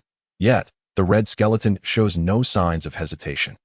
Charging straight into the dust-laden area, crack, Wang Lan, having sliced through a massive stone, swallows the metallic taste in his mouth, filled with trepidation. Moments ago, he was struck directly by a dragon, nearly rendering him unconscious. As expected of a king-level projection, Wang Lan muses, acknowledging that a typical half-step master-level skeleton would lack the ability to generate such an extensive and potent assault. At that moment, Wang Lan's expression shifts slightly, and a small astral shield envelopes him. A blow with the force of a master-level attack crashes into the astral shield, causing it to tremble violently but remain intact. Observing the red skeleton, now concealed within the dust, Wang Lan's demeanor darkens. The astral shield array, laid upon the ground, cannot be moved. It seems I have no choice. Gritting his teeth, Wang Lan dispels the astral shield to slow the depletion of astral power before closing his eyes. Though the converging breath of the crimson skeleton was concealed within the swirling dust, rendering it a challenge to locate with the naked eye, its corporeal form could not transform into a mere illusion. As long as it remained substantial, its movements amidst the haze would undoubtedly elicit peculiar ripples in the dust. Such fluctuations would surely be detected by mental faculties. As for directly seeking with mental prowess, Wang Lan had not even entertained the thought. Even if it were a projection, it would still possess the quality of a king-level mental force, far beyond the detection capabilities of a mere ninth-level creature. With his eyes closed, Wang Lan focused intently on the chaotic waves of dust around him. Honing in on the most perilous of fluctuations, with a swift breath, he directed his thoughts outward. And the spiraling dust waves were instantly locked onto by his mental force. Without hesitation, Wang Lan swung his blade towards that location. Crack. Boom. Chapter 49. Half-Step Master. Wang Lan felt an indescribable surge of immense power coursing through his body from the blade, as the surrounding dust was violently dispersed by a shockwave. His body slid back several meters. And he channeled the power of the starry sky to soothe his somewhat numbed arm, his gaze fixating instantly on the retreating crimson skeleton. Both the red skeleton and Wang Lan's figures vanished simultaneously, and a furious clashing of blows resounded with great speed. In a brief moment, Wang Lan and the crimson skeleton exchanged no less than 20 strikes, each impact generating shockwaves that rapidly cleared the surrounding dust.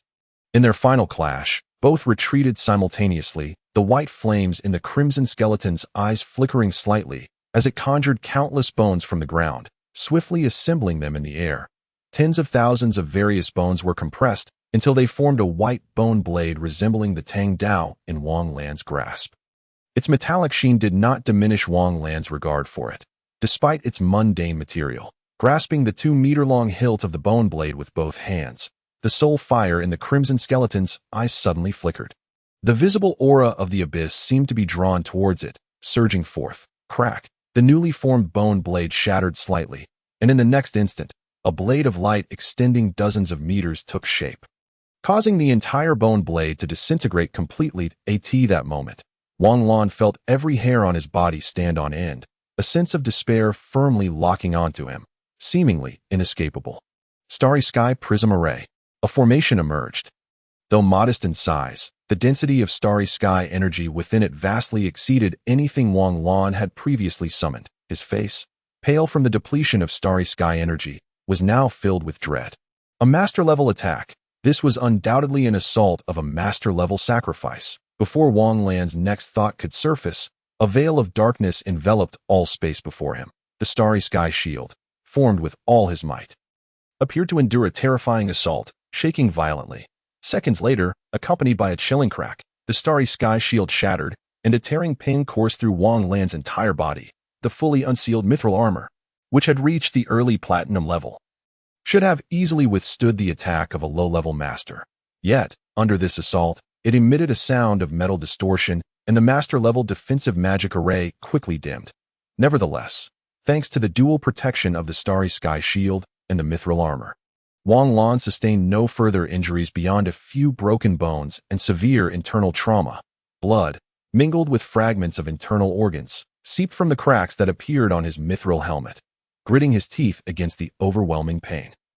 Wang Lan trembled as he retrieved a master-level healing scroll, expending his last reserves of strength to activate it. A vague, colossal white ethereal wing materialized, enveloping Wang Lan's increasingly weakened form. An endless stream of pure white life energy transformed into tangible motes of light, merging into Wang Lan's body. With each mote that integrated, his skin shimmered momentarily. The wounds on his body began to heal at a visibly rapid pace, even the shattered bones being reformed by this energy.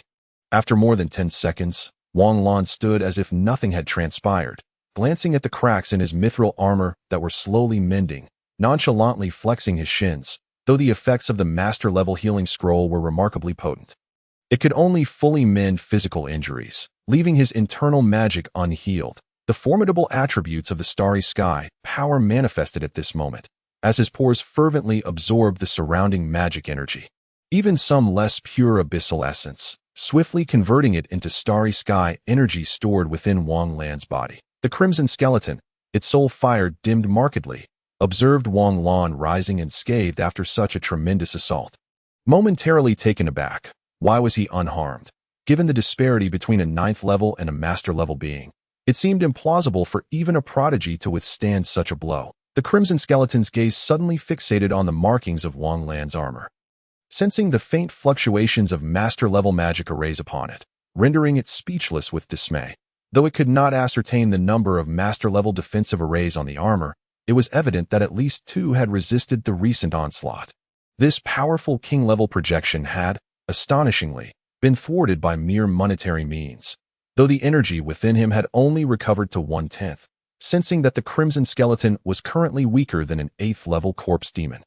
Wang Lan couldn't help but feel elated. If he played his cards right, he could potentially avoid significant trouble.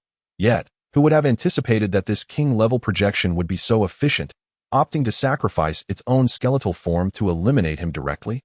Wang Lan knew that as long as he did not perish instantaneously, the healing scroll he carried would bring him back that AS for system healing.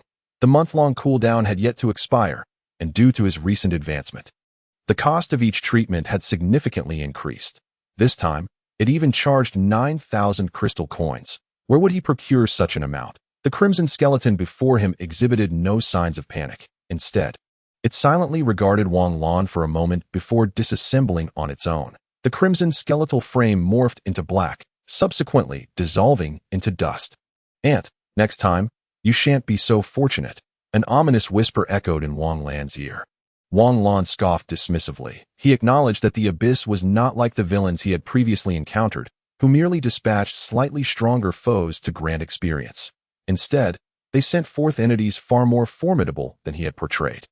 Yet, the crux of the matter lay in the fact that he had not only wealth, but also an advantage. As for his strength, Wang Lan never took pride in it, for he recognized that his greatest reliance was the system. He could not be bothered to believe in conspiracy theories regarding the system. It was as absurd as a billionaire scheming to seize the fortune of a millionaire. He might as well believe he was the illegitimate child of a billionaire. Ahem, I digress.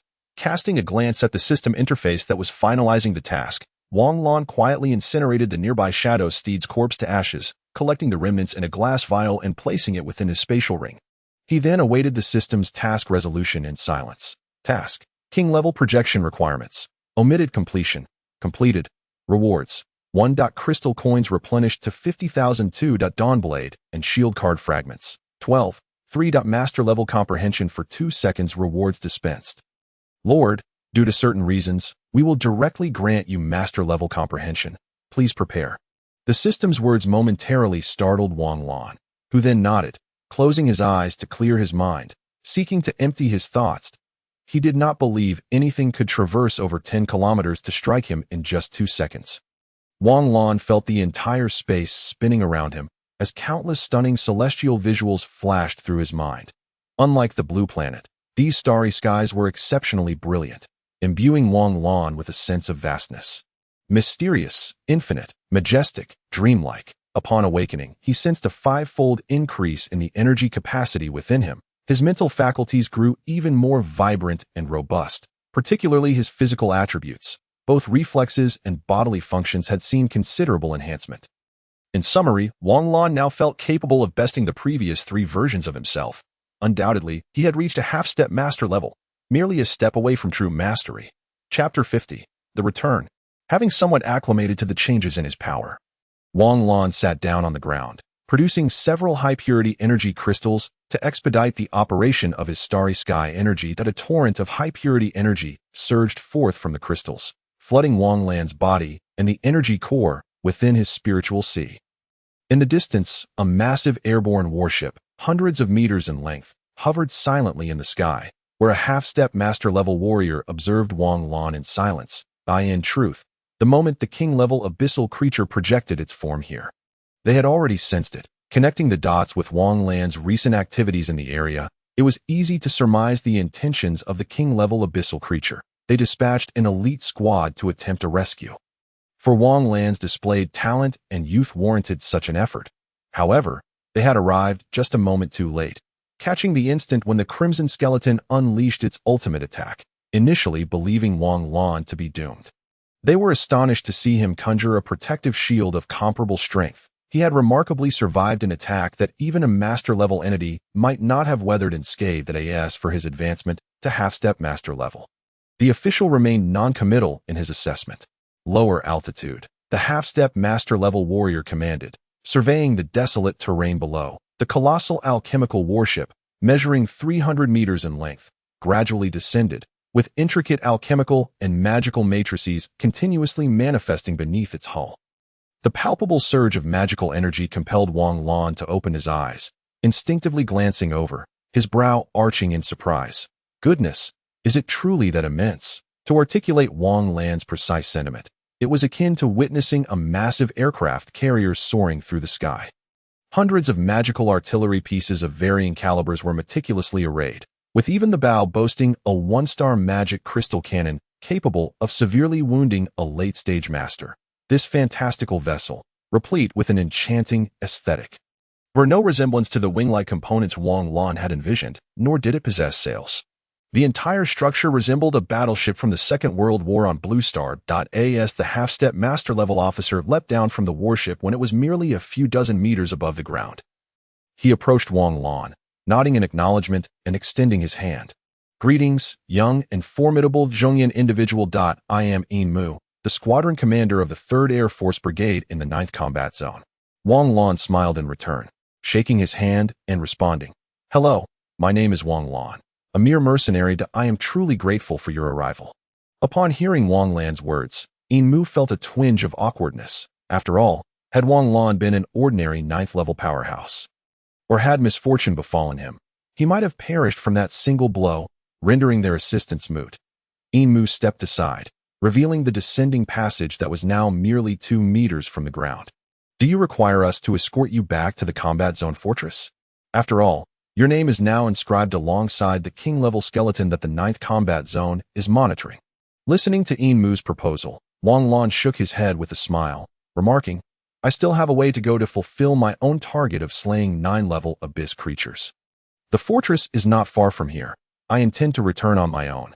Then I wish you every success." Mu and the over 900 soldiers behind him, all of whom were at least 5th level, saluted in unison before departing without delay. As Wang Lan observed the warship swiftly disappearing into the gray clouds, he couldn't help but marvel. The protective shield of an alchemical artifact capable of withstanding master-level attacks.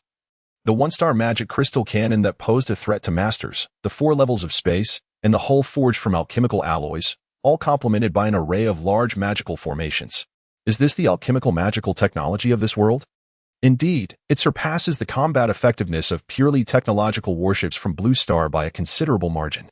The system interjected, seizing the opportunity to promote itself. "There is no need for concern, Lord. We offer a variety of magical warship systems for sale. Please activate the Lord system promptly. Once initiated, all possibilities shall unfold." Wang Lan, uninterested in the system's relentless self-promotion, opened the exchange page and glanced at the shop, discovering no useful items had refreshed. He directed his attention toward the mount section, quickly skimming past the first page showcasing 5 steeds, all at level 7. He turned to the second page. Only one mount was present, Silver Moon Wolf King, level 9. Special magic, Silver Moon magic, magic traits, ice, rending, purification. Skills, Howl of the Moon, passive skill when wounded to 50%, all attributes increase by 200%, reaching half-step master level. Duration, 20 minutes. Cooldown, 30 days. Moon Cannon, active skill channeling 80% of Silver Moon magic. A special attack can inflict significant damage on half-step masters. Cooldown, none, provided sufficient magic. Small to medium skill, not displayed. Price, 5,000 crystal coins. Gazing at the array of data and the imposing image beside it, Wang Lan hesitated. He swiftly calculated the potential benefits of 5,000 crystal coins for his current forces, struggling to envision the repercussions of their absence. Before finally gritting his teeth and making the purchase, this feels akin to buying a figurine worth several thousand before payday. As a card materialized in his hand, Wang Lan muttered in disbelief. He refrained from summoning the Silver Moon Wolf King immediately. Instead, he stowed it away and dashed off into the distance. After all, I haven't had the chance to run like this before. I might as well press on for a while. By the way, system, why does this interface seem so convoluted? The panels feel rather complicated. Wang Lan inquired, speeding toward the combat zone fortress. Before the Lord system is activated, this system operates as a single-player test version, with all pages in their most rudimentary form. Upon activation, all templates will be consolidated, simplifying operations significantly. The system will also undergo updates, streamlining or eliminating most unnecessary templates, the system explained. Wang Lan paused, intrigued. Simplified operations? Does that mean you, system assistant, won't be considered an unnecessary template? The system hesitated for a moment before responding. Eventually, this system assistant will materialize, transforming into a political manager to assist the Lord. Wang Lan's eyes brightened, and his pace slowed. Oh, does that mean I can give you a good thrashing? Objectively speaking, yes. Are you male or female? From the perspective of the Lord, male. Wang Lan's eyes glinted with excitement, contemplating the prospect of venting his frustrations on the system. Feeling as though the world had suddenly come alive. However, unbeknownst to Wang Lan, the system was quietly chuckling to itself. In the end, who will be doing the thrashing remains to be seen. Chapter 51. The army assembles after vanquishing 2 9th-level abominations. Wang Lan swiftly extricated himself from the encirclement of ordinary abyssal troops, arriving at a barren mountainous region where he casually found a stone to sit upon. His pallid complexion and labored breaths reflected his regret. Had I known, I wouldn't have acted so recklessly. What possessed me to run off on my own? In his pursuit of understanding his limits in speed and endurance, he had inadvertently unleashed the power of the starry sky. Achieving a velocity comparable to that of the shadow steed, he had astonishingly sustained it for several hundred kilometers. However, as his starry sky power dwindled to 1/10, he sought a safe place to recover, only to be besieged by abyssal forces lurking underground for an indeterminate duration, including 2 9th-level abominations. Exerting tremendous effort, Wang Lan managed to dispatch the 2 9th-level foes, feeling utterly drained, as if he had just completed a 10-kilometer obstacle course while burdened. Honestly, why are these abyssal creatures like moles, always burrowing underground? Can't they face me head-on? Insectoid traits? What? Wang Lan inquired, puzzled by the system's sudden interjection. The system calmly replied, I meant they resemble insects. Just a bunch of pathetic bugs. Infuriated by the ambush, Wang Lan rose, brandishing the summoning card for the Silver Moon Wolf King. With a slight flash of light, the card shattered dramatically, conjuring a massive orb of brilliance that coalesced into an extraordinarily majestic silver wolf before Wang Lan's eyes. The sound of his earlier grievances fell silent as Wang Lan's gaze sparkled with awe, scrutinizing the magnificent creature. Its lithe yet powerful physique was cloaked in a shimmering silver coat devoid of any blemish. Upon closer inspection, intricate, beautiful golden patterns faintly shimmered beneath its fur, exuding an air of mystery and beauty. Magical tendrils encircled the Silver Moon Wolf King, elevating its stunning form that a delicate golden pattern resembling the Greek letter alpha adorned its forehead, radiating a gentle magical aura akin to moonlight. Subsequently, to Wang Lan's astonishment, a layer of minimalist armor crafted from an unknown material enveloped the Silver Moon Wolf King. Instantly, its gentle demeanor dissipated, replaced by a palpable aura of lethal intent that emanated outward. System gift, golden pinnacle equipment. No need for thanks. Why wasn't I afforded such generosity? Wang Lan grumbled, yet his steps quickened as he approached the Silver Moon Wolf King, only to realize the creature's imposing stature, standing 2 meters tall at the shoulder and measuring over 5 meters in length. Excluding its tail, the Silver Moon Wolf regarded Wang Lan with its soft golden vertical pupils, a hint of warmth flickering within. It lowered its body, inviting Wang Lan to mount. Can you understand me? Wang Lan instinctively asked. Captivated by the wolf's expressive gaze, observing the surprisingly anthropomorphic features of the Silver Moon, Wang Lan felt an unexpected surge of joy. Finally, someone, no, a wolf, who can converse with me. Li is a tight-lipped boar. And the system often feigns ignorance. Silver Moon sprang into action, leaping effortlessly, covering distances of over 10 meters with each bound. Within mere seconds, it maintained a pace comparable to the Shadow Steed's full speed, even slightly surpassing it. Wang Lan was not taken aback. If the Silver Moon Wolf King lacked such velocity, he would have questioned the authenticity of its prowess. As they journeyed onward, Wang Lan encountered no further 9th-level abyssal creatures, but rather increased encounters with formidable individuals from the Holy Alliance. nodding in acknowledgement to a ninth-level elven archer commander. He and the Silver Moon swiftly left the strikingly beautiful elven contingent in their wake. The enchanting female elves, with their delicately pointed ears, quivered slightly, their eyes gleaming with curiosity. Indeed, the current situation has become quite chaotic. Given this momentum, it appears a half-step master-level expert has emerged. Moreover, the mount is a rather formidable ninth-level magical beast. I have never heard of such a powerful being before. Subsequently, the elven maiden shook her head, dismissing her thoughts, and called out to the elven archers clad in light armor behind her. Accelerate forward. We must reach the Warzone fortress within 2 days. Tens of thousands of elven archers swiftly transitioned from a jogging pace to a full run, occasionally bending their legs to leap forward with great speed. The entire elven contingent surged ahead with renewed vigor. Strange, Wang Lan, who had just sprinted a short distance, was filled with bewilderment as he nodded at the commander of the human army, which numbered around 100,000, before once again leaving them behind. Why is it that every army we encounter is converging towards the Warzone fortress? Could it be that the intelligence sent by someone named Wu Min is the cause? What exactly is the nature of this intelligence? After a moment of contemplation, Wang Lan suddenly grasped the situation, yet his confusion deepened. What dire circumstances could prompt the Ninth War Zone to react in such a manner? Even during the initial mobilization in the First War Zone, only about 1/5 of the troops were called upon. Observing the current scenario, it appeared that more than half of this war zone's forces were present, not to mention the reinforcements from the neighboring zones. Glancing back at the distant army, now a mere speck, adorned with the insignia of the 10th War Zone, Wang Lan felt an inexplicable thrill within him. With such a build-up, it was utterly implausible to believe that no significant battle loomed ahead. Moreover, this time, there was no need for ostentatious displays, as the current rate of reputation growth suggested that he would soon meet the required standards. Hundreds of magic warships, each measuring 400 to 500 meters, slowly emerged from the clouds composed of magical energy and abyssal essence, descending gracefully. Tens of thousands of griffin riders, mounted on flying beasts with the heads of eagles and the bodies of lions, swiftly broke through the cloud cover and landed. The knightly legion, numbering in the thousands, rapidly converged from all directions. Numerous well-organized ranks of sword and shield soldiers and archers advanced steadily forward, their synchronized footsteps resonating with an awe-inspiring grandeur. Berserkers, rangers, priests, and various other troops made their grand entrance.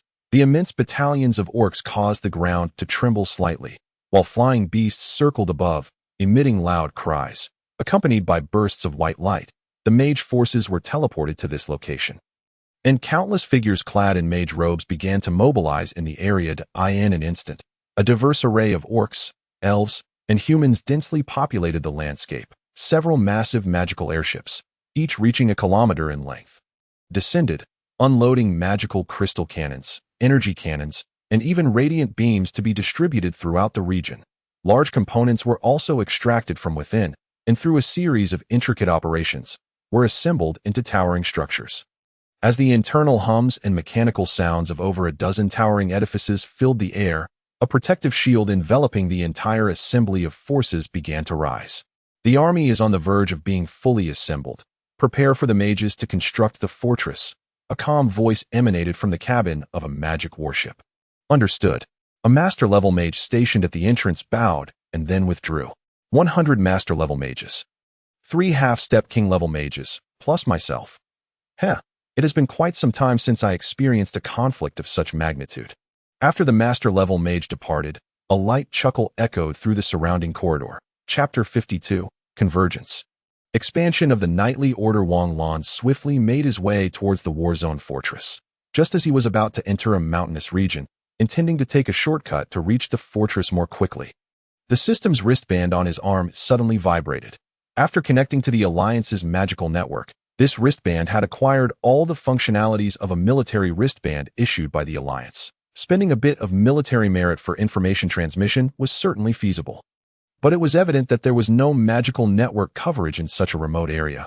How could it possibly have activated? Before Wang Lan could ponder further, the system explained.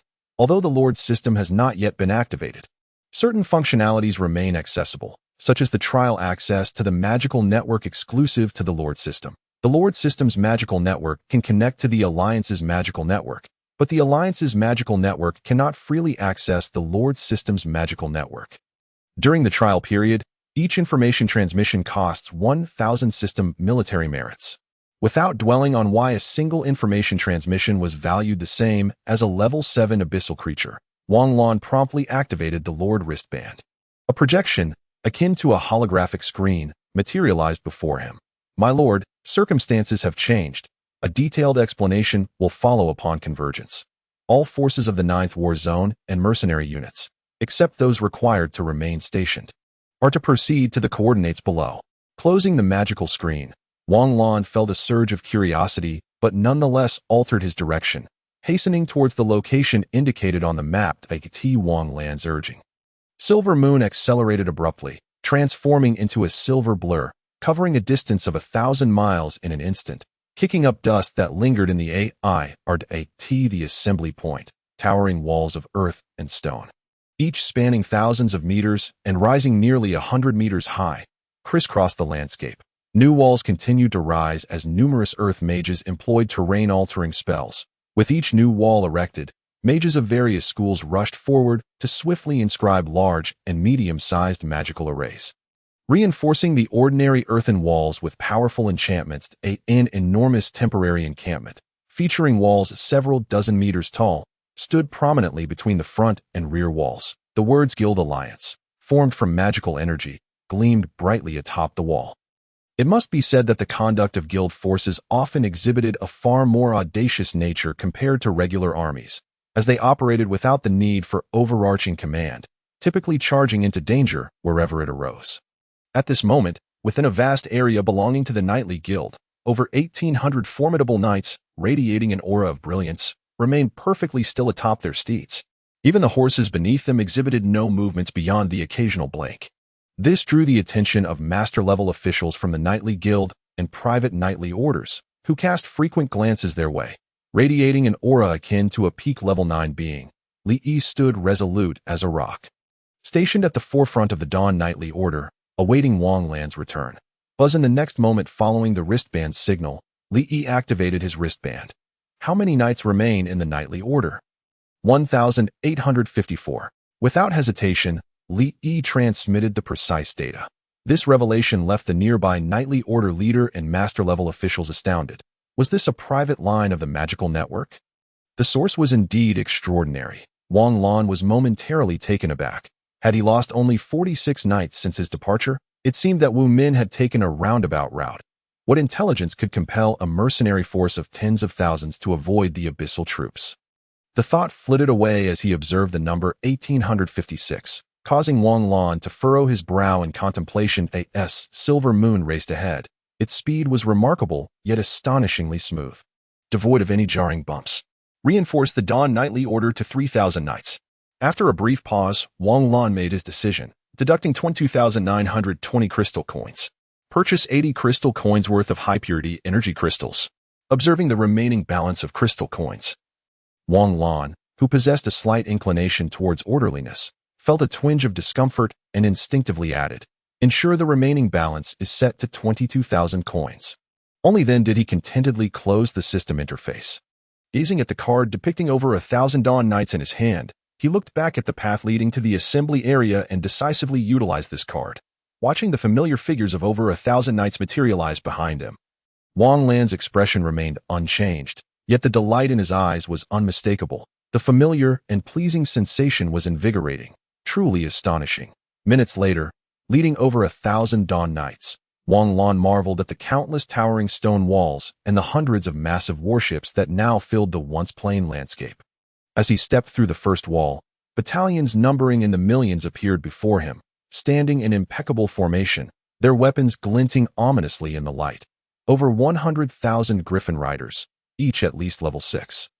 And 1,000,000 flying beasts circled overhead, casting a colossal shadow on the ground below. For the first time, Wang Lan felt the weight of pressure from the quality of the army in the illusionary spirit continent. As he recognized that in a duel between the Dawn Knights and the Griffin Riders, the outcome would likely be a stalemate, this suggested that despite the remoteness of the location, the army was not to be underestimated. After all, the average strength of the titled knightly orders of the Ost Empire was only 2 levels above this force.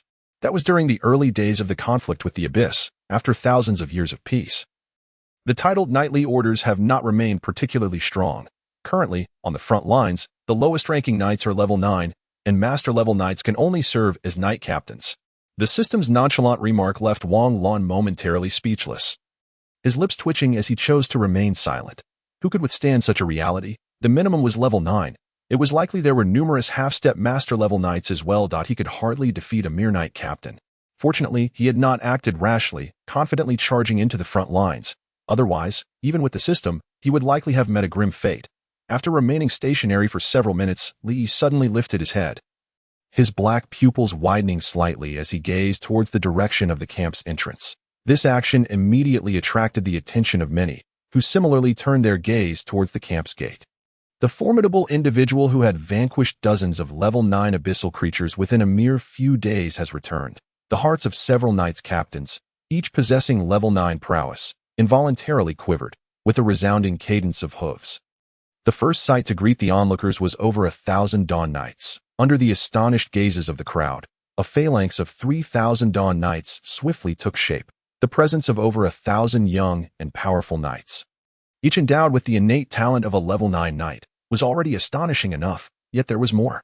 Even a cadre member of the Knight Guild found himself momentarily speechless. This knight order possesses the qualification for selection as a star-level legion. A long, haunting howl, imbued with a sense of sanctity, abruptly shattered the strange atmosphere. The crowd's gaze snapped towards the source of the wolf CRY.AS. A violent gust of wind swept in, accompanied by a flash of silver. Wang Lan, riding the silver moon, traversed the distance from the camp gate to the Knight Guild's training grounds in mere moments, appearing before the assembly. The overwhelming aura of Wang Lan, far surpassing that of an ordinary level 9 powerhouse. Alongside the striking form of the silver moon and the swiftly dissipating abyssal energy that had accompanied its arrival, caused the eyes of the spectators outside the Dawn Knights to widen in astonishment. A half-step master, a level 9 mount, a high bloodline magical beast endowed with unique magical properties. A murmur of astonished whispers rippled through the crowd. Wang Lan removed his helm of mithril armor, his gaze, dark as the void of space, swept over the Dawn Knights, and he nodded in satisfaction. Along with his newly summoned Dawn Knights, the ranks now included 6 level 8 knights and an astonishing 60 level 7 knights.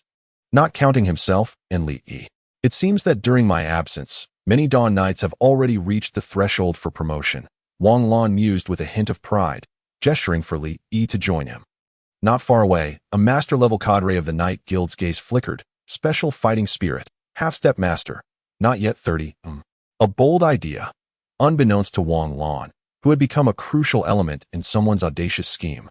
He pulled Li Yi into the exclusive rest area of the Dawn Knights. He then inquired. Given the scale, the combat engagement must have been at least tenfold that of the first battle zone. Right?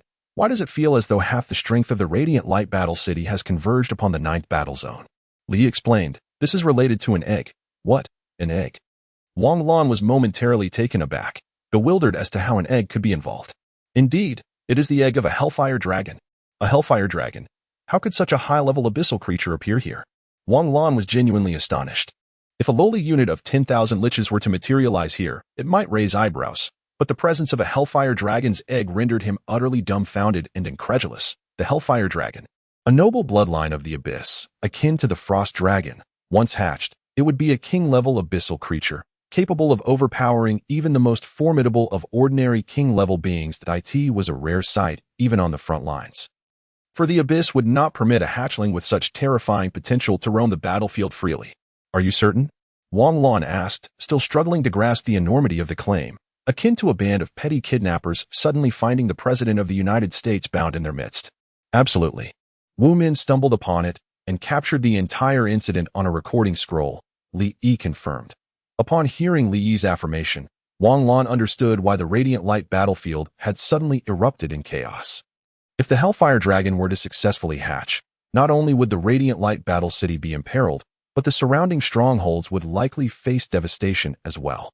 No wonder, Wang Lan mused, as he surveyed the seemingly endless throng of troops around him. So, the abyssal forces opposing the Radiant Light Battle City have diverted most of their military might from other battle zones. Indeed, though the exact number is currently indeterminate. What is the strength of the forces amassed by the Radiant Light Battle City? Wang Lan inquired curiously. The Radiant Light Battle City has gathered an army of 20 million, supplemented by elite reinforcements from adjacent battle zones, bringing the total to approximately 30 million. Such a vast number. In reality, as a one-star battle city, Radiant Light commands several ordinary battle cities under its banner, having merely consolidated their territorial domains. Otherwise, it would be impossible to sustain such a large military force.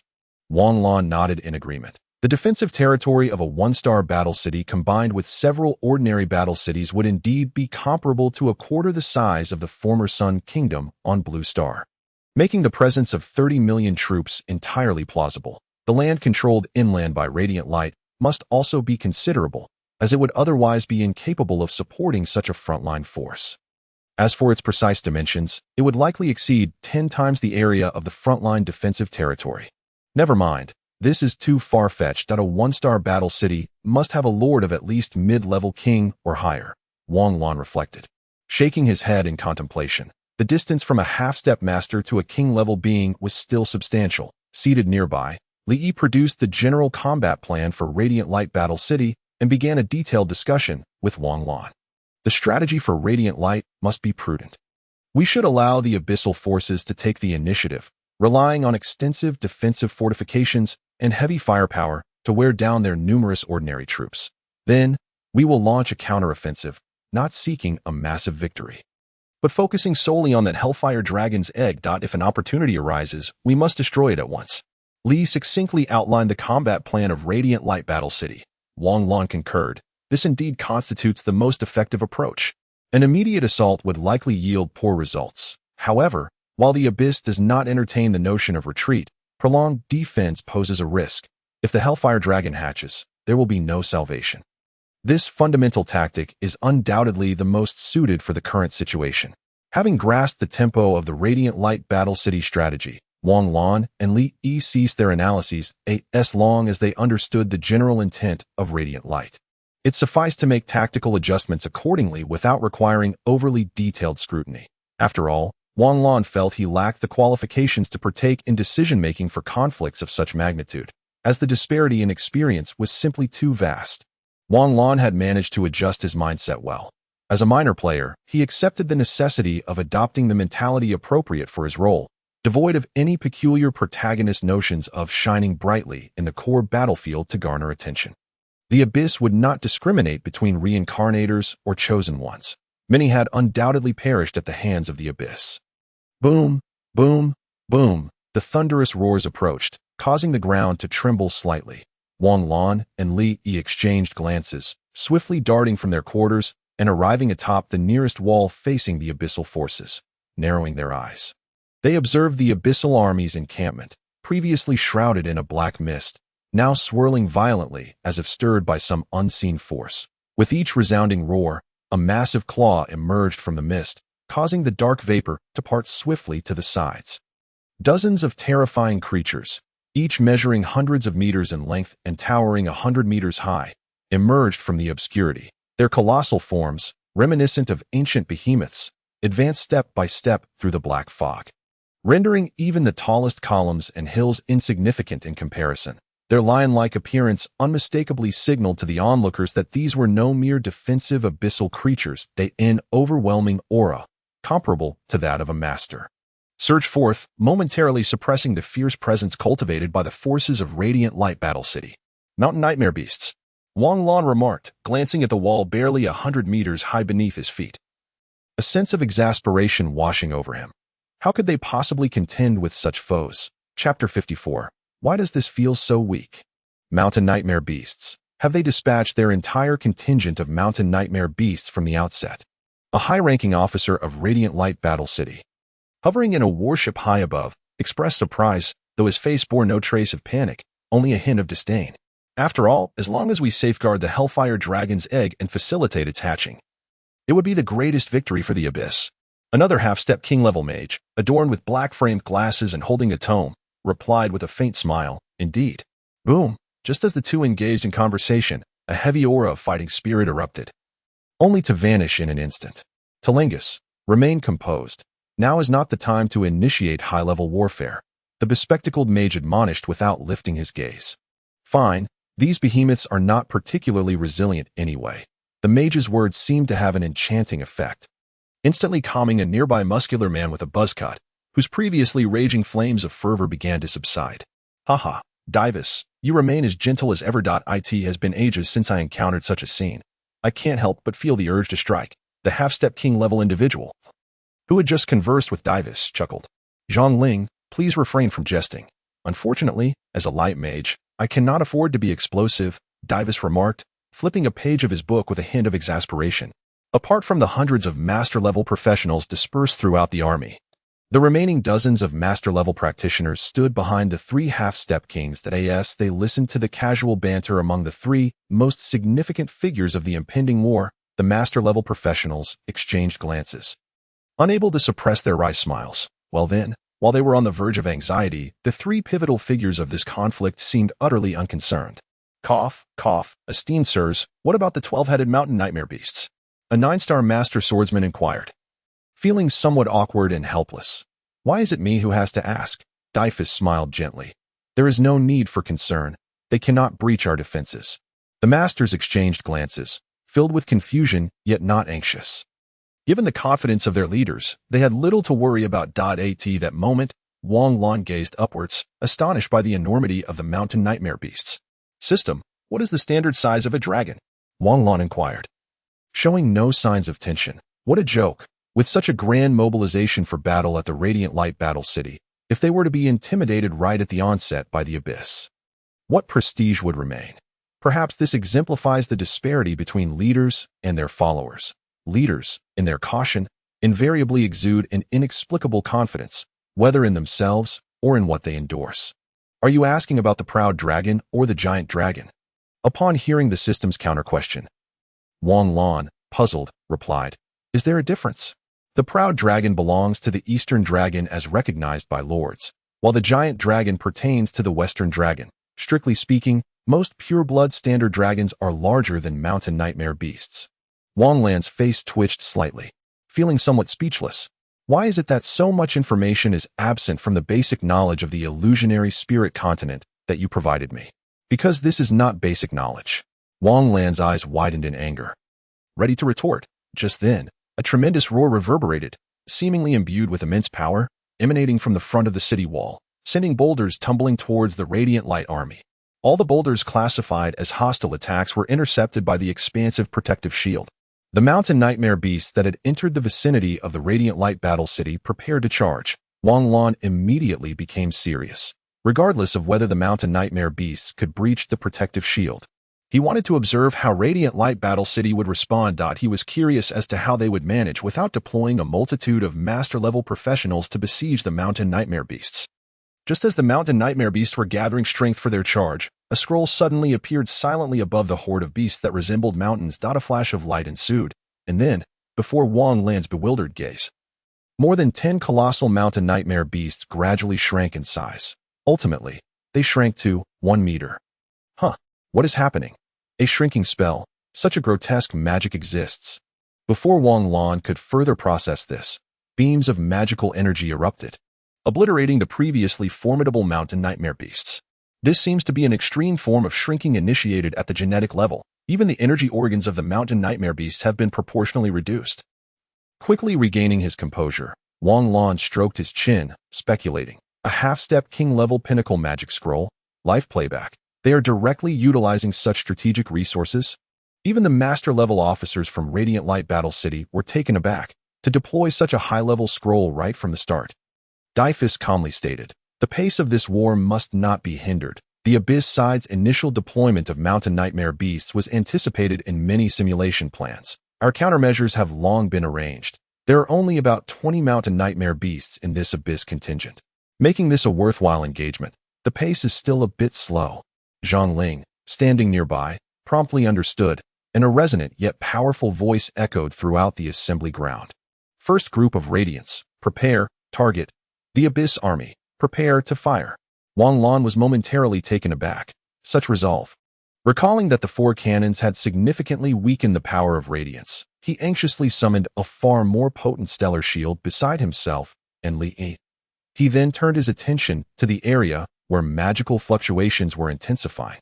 Donning a look of anticipation, some mercenaries and officers, who had similarly witnessed the power of radiance, immediately leapt down from the city wall, showing no curiosity about what a full-strength radiance could accomplish.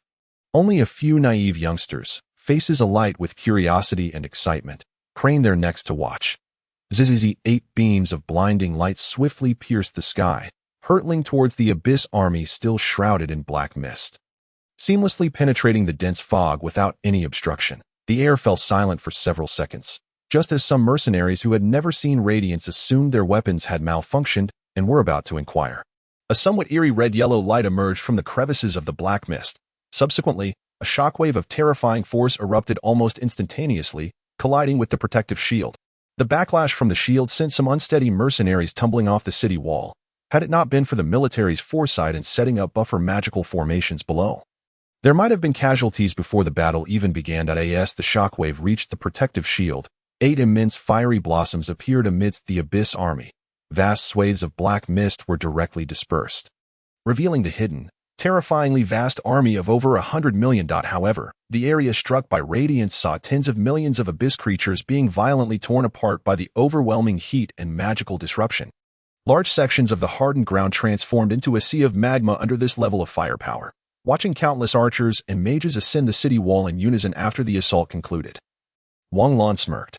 The trench warfare likely won't last much longer. Li instruct the Night Brigade to rest easy. When the offensive begins, follow closely alongside the Night Corps of Radiant Light Battle City and charge forth. Li nodded and leapt down from the city wall. Observing the gradually dissipating black mist of the abyss position, Wang Lan felt a surge of excitement. After this battle, preparations for the territory should commence. Chapter 55. So stubborn, the 8 massive fire blossoms gradually faded, while the black mist once again enveloped the abyss army, shrouding the terrifying abyssal creatures momentarily revealed. Yet, there was no sign of the abyss side's next move. The air, thick with the sulfuric scent of lava, eerily fell into silence. An overwhelming number of archers slowly raised their strong bows, reflecting a faint magical luster, all aimed at the abyss army. Over 1 million archers were densely arrayed atop the hastily erected city walls, their magical bows emitting faint magical fluctuations that coalesced into an extraordinarily sharp aura due to their sheer numbers. This aura firmly locked onto the distance between the abyss army and the radiant light position. Any creature that dared to step within would be collectively targeted by the archers. Hiss, a sound wave composed of countless distinct friction noises emanated from the black mist.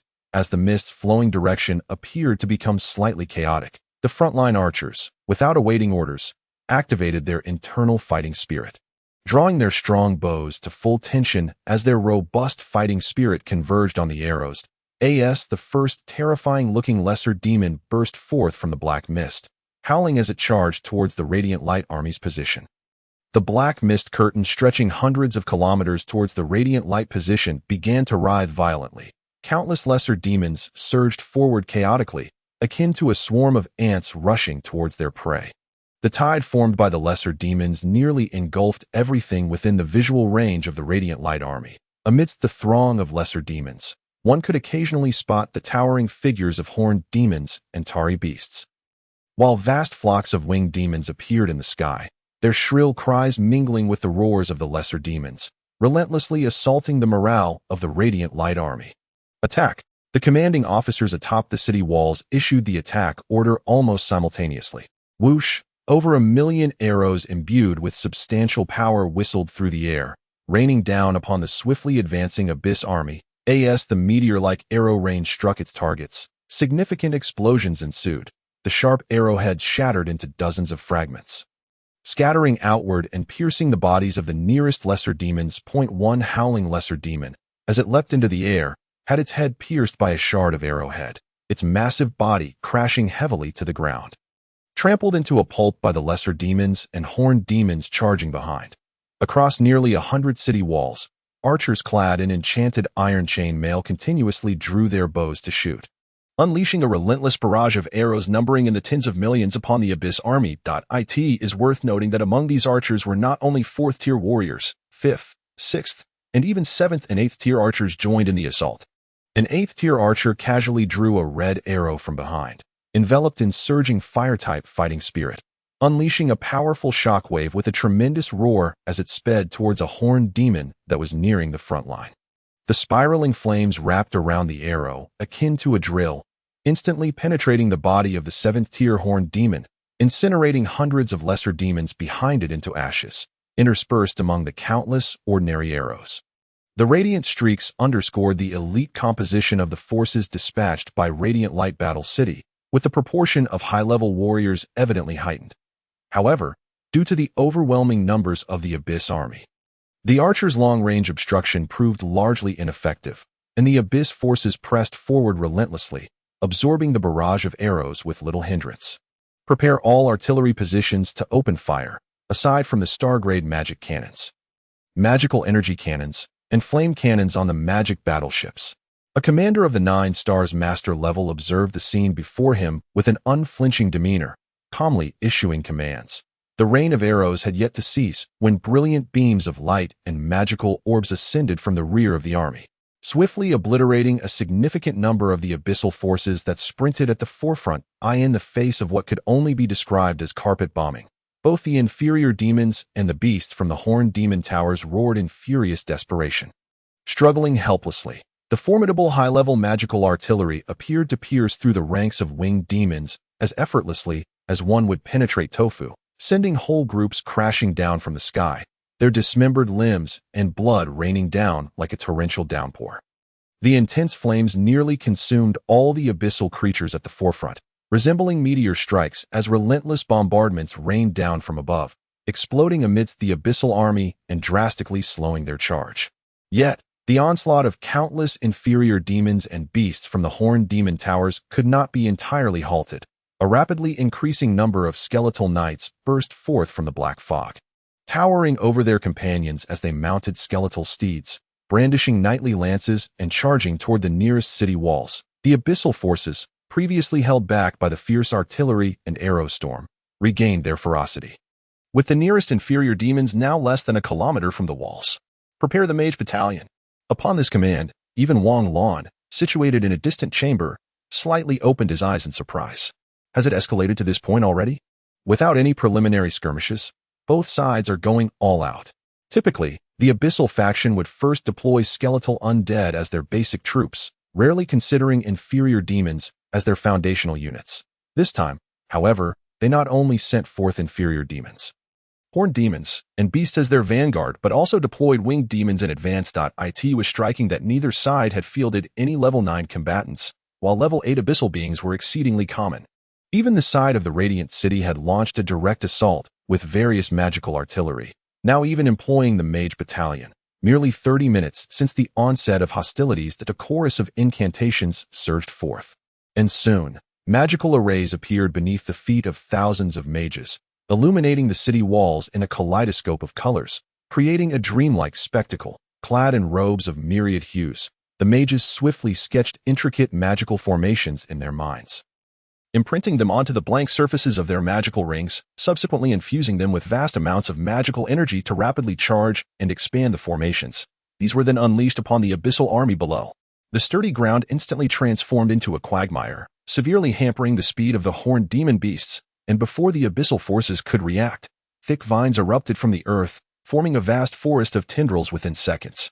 These robust vines lashed out like iron whips, mercilessly crushing a throng of inferior demons into pulp, while small fire-laden tornadoes materialized out of thin air, lifting countless abyssal creatures into the sky, incinerating them into charred remains. With just this basic mixed magical array from the mage battalion, the abyssal army was repelled hundreds of meters from the city walls. This demonstrated the remarkable quality of the mages dispatched by Radiant City. The commander of Radiant City displayed an unexpectedly resolute demeanor amid the chaos.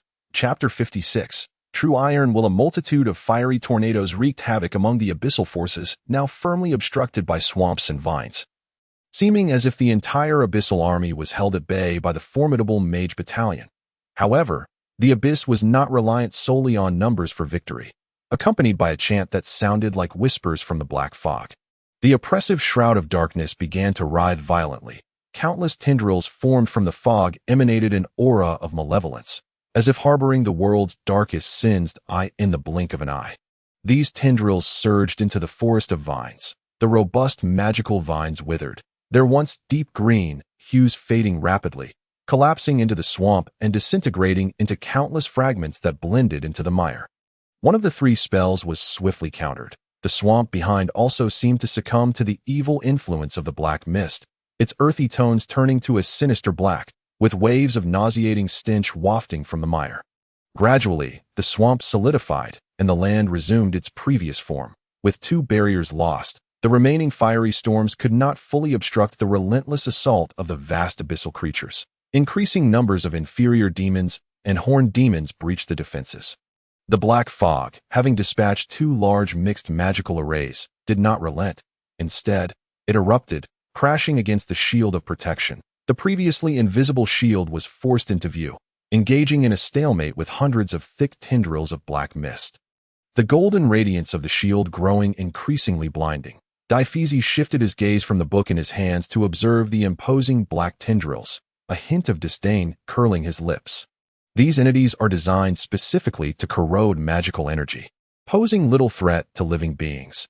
Even the low-level light magic arrays on the armor of the level 4 shield soldiers can withstand them. What about the shield of protection? A concerned master inquired. Deities chuckled. The condensation of black mist is inconvenient, and they are currently using their resources sparingly. The alchemical apparatus sustaining the shield of protection is different. The master-level mixed energy arrays can sustain it for a considerable duration. Deities' implication was straightforward. While the abyss possessed formidable combat strength, it held little regard for alchemical constructs, leading to a clear disparity in wealth compared to the illusory spirit continent. Industrial versus artisanal understanding, perhaps. Nonetheless, it was clear that the abyssal side far outmatched the illusory spirit continent in overall combat capability. Had the abyss not launched simultaneous assaults on several major planes, the illusory spirit continent would have struggled to withstand for long. Returning to the present, it was evident that the black mist could not entirely breach the shield of protection. Depleting a significant portion of its energy reserves was feasible. I would fear the abyss might refrain from using the black mist to attack. Otherwise, the mage battalion would be rendered immobile. The level 9 master overseeing the entire operation chuckled, fully aware of the situation, and decided to have the mage battalion cease their spellcasting, turning instead to produce arrows for the archers. Yes, producing arrows. The wood mages condensed the shafts, while the metal mages crafted the arrowheads, although they had no shortage of supplies. This approach not only minimized waste, but also allowed the mages to hone their focus, a win-win situation. The section of the city wall where the commander of the 9 Stars Master was stationed was the closest to the Guild Alliance camp. Wang Lan had somehow made his way to the wall, and, with his astral power now saturated, he decided to test how much it had enhanced by purchasing a bow from the system shop. It possessed no special effects or skills, merely a sturdy, highly magical golden-grade bow. With narrowed eyes, he drew back the string, as vibrant astral power surged from his arm, coalescing into a hazy arrow amidst dazzling brilliance. Within mere seconds, half of his astral power converged upon this robust bow, forming an arrow that appeared as crystalline and translucent as a gem. The entire bow began to quiver slightly, an aura emanated from this arrow. Yet the surrounding soldiers instinctively distanced themselves from Wang Lan, with several level 7, 8, and even 9 archers casting admiring glances his way, recognizing him as a master archer. An intriguing individual with a fascinating aura. The Deputy Tower Master's attention is, as always, well-placed, Deities murmured, a glint of light reflecting off his glasses.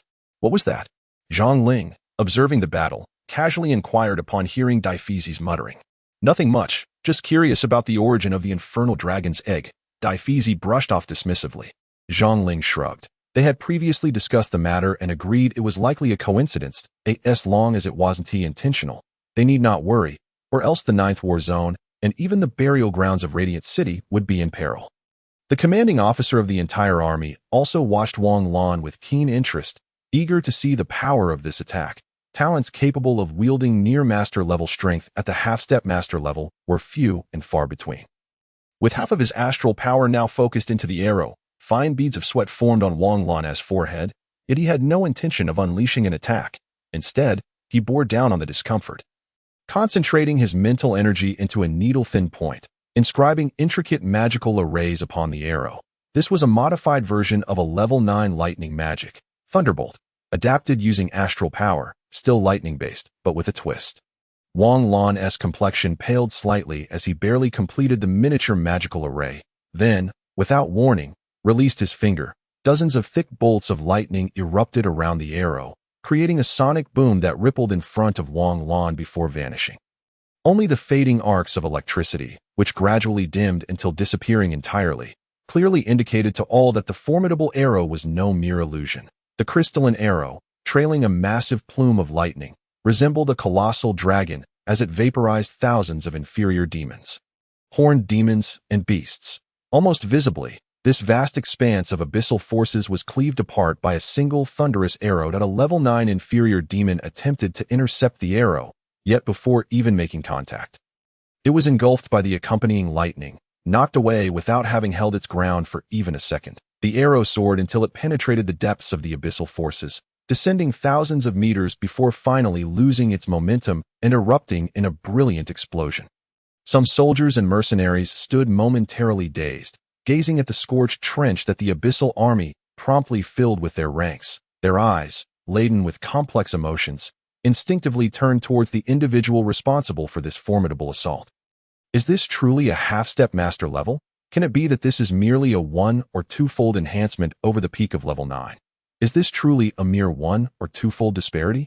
The deafening roars that broke through the silence jolted everyone back to reality, and the soldiers and mercenaries hastily re-engaged in the relentless battle against the monsters. The vastness of heaven and earth paled in comparison to the magnitude of their resistance against the abyss. Shaking off the numbness in his arms, Wang Lan glanced at the over 80,000 military merits amassed from the system, nodding in satisfaction. Approximately 20,000 abyssal creatures. Quite a commendable tally, however, if utilized judiciously. The consumed power of the starry sky ought to yield even greater victories. Withdraw the guardian shield. Sword and shield soldiers, berserkers, swordsmen, and orc troops, prepare for battle. What? The expression on Wang Lan's face transformed instantaneously. Are they truly this stubborn? Chapter 57. The stubbornness continues as the black mist enveloping the abyssal army gradually dissipated. The black tendrils that had previously supplied energy vanished without a trace. The commander of the entire army, adhering to the fundamental strategy of eliminating as many abyssal creatures as possible during a defensive battle, ordered the withdrawal of the guardian shield, allowing all melee units to join the fray. A multitude of melee units ascended the city walls or firmly positioned themselves in the gaps between segments of the walls, brimming with fighting spirit and ready to engage in brutal hand-to-hand combat. The million-strong army spread out into multiple formations, advancing rapidly towards various breaches in an awe-inspiring display. This commander is quite impressive, Zhang Ling remarked, casting a resigned glance at a certain half-step king-level individual brimming with malevolence. Dyphus shot a warning glance at the malevolent half-step king, then concurred. Indeed, this is the newly appointed general of the Radiant Fortress, nominated for this campaign due to his exceptional command abilities. Prepare to take action, Dyphus instructed. Pausing momentarily before addressing the dozens of master-level professionals behind him, as soon as Dyphus's words fell, the master-level professionals vanished from their positions in an instant, like hungry wolves rushing towards the front lines. Upon receiving the notification of the substantial arrival of master-level professionals, the commander nodded, turning his gaze towards the abyssal army that had begun to assault the city walls. His eyes finally resting on the abyssal stronghold shrouded in faint black mist. Withdraw the guardian shield. Following this command, the alchemical towers throughout the area swiftly ceased their operations, the magical inscriptions dimming significantly. The guardian shield that enveloped the entire stronghold vanished in an instant. Consequently, the abyssal air forces, which had merely been idling, sprang into action, tens of millions of winged demons surging forth from the black mist, swirling and converging in the skies above. The commander of the entire army noticed this scene and was preparing to disperse a portion of archers, mages, and artillery to respond, when Dyphus's voice suddenly resonated in his mind. Focus on the main abyssal forces. Do not concern yourself with the winged demons. They pose no threat to the stronghold. Understood. The commander, shaken by the calm voice, promptly acknowledged. Isn't dealing with tens of millions of winged demons a bit daunting?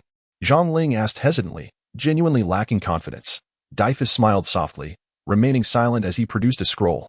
Upon seeing the blurred image of an angelic figure wielding a massive sword, thrusting it into the earth, Zhang Ling fell silent for several seconds before issuing a decisive order.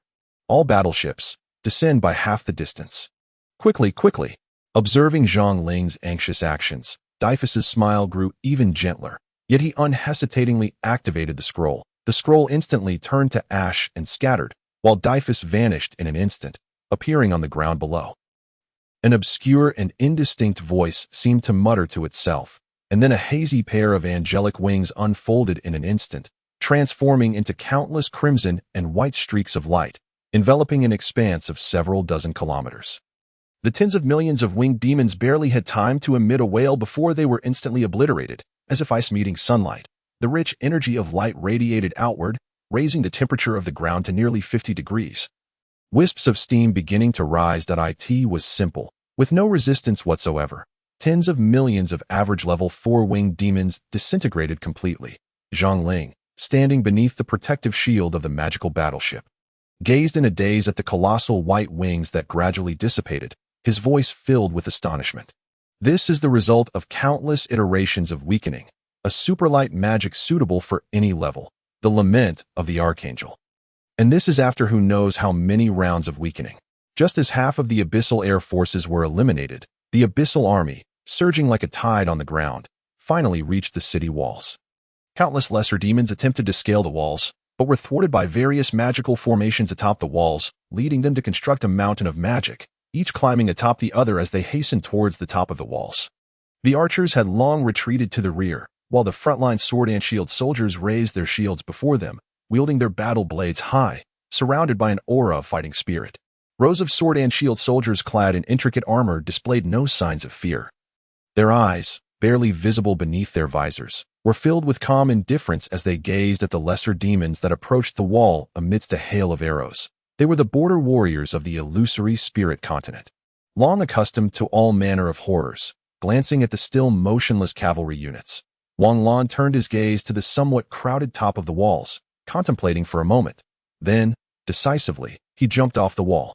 Without hesitation, grasping his platinum-grade battle blade, Wang Lan plunged into a mountain of magic. The air fell silent for several seconds before the massive mountain of magic erupted from within, waves of blade light coalescing around him. Slicing through the numerous lesser demons into two with his legs slightly bent, he summoned his strength, charging into the seemingly endless abyssal army, his battle blades swinging wildly, sending countless severed limbs and dismembered bodies flying.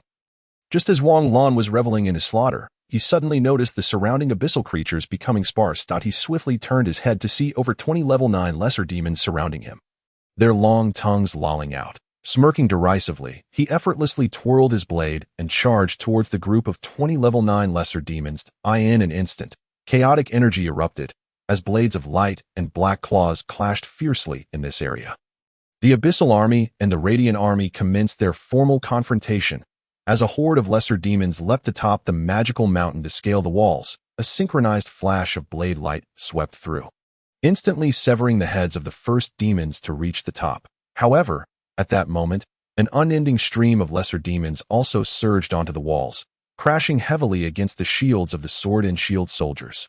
The archers behind them targeted the lesser demons through the gaps between the sword and shield soldiers, picking them off one by one, while the second row of sword and shield soldiers wielded their straight-bladed weapons to strike down the lesser demons attempting to leap up.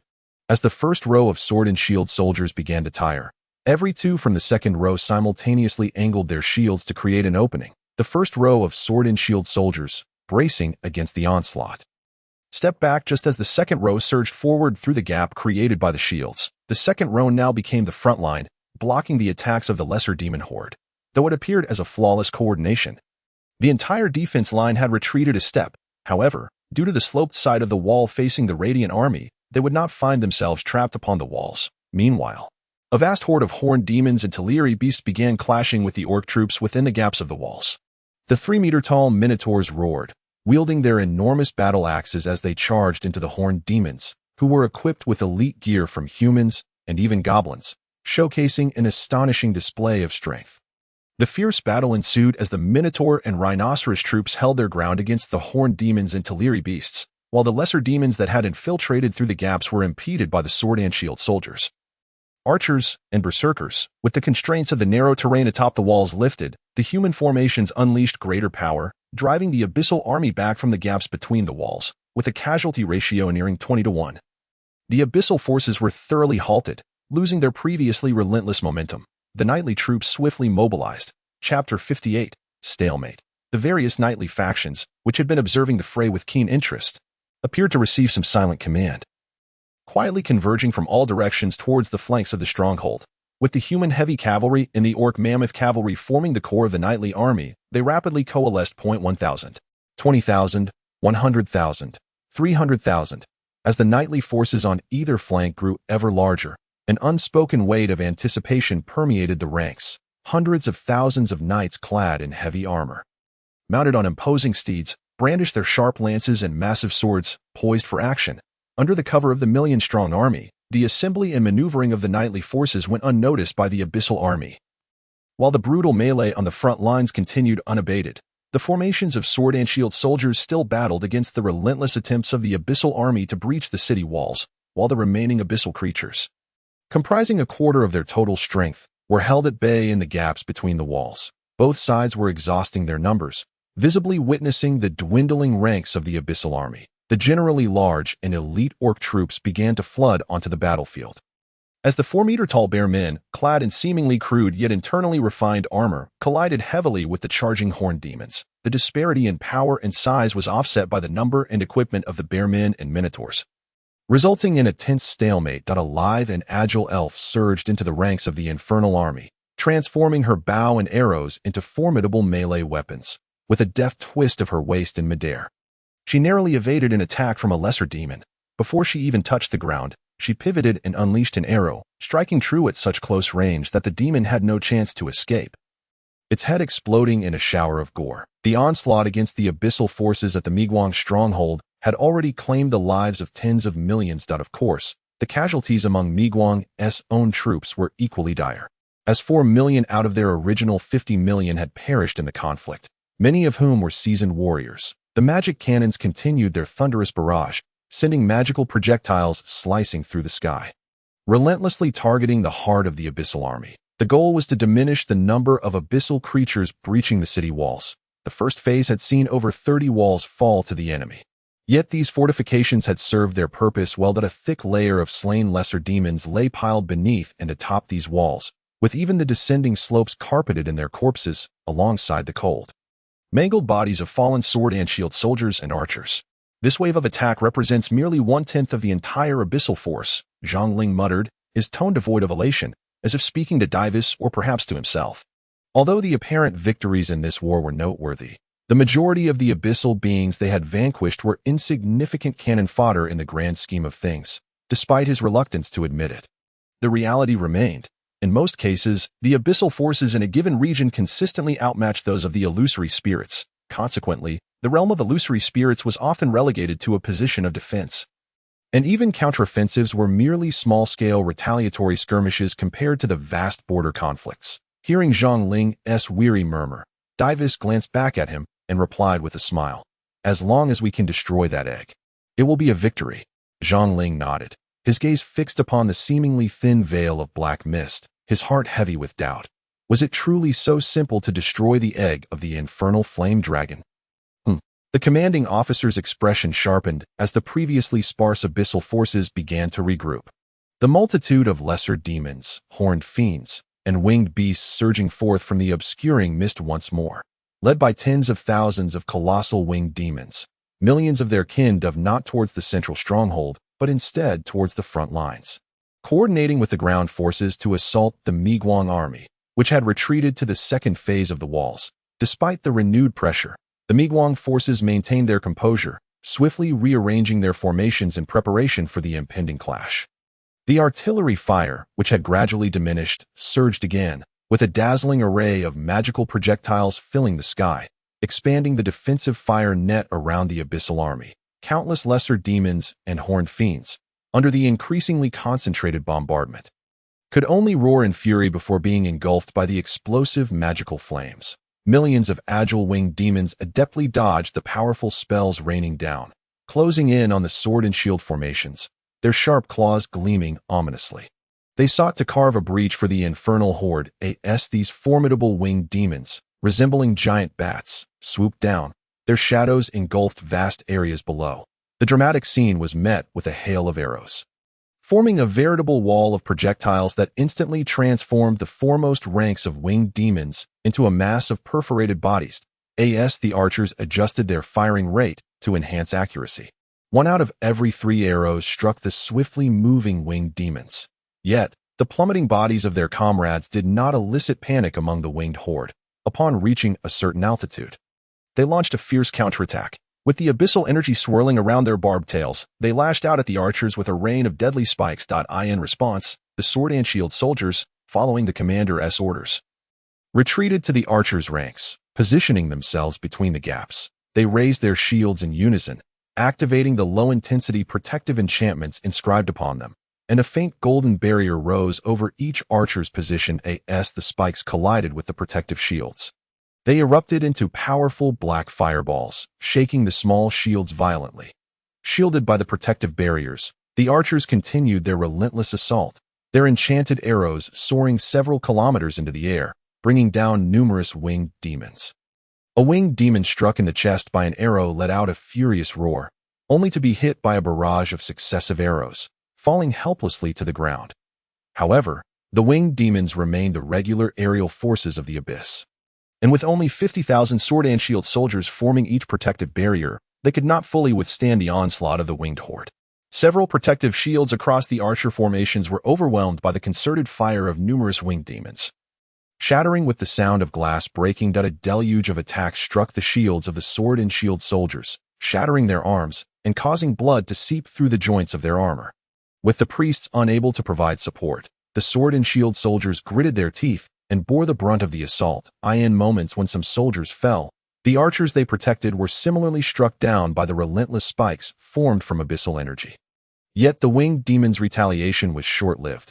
The flying beasts that had previously assisted the army in fending off the lesser demons had finally gathered. With a deafening rush, they charged into the swarm of winged demons. An aerial battle igniting in the skies. The archers, having fulfilled their delaying mission, re-entered their designated battlefield, resolutely resisting the increasingly potent abyssal forces. Meanwhile, Wang Lan was not faring any better. Chapter 59. The sudden showdown. Wang Lan gasped for breath. Standing on the plains outside the first wall, his straight sword embedded in the blood-soaked earth. Surrounding him lay the corpses of advanced abyssal creatures, with nearly 30 notable 9-level lesser demons among them, at least 70% of whom had perished from decapitation. Additionally, 3 colossal 9-level horned fiends and the massive carcasses of tali beasts lay motionless around Wang Lan, with his left hand gripping a high-purity energy crystal. He rapidly replenished the severely depleted power of the starry sky within him, his gaze indifferent as he surveyed the abyssal forces encircling him. He sank down onto the corpse of a tali beast covered in coarse black fur. Wiping his sword clean on its body, his hand clutching the energy crystal resting on his knee, his expression solemn as he stared into the distance at the even larger abyssal army. Beside him, the lesser demons deliberately avoided Wang Lan, skirting around him to press on against the defenses for the current abyssal forces, sending a multitude of ordinary abyssal creatures to overwhelm a single powerful opponent seemed unwise. It was far better to let the lesser demons bypass Wang Lan and continue their assault. The abyss understood that a half-step master like Wang Lan could only be dealt with by deploying numerous 9-level or master-level abyssal beings. Otherwise, they would be unable to eliminate him. As master-level beings could not be dispatched at present, lest it provoke a decisive battle, the abyssal forces, too, sought to wear down the military strength of the Miguang army. Thus, they resorted to deploying 9-level abyssal creatures. This resulted in the rare sight of Wang Lan seated atop a mound of 9-level abyssal corpses, the demons steering clear of him. This striking scene left the surrounding warriors in awe. Almost none had ever witnessed the abyssal army retreating from a being of the illusory spirits. In that moment, a wave of respect surged among the soldiers for Wang Lan, who sat atop the formidable corpses of abyssal beings, gazing at the approaching horde with a fierce resolve, for reasons unknown. These mercenaries and soldiers felt no pressure in the face of the boundless abyssal army. Their attacks grew increasingly ferocious. This was likely due to the unwavering spirit of these border soldiers.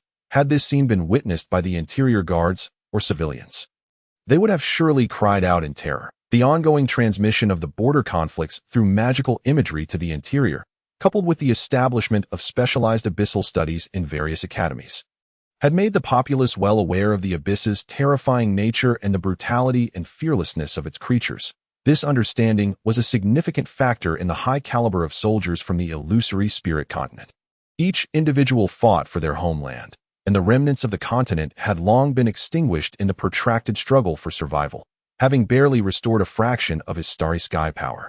Wang Lan observed the tranquil scene around him and, with a sigh of resignation, stood up, casually discarding a spent 9-level healing scroll to the side. Grasping his sword once more, he channeled his latent power closely against his armor and blade, sending ripples of energy surging outward. Suddenly, a piercing energy signature locked onto him, disrupting Wang Lan's next move as the output of his starry sky power intensified, rapidly forming a protective shield beneath his feet. A master level. Wang Lan's expression turned grave as he focused intently on the encroaching black mist, clearly sensing that the being targeting him was indeed a master-level creature. Young man, retreat for now. The forthcoming battle may be beyond your capabilities. Wang Lan remained on high alert when a faint voice unexpectedly reached his ears. It seemed to belong to the commanding officer, who was indeed not far from him, in a series of swift movements. Wang Lan retreated to the second phase of the walls, a distance of 1,000 meters, and only turned to face the location of the commanding officer once he felt the menacing energy dissipate. Wang Lan was taken aback. 50 to 60 figures radiating formidable auras hovered in the air, clad in various attires, some appearing aged while others looked youthful. Yet they all shared a singular trait. They were all masters. The fierce magical energies of various attributes clashed and intertwined around them, creating an overwhelmingly potent aura that spread aggressively towards the abyssal army. Accompanying this was a terrifying cacophony of roars from within the black mist, the immense sound waves causing the fog to surge violently. As the furious growls multiplied, the black mist began to contract. The attacking lesser demons, previously advancing, halted their offensive. Save for those already breaching the wall, the rest retreated rapidly by 1,000 meters, taking up positions at the original first phase of the wall. With the black mist fully dissipated, the scene within was finally unveiled. Dense and numerous, it was estimated that at least 500 million abyssal troops were gathered in quiet assembly, stretching endlessly into the horizon. Above, nearly 100 million winged demons formed a black cloud that churned incessantly, while on the ground, a myriad of higher-tier abyssal creatures such as death knights, wraithwolf riders, liches, abominations, and corrupted spiders numbered in the hundreds of thousands. Except for the lich, regarded as a top-tier abyssal being, which numbered merely 50,000, all other advanced units began at a minimum of 500,000. Moreover, 3 remnant mountain nightmare beasts stood resolutely at the rear of the abyssal army. On the side of the Radiant Light Fortress, over 40 million troops advanced slowly, with master-level practitioners and elite units from nearly 10 surrounding battle cities rapidly converging behind the second wall. The aerial magic battleships ascended to the sky, hovering above the main front, their main and secondary cannons all aimed at the abyssal horde. The sounds of millions of soldiers moving reverberated across the land as the large protective shield devices, previously shut down, resumed operation, emitting a dazzling brilliance. Observing the presence of over 150 master-level abyssal beings, Dyphus finally closed the white book in his hand, which seemed to have never turned a page all day.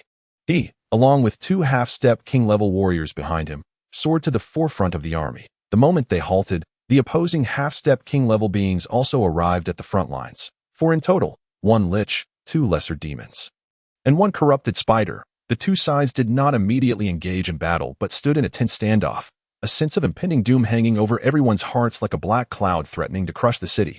Zhongling fell into silence for a moment before communicating. This decisive battle feels rather sudden.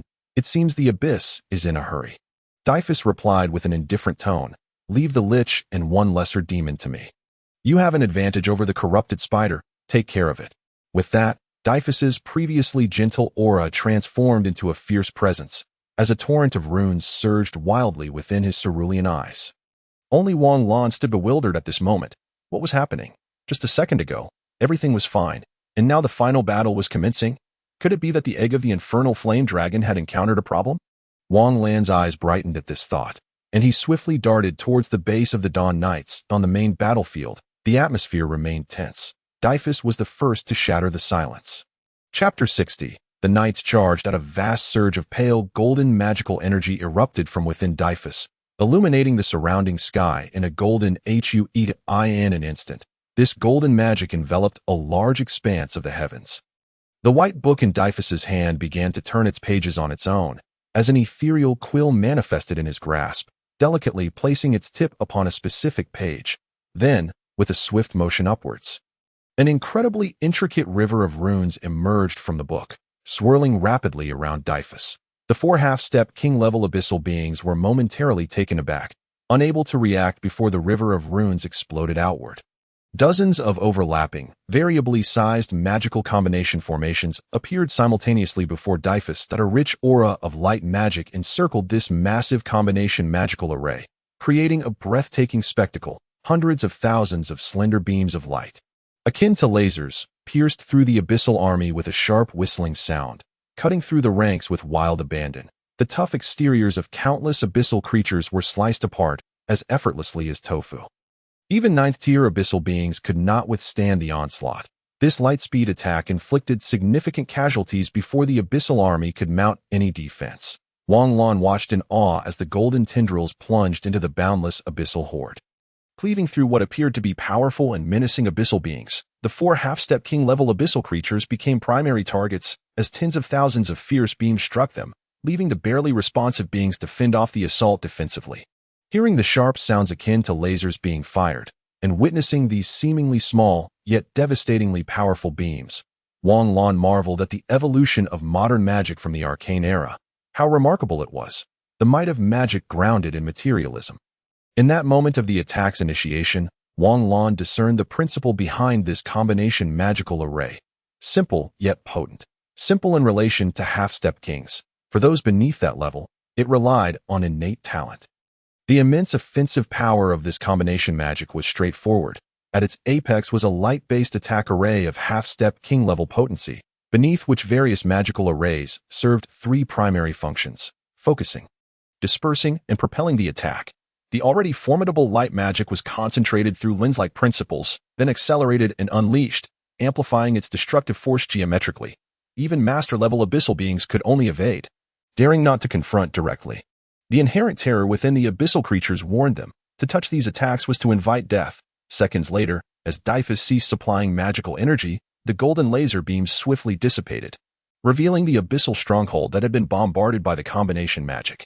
Contrary to expectations of smoke and debris, countless abyssal beings appeared as if sliced into fragments, their remains strewn across the ground with impossibly smooth wounds. Upon closer inspection, myriad shallow grooves marred the earth, while the massive corpses of 3 master-level abyssal beings lay amidst their fallen comrades. The 4 half-step king-level abyssal beings, now fully engaged in a desperate defense against the penetrating light beams, simultaneously surged towards Dyphus and his companions as the previously tranquil abyssal army erupted into chaos, over 100 million strong, surging like a tsunami towards the fortified radiant light fortress, with the roar of thousands of magic crystal cannons and magical artillery within the fortress.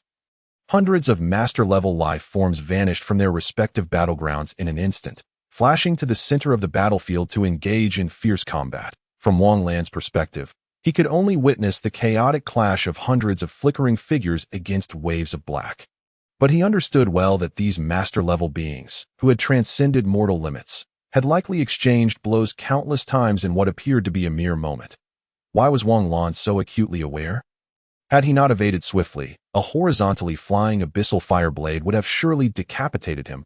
He took one last deep glance at the tumultuous battlefield, where magical energies surged and clashed, before turning away to hasten towards the flank of the Dawn Knights. Not long after Wang Lan departed, the fleet of magical battleships joined the fray, their formidable ship-mounted crossbows and cannons swiftly shredding through the winged demon interceptors. Countless advanced magical artillery regarded the winged demons as insignificant, unleashing beams of ghostly blue light that pierced through their ranks, obliterating the lesser demon forces on the ground. The leading main cannon precisely targeted the master-level battlefield, where a master-level lesser demon, delayed by a knight's intervention, was struck down into the earth by a massive beam. The master-level lesser demon had no capacity for defense, its hardened skin reduced to ash as it let out a wretched scream. Evaporating into nothingness, Following the display of the first magical battleship's main cannon, hundreds of beams cascaded from above, enveloping the entire master-level battlefield. The shockwaves radiated outward, hurling numerous horned and lesser demons into the air, crashing down heavily to be engulfed by the relentless advancing abyssal horde.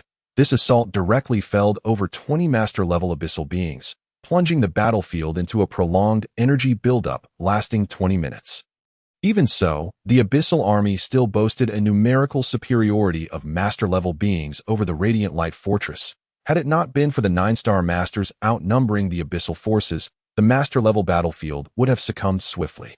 Buzz, the most temperamental half-step king-level Terrans, glared at the half-step king-level lesser demon sent flying by a battleship cannon. His eyes ablaze with fury that a fiery aura enveloped him as an immense pillar of flame surged forth.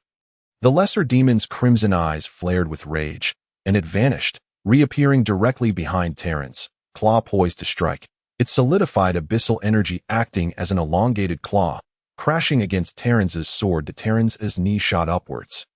Colliding with the lesser demon's massive head, in an instant, a fiery blade of flame consumed the retreating demon. However, Terrans clearly saw that at the moment of impact, the lesser demon's body twisted in a bizarre 360-degree maneuver.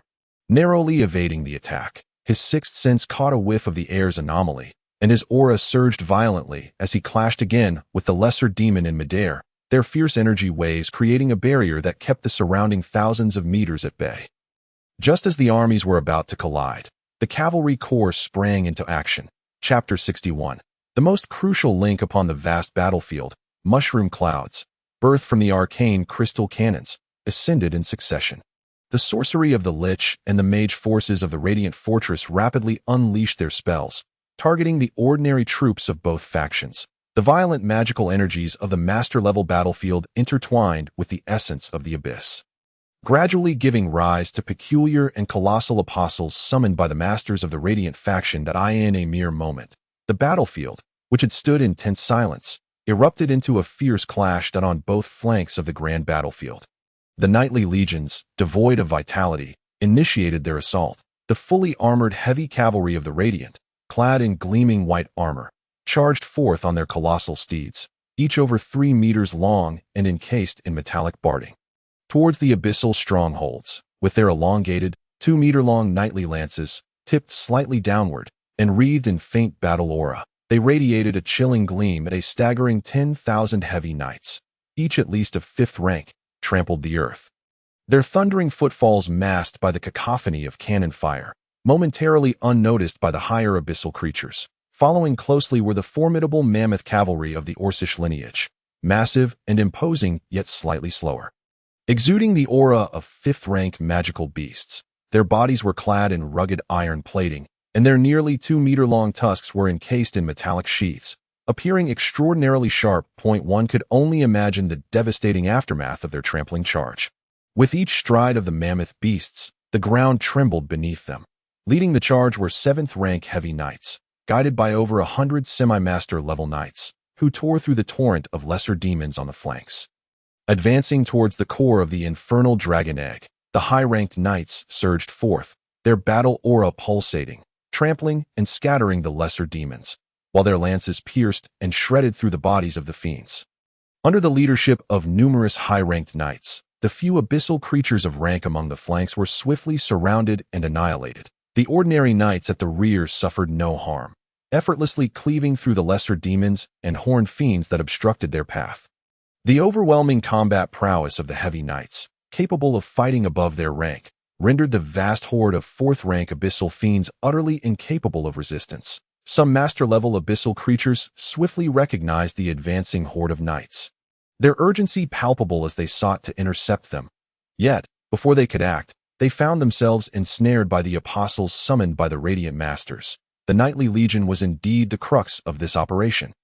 Given the parity of high-level combat power and the likely inadequacy of basic forces, the only option was to devise a strategy within the mid-tier strength.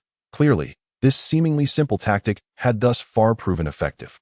Devoid of master-level and semi-king-level combatants, the Abyssal army could not hope to halt the fully charged Knightly Legion in the short term. especially when the foremost knights tasked with breaching the defenses were predominantly of 7th rank. The once seemingly limitless abyssal forces found themselves unable to withstand even the slightest delay on the right flank. Casting a glance back at the Dawn Knight order charging in the central front, Wang Lan withdrew his gaze. Through the dark visor of his helm, he surveyed the abyssal army stretching towards the horizon, mechanically wielding his lance, indifferent to the looming threats of the abyssal creatures. The mighty silver moon beneath him could effortlessly dispatch a horde of lesser demons with a mere swipe of its claw. Even 9th-rank abyssal beings would be swiftly outpaced by silver moon. After all, the foremost objective remained the destruction of the infernal dragon egg. All else could wait until the task was complete. The swiftly moving silver moon soon distanced itself from the other semi-master level knights, who cast envious glances at Wang Lan's mount. In this era, magical beasts of rank 5 and above, possessing a semblance of intelligence, belonged to the Beast Empire, and forming a powerful partnership with such creatures necessitated their acknowledgement. Typically, one would require significant prowess. 9th-rank beasts could only be partnered with by masters. Unaware of the thoughts of his comrades behind him, Wang Lan deftly shook off a half-master level horned fiend. Accelerating towards the front, after traversing a gently sloped terrain, Wang Lan's calm gaze suddenly sharpened, filled with solemnity as he focused on something 10,000 meters ahead, behind the thinning abyssal army, a colossal egg. 3 meters high and resembling a red-black chicken egg, was instantaneously locked onto by Wang Lan's keen sight. Flickering within the egg was a fiery red light, intertwined with patterns reminiscent of flowing magma, covering its surface. Despite the ground surrounding the egg showing no signs of disturbance, a closer examination revealed dozens of rings composed of black-red runes swirling frantically within 100 meters of the egg. Temporary task, detection, requirement. Portions of the infernal dragon's genetic fragments qualify for inclusion in the system's genetic repository. Inclusion will enhance certain units in the future. Any lord or soldier under the Lord's command may touch the target with weapons produced by the system. Reward: Dragon Knight Squad Fragment X1, 16. Crystal coins replenished to 70,000. Observing the absence of any high-tier abyssal creatures guarding the vicinity, Wang Lan felt a twinge of doubt, yet surged towards the infernal dragon egg. With no sense of foreboding from his instincts, the priority of the system task was paramount. Just as Wang Lan closed into within 100 meters of the egg, around 100 semi-master level knights reached the hilltop, their expressions shifting simultaneously. Genetic protection, one of them exclaimed. Be cautious. That is a protective measure employed by advanced life forms for their offspring. To breach the defense of the infernal dragons, at least a 5-star master is required. With a resounding crash, both Wang Lan and Silver Moon were thrown back, stumbling 100 meters in a somewhat disheveled manner. The force of the impact made Wang Lan furrow his brow, his insides racked with pain. Silver Moon also shook its head, glancing apprehensively at the runes surrounding the egg. Hearing the words of the semi-master knight, Wang Lan instinctively looked towards the master-level battlefield, observing the struggle to hold back the abyssal beings. Feeling a sense of helplessness wash over him, after a brief moment of contemplation, Wang Lan noticed the runic barrier glowing slightly and asked without turning back, "Does this genetic protection possess spatial sealing capabilities?" The leading semi-master knight was taken aback. How could that be? Spatial abilities can only be wielded by those of king level or above. Kings can only use some rudimentary spatial abilities like short-distance teleportation. Spatial sealing is a mid-level capability. How could an egg possess such defensive powers? Surprised by the semi-master knight's detailed knowledge, Wang Lan thought to himself that this individual seemed to know more than he did. Ignoring the astonished gazes of the semi-masters who had just arrived, he nodded towards Li, who had just joined him. It's time for you to witness true technique. No, true skill. Chapter 62, Encirclement, Part 1.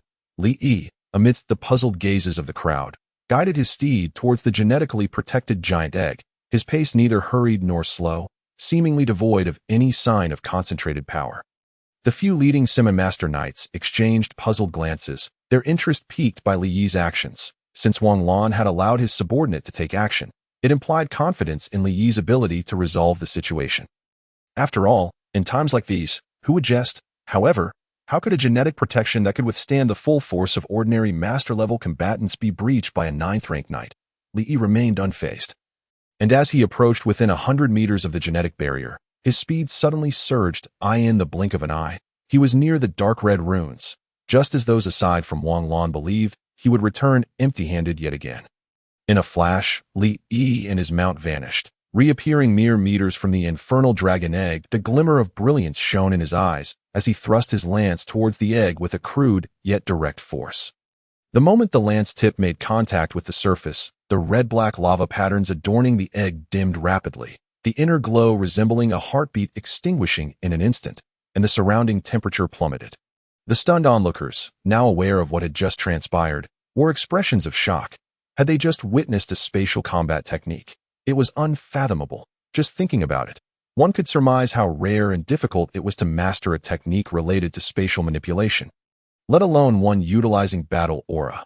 Even in mid to high-level battle cities, such techniques were exceedingly scarce, particularly those employing battle aura, which were tenfold rarer than spatial magic. To witness such a rare combat technique in the Radiant Fortress, a mere one-star battle city, was beyond their comprehension, and to top it off, it was usable by a knight. Well then, my lord, you truly are remarkable, the leading semi-master knight chuckled wryly, shaking his head in admiration. Initially, he had thought they would have to sacrifice semi-master knights to breach this protective barrier, yet unexpectedly, they had a true powerhouse among them. But as the egg vanished, the outermost layer of genetic protection gradually dissipated, leaving the onlookers gazing at Li Yi with complex expressions. Some leaders of knightly orders, who believed their own knights received fair treatment, could not help but feel envious for the spatial combat technique. They held no thoughts on it. At their level, they were well aware of the innate requirements to cultivate such techniques. If they possessed such talent, would they still be here? Perhaps they should consider enticing Li Yi to join their ranks. Even if he grew powerful and moved to the front lines, he might still lend them a hand from time to time. That if Wang Lan were to discover the thoughts harbored by these individuals, he would likely chuckle disdainfully. Digging into Li Yi, it would be far more practical to return home, wash up, and indulge in a daydream. Suppressing their inner thoughts, the crowd hastily approached the now somewhat grayish giant egg, where a half-step master-level knight curiously touched the seemingly impervious shell. In an instant, the entire giant egg was reduced to ashes, gradually dispersing, revealing an exceedingly desiccated corpse within, its original form utterly unrecognizable, which fell heavily to the ground, shattering into pieces. The knight was momentarily taken aback, casting a bewildered glance at those around him before fixing his gaze upon Li Yi. Shrugged, an expression of helplessness gracing his face as he remarked, "When I first touched the abyssal flame dragon egg, I sensed its vitality and a wave of pure, dark abyssal energy dissipate instantaneously. It's likely a precaution taken to prevent the offspring from falling into enemy hands." The calmness of Li Yi's voice, coupled with his innocent demeanor, convinced the onlookers, who were already short on information about the abyssal flame dragon. After all, mankind employs similar measures for vital equipment. Observing Li Yi's serene fabrications, one might have almost believed him were it not for the prior task prompt from the system. The world owes him an Oscar. As Wang Lan gazed at the tens of thousands of knights gathering anew, his brow furrowed. On the surface, it appeared that this knightly legion had charged forth, suffering only 2,000 to 3,000 losses, with over 300,000 still intact. However, Wang Lan was acutely aware that this was only achievable while the abyssal army was entangled on the front lines, with few high-level abyssal creatures on the flanks. But now, Wang Lan's eyes remained steady as he observed the 2,000 assorted abyssal creatures that had inexplicably encircled the hilltop. Without exception, they were all level 9 abyssal beings.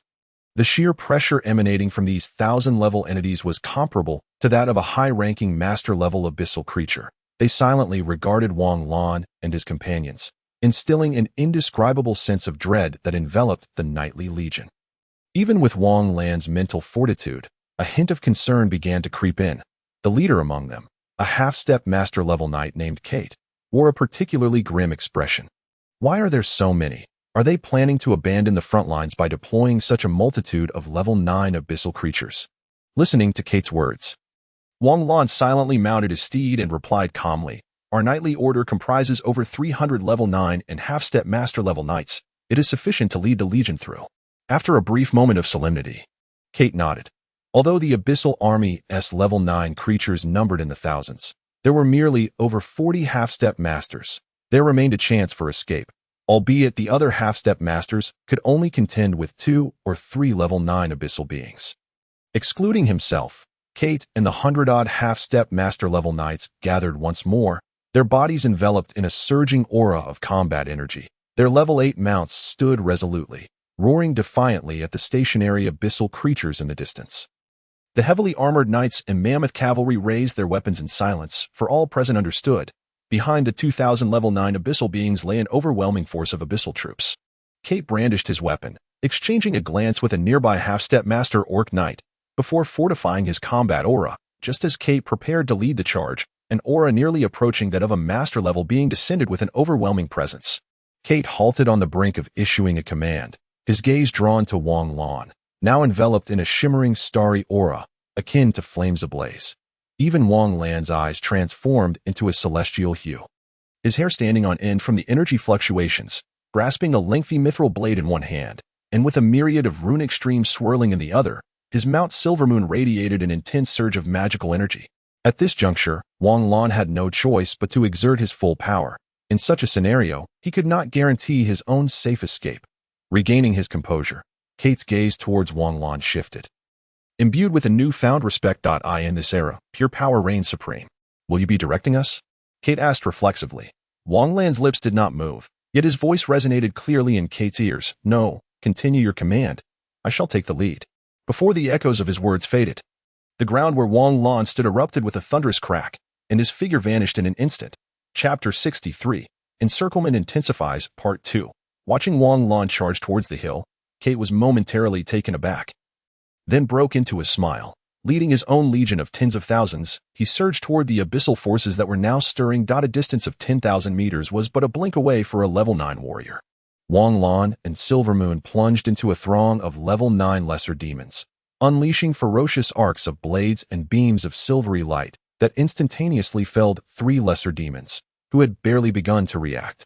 At this moment, the previously indifferent level 9 abyssal beings erupted into chaos. Thousands of dark shadows, faster than the knights, surged forth to confront the advancing high-ranking knights. That a brutal melee erupted upon the earth, with multiple level 9 abyssal creatures simultaneously besieging a single knight, effectively suppressing the knightly legion's top-tier combatants, were it not for the fact that most level 9 abyssal beings were lesser demons.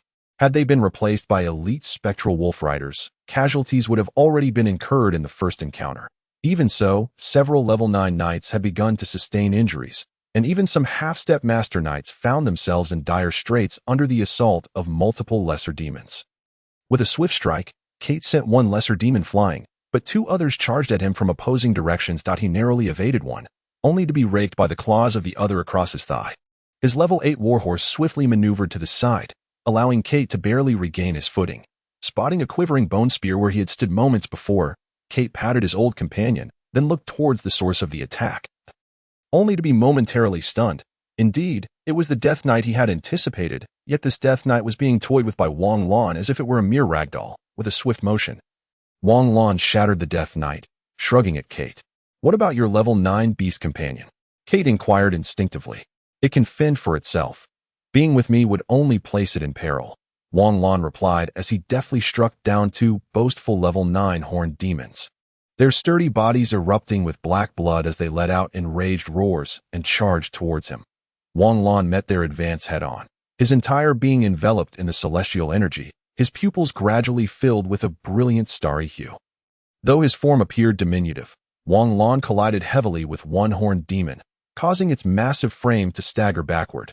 Seizing the opportunity, he unleashed a powerful starry array, effortlessly tearing open the demon's chest. His blade penetrating deep. Having dispatched the first horned demon, Wang Lan did not look back, instead stepping onto the fallen creature's belly to leap into the air, evading a forceful punch from another horned demon. He then descended upon the head of that demon, the starry array reappearing in his hand as the beam of light gradually dissipated. Wang Lan emerged from the smoke, gesturing toward the still-dazed Kate. Upon regaining his senses, Kate shook his head with a bitter smile. 6 seconds. Merely 6 seconds, and 2 horned demons had perished. Surely, even level 9 horned demons could not fall so swiftly. At this moment, Kate was utterly convinced that Wang Lan had reached the pinnacle of half-step master level, a mere step away from true mastery. Without further contemplation, Kate urged his steed towards a lone lesser demon. While Wang Lan stood atop the hill, observing the knightly legion charging towards the vulnerable flank of the encroaching abyssal forces that he nodded, feeling somewhat at ease that if his conjecture was accurate, the knightly legion should be able to break through. For with such a powerful momentum, unless faced with top-tier opposition or in order to halt, a mere mass of non-elite abyssal beings could not hope to impede them. However, it was likely that after the destruction of the abyssal flame dragon egg, the true objective of the abyssal forces, returning to encircle and assault, had always been to capture the several hundred level 9 or half-step master knights, especially their own half-step masters, numbering over 100, almost half of the half-step masters from the surrounding 6 or 7 war cities. Should they be lost, the birth rate of master-level professionals would significantly decline, weakening the overall strength of the war cities. One could not help but admire the abyssal civilization's adeptness at invasion. Even after losing a crucial asset, they would not succumb to despair, swiftly adjusting their strategies to inflict maximum damage upon the enemy. Clearly, with the high-level battlefield stalemated and the regional battlefield yielding no decisive advantage in the short term, they had relegated the knights to the role of soft targets. Casting a glance towards Li, who was engaged in combat with 2 lesser demons not far off, Wang Lan pivoted to confront the nearby level 9 abyssal beings. A level 9 knight was caught off guard. Struck simultaneously by 3 lesser demons, and within mere seconds, was torn to shreds. This ignited a chain reaction. With the first knight's demise, an increasing number of level 9 knights began to fall rapidly. Faced with an overwhelming force of abyssal creatures outnumbering them 4 to 5 times, even the half-step masters began to falter. After swiftly dispatching the 3 lesser demons blocking his path, Kate leaped onto the back of Silver Moon and shouted to Kate, "Gather everyone. We must break through." Before long, gazing at the fewer than 300 9th-level knights and over 80 half-step masters behind him, Wang Lan let out a sigh. The abyssal creatures had only suffered losses of a little over 300. Yet his own side had already lost a quarter of their force. Prepare to charge and break through. Turning around, Wang Lan unceremoniously took command, leading the group to charge towards the flanks. Kate expressed no dissatisfaction, but rather voiced her concerns. We might not outrun those inferior demons. While it was true that the inferior demons did not possess high combat power for their level, it was undeniable that their speed surpassed that of 8th-level mounts by a significant margin. If it were just Wang Lan, he might manage to escape, but with the others, their chances of fleeing were slim. Wang Lan understood this well. He glanced at the few magic warships in the sky that intended to assist them but were unable to fire in time. And an idea formed. "Kate, signal the magic warships to open fire." Kate was taken aback for a moment, but nodded and produced a rectangular device. Pressing the button in the center, the hesitant magic warships ceased their indecision, unleashing dozens of powerful cannon fire capable of easily annihilating 9th-level inferior demons. In that instant, Wang Lan activated the Starry Sky Shield, holding a 9th-level healing scroll and a substantial number of high-purity energy crystals in his hands. A dense firelight instantly enveloped a vast area, and the deafening sound of explosions, accompanied by swirling magical energy, thoroughly engulfed Wang Lan and the high-level abyssal creatures in the vicinity. Nearly 5 minutes later, the thick smoke gradually dissipated. With a pale face, Wang Lan discarded the used 9th-level healing scroll and 4 energy crystals, shrugging at the astonished knights beside him. "What are you staring at? Hurry up and move." Honestly, the abyssal army would soon surround them. With their current numbers, it was likely they would exhaust their energy before they could escape from the millions of abyssal troops in the face of an army. Unless one surpassed the king level, it was impossible to break free from the encirclement of over 100 million troops. Even flying wouldn't suffice. Chapter 64. Surrounded. Part 2. Kate and the others were jolted awake, hastily urging their steeds to follow Wang Lan in a swift charge, yet their hearts remained filled with shock over the earlier spectacle, the dual mastery of magic and martial prowess, and at the half-step master level no less. Moreover, their understanding of magic seemed equally extraordinary.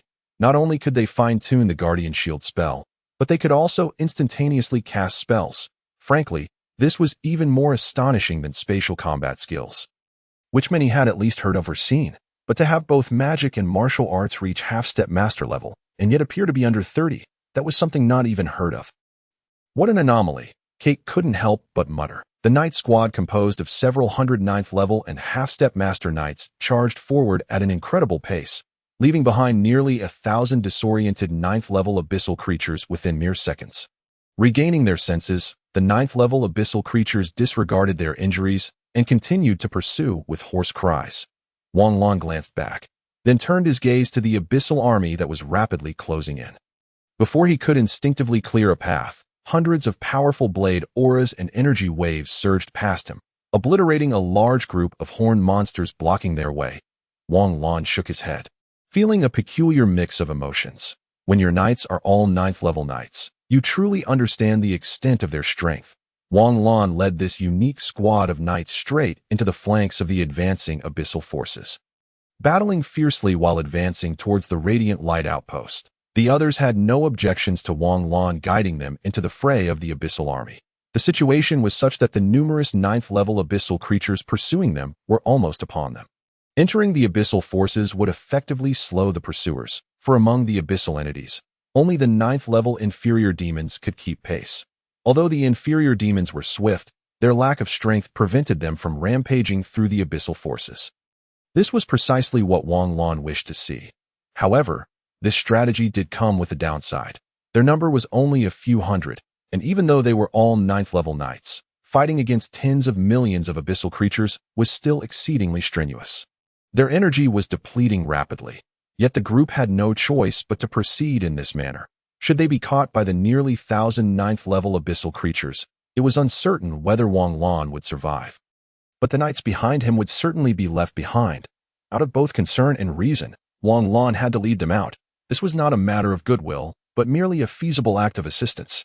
With a single stroke, Wang Lan cleaved through the last group of 7 and 8-level horned monsters blocking their path, and he and his companions swiftly traversed the thick black blood, overcoming this simple obstruction. It seems the front lines are also facing considerable trouble, although the magic warships above occasionally bombarded the abyssal forces at a certain distance ahead of the knights. Alleviating some of the pressure, Wang Lan could distinctly feel that the warship's secondary cannons were no longer targeting the ninth-level abyssal creatures behind them, redirecting most of their firepower towards the main battlefield system. Shouldn't there be a mission at a time like this? Upon hearing Wang Lan's anxious yet slightly puzzled inquiry, the system replied nonchalantly, "If the system doesn't issue a mission, do you plan to flee without one? The system's tasks are merely supplementary to the main duties of a lord. You can think of them as tasks that provide you with something to do." Damn, that was too blunt. Couldn't you be a bit more tactful? Frustrated, Wang Lan fell silent, redirecting his focus to the low to mid-level abyssal creatures swarming towards him. He briefly glanced at a fragment of a card in the system's warehouse. A dragon knight. Suddenly, the howl of a wolf echoed through the air, causing Wang Lan's expression beneath his mask to shift, while the knights behind him wore solemn faces. Undead wolf riders, judging by the intensity of the howls. This contingent of undead wolf riders surely numbered no less than 10,000, and among them, at least 29th-level entities were present to intercept them at such a moment that in the next instant. A force of over 10,000 undead wolf riders emerged from the slight slope on the left, advancing at a speed comparable to that of Wang Lan and his group. Observing the 30 formidable undead wolf riders at the forefront, Wang Lan felt a headache coming on. Was this truly a remote border area? It felt no different from the front line. Sensing Wang Lan's thoughts, the system offered an explanation. The lowest level of abyssal creatures on the front line is 5, regardless of their innate weakness. They are born at least at this level, referring to the fodder-type abyssal creatures as for entities like the undead wolf riders. There are not a few pure 9th-level wolf riders in the front line. Wang Lan regarded the approaching undead wolf rider force, raising an eyebrow slightly. Only. In the next moment, as Silvermoon galloped forward, Wang Lan felt an almost imperceptible lightness in his body, and his figure vanished in an instant. Silvermoon's pale golden vertical pupils glanced sideways, and with a sudden burst of speed, it surged forward.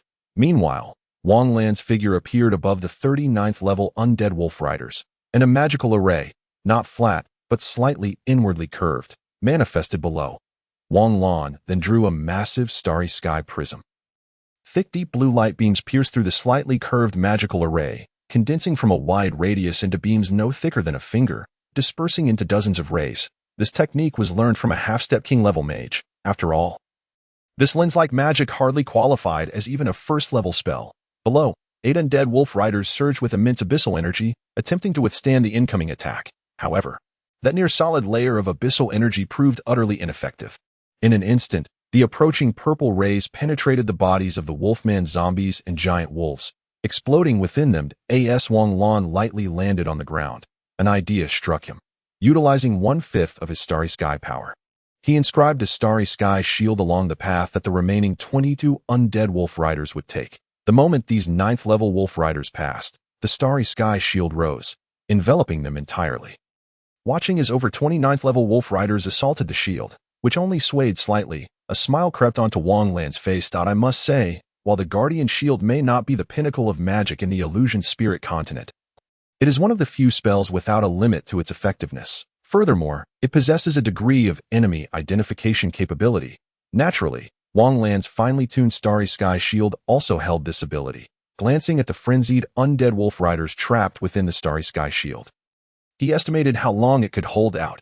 With a relaxed demeanor, he surged forward, catching up with the knights who had already covered several thousand meters. Leaping onto Silvermoon's back, he smiled at the onlookers who had witnessed his earlier feat, then once again urged them to accelerate. Kate exchanged glances with the nearby half-step Master Knight, both filled with envy.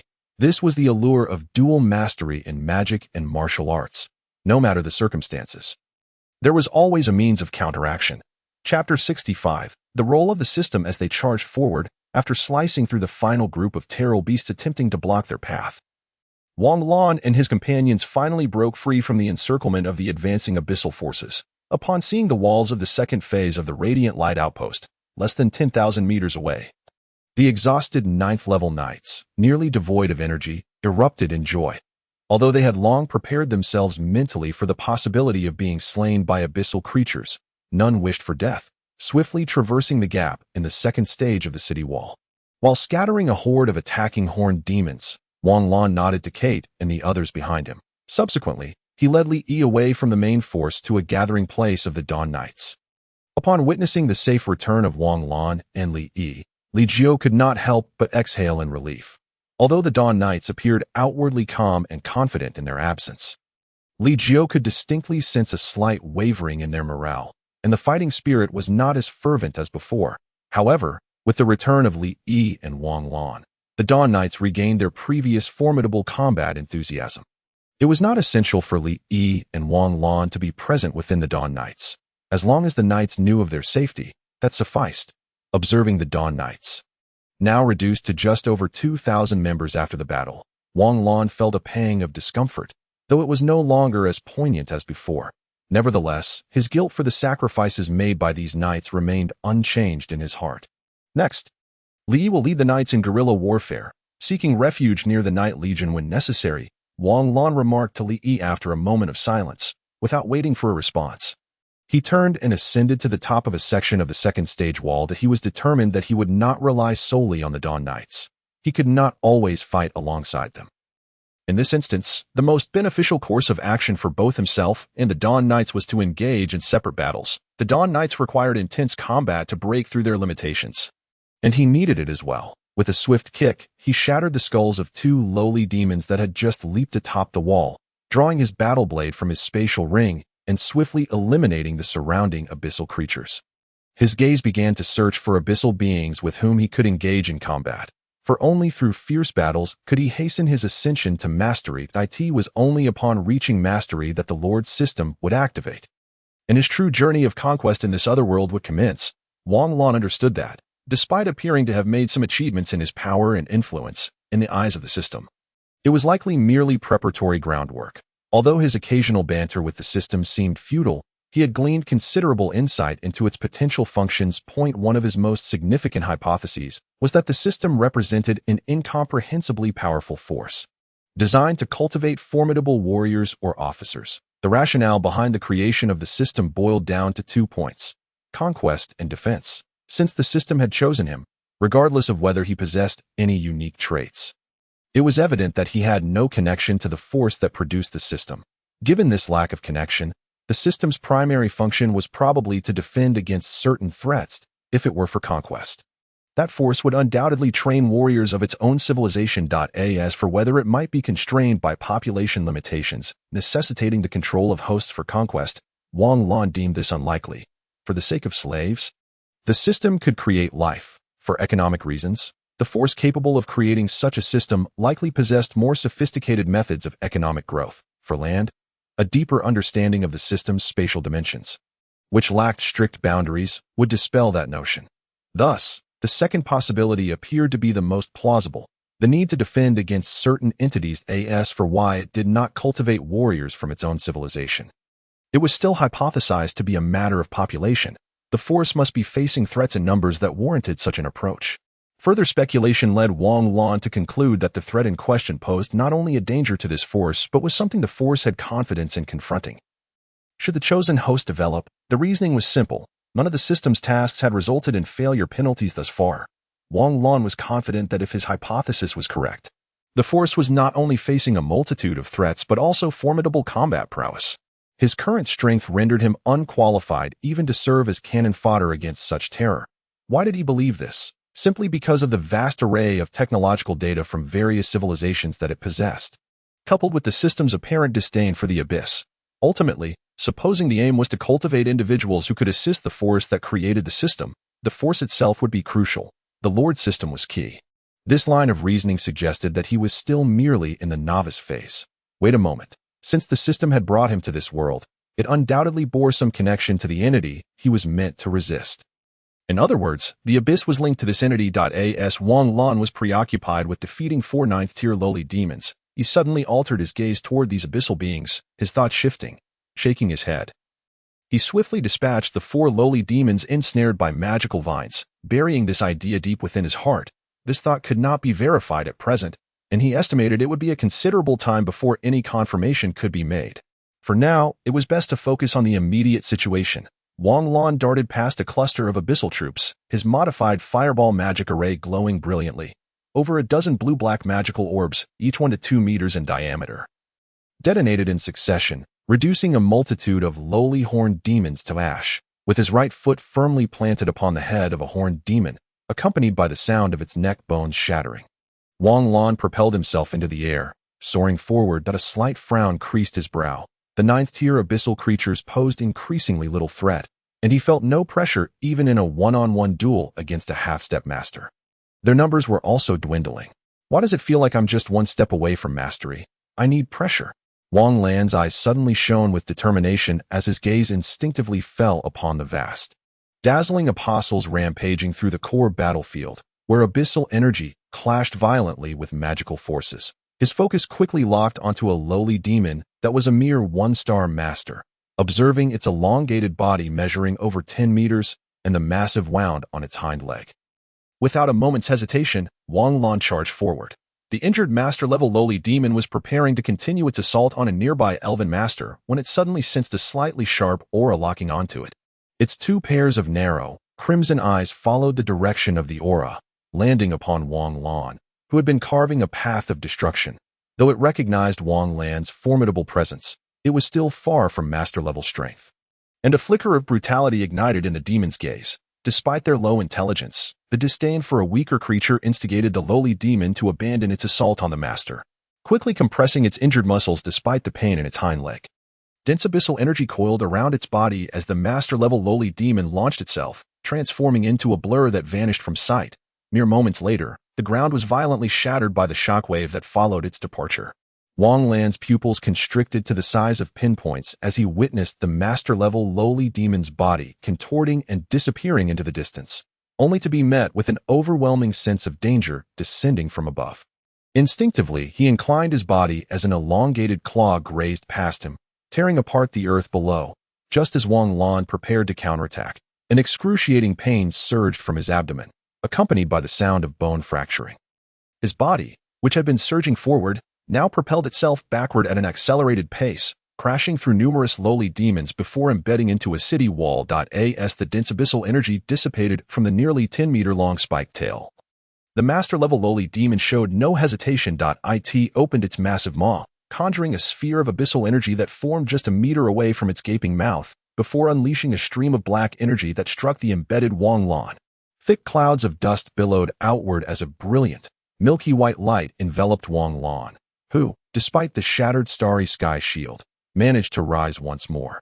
Casting a glance at the now turned to ash 9th tier, healing scroll, and 10 8th tier scrolls, Wang Lan regarded the roaming master-level lowly demon with gravity. It was powerful, too powerful, initially believing that this one-star master-level lowly demon, although severely injured, would not be significantly stronger than himself. He was taken aback by the vast disparity between master-level and half-step master-level beings.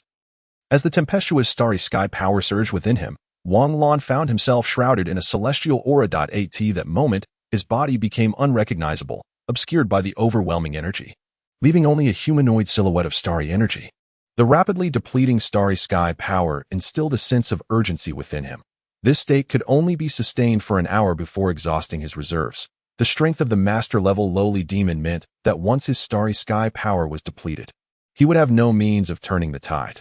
With his pupils, now completely devoid of color, gradually narrowing, Wang Lan charged towards the casually strolling lowly demon, but a tremendous roar erupted from the demon as it vanished at a speed surpassing Wang Lan's. Reappearing directly in his path before lunging at him with a claw. At the same time, the demon's tail whipped around like a steel whip from the side. Wang Lan took a slight step back, watching as the claw, inscribed with magical runes, swept past his nose.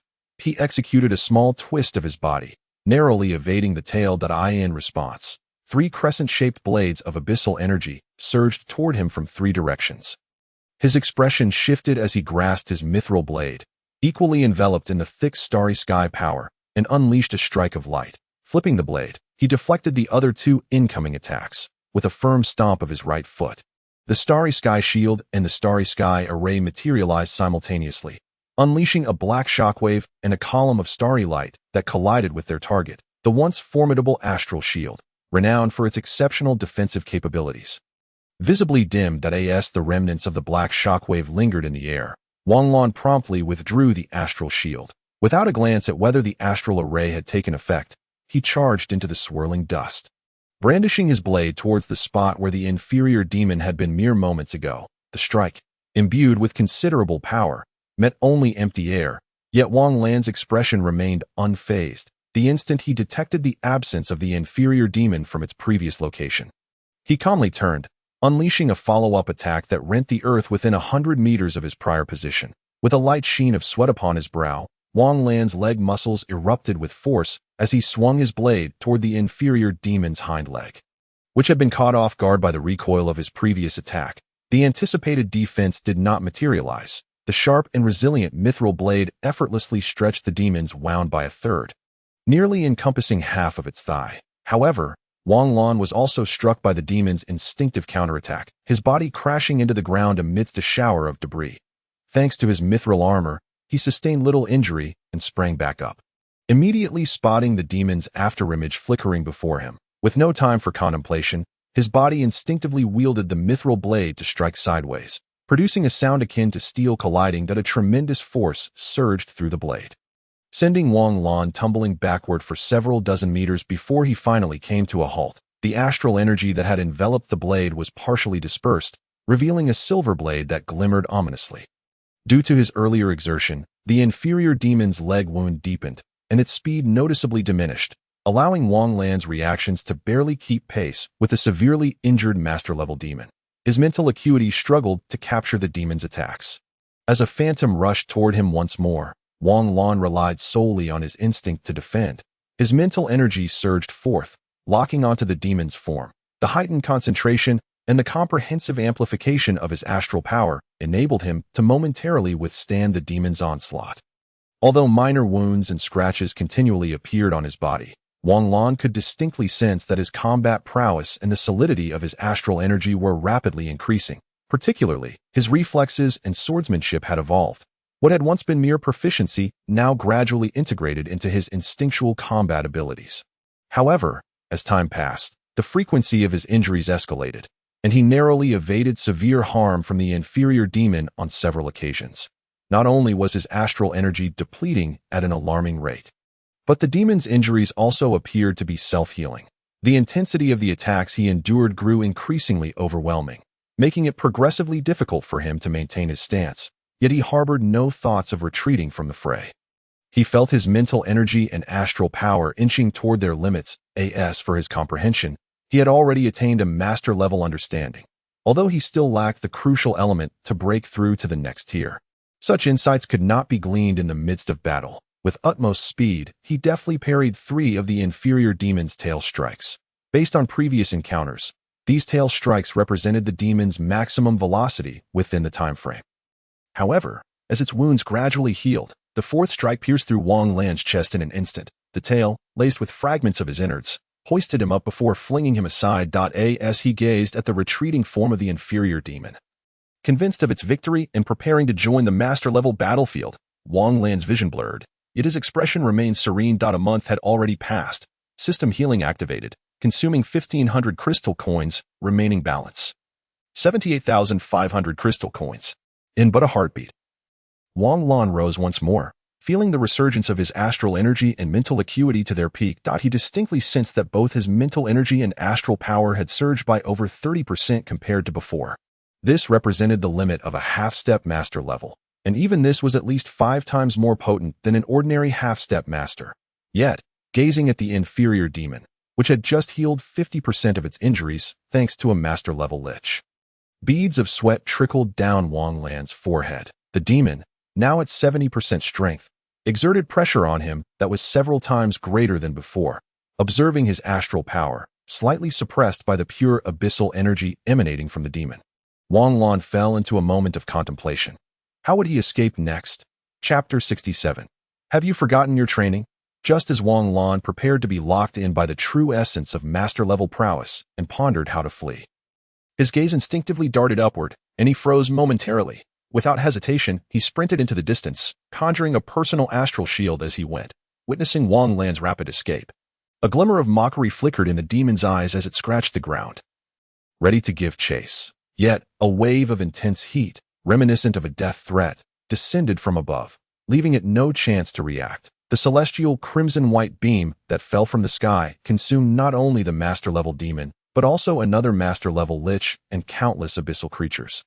The earth trembled slightly as Wang Lan, appearing somewhat disheveled, crawled from beneath the surface, giving a thumbs up to the smoking magical battleship hovering above.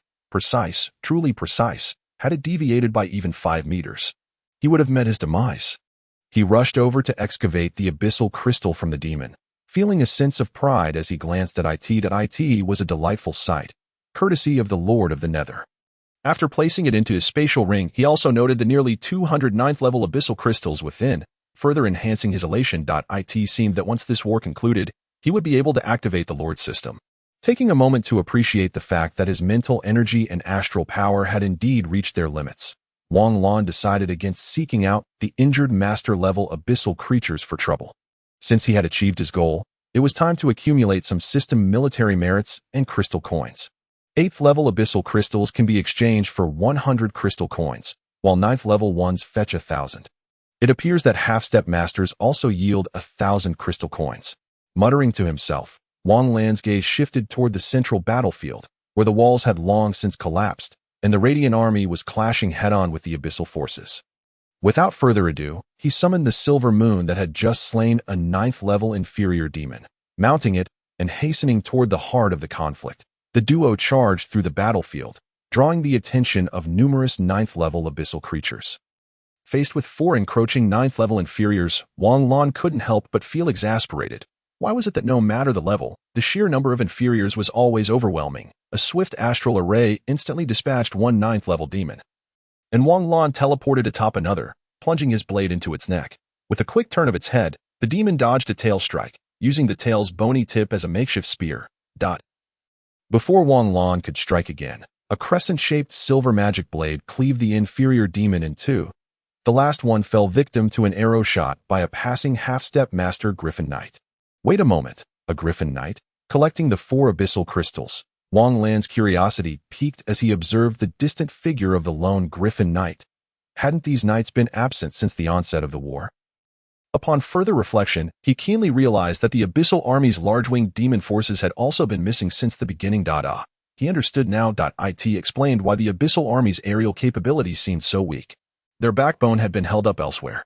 As he watched the Griffin Knights descend from the clouds, Wang Lan couldn't help but feel a sense of awe. From the looks of it, the large-winged demons have likely been annihilated, truly worthy of a 2-star war city's military. Indeed, this average force, comparable to the Dawn Knight Order, represented the strongest military of a two-star war city, deployed by the two-star war city responsible for this region due to the threat posed by the infernal dragon.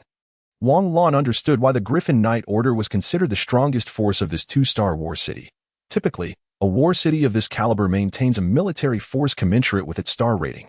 This star-rated military is the key determinant for the battlefield's star rating. From Wang Lan's knowledge, the criteria for a one-star military rating required an average level of 4, with a minimum of 100,000 troops. Additionally, below the 9th level, the ratio of each level must reach 10-1, and there must be 2 master-level commanders. 10 level 4s yield 1 level 5, 10 level 5s yield 1 level 6, and so on. By this logic, the Dawn Knight Order's knights already meet some of the criteria for a 2-star military. Having just slain an 8th-level horned demon, Wang Lan felt a surge of joy. Momentarily overlooking the requirement for a minimum of 100,000 troops in a star-rated military he dispersed his focus. He continued to eliminate abyssal creatures throughout the central battlefield, his mind racing with thoughts. It seems the time to choose my territory is drawing near. I should decide where to settle. According to the system's tendencies, first, danger is a necessary condition. Second, there must be a vast area devoid of excessive friendly forces, meaning no war city oversight. And third, resources must be abundant. It appears that abyssal energy shows little interest in contaminated minerals, and abyssal creatures have no use for such resources. After pondering for some time, Wang Lan couldn't pinpoint any locations surrounding the Radiant War City that fit these criteria, so he focused instead on exterminating abyssal creatures. After all, he had heard that when establishing a territory, the Alliance would provide a comprehensive map of the entire border for selection, so he would decide then. It seems this widely recognized task requiring prestige has also been completed. Boom! As Wang Lan was engrossed in the slaughter of the advanced abyssal creatures before him, a rumbling sound, seemingly muted yet resonating across the entire battlefield, broke the air, observing the increasingly ferocious attacks from the surrounding abyssal beings. Wang Lan, sensing a change, swiftly eliminated the nearby creatures and summoned a celestial shield.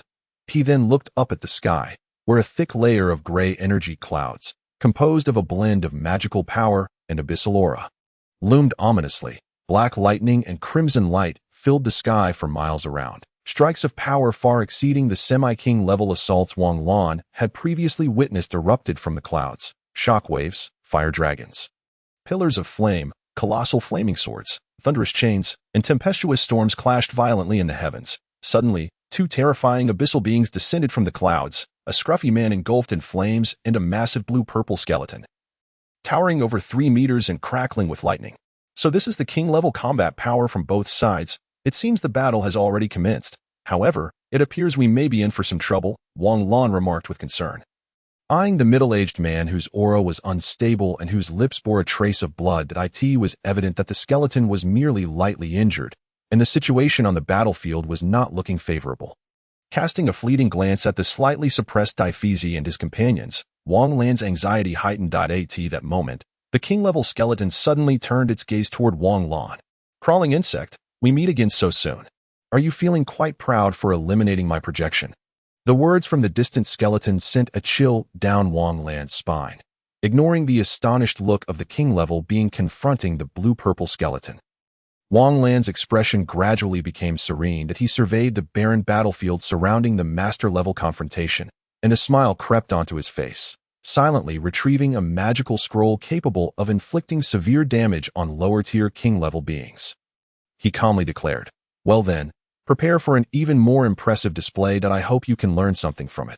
After a brief moment of panic, Wang Lan realized that there was no escaping the confrontation with the king-level abyssal beings. Thus, he decided to unleash his most powerful means, knowing full well that king-level abyssal entities would not entertain the ramblings of a mirrant enemy. Indeed, what Wang Lan had produced was the high-quality king-level magical scroll, Starfall, purchased at a significant cost from the system. Designed to severely wound lower-tier king-level beings he gazed at the intricate magical formation composed of 12 auxiliary arrays, 1 main array, and 1 linking array. He felt an inexplicable force ensnare his mental energy, making it difficult to break free. Hastily severing that connection, Wang Lan exhaled and focused his unyielding gaze on the blue-purple skeleton, which, hindered by the presence of a human king, was unable to move freely. He stated indifferently, "Since I, a semi-master, have encountered a Tang king-level abyssal creature, there is no escape."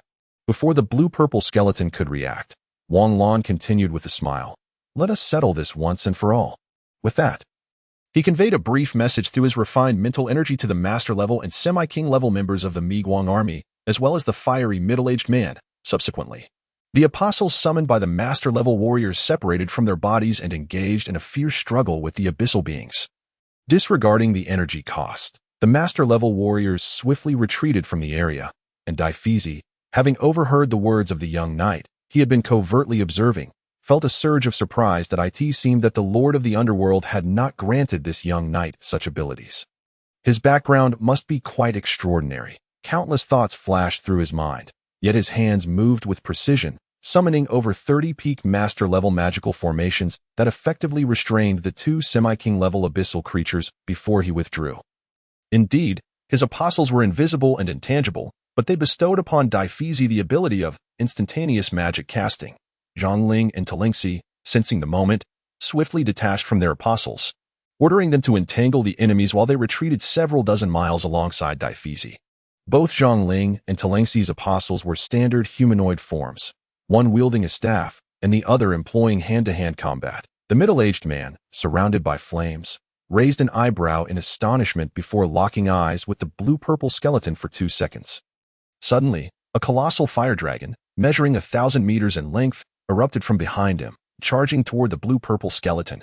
Dozens of fiery beams, far more potent than the main cannons of a magical battleship, surged forth, accompanied by the dragon's roar, tracing a shallow arc in the air as they converged on the blue-purple skeleton. The blue-purple skeleton hesitated momentarily, but vast bolts of lightning, as thick as barrels, enveloped it, countering the fiery beams in a violent clash that resulted in a massive explosion. Before the smoke had cleared, the fire dragon lunged at the king-level skeleton, only to be met with a fist from the skeleton that effortlessly neutralized the attack.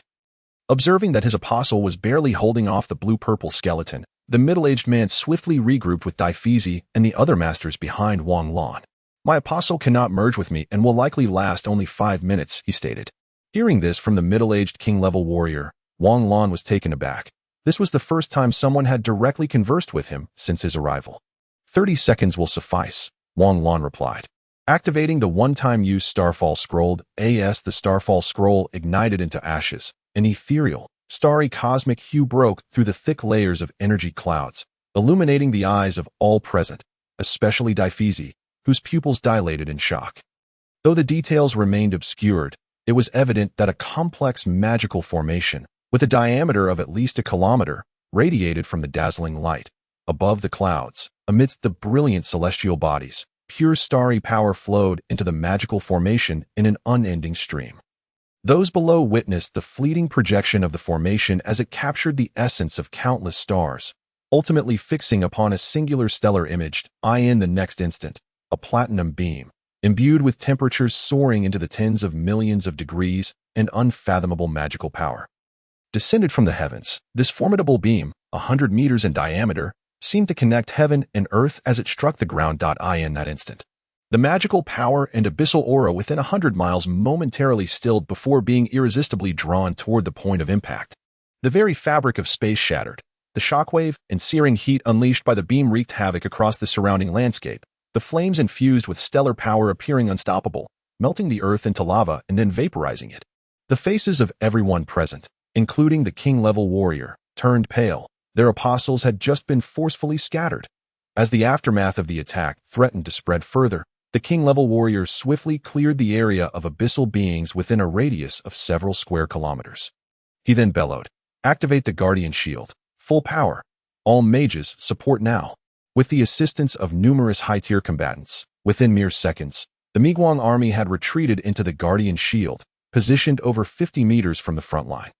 Observing the radiant halos resembling solar coronas illuminating the Guardian Shield, Wang Lan finally grasped the gravity of the situation.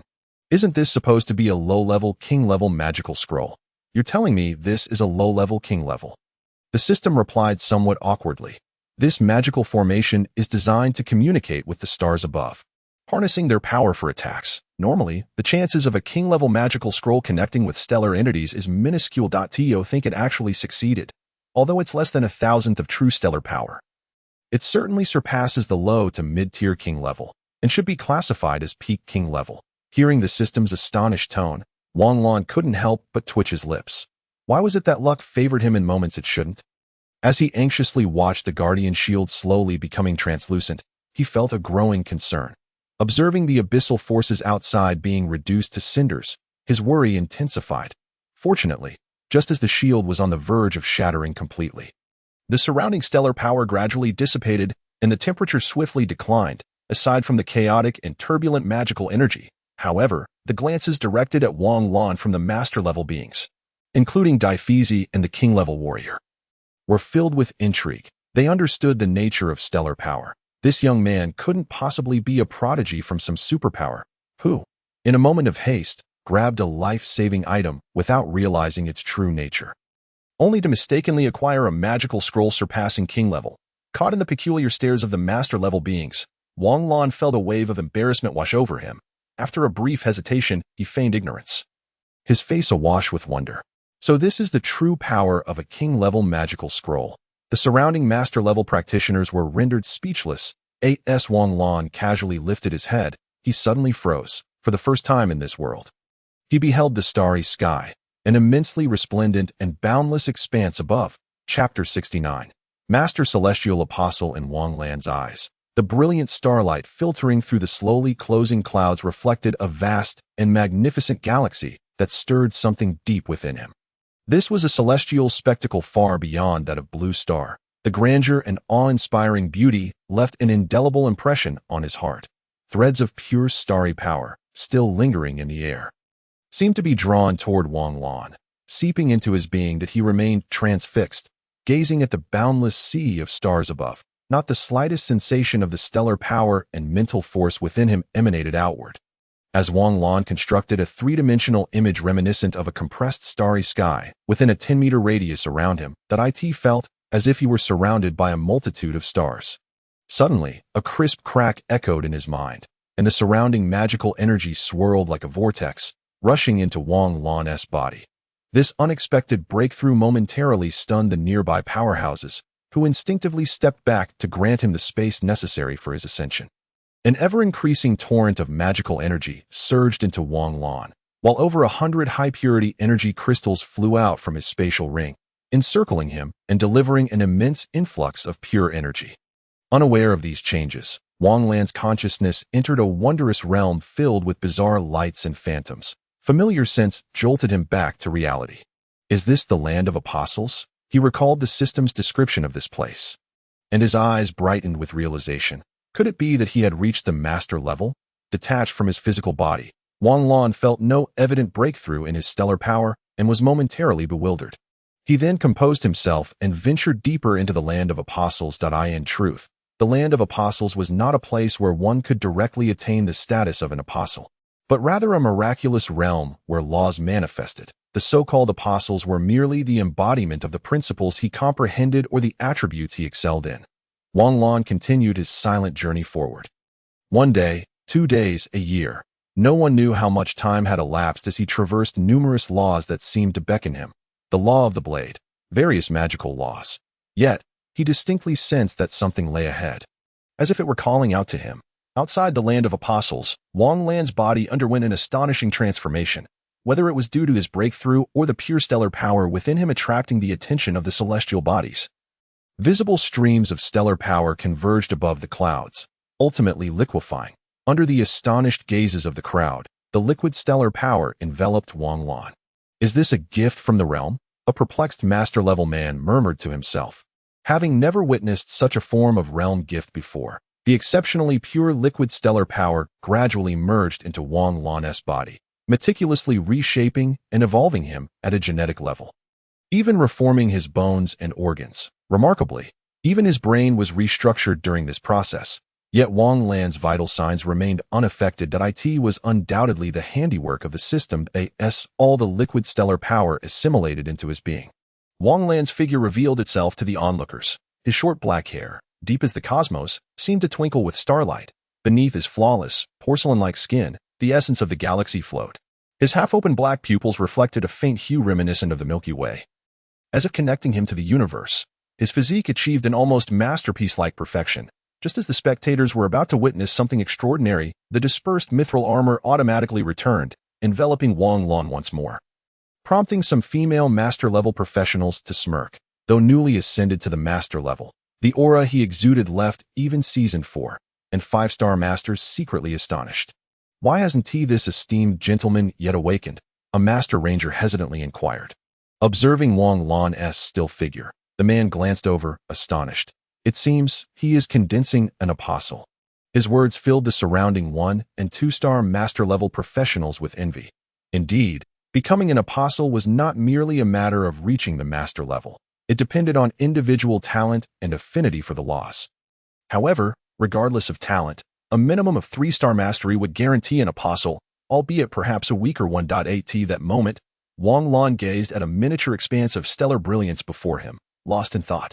Observing the surrounding laws that seemed to recoil from the stellar power, he steadied himself and extended a finger. Suddenly, his body erupted in a surge of intense energy, and an exceedingly brilliant light manifested around him. Merging violently with Wang Lan's, the blinding radiance gradually faded. Wang Lan appeared before the crowd. His armored form had vanished, replaced by a 2-meter-tall, ethereal humanoid figure seemingly formed from liquid starlight, reflecting the galaxy's depths as it flowed across its surface. Rings of hazy light hovered behind this shadowy figure, with the first ring being particularly dense. The visage of this humanoid appeared to be the very cosmos in motion, exuding an aura of boundless profundity, while countless strands of energy floated above its head. Indeed, the abyssal is the essence, and the essence is the abyssal, a manifestation of the highest order, the master-level man exclaimed in envy. The ethereal figure seemed to lift its head, and the starlit liquid that comprised its form gradually dissipated, revealing Wang Lan's armored body beneath. After a brief pause, Wang Lan spoke. I am grateful for your guardianship. Haha. No trouble at all. With your brotherly talent, we shall rely on you greatly in the future. Another future powerhouse emerges from our illusory spirit continent. What a cause for celebration. At that moment, the master-level man approached Wang Lan, appraising him with satisfaction before producing a fist-sized blue-purple crystal orb. What is this? Wang Lan inquired, puzzled. Your scroll exceeded expectations and directly felled that master-level skeleton. This is your due reward, the man replied. Wang Lan hesitated. This is your due reward, but we need to replenish losses from those master-level abyssal crystals. Upon hearing this, Wang Lan promptly accepted the orb without further hesitation. Watching the bustling light of Dawn Army, he clenched his fist. My journey is finally about to commence in earnest. At that moment, the system interface displayed 5 radiant words to Wang Lan. System updating. Time required. 8 hours. Before Wang Lan could close the system interface, he noticed what appeared to be another page beneath the prompt, piquing his curiosity. Personal Conquest Terminal Newbie Phase Rating. Comprehensive Rating. S Rewards. Random Legion Card. Random Military Building Card to be distributed upon system completion. Note: after the newbie phase, all tasks will lean towards territory development, legion warfare, civil affairs, economic construction, etc. Wang Lan regarded this information with a grave demeanor, pondering deeply.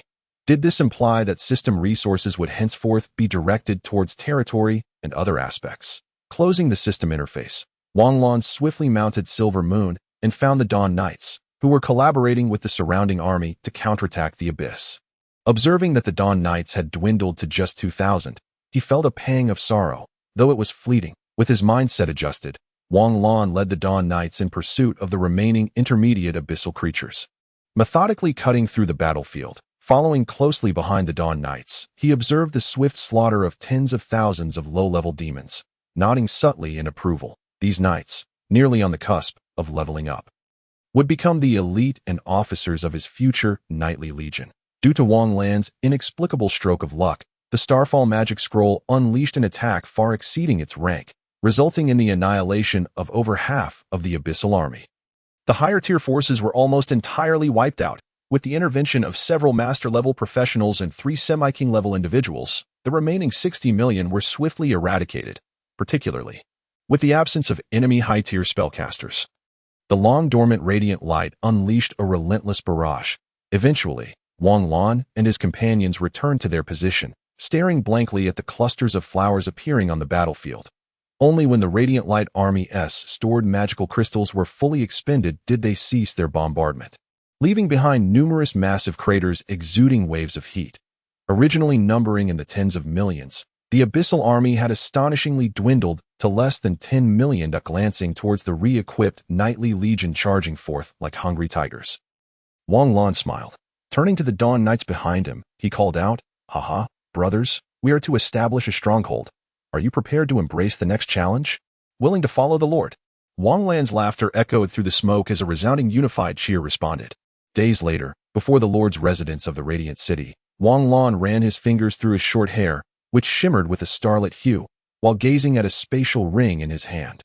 Naturally, the Radiant City had delivered the rewards he requested from the Sky City responsible for this vast area, but it was not too little, but rather an overwhelming abundance, especially upon hearing that he was to establish a fortress. He found that he would require nearly 200,000 tons of various fundamental materials for each type. He even promised himself that once the fortress was completed, he would enchant the walls with a royal-grade large-scale defensive magic. In addition to bestowing a batch of saplings from the evolution tree, as for the 10 million gold coins, Wang Lan couldn't be bothered to glance at them. After all, his 80,000 crystal coins were valued at a staggering 80 million gold coins.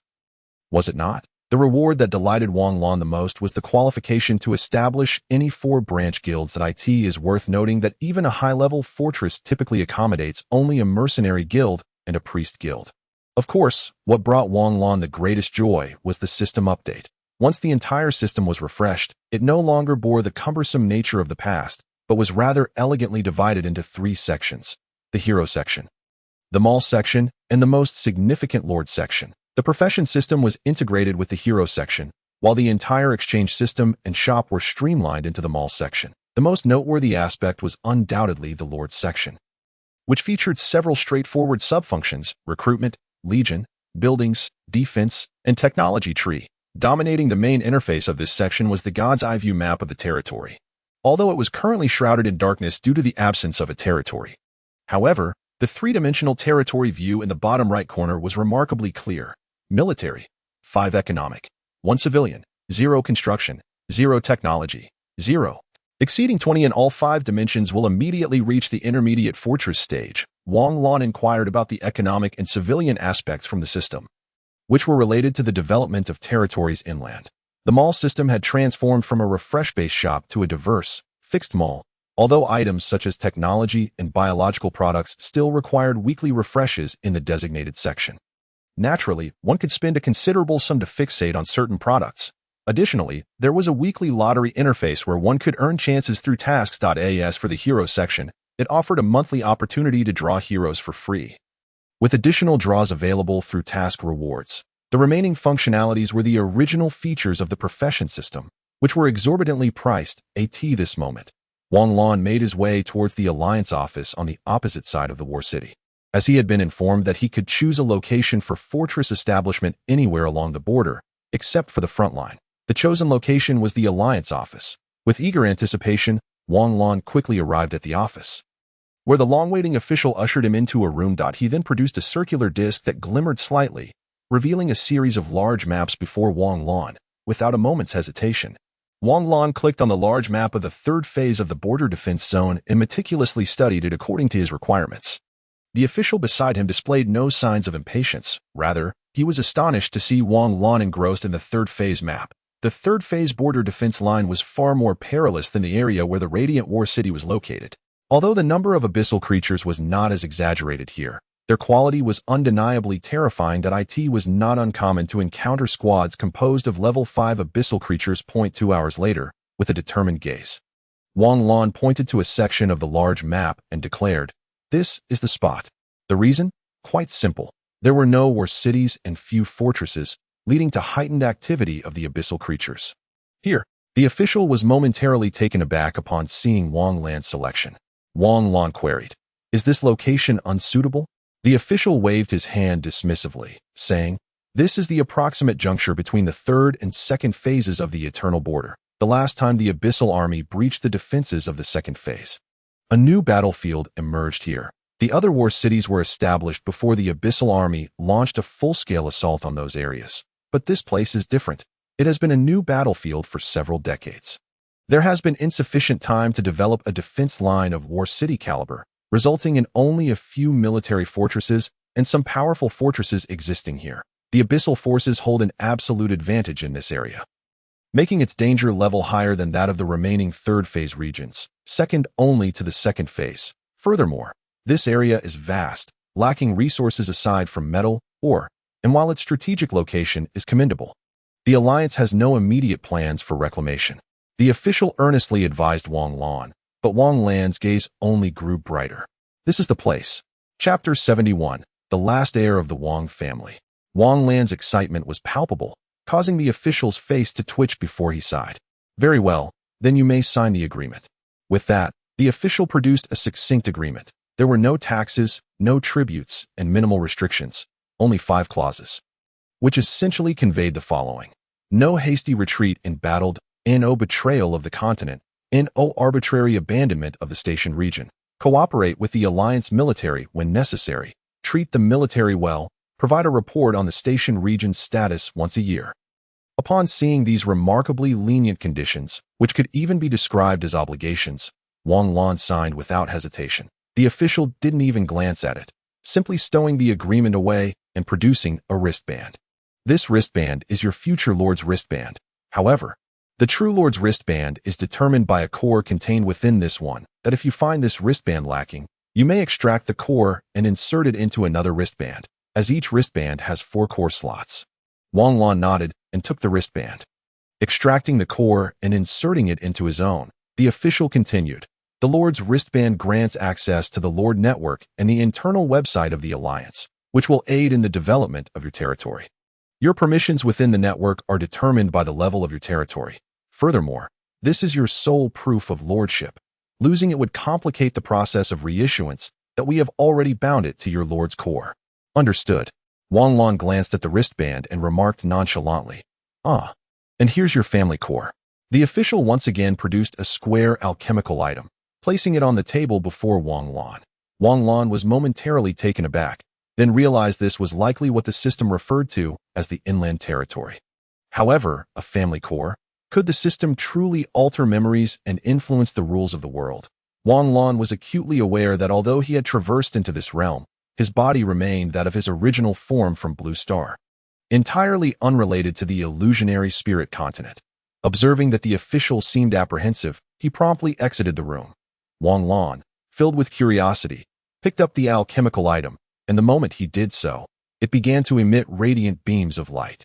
With the sound of mechanical whirring, the entire alchemical item disassembled into a heap of components. He deftly took the family core created by the system, inserted it into the wristband, and activated it. A magical projection screen materialized before him. Congratulations, Lord, for meeting the conditions to activate the Lord system. This family core is provided by the system, and you shall be the sole surviving heir of the ancient top-tier family of the Zhongyan people. Inheriting an inland territory of 30 million square kilometers, population, 2 million citizens provided by the system, access to the secret realm, temporarily unavailable, access to subordinate dimensions, temporarily unavailable. Note, the territory is extensive. Please be practical when developing it. As the luminous screen slowly faded, Wang Lan's expression of stupefaction could not be concealed. What on earth? 30 million square kilometers. That's the size of 1.5 continents of Blue Star. 3 times that of his home country. Even for the Ushered Empire, this would be considered a medium-sized jurisdiction, and yet they granted it to him so readily. Confounded, Wang Lan decided to cease pondering, since it had been bestowed upon him. He would simply accept it without further speculation. Just as he was about to continue examining the family core, he suddenly noticed that it had vanished, leaving him momentarily bewildered. Do not be alarmed. The family core has fused with the system's Lord interface. Please access the Lord interface for review. Wang Lan sighed in relief. Thinking that the system must have encountered an error, he reopened the system interface, and his gaze immediately fell upon the previously dark map in the upper right corner, which now displayed a transformation symbol. With a mere thought, the inky territory map vanished, replaced by a map labeled territory. This new map resembled a bird's-eye view of a world map rather than the unactivated territory map. Upon scrutinizing the terrain and locations marked on this map, Wang Lan was astonished to discover that while this vast territory lay on the outskirts of the ushered empire, its resources and geographical conditions were unexpectedly abundant. The coastline, rivers and mountains, snow-capped peaks, grasslands, basins, forests, and rainforests all thrived here, with the sole exception of desert landscapes, although the ushered empire itself had relatively few deserts. Gazing upon this vibrant scene from a god's-eye perspective, Wang Lan found himself entranced. Ever since arriving in this world, he had only encountered flora once. Now, the sudden sight of such lush landscapes on the map was intoxicating. Moreover, this was the natural scenery of a magical world, far surpassing the so-called scenic spots of Blue Star. Wang Lan suddenly noticed a sprawling city covering dozens of square kilometers on a large plain near the forest's edge, bustling with humans whose faces radiated happiness and positivity. Alchemical flying vehicles traversed the wide roads, surrounded by various modern magical skyscrapers adorned in vibrant colors. Towering ancient trees, reaching heights of over 100 meters, were scattered throughout the city, nestled between the buildings. A beautiful bird, previously unseen, chirps merrily among the foliage adorning the city's edifices, while in the small forest scattered throughout the urban landscape, a white deer frolics playfully. There are no city walls, no smoke from battle. Wang Lan observes the outskirts of the city, where a series of magical trains, each stretching 200 meters in length and 10 meters in width, rushes towards him from the distant horizon. Not to mention the equally swift civilian magical airships. After a prolonged gaze, Wang Lan reluctantly closes the system interface, sighing, strictly speaking, this is a fantastical future world. At that moment, the long silent system suddenly interjects, that is only natural. Humanity has evolved over an unfathomable span of time. Even though much of that time was consumed by war and the study of magic, the hard technologies here surpass those of Blue Star significantly. For instance, the average lifespan of the inhabitants here is 300 years. Oh, you still functioning? Startled by the system's voice, Wang Lan feels a wave of familiarity wash over him since he hadn't heard the system's chatter since the last update. I have just completed my update as well. Once you establish your territory, I shall serve as your chief administrator, and the system will become nothing more than an inanimate object devoid of intelligence. Wang Lan chuckles, eagerly responding, I am curious to see what you, the one who has always challenged me, truly looks like. I am far more handsome than you. Huh. Well then, once I have stabilized the fortress, I must return to the inland area. Rising to his feet, Wang Lan reminisces about the scenes from his inland territory with a sense of anticipation. After more than 10 minutes, he once again mounts Silver Moon, accompanied by the 2,000 Dawn Knights of the Dawn Order, and steps into the large spatial teleportation magic circle. He is determined to establish his very first territory in this world. Chapter 72. The magical armed train as a wave of intense dizziness washes over him. Wang Lan's vision blurs momentarily before clearing to reveal an enormously vast military base, bustling with logistics personnel, while squads of soldiers exuding a 6th-level aura rush past at remarkable speed. The appearance of the Dawn Knights elicits no surprise. The soldiers merely cast indifferent glances before returning to their tasks. The logistics officer hurries over, speaking rapidly. Are you the Dawn Knights who have chartered an armed magical train? Your destination is the 3rd phase of the Celestial Defense Line, specifically the newly emerged Twilight Battle Zone. With a look of bewilderment, Wang Lan nods in realization. Please follow me. The logistics officer swiftly guides the Dawn Knights to the periphery of the military base, pointing to an immense vehicle stretching 1,000 meters and measuring 60 meters in width, 10 times the size of a large train from Blue Star. This is the one, equipped with Legion-level firepower, capable of ensuring your safe passage into that battle zone at the cost of 5,000 crystal coins. Hearing this, Wang Lan furrows his brow slightly, but recalling that he has sold all his abyssal crystals except for one royal-grade abyss crystal and a thunder demon crystal, he finds himself with a reserve of 210,000 crystal coins. Without further hesitation, he nods. Understood. When can we depart? The logistics officer shakes his head, gesturing for him to follow. I am not sure. But let us board the armed train and inquire with the conductor. Following the logistics officer, Wang Lan approaches the distant train station, gazing up at the sky filled with over 1,000 magical battleships, even larger than those encountered during the siege against the Inferno Dragon Egg, and is filled with awe. Truly, this area is closer to the front lines, and even the station troops are on an entirely different level.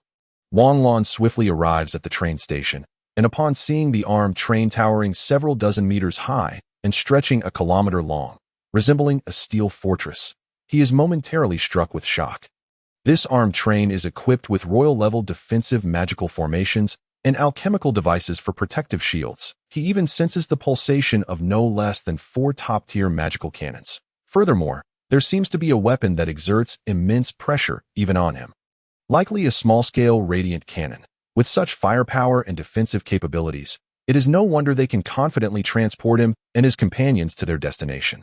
Watching as all members of the Dawn Knights dismount and board the train, Wang Lan follows the logistics officer toward the conductor's cabin. Once inside the train, Wang Lan is immediately struck by the sheer size of the interior. It feels less like entering a mode of transportation and more like stepping into a colossal, elongated building. The logistics officer adeptly leads Wang Lan to the cockpit, where more than 26th and 7th level professionals are present. Curious, Wang Lan asks, is operating the train difficult? So many drivers. Haha, they are responsible for controlling the alchemical equipment and weaponry aboard the magical train. I alone am the true operator. Before the logistics officer can respond, a gruff voice interrupts. Indeed, I am the conductor, Pusey, a 2-star master alchemist and artillery engineer, fully responsible for this large, armed train. Upon hearing this, the logistics officer steps back. Wang Lan turns his attention to Pusey and says, I appreciate your assistance in this endeavor. Pusey nonchalantly waves his hand. I guarantee safe passage. Few dare to establish power in the Twilight Battle Zone during this period. Wang Lan smiles and watches as Pusey begins to manipulate the complex levers and buttons, as well as the magical screens adorned with intricate glowing runes. He then discreetly leaves the cockpit. Initially, he checks on the 3rd level where the Dawn Knights are seated in genuine leather chairs, enjoying energy drinks and engaging in light-hearted conversation. Causing him to chuckle, he quietly descends to the 2nd level, meticulously checking the condition of the Dawn warhorses munching on magical star grass before making his way to the top of the train. Gazing up at the sky, which is even darker than the area surrounding the Miguang War City, Wang Lan leans against a magical artillery platform and sits down. As the crisp sounds of machinery resonate throughout the train, numerous small magical formations are activated by alchemical devices, causing the colossal armed train to lift off. It hovers 5 meters above the ground, and a faint golden hue suddenly envelopes the train's body. With a slight probing of his mental energy, Wang Lan's eyes widen in surprise and admiration. They have ingeniously combined the metallic armor of the armed train with the protective shield. This preserves the hardness of the metal while maintaining the shield's defensive capabilities, all while reducing its energy consumption. Wang Lan cannot help but marvel. It is no wonder the illusionary spirit continent has managed to withstand the abyssal invasion for so long. There is no shortage of talented researchers here. The train gradually begins to move, and before it has completely exited the military base, it reaches nearly 1,000 kilometers per hour. Wang Lan channels the power of the starry sky, shielding himself from the razor-sharp winds, and then sits cross-legged, sinking his consciousness into the system. Rather than meticulously exploring additional functions, he directly accesses the recruitment option adjacent to the main interface map, proudly glancing at the system military merit, which exceeds 3 million. Wang Lan then focuses on the 2 softly glowing bars in the recruitment interface. Dawn Knight, Strength, Level 6 Peak, Recruitment Price, 300 military merits. Dawn Archer, 52,000, Strength, Level 5.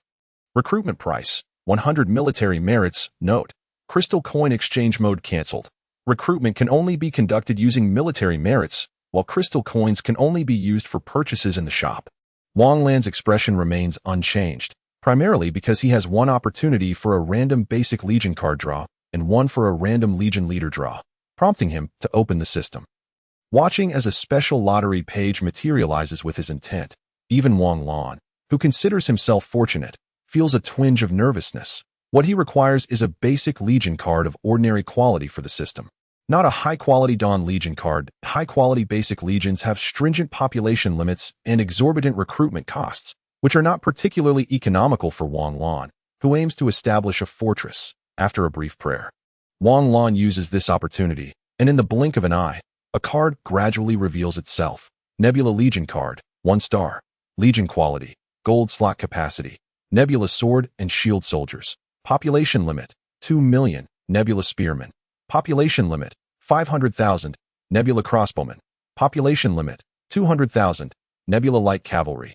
Population limit, 100,000. Nebula gunners. Population limit, 10,000. Nebula priests. Population limit, 5,000. What? Wang Lan, who never curses, opens his eyes wide in astonishment. Could it be? I am truly fortunate. Chapter 73.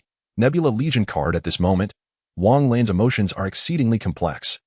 He initially thought the notion of being fortunate was merely self-proclaimed. But it turns out he truly is fortunate. Please refer to me as Wang the Fortunate. After reveling in his fortunate status for a while, he shakes off the daze and eagerly examines the details of this basic Legion card. Observing the second card slot located at the bottom of the grand map, Wang Lan directly accesses the basic information of this card. Oh, Wang Lan suddenly realizes that upon entering the card slot, the Nebula sword and shield soldiers and Nebula spearmen are illuminated, indicating that these two units can be recruited immediately. Although there had been some speculation, the sight of this basic Legion card unexpectedly granting two of the most fundamental troop types filled Wang Lan with uncontainable joy. A faint smile gracing his lips to in the early stages. Aside from constructing fortresses, the most pressing concern, recruitment of troops, seemed to be resolved. Quickly suppressing the elation within, Wang Lan steadied his mind and began to examine these two troop types one by one. Starcloud sword and shield soldier strength. Level 5, early stage. Equipment. Bronze level gear, Starcloud armor, Starcloud sword, Starcloud shield, Starcloud sword. Description appears only once. Length 1.2 meters. Width 5 centimeters. Starcloud shield. A simple long diamond-shaped alchemical folding shield. Capable of perfectly guarding half of the body, featuring some engravings of the starry sky shield. Able to be supported by at least 100 soldiers. Talent.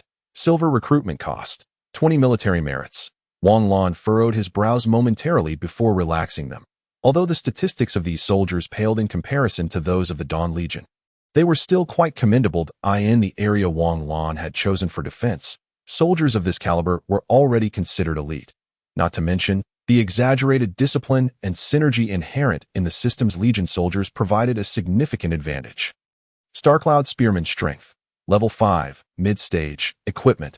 Bronze level weapon. Starcloud armor, Starcloud spear, 2 meters. Talent. Silver recruitment cost. 40 military merits. Upon further reflection, Wang Lan concluded that this troop type seemed specifically designed to counter enemies adept at charging.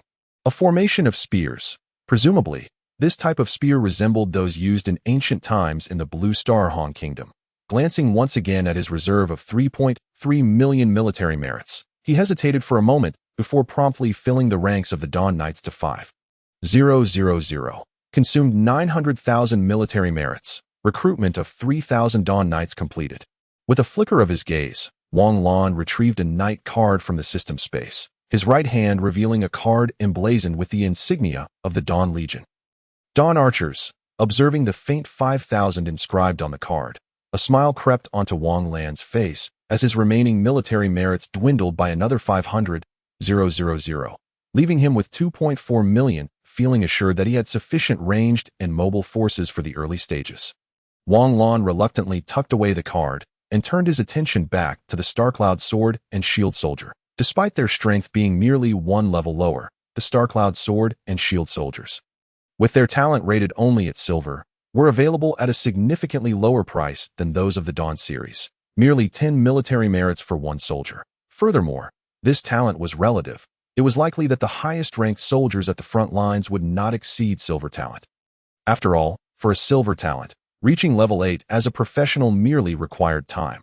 With a remaining balance of over 1.9 million military merits, Wang Lan contemplated the necessity of recruitment. Sooner or later, he would need to recruit. Thus, he resolutely declared, recruit 50,000 Starcloud sword and shield soldiers. Consumed 1 million military merits. Recruited 50,000 Starcloud sword and shield soldiers. Even though the lowest level initial fortress typically housed around 100,000 soldiers, in this war zone, the majority of armies were generally at level 4, equipped with black iron gear. Wang Lan's 50,000 soldiers, outfitted in bronze equipment, were already sufficient. Coupled with the invincibility of the level 5 soldiers and the long-range firepower of the level 6 Dawn Archers, equipped with 2 pieces of silver gear. 2 mid-level fortresses would scarcely present a challenge for Wang Lan. As for the Dawn Knights, with the current strength of the Dawn Knights and the average capability and equipment of the soldiers, they could easily navigate high-level fortresses without any pressure, barring the absence of master-level personnel. Now, Wang Lan fully understood how fortunate he was to have initially acquired the Legion card for the Dawn Knights. As he gathered all Legion cards back into the system space, Wang Lan was about to study how to establish a fortress when he was abruptly interrupted by the roars of the demonic creatures nearby. Looking to either side, he beheld tens of thousands of level 5 demonic creatures leading hundreds of thousands of level 4 demonic creatures charging towards the armed train at the forefront. A half-step master-level demonic creature leaped high towards the train's roof, only to have its head instantly pierced by a high-level magical energy cannon. The train's speed remained unabated, and with its kinetic energy and protective shield characteristics, it carved a bloody path through the mass of demonic creatures. The sound of flesh and gore squelching resonated in Wang Lan's ears, prompting him to raise an eyebrow. Yet, propelled by the train's velocity, it took merely 3 seconds to break through the blockade of hundreds of thousands of demonic creatures.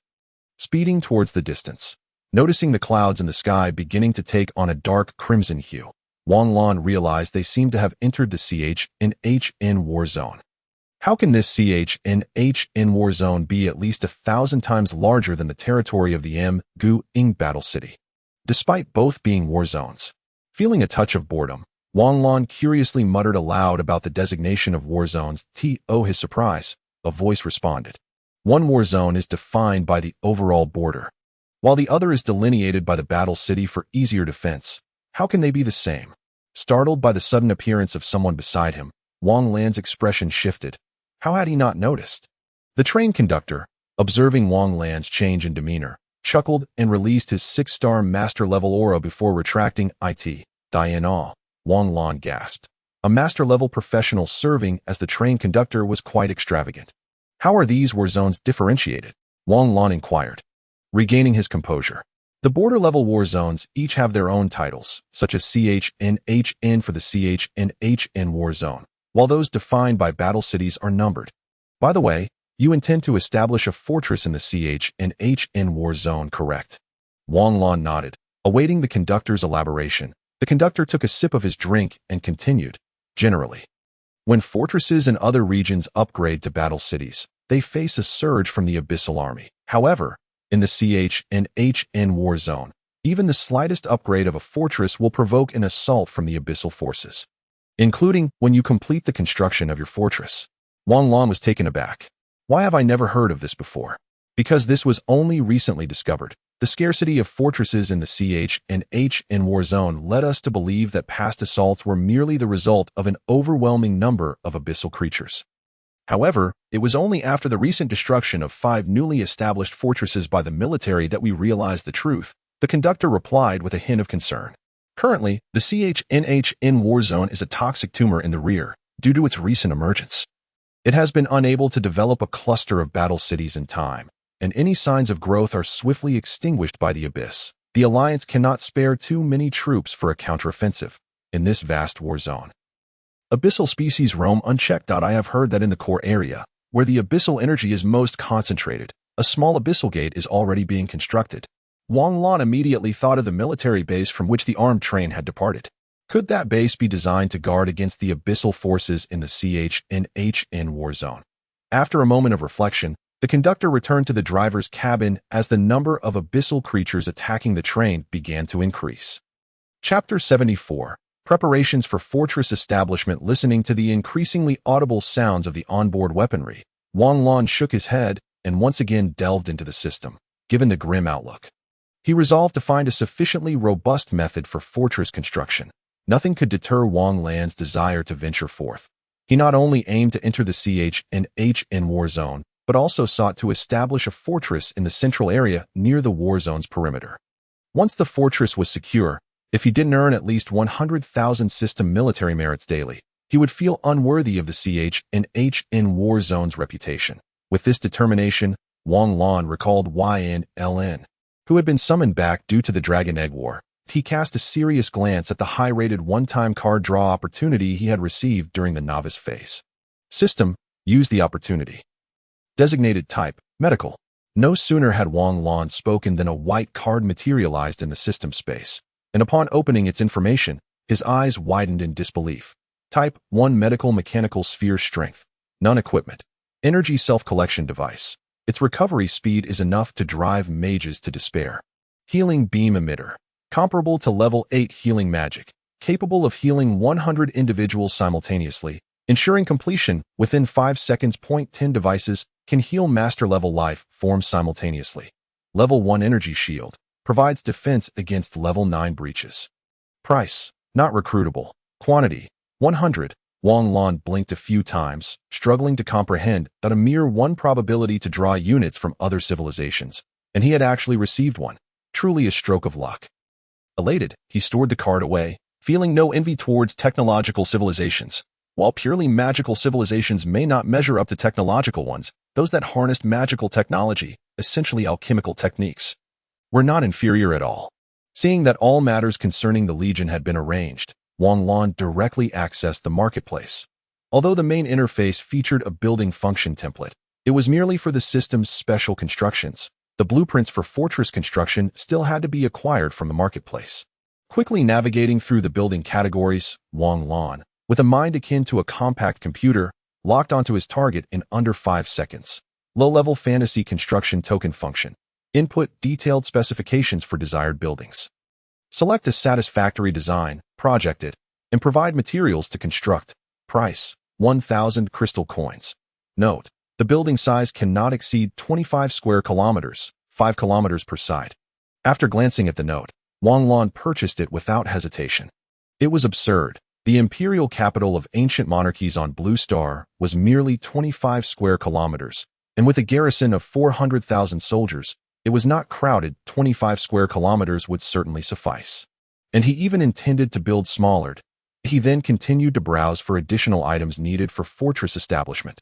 Speaking of which, high-powered defensive installations akin to the magic crystal cannons. Wang Lan gazed at several formidable magical weaponry for a moment, then quietly shifted his attention to the continuously updating pages of other civilizational goods. Currently, he lacked sufficient manpower to operate these high-powered weapons, despite their affordability. Thus, his primary objective became the defensive weapons of the fairy civilization and the fully automated offerings of the sci-fi civilization, which required no human resources. The cost was of little consequence at this juncture. After scrolling to the very end of the defense category, Wang Lan finally discovered a defense weapon that met his expectations. 300 automatic artillery power. Each shell's core power can annihilate a level 9 abyssal creature upon direct hit. Damage radius. Within 200 meters, guaranteed death for anything below level 6 modes. Incendiary shell. Explosive shell. Ammunition, 1 military merit per shell. Rate of fire, 20 rounds per minute. Price, 2,000 crystal coins. Note, 2,000 crystal coins can purchase 4 advanced magic crystal cannons or 1 top-tier magic crystal cannon. A 1-star magic crystal cannon costs 5,000 crystal coins, which is more cost-effective. If I could buy a magic crystal cannon, I would have done so already, but the issue is, even if I buy it, no one will be able to operate it. Upon reading the note, Wang Lan was rendered speechless. After purchasing 20 artillery pieces, he glanced at his savings of 169,000 crystal coins, hesitated for a moment, and then spent 5,000 crystal coins to secure the 230 artillery item. Though not as powerful as the advanced magic crystal cannon, the technological advantages of such weapons, precision and automation, were compelling, particularly given their rapid-fire capability, which was sufficient to persuade Wang Lan to proceed. In batches. 1 per card. Noticing that 20 cards appeared in the system space instead of 1, Wang Lan scratched his head. For the convenience of the Lord's installation, the system, which had remained silent for a long time, spoke up once more. Wang Lan paused his actions. Why does it feel like you've been quite busy lately? To materialize and prepare for becoming your chief executive officer. After that, the main system will no longer be related to me, and I need to provide you with a rigid intelligence devoid of consciousness. The system replied nonchalantly. Shall I give you a name? Having completed his primary tasks, Wang Lan observed the abyssal creatures occasionally assaulting the train and expressed his curiosity. No need. The system terms have already opened up my name. The system outright refused. Its formerly mechanical tone now tinged with emotion. Disdainful. What name is that? Star Dream. Female. Suddenly, Wang Lan pivoted the topic. Since you've detached from the system, can you now reveal the secrets of the system? The memories regarding the system's creators and core secrets will be temporarily sealed after my detachment from the system. The system, no. Star Dream mercilessly shattered Wang Lan's illusions. Little did he know, Star Dream herself was also perplexed. Am I male or female? Why must the details of my body and the gender of my evolving soul remain a mystery, even to myself? Never mind, gender isn't particularly significant anyway. After calling out a few times and sensing the system busying itself once more, Wang Lan smirked and resumed his exploration of the marketplace. This is even more exhilarating than shopping on Taobao. Wow, a magical energy alchemy starship, 200,000 crystal coins. His voice, filled with yearning yet laced with poverty, drifted through the blood-red sky, adding to the oppressive atmosphere. Boom, boom, just as Wang Lan's gaze lingered on the high-end items in the system marketplace. The advanced magic crystal cannons and magical energy cannons aboard the armed train opened fire, accompanied by the faint glow of magical arrays at the cannon mouths. Beams of light and magical shells surged forth, detonating amidst the surrounding throngs of over 1 million inferior abyssal creatures.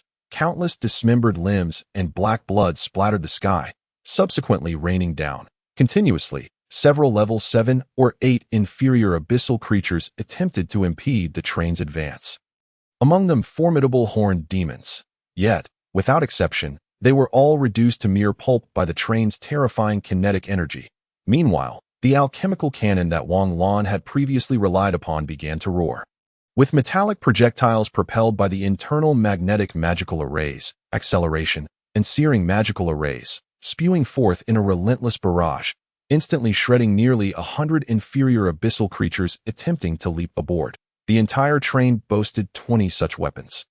Before a level 6 inferior abyssal creature could react, a metallic projectile struck its neck, causing a gory eruption. Soon after, more projectiles tore apart it and the inferior abyssal creatures behind it. Wang Lan observed this scene with great interest.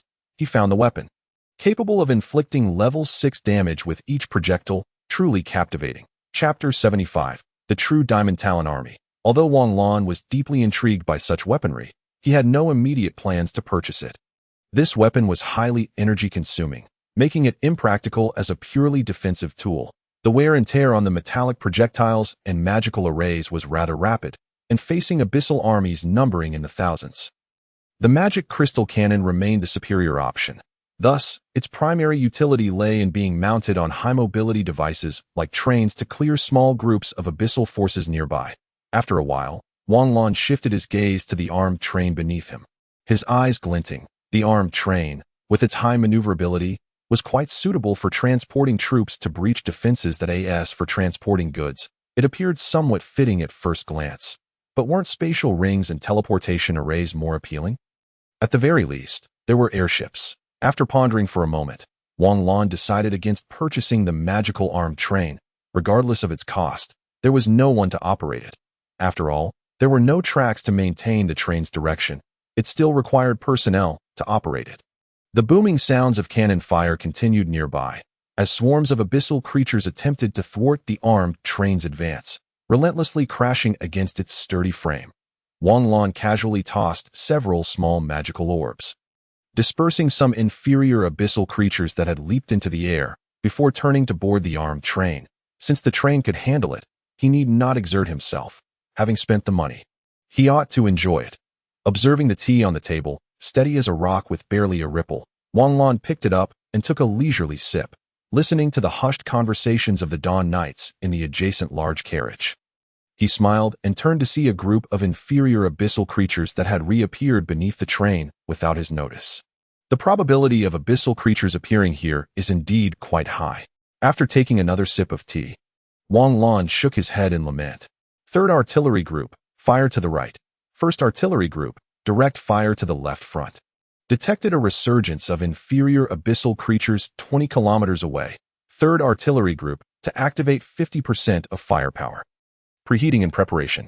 Distance to destination, 3,452 kilometers. Energy consumption normal. Detected over 30,000 winged demons descending. Magical energy cannons to intercept. The number of abyssal creatures is excessive. Arrival time will be delayed. Train speed is set to increase.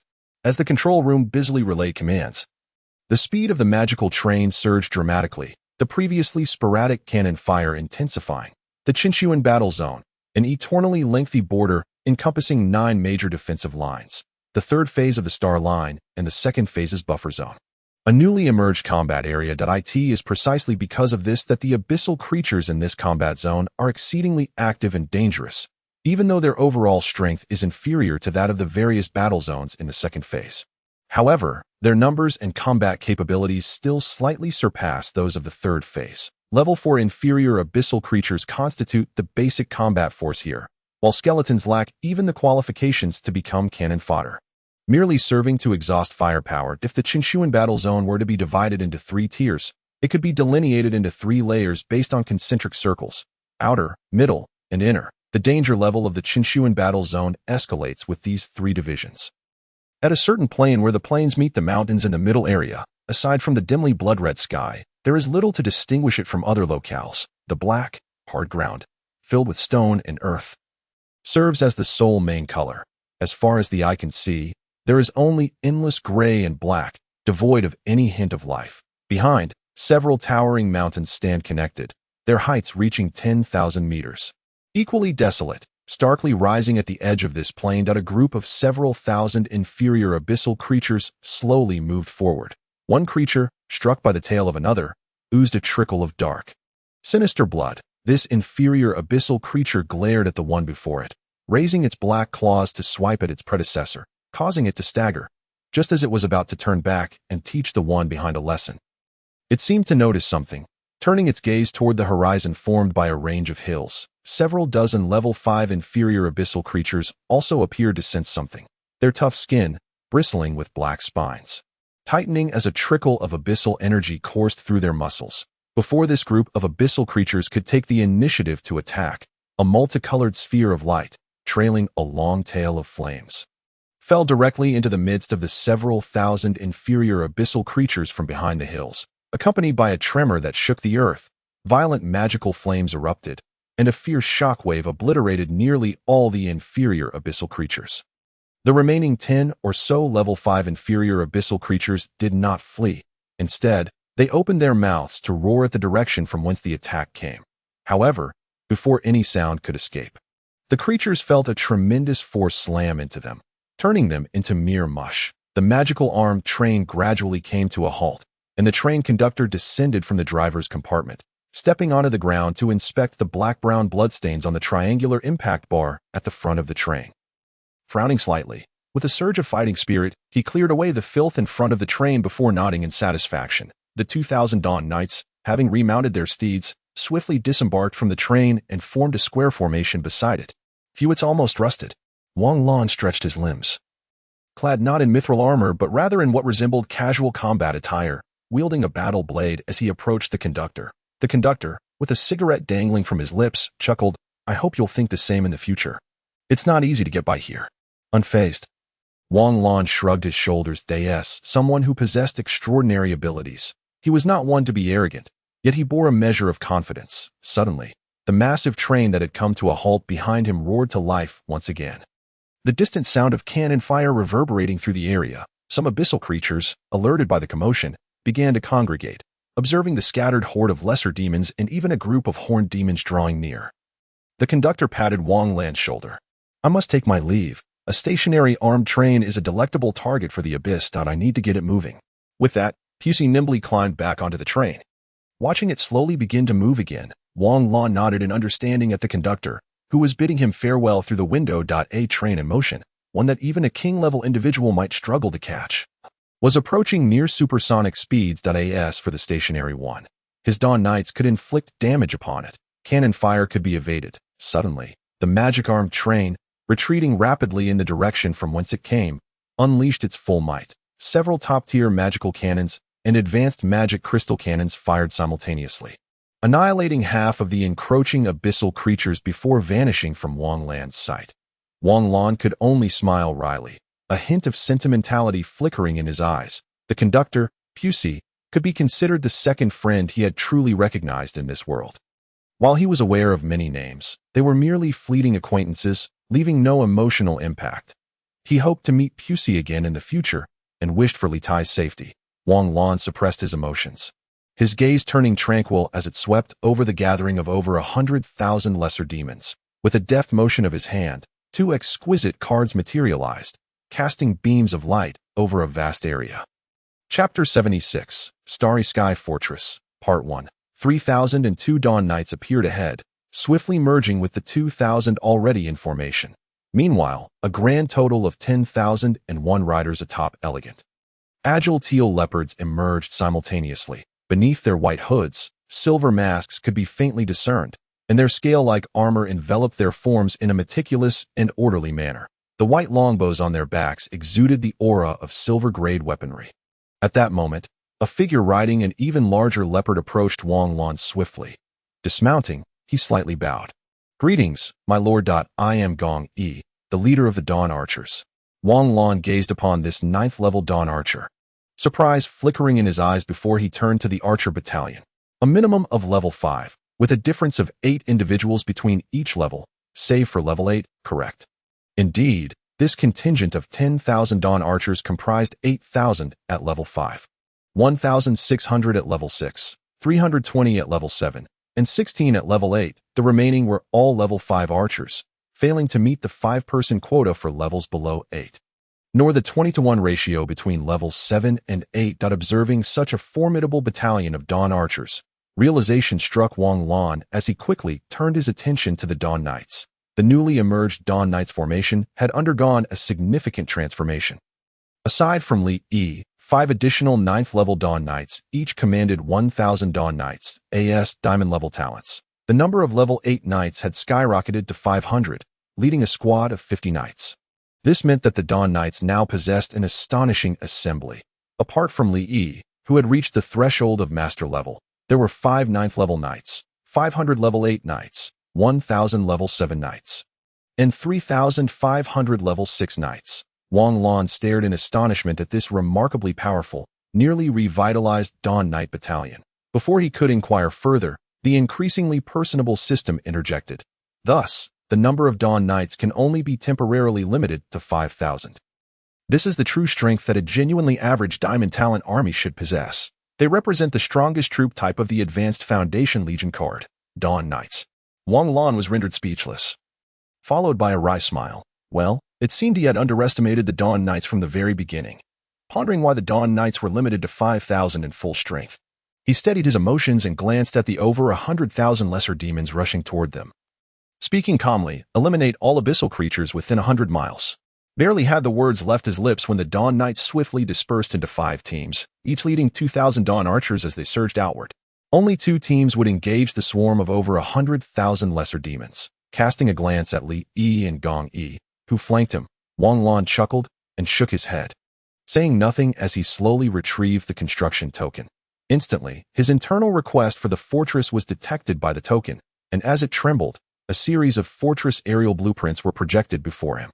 His gaze swiftly swept across dozens of designs, and he selected 3 that caught his fancy. Point 1 design depicted a regular pentagon. Indeed, the fortress walls formed a perfect pentagon, with the internal structures closely resembling Gothic architecture. Yet far grander than the Gothic style of Blue Star, the entire fortress exuded an air of ancient grandeur, with soaring architectural forms accentuating a sharp momentum. The second design mirrored that of the illusory Spirit Universal Fortress, yet with a more imposing and towering structure. The 50-meter-high walls greatly appealed to Wang Lan. However, upon glimpsing the third design, the first 2 were promptly cast aside. This fortress spanned only 20 kilometers, appearing diminutive compared to the previously expansive designs. Yet, it represented the true essence of a fortress as envisioned in Wang Lan's mind. It was not merely a semblance of a small town, with walls and buildings, but a cohesive whole. A colossal structure covering 20 square kilometers, circular in shape, enveloped by walls resembling a gargantuan castle, reaching an astonishing height of 80 meters. At the very center of this fortress stood a towering spire that reached an incredible 500 meters. Surrounding this castle-like fortress was a moat, 50 meters wide and 100 meters deep. Within the fortress walls, numerous towers and large bunkers, as well as rooftop training grounds, formed a comprehensive coverage of the fortress's ceiling. which gradually rose towards the central tower in a pyramid-like fashion. Moreover, this fortress was silver-white in hue. Without hesitation, Wang Lan dismissed the other two designs and proceeded to explore the internal specifications. Closely hugging the broad outer walls was a 500-meter-wide training ground encircling the entire fortress. The fortress was divided into 3 layers, each corresponding to the inner walls and serving as training grounds. Even with a million-strong army, it would not feel cramped. The supporting walls would also function more efficiently, as each layer featured doors leading to the inner walls. The reason for the fortress's 3-tiered structure was that its actual area exceeded 60 square kilometers. The internal pathways were spacious, averaging around 40 meters in width. The first layer's structures were imbued with a military aesthetic, with hidden passages and various training grounds and barracks scattered throughout. Remarkably, even in this militarized zone of the first layer, magical lighting illuminated the area, combined with the non-glaring silver architecture, creating a gentle and luminous ambience. Along the roads and atop all buildings and corners, abundant vegetation flourished, with vibrant flowers, shrubs, and grass dotting the landscape. The second layer housed various alchemical laboratories, armories, and magical research facilities, occupying 50% of the area. Aside from the training grounds, the rest was a sea of trees and flowers. As for the third layer, it had fewer plants and a more serious atmosphere than the first, dominated by various robust structures. Aside from the pathways, it was almost entirely composed of buildings of varying sizes. Heavy factories, medical facilities, command centers, magical power supply buildings, and towering passageways were all present, even featuring a rail-equipped automated alchemical transport train traversing the major thoroughfares. A gently sloping pathway, 200 meters wide, on the right side of the fortress connected to 3 layers. Stardream, does this fortress include those plants and factory equipment? Yes, but it requires 10,000 crystal coins to purchase that equipment. Wang Lan's eyes widened in surprise. 10,000. Why don't you just?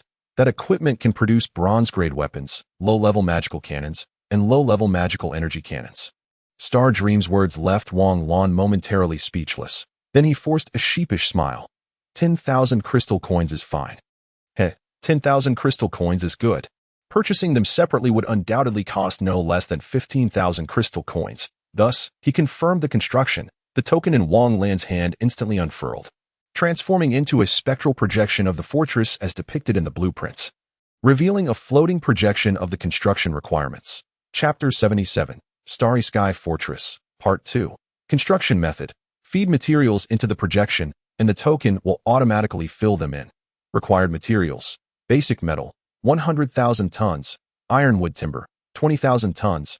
Alloy metal, 10,000 tons. White tough stone, 1 million tons. Anti-pollution coating, 30,000 tons. Plant seeds, 500 tons.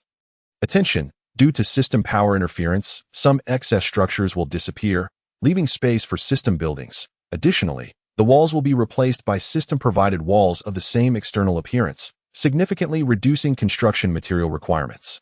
Wang Lan glanced at the myriad materials required, realizing that the rewards bestowed by the Alliance would suffice for 80% of the need, with the remaining items easily procurable for less than 1,000 crystalline coins. Resolutely, he poured all the materials into the fortress's ethereal form, transforming them into dozens of rivers that continuously cascaded from above into the projection of the fortress. Visibly, the colossal projection began to materialize from the bottom up. At this rate, the fortress would be completed in merely 20 minutes. By the way, Xingming, what about that wall? As he watched the fortress gradually shift from the void to reality, excitement bubbled within Wang Lan as he inquired. That is one of the rewards the system grants upon the completion of the fortress's main structure, Xingming replied, her voice now devoid of its mechanical tone. Wang Lan nodded, refraining from asking what other rewards were in store, as he would soon find out in 20 minutes. What belonged to him would ultimately remain his. Unescapable. Meanwhile, as Wang Lan and his companions observed the establishment of the fortress, the abyssal creatures surrounding them were lamenting their misfortune. Thousands of arrows, shimmering with white light, streaked through the sky, unerringly striking the inferior demons, causing them to explode, before the tens of thousands of level 4 and 5 inferior demons could recover from the blinding radiance emitted by the exploding arrows. 1,000 knights, radiating with brilliance, charged into their ranks. In mere moments, the group of inferior demons was cleaved in two. The Dawn Knights, turning back to plunge once more into the throng of demons, sheathed their knightly spears and brandished their battle blades. Engaging in a frenzy of slaughter, 2,000 dawn archers flitted around the edges of the demon cluster, using their powerful bows to reap the inferior demons, particularly the level 8 dawn archers, with each arrow akin to an armor-piercing projectile. Pierced and felled no less than a dozen inferior demons, each in just 2 minutes. The entire group of inferior demons was obliterated. Subsequently, 3,000 warriors of the Dawn Legion roamed the area, seeking out abyssal creatures that ordinary folk would dread to encounter. Unbeknownst to Wang Lan, Li Yi, and Gong Yi, aside from the area where they were located being shielded by the system, the actions of the Dawn Legion were being observed by the fortress in the CHN war zone. Utilizing the scarce and easily shielded magical pigeons, the higher-ups of the fortress witnessed the raucous and brutal methods employed by the Dawn Legion. They scoured the vicinity within 100 miles for abyssal creatures, locating and annihilating them. In the absence of master-level abyssal beings, the level 9 Dawn Knights were virtually invincible. Even 2 level 9 inferior demons could not match these formidable knights.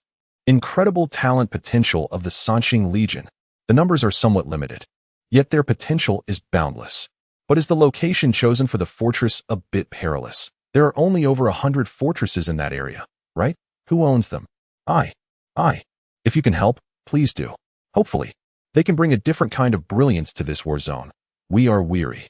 Indeed, after a few more sieges, I fear my warriors and I may face sacrifice. A siege once a year. I wonder how many years we can endure. The Alliance is unable to spare any resources at the moment. From over 20,000 fortresses in its prime, only a little over 8,000 remain now. The master-level military leaders from various fortresses conversed within the localized magical network. The main structure of the fortress has been completed. Rewards obtained include 1-star Wonder Wall, 9 Blood Wall.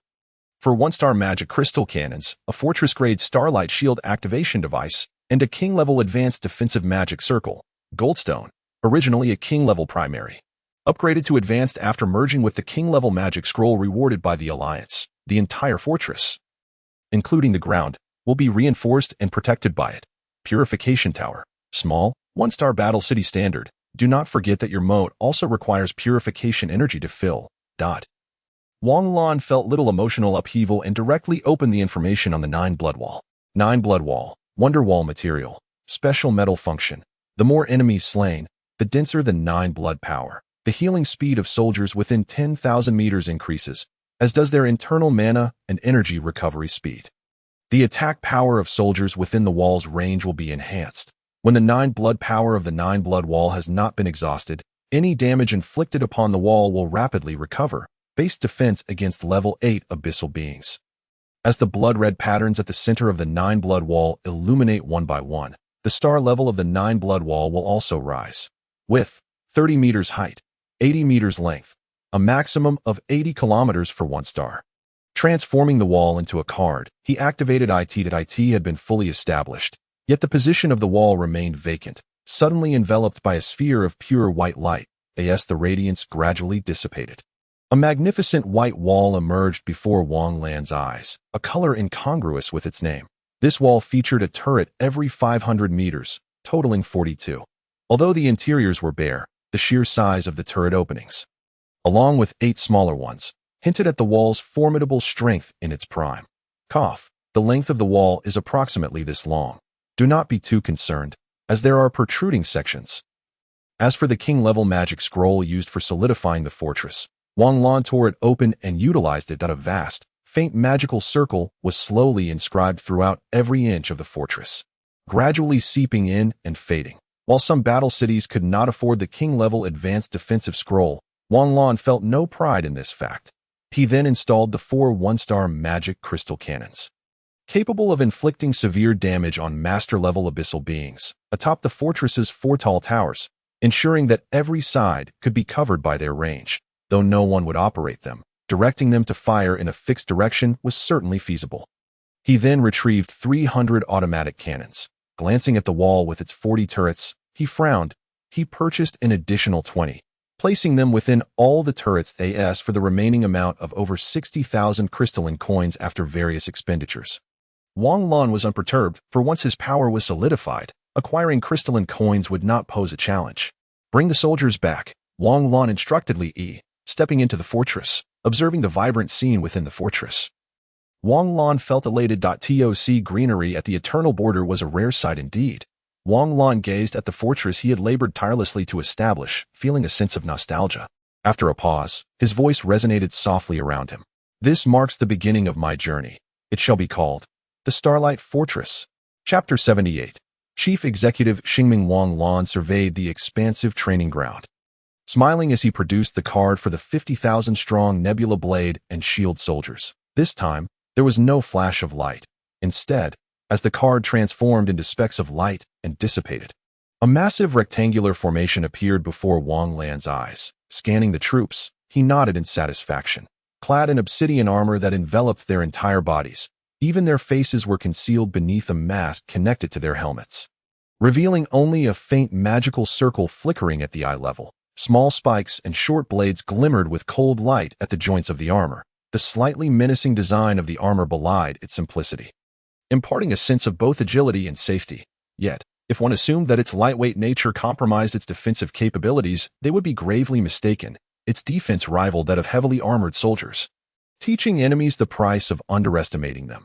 The dark golden, simple magical engravings adorned the armor, with over 10 magical patterns forming an exotic design across its front and back. On the left arm, there was a rhombus-shaped shield, measuring 1.2 meters in length and 70 centimeters in width, echoing the same obsidian menacing design, also composed of magical patterns that depicted a somewhat intricate scene of the starry sky. Wang Lan felt a palpable surge of magical energy emanating from the shield. Infused with the essence of the Starlight Shield, the battle blades wielded by the Nebula Blade and Shield soldiers were also entirely obsidian.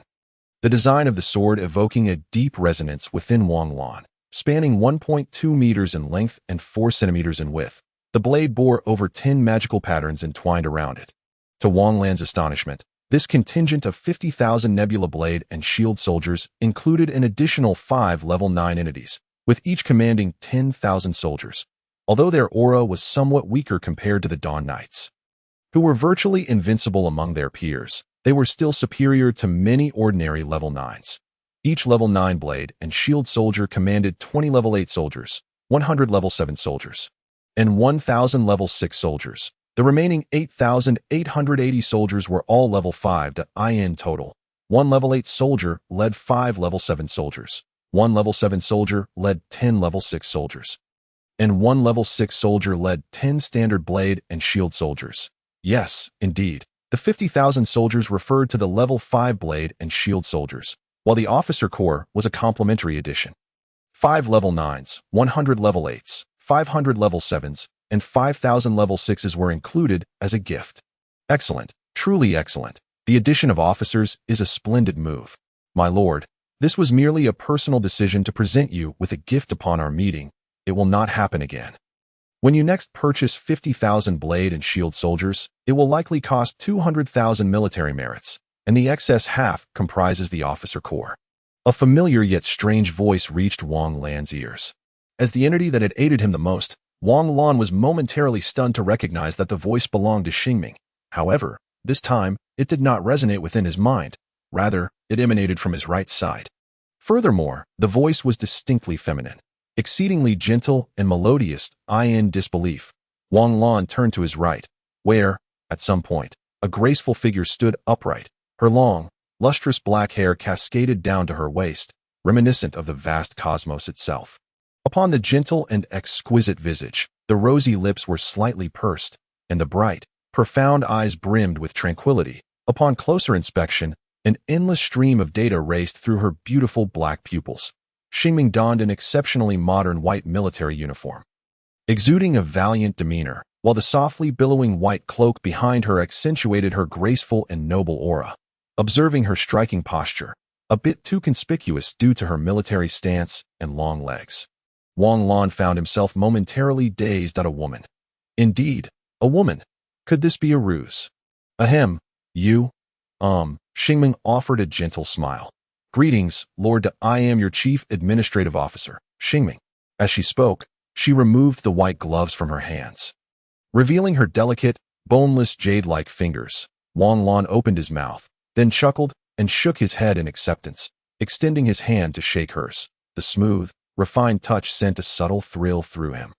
Together, Wang Lan and Xingming made their way towards the Lord's chamber on the first level of the fortress, leaving Li Yi and Gong Yi exchanging bewildered glances, unsure if they should follow.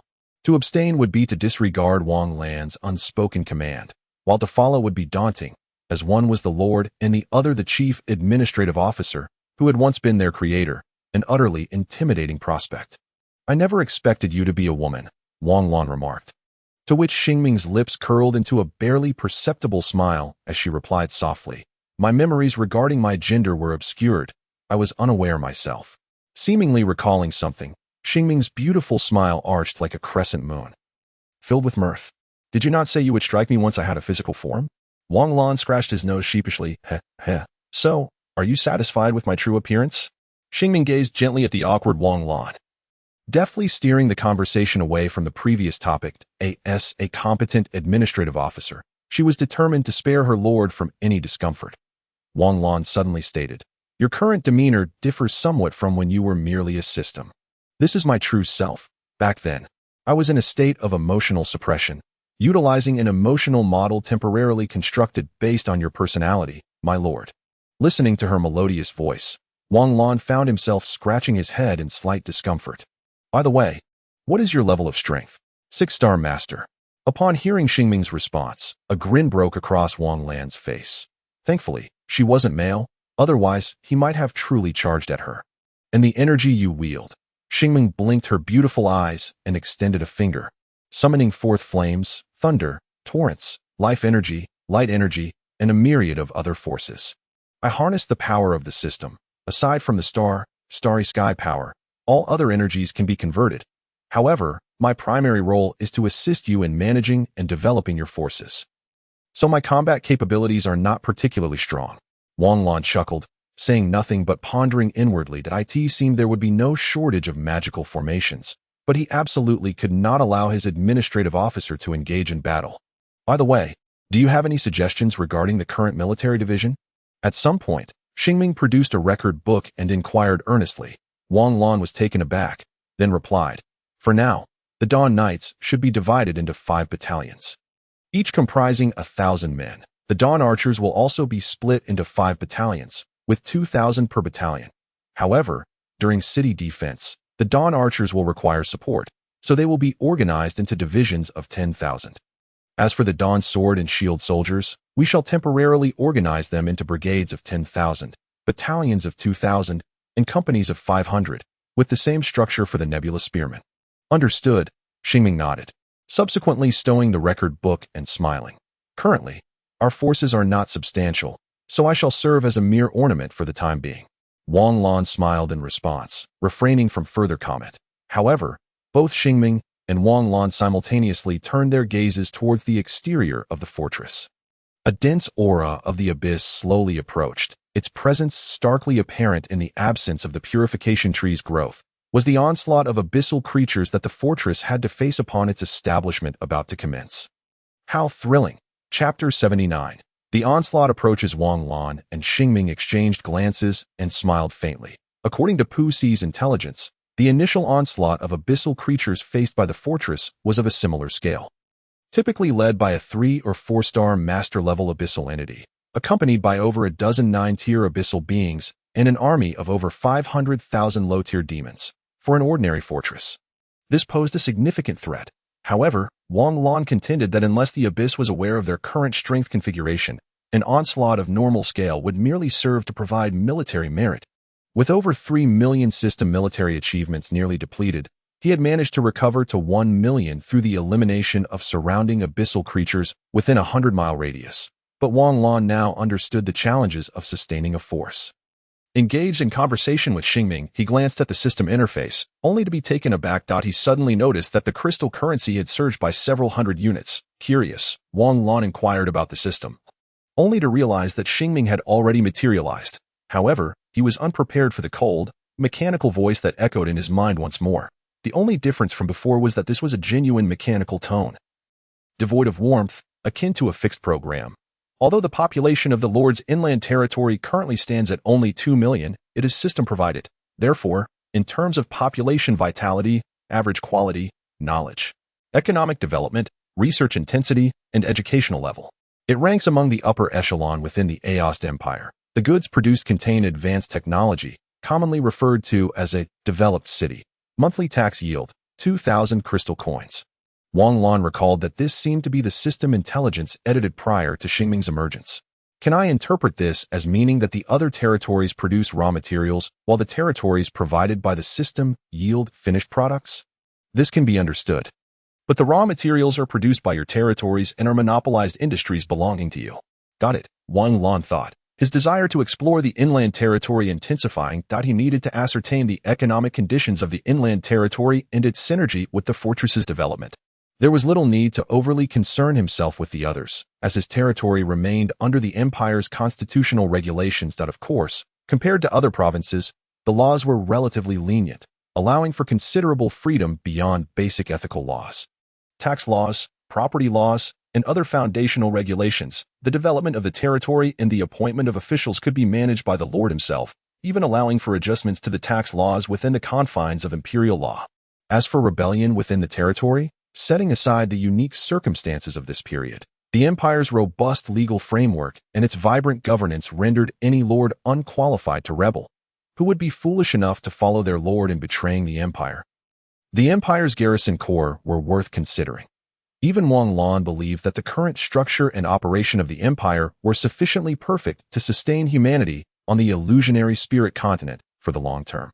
Naturally, to claim he had no ambitions would be disingenuous. However, the process must adhere to propriety and regulation. Glancing at the Dawn Knights, who had raised their knightly lances before the massive fortress gates, as well as the nebulous sword and shield soldiers forming a phalanx behind them, Xingming softly inquired, "Why not allow the nebulous sword and shield soldiers to ascend the walls?" Wang Lan replied directly, "With 50,000 average 5-tier abyssal creatures, they could never breach the fortress walls under the assault of 10,000 Dawn archers and artillery fire. Once I deal with that master-level abyssal being, it will be our turn to take the offensive." Take the offensive? The juiciest morsel. We cannot let it slip away, Wang Lan stated coldly. Xingming acknowledged, leading the way towards the lord's mansion. Wang Lan regarded Xingming's silhouette, her long hair billowing gracefully, and opted not to don his armor, instead retrieving his mithril blade as he strode towards the fortress exterior. Damn it. Arriving so swiftly leaves me little room to woo the ladies' déesse. Xingming walked alone towards the lord's mansion. A soft smile lingered on her delicate features, though she momentarily paused. Then, she smiled gently. Unbeknownst to Wang Lan, due to their prolonged connection with the system deep within his consciousness, even after Xingming's departure from the system, she occasionally resonated with Wang Lan's thoughts. Exiting the fortress alongside the Dawn Knights, upon spotting 2 1-star master-level low-tier demons, Wang Lan's apostle, resembling a starry sea, swiftly descended upon them, vanishing from sight in an instant. The abyssal forces, advancing at breakneck speed towards the starry sky fortress from several kilometers away, merely caught a glimpse of a fleeting light. The 2 master-level low-tier demons at the center of the forces felt an overwhelming force surge. And in mere moments, the scenery shifted dramatically. After a few seconds of realization, they discovered they had been displaced over 10 miles from their troops, only to find themselves surrounded by a tide of abyssal energy as they broke free from Wang Lan's restraint and surged towards him in a frenzy. At that moment, the various military leaders observing the battlefield from high-altitude alchemical constructs were left agape. Is this young man truly so reckless? Haha, I find this personality quite appealing. Though his fighting spirit is that of a 1-star master, its quality is exceptionally high, likely rivaling that of an average 3-star master. Those 2 low-tier demons cannot possibly contend with this young man, and that 50,000 abyssal army stands no chance against his forces. Disperse. 3 hours ago, 3 intermediate fortresses were destroyed. We must hurry. Those who should unite must unite, and those who should merge must merge. In the central region, indeed, it appears this young man will soon find himself fighting alone. What would happen if we were to assemble a coalition on a grand scale for support now? We would be directly overwhelmed by over 100 million abyssal creatures. Why is his fortress being constructed so swiftly? Is it an Earth-type king-level scroll? Blade and shield soldiers form a phalanx, 5 ranks. Faced with the rapidly advancing abyssal forces, 50,000 blade and shield soldiers swiftly formed a phalanx 200 meters from the city wall. The ebony shields created a wall that reflected a foreboding black hue, exuding an oppressive atmosphere. At the moment the abyssal troops entered within 5 miles of the fortress, 300 automatic cannons, facing the abyssal forces, opened fire. The technologically crafted artillery unleashed dozens of explosive shells within seconds, each possessing power rivaling that of mid-level magic crystal cannons. The shells shrieked through the air, tracing elegant arcs before plunging into the ranks of the abyssal army. Fiery explosions and shrapnel erupted amidst the charging abyssal horde. Thousands of lesser demons that narrowly escaped the bombardment were torn apart by the metallic debris. Limbs of lesser demons were hurled high into the air by the sheer force of the shells. After a brief pause, the thunderous roar of artillery resumed, further scattering the densely packed abyssal creatures, observing the disarray caused by the outer ranks of lesser demons, revealing over a dozen 9th-level abyssal beings and several 7th to 8th-level lesser demons. The Dawn Knights sprang into action. Chapter 80. An utterly dull encirclement, the once formidable Dawn Knights surged forward without hesitation, breaking through the scattered ranks of thousands of lesser demons, engaging the core abyssal entities of this force. Over a dozen 9th-level lesser demons and 1 or 2 9th-level horned demons were thoroughly suppressed by 6 high-ranking knights, led by Li E.3 lesser demons, and 1 horned demon struggled to hold their ground against Li E, who was not even exerting his full strength. The remaining Dawn Knights clashed with over 10,000 lesser demons and horned demons above level 6, their blades flashing and fighting spirit surging, intertwining with terrifying roars that echoed across the plain. Meanwhile, the other scattered forces, numbering over 200,000, advanced towards the fortress, finally reaching its vicinity as the 300 automatic cannons intentionally ceased fire. However, thousands of white beams of light pierced through the skulls of the lesser demons just as the abyssal troops were about to unleash their furious charge. Black blood erupted from the backs of the foremost lesser demons, while some seemingly more formidable beams even penetrated and killed the sturdy horned demons. The Dawn Archers had made their move. Under the precise shots of archers of various levels, numerous charging lesser demons fell midway. Those that had leaped forward mere moments ago now lay lifeless on the ground. When the remaining lesser demons managed to reach close to the fortress, only about 100,000 remained. And this was under the circumstance that the Dawn Archers had intentionally held back. Otherwise, not a single one would have made it through to as the 100,000 lesser demons drew closer. The 5,000 blade and shield soldiers, clad in ebony armor, shifted slightly, their dark-hued yet still dazzlingly sharp blades raised. The commanding 9th-level blade and shield soldier narrowed his eyes, quickly assessing the combat capabilities of both sides. After a moment of contemplation, he issued the order. Lower shields, charge straight in. With their equipment and the pure fighting spirit that, although devoid of attributes, was nonetheless potent, the blade and shield soldiers had no issue facing 2 foes at once. As for casualties, the officers were confident there would be none. Upon hearing the command, the blade and shield soldiers swiftly folded their large shields on their left arms, reducing them to a quarter of their original size. However, to assume that the shield was no longer useful would be a grave miscalculation. The edges of the shields transformed into razor-sharp arm blades, rivaling the might of their swords, with their swords firmly grasped in both hands. The 50,000 blade and shield soldiers charged in perfect unison towards the oncoming lesser demons.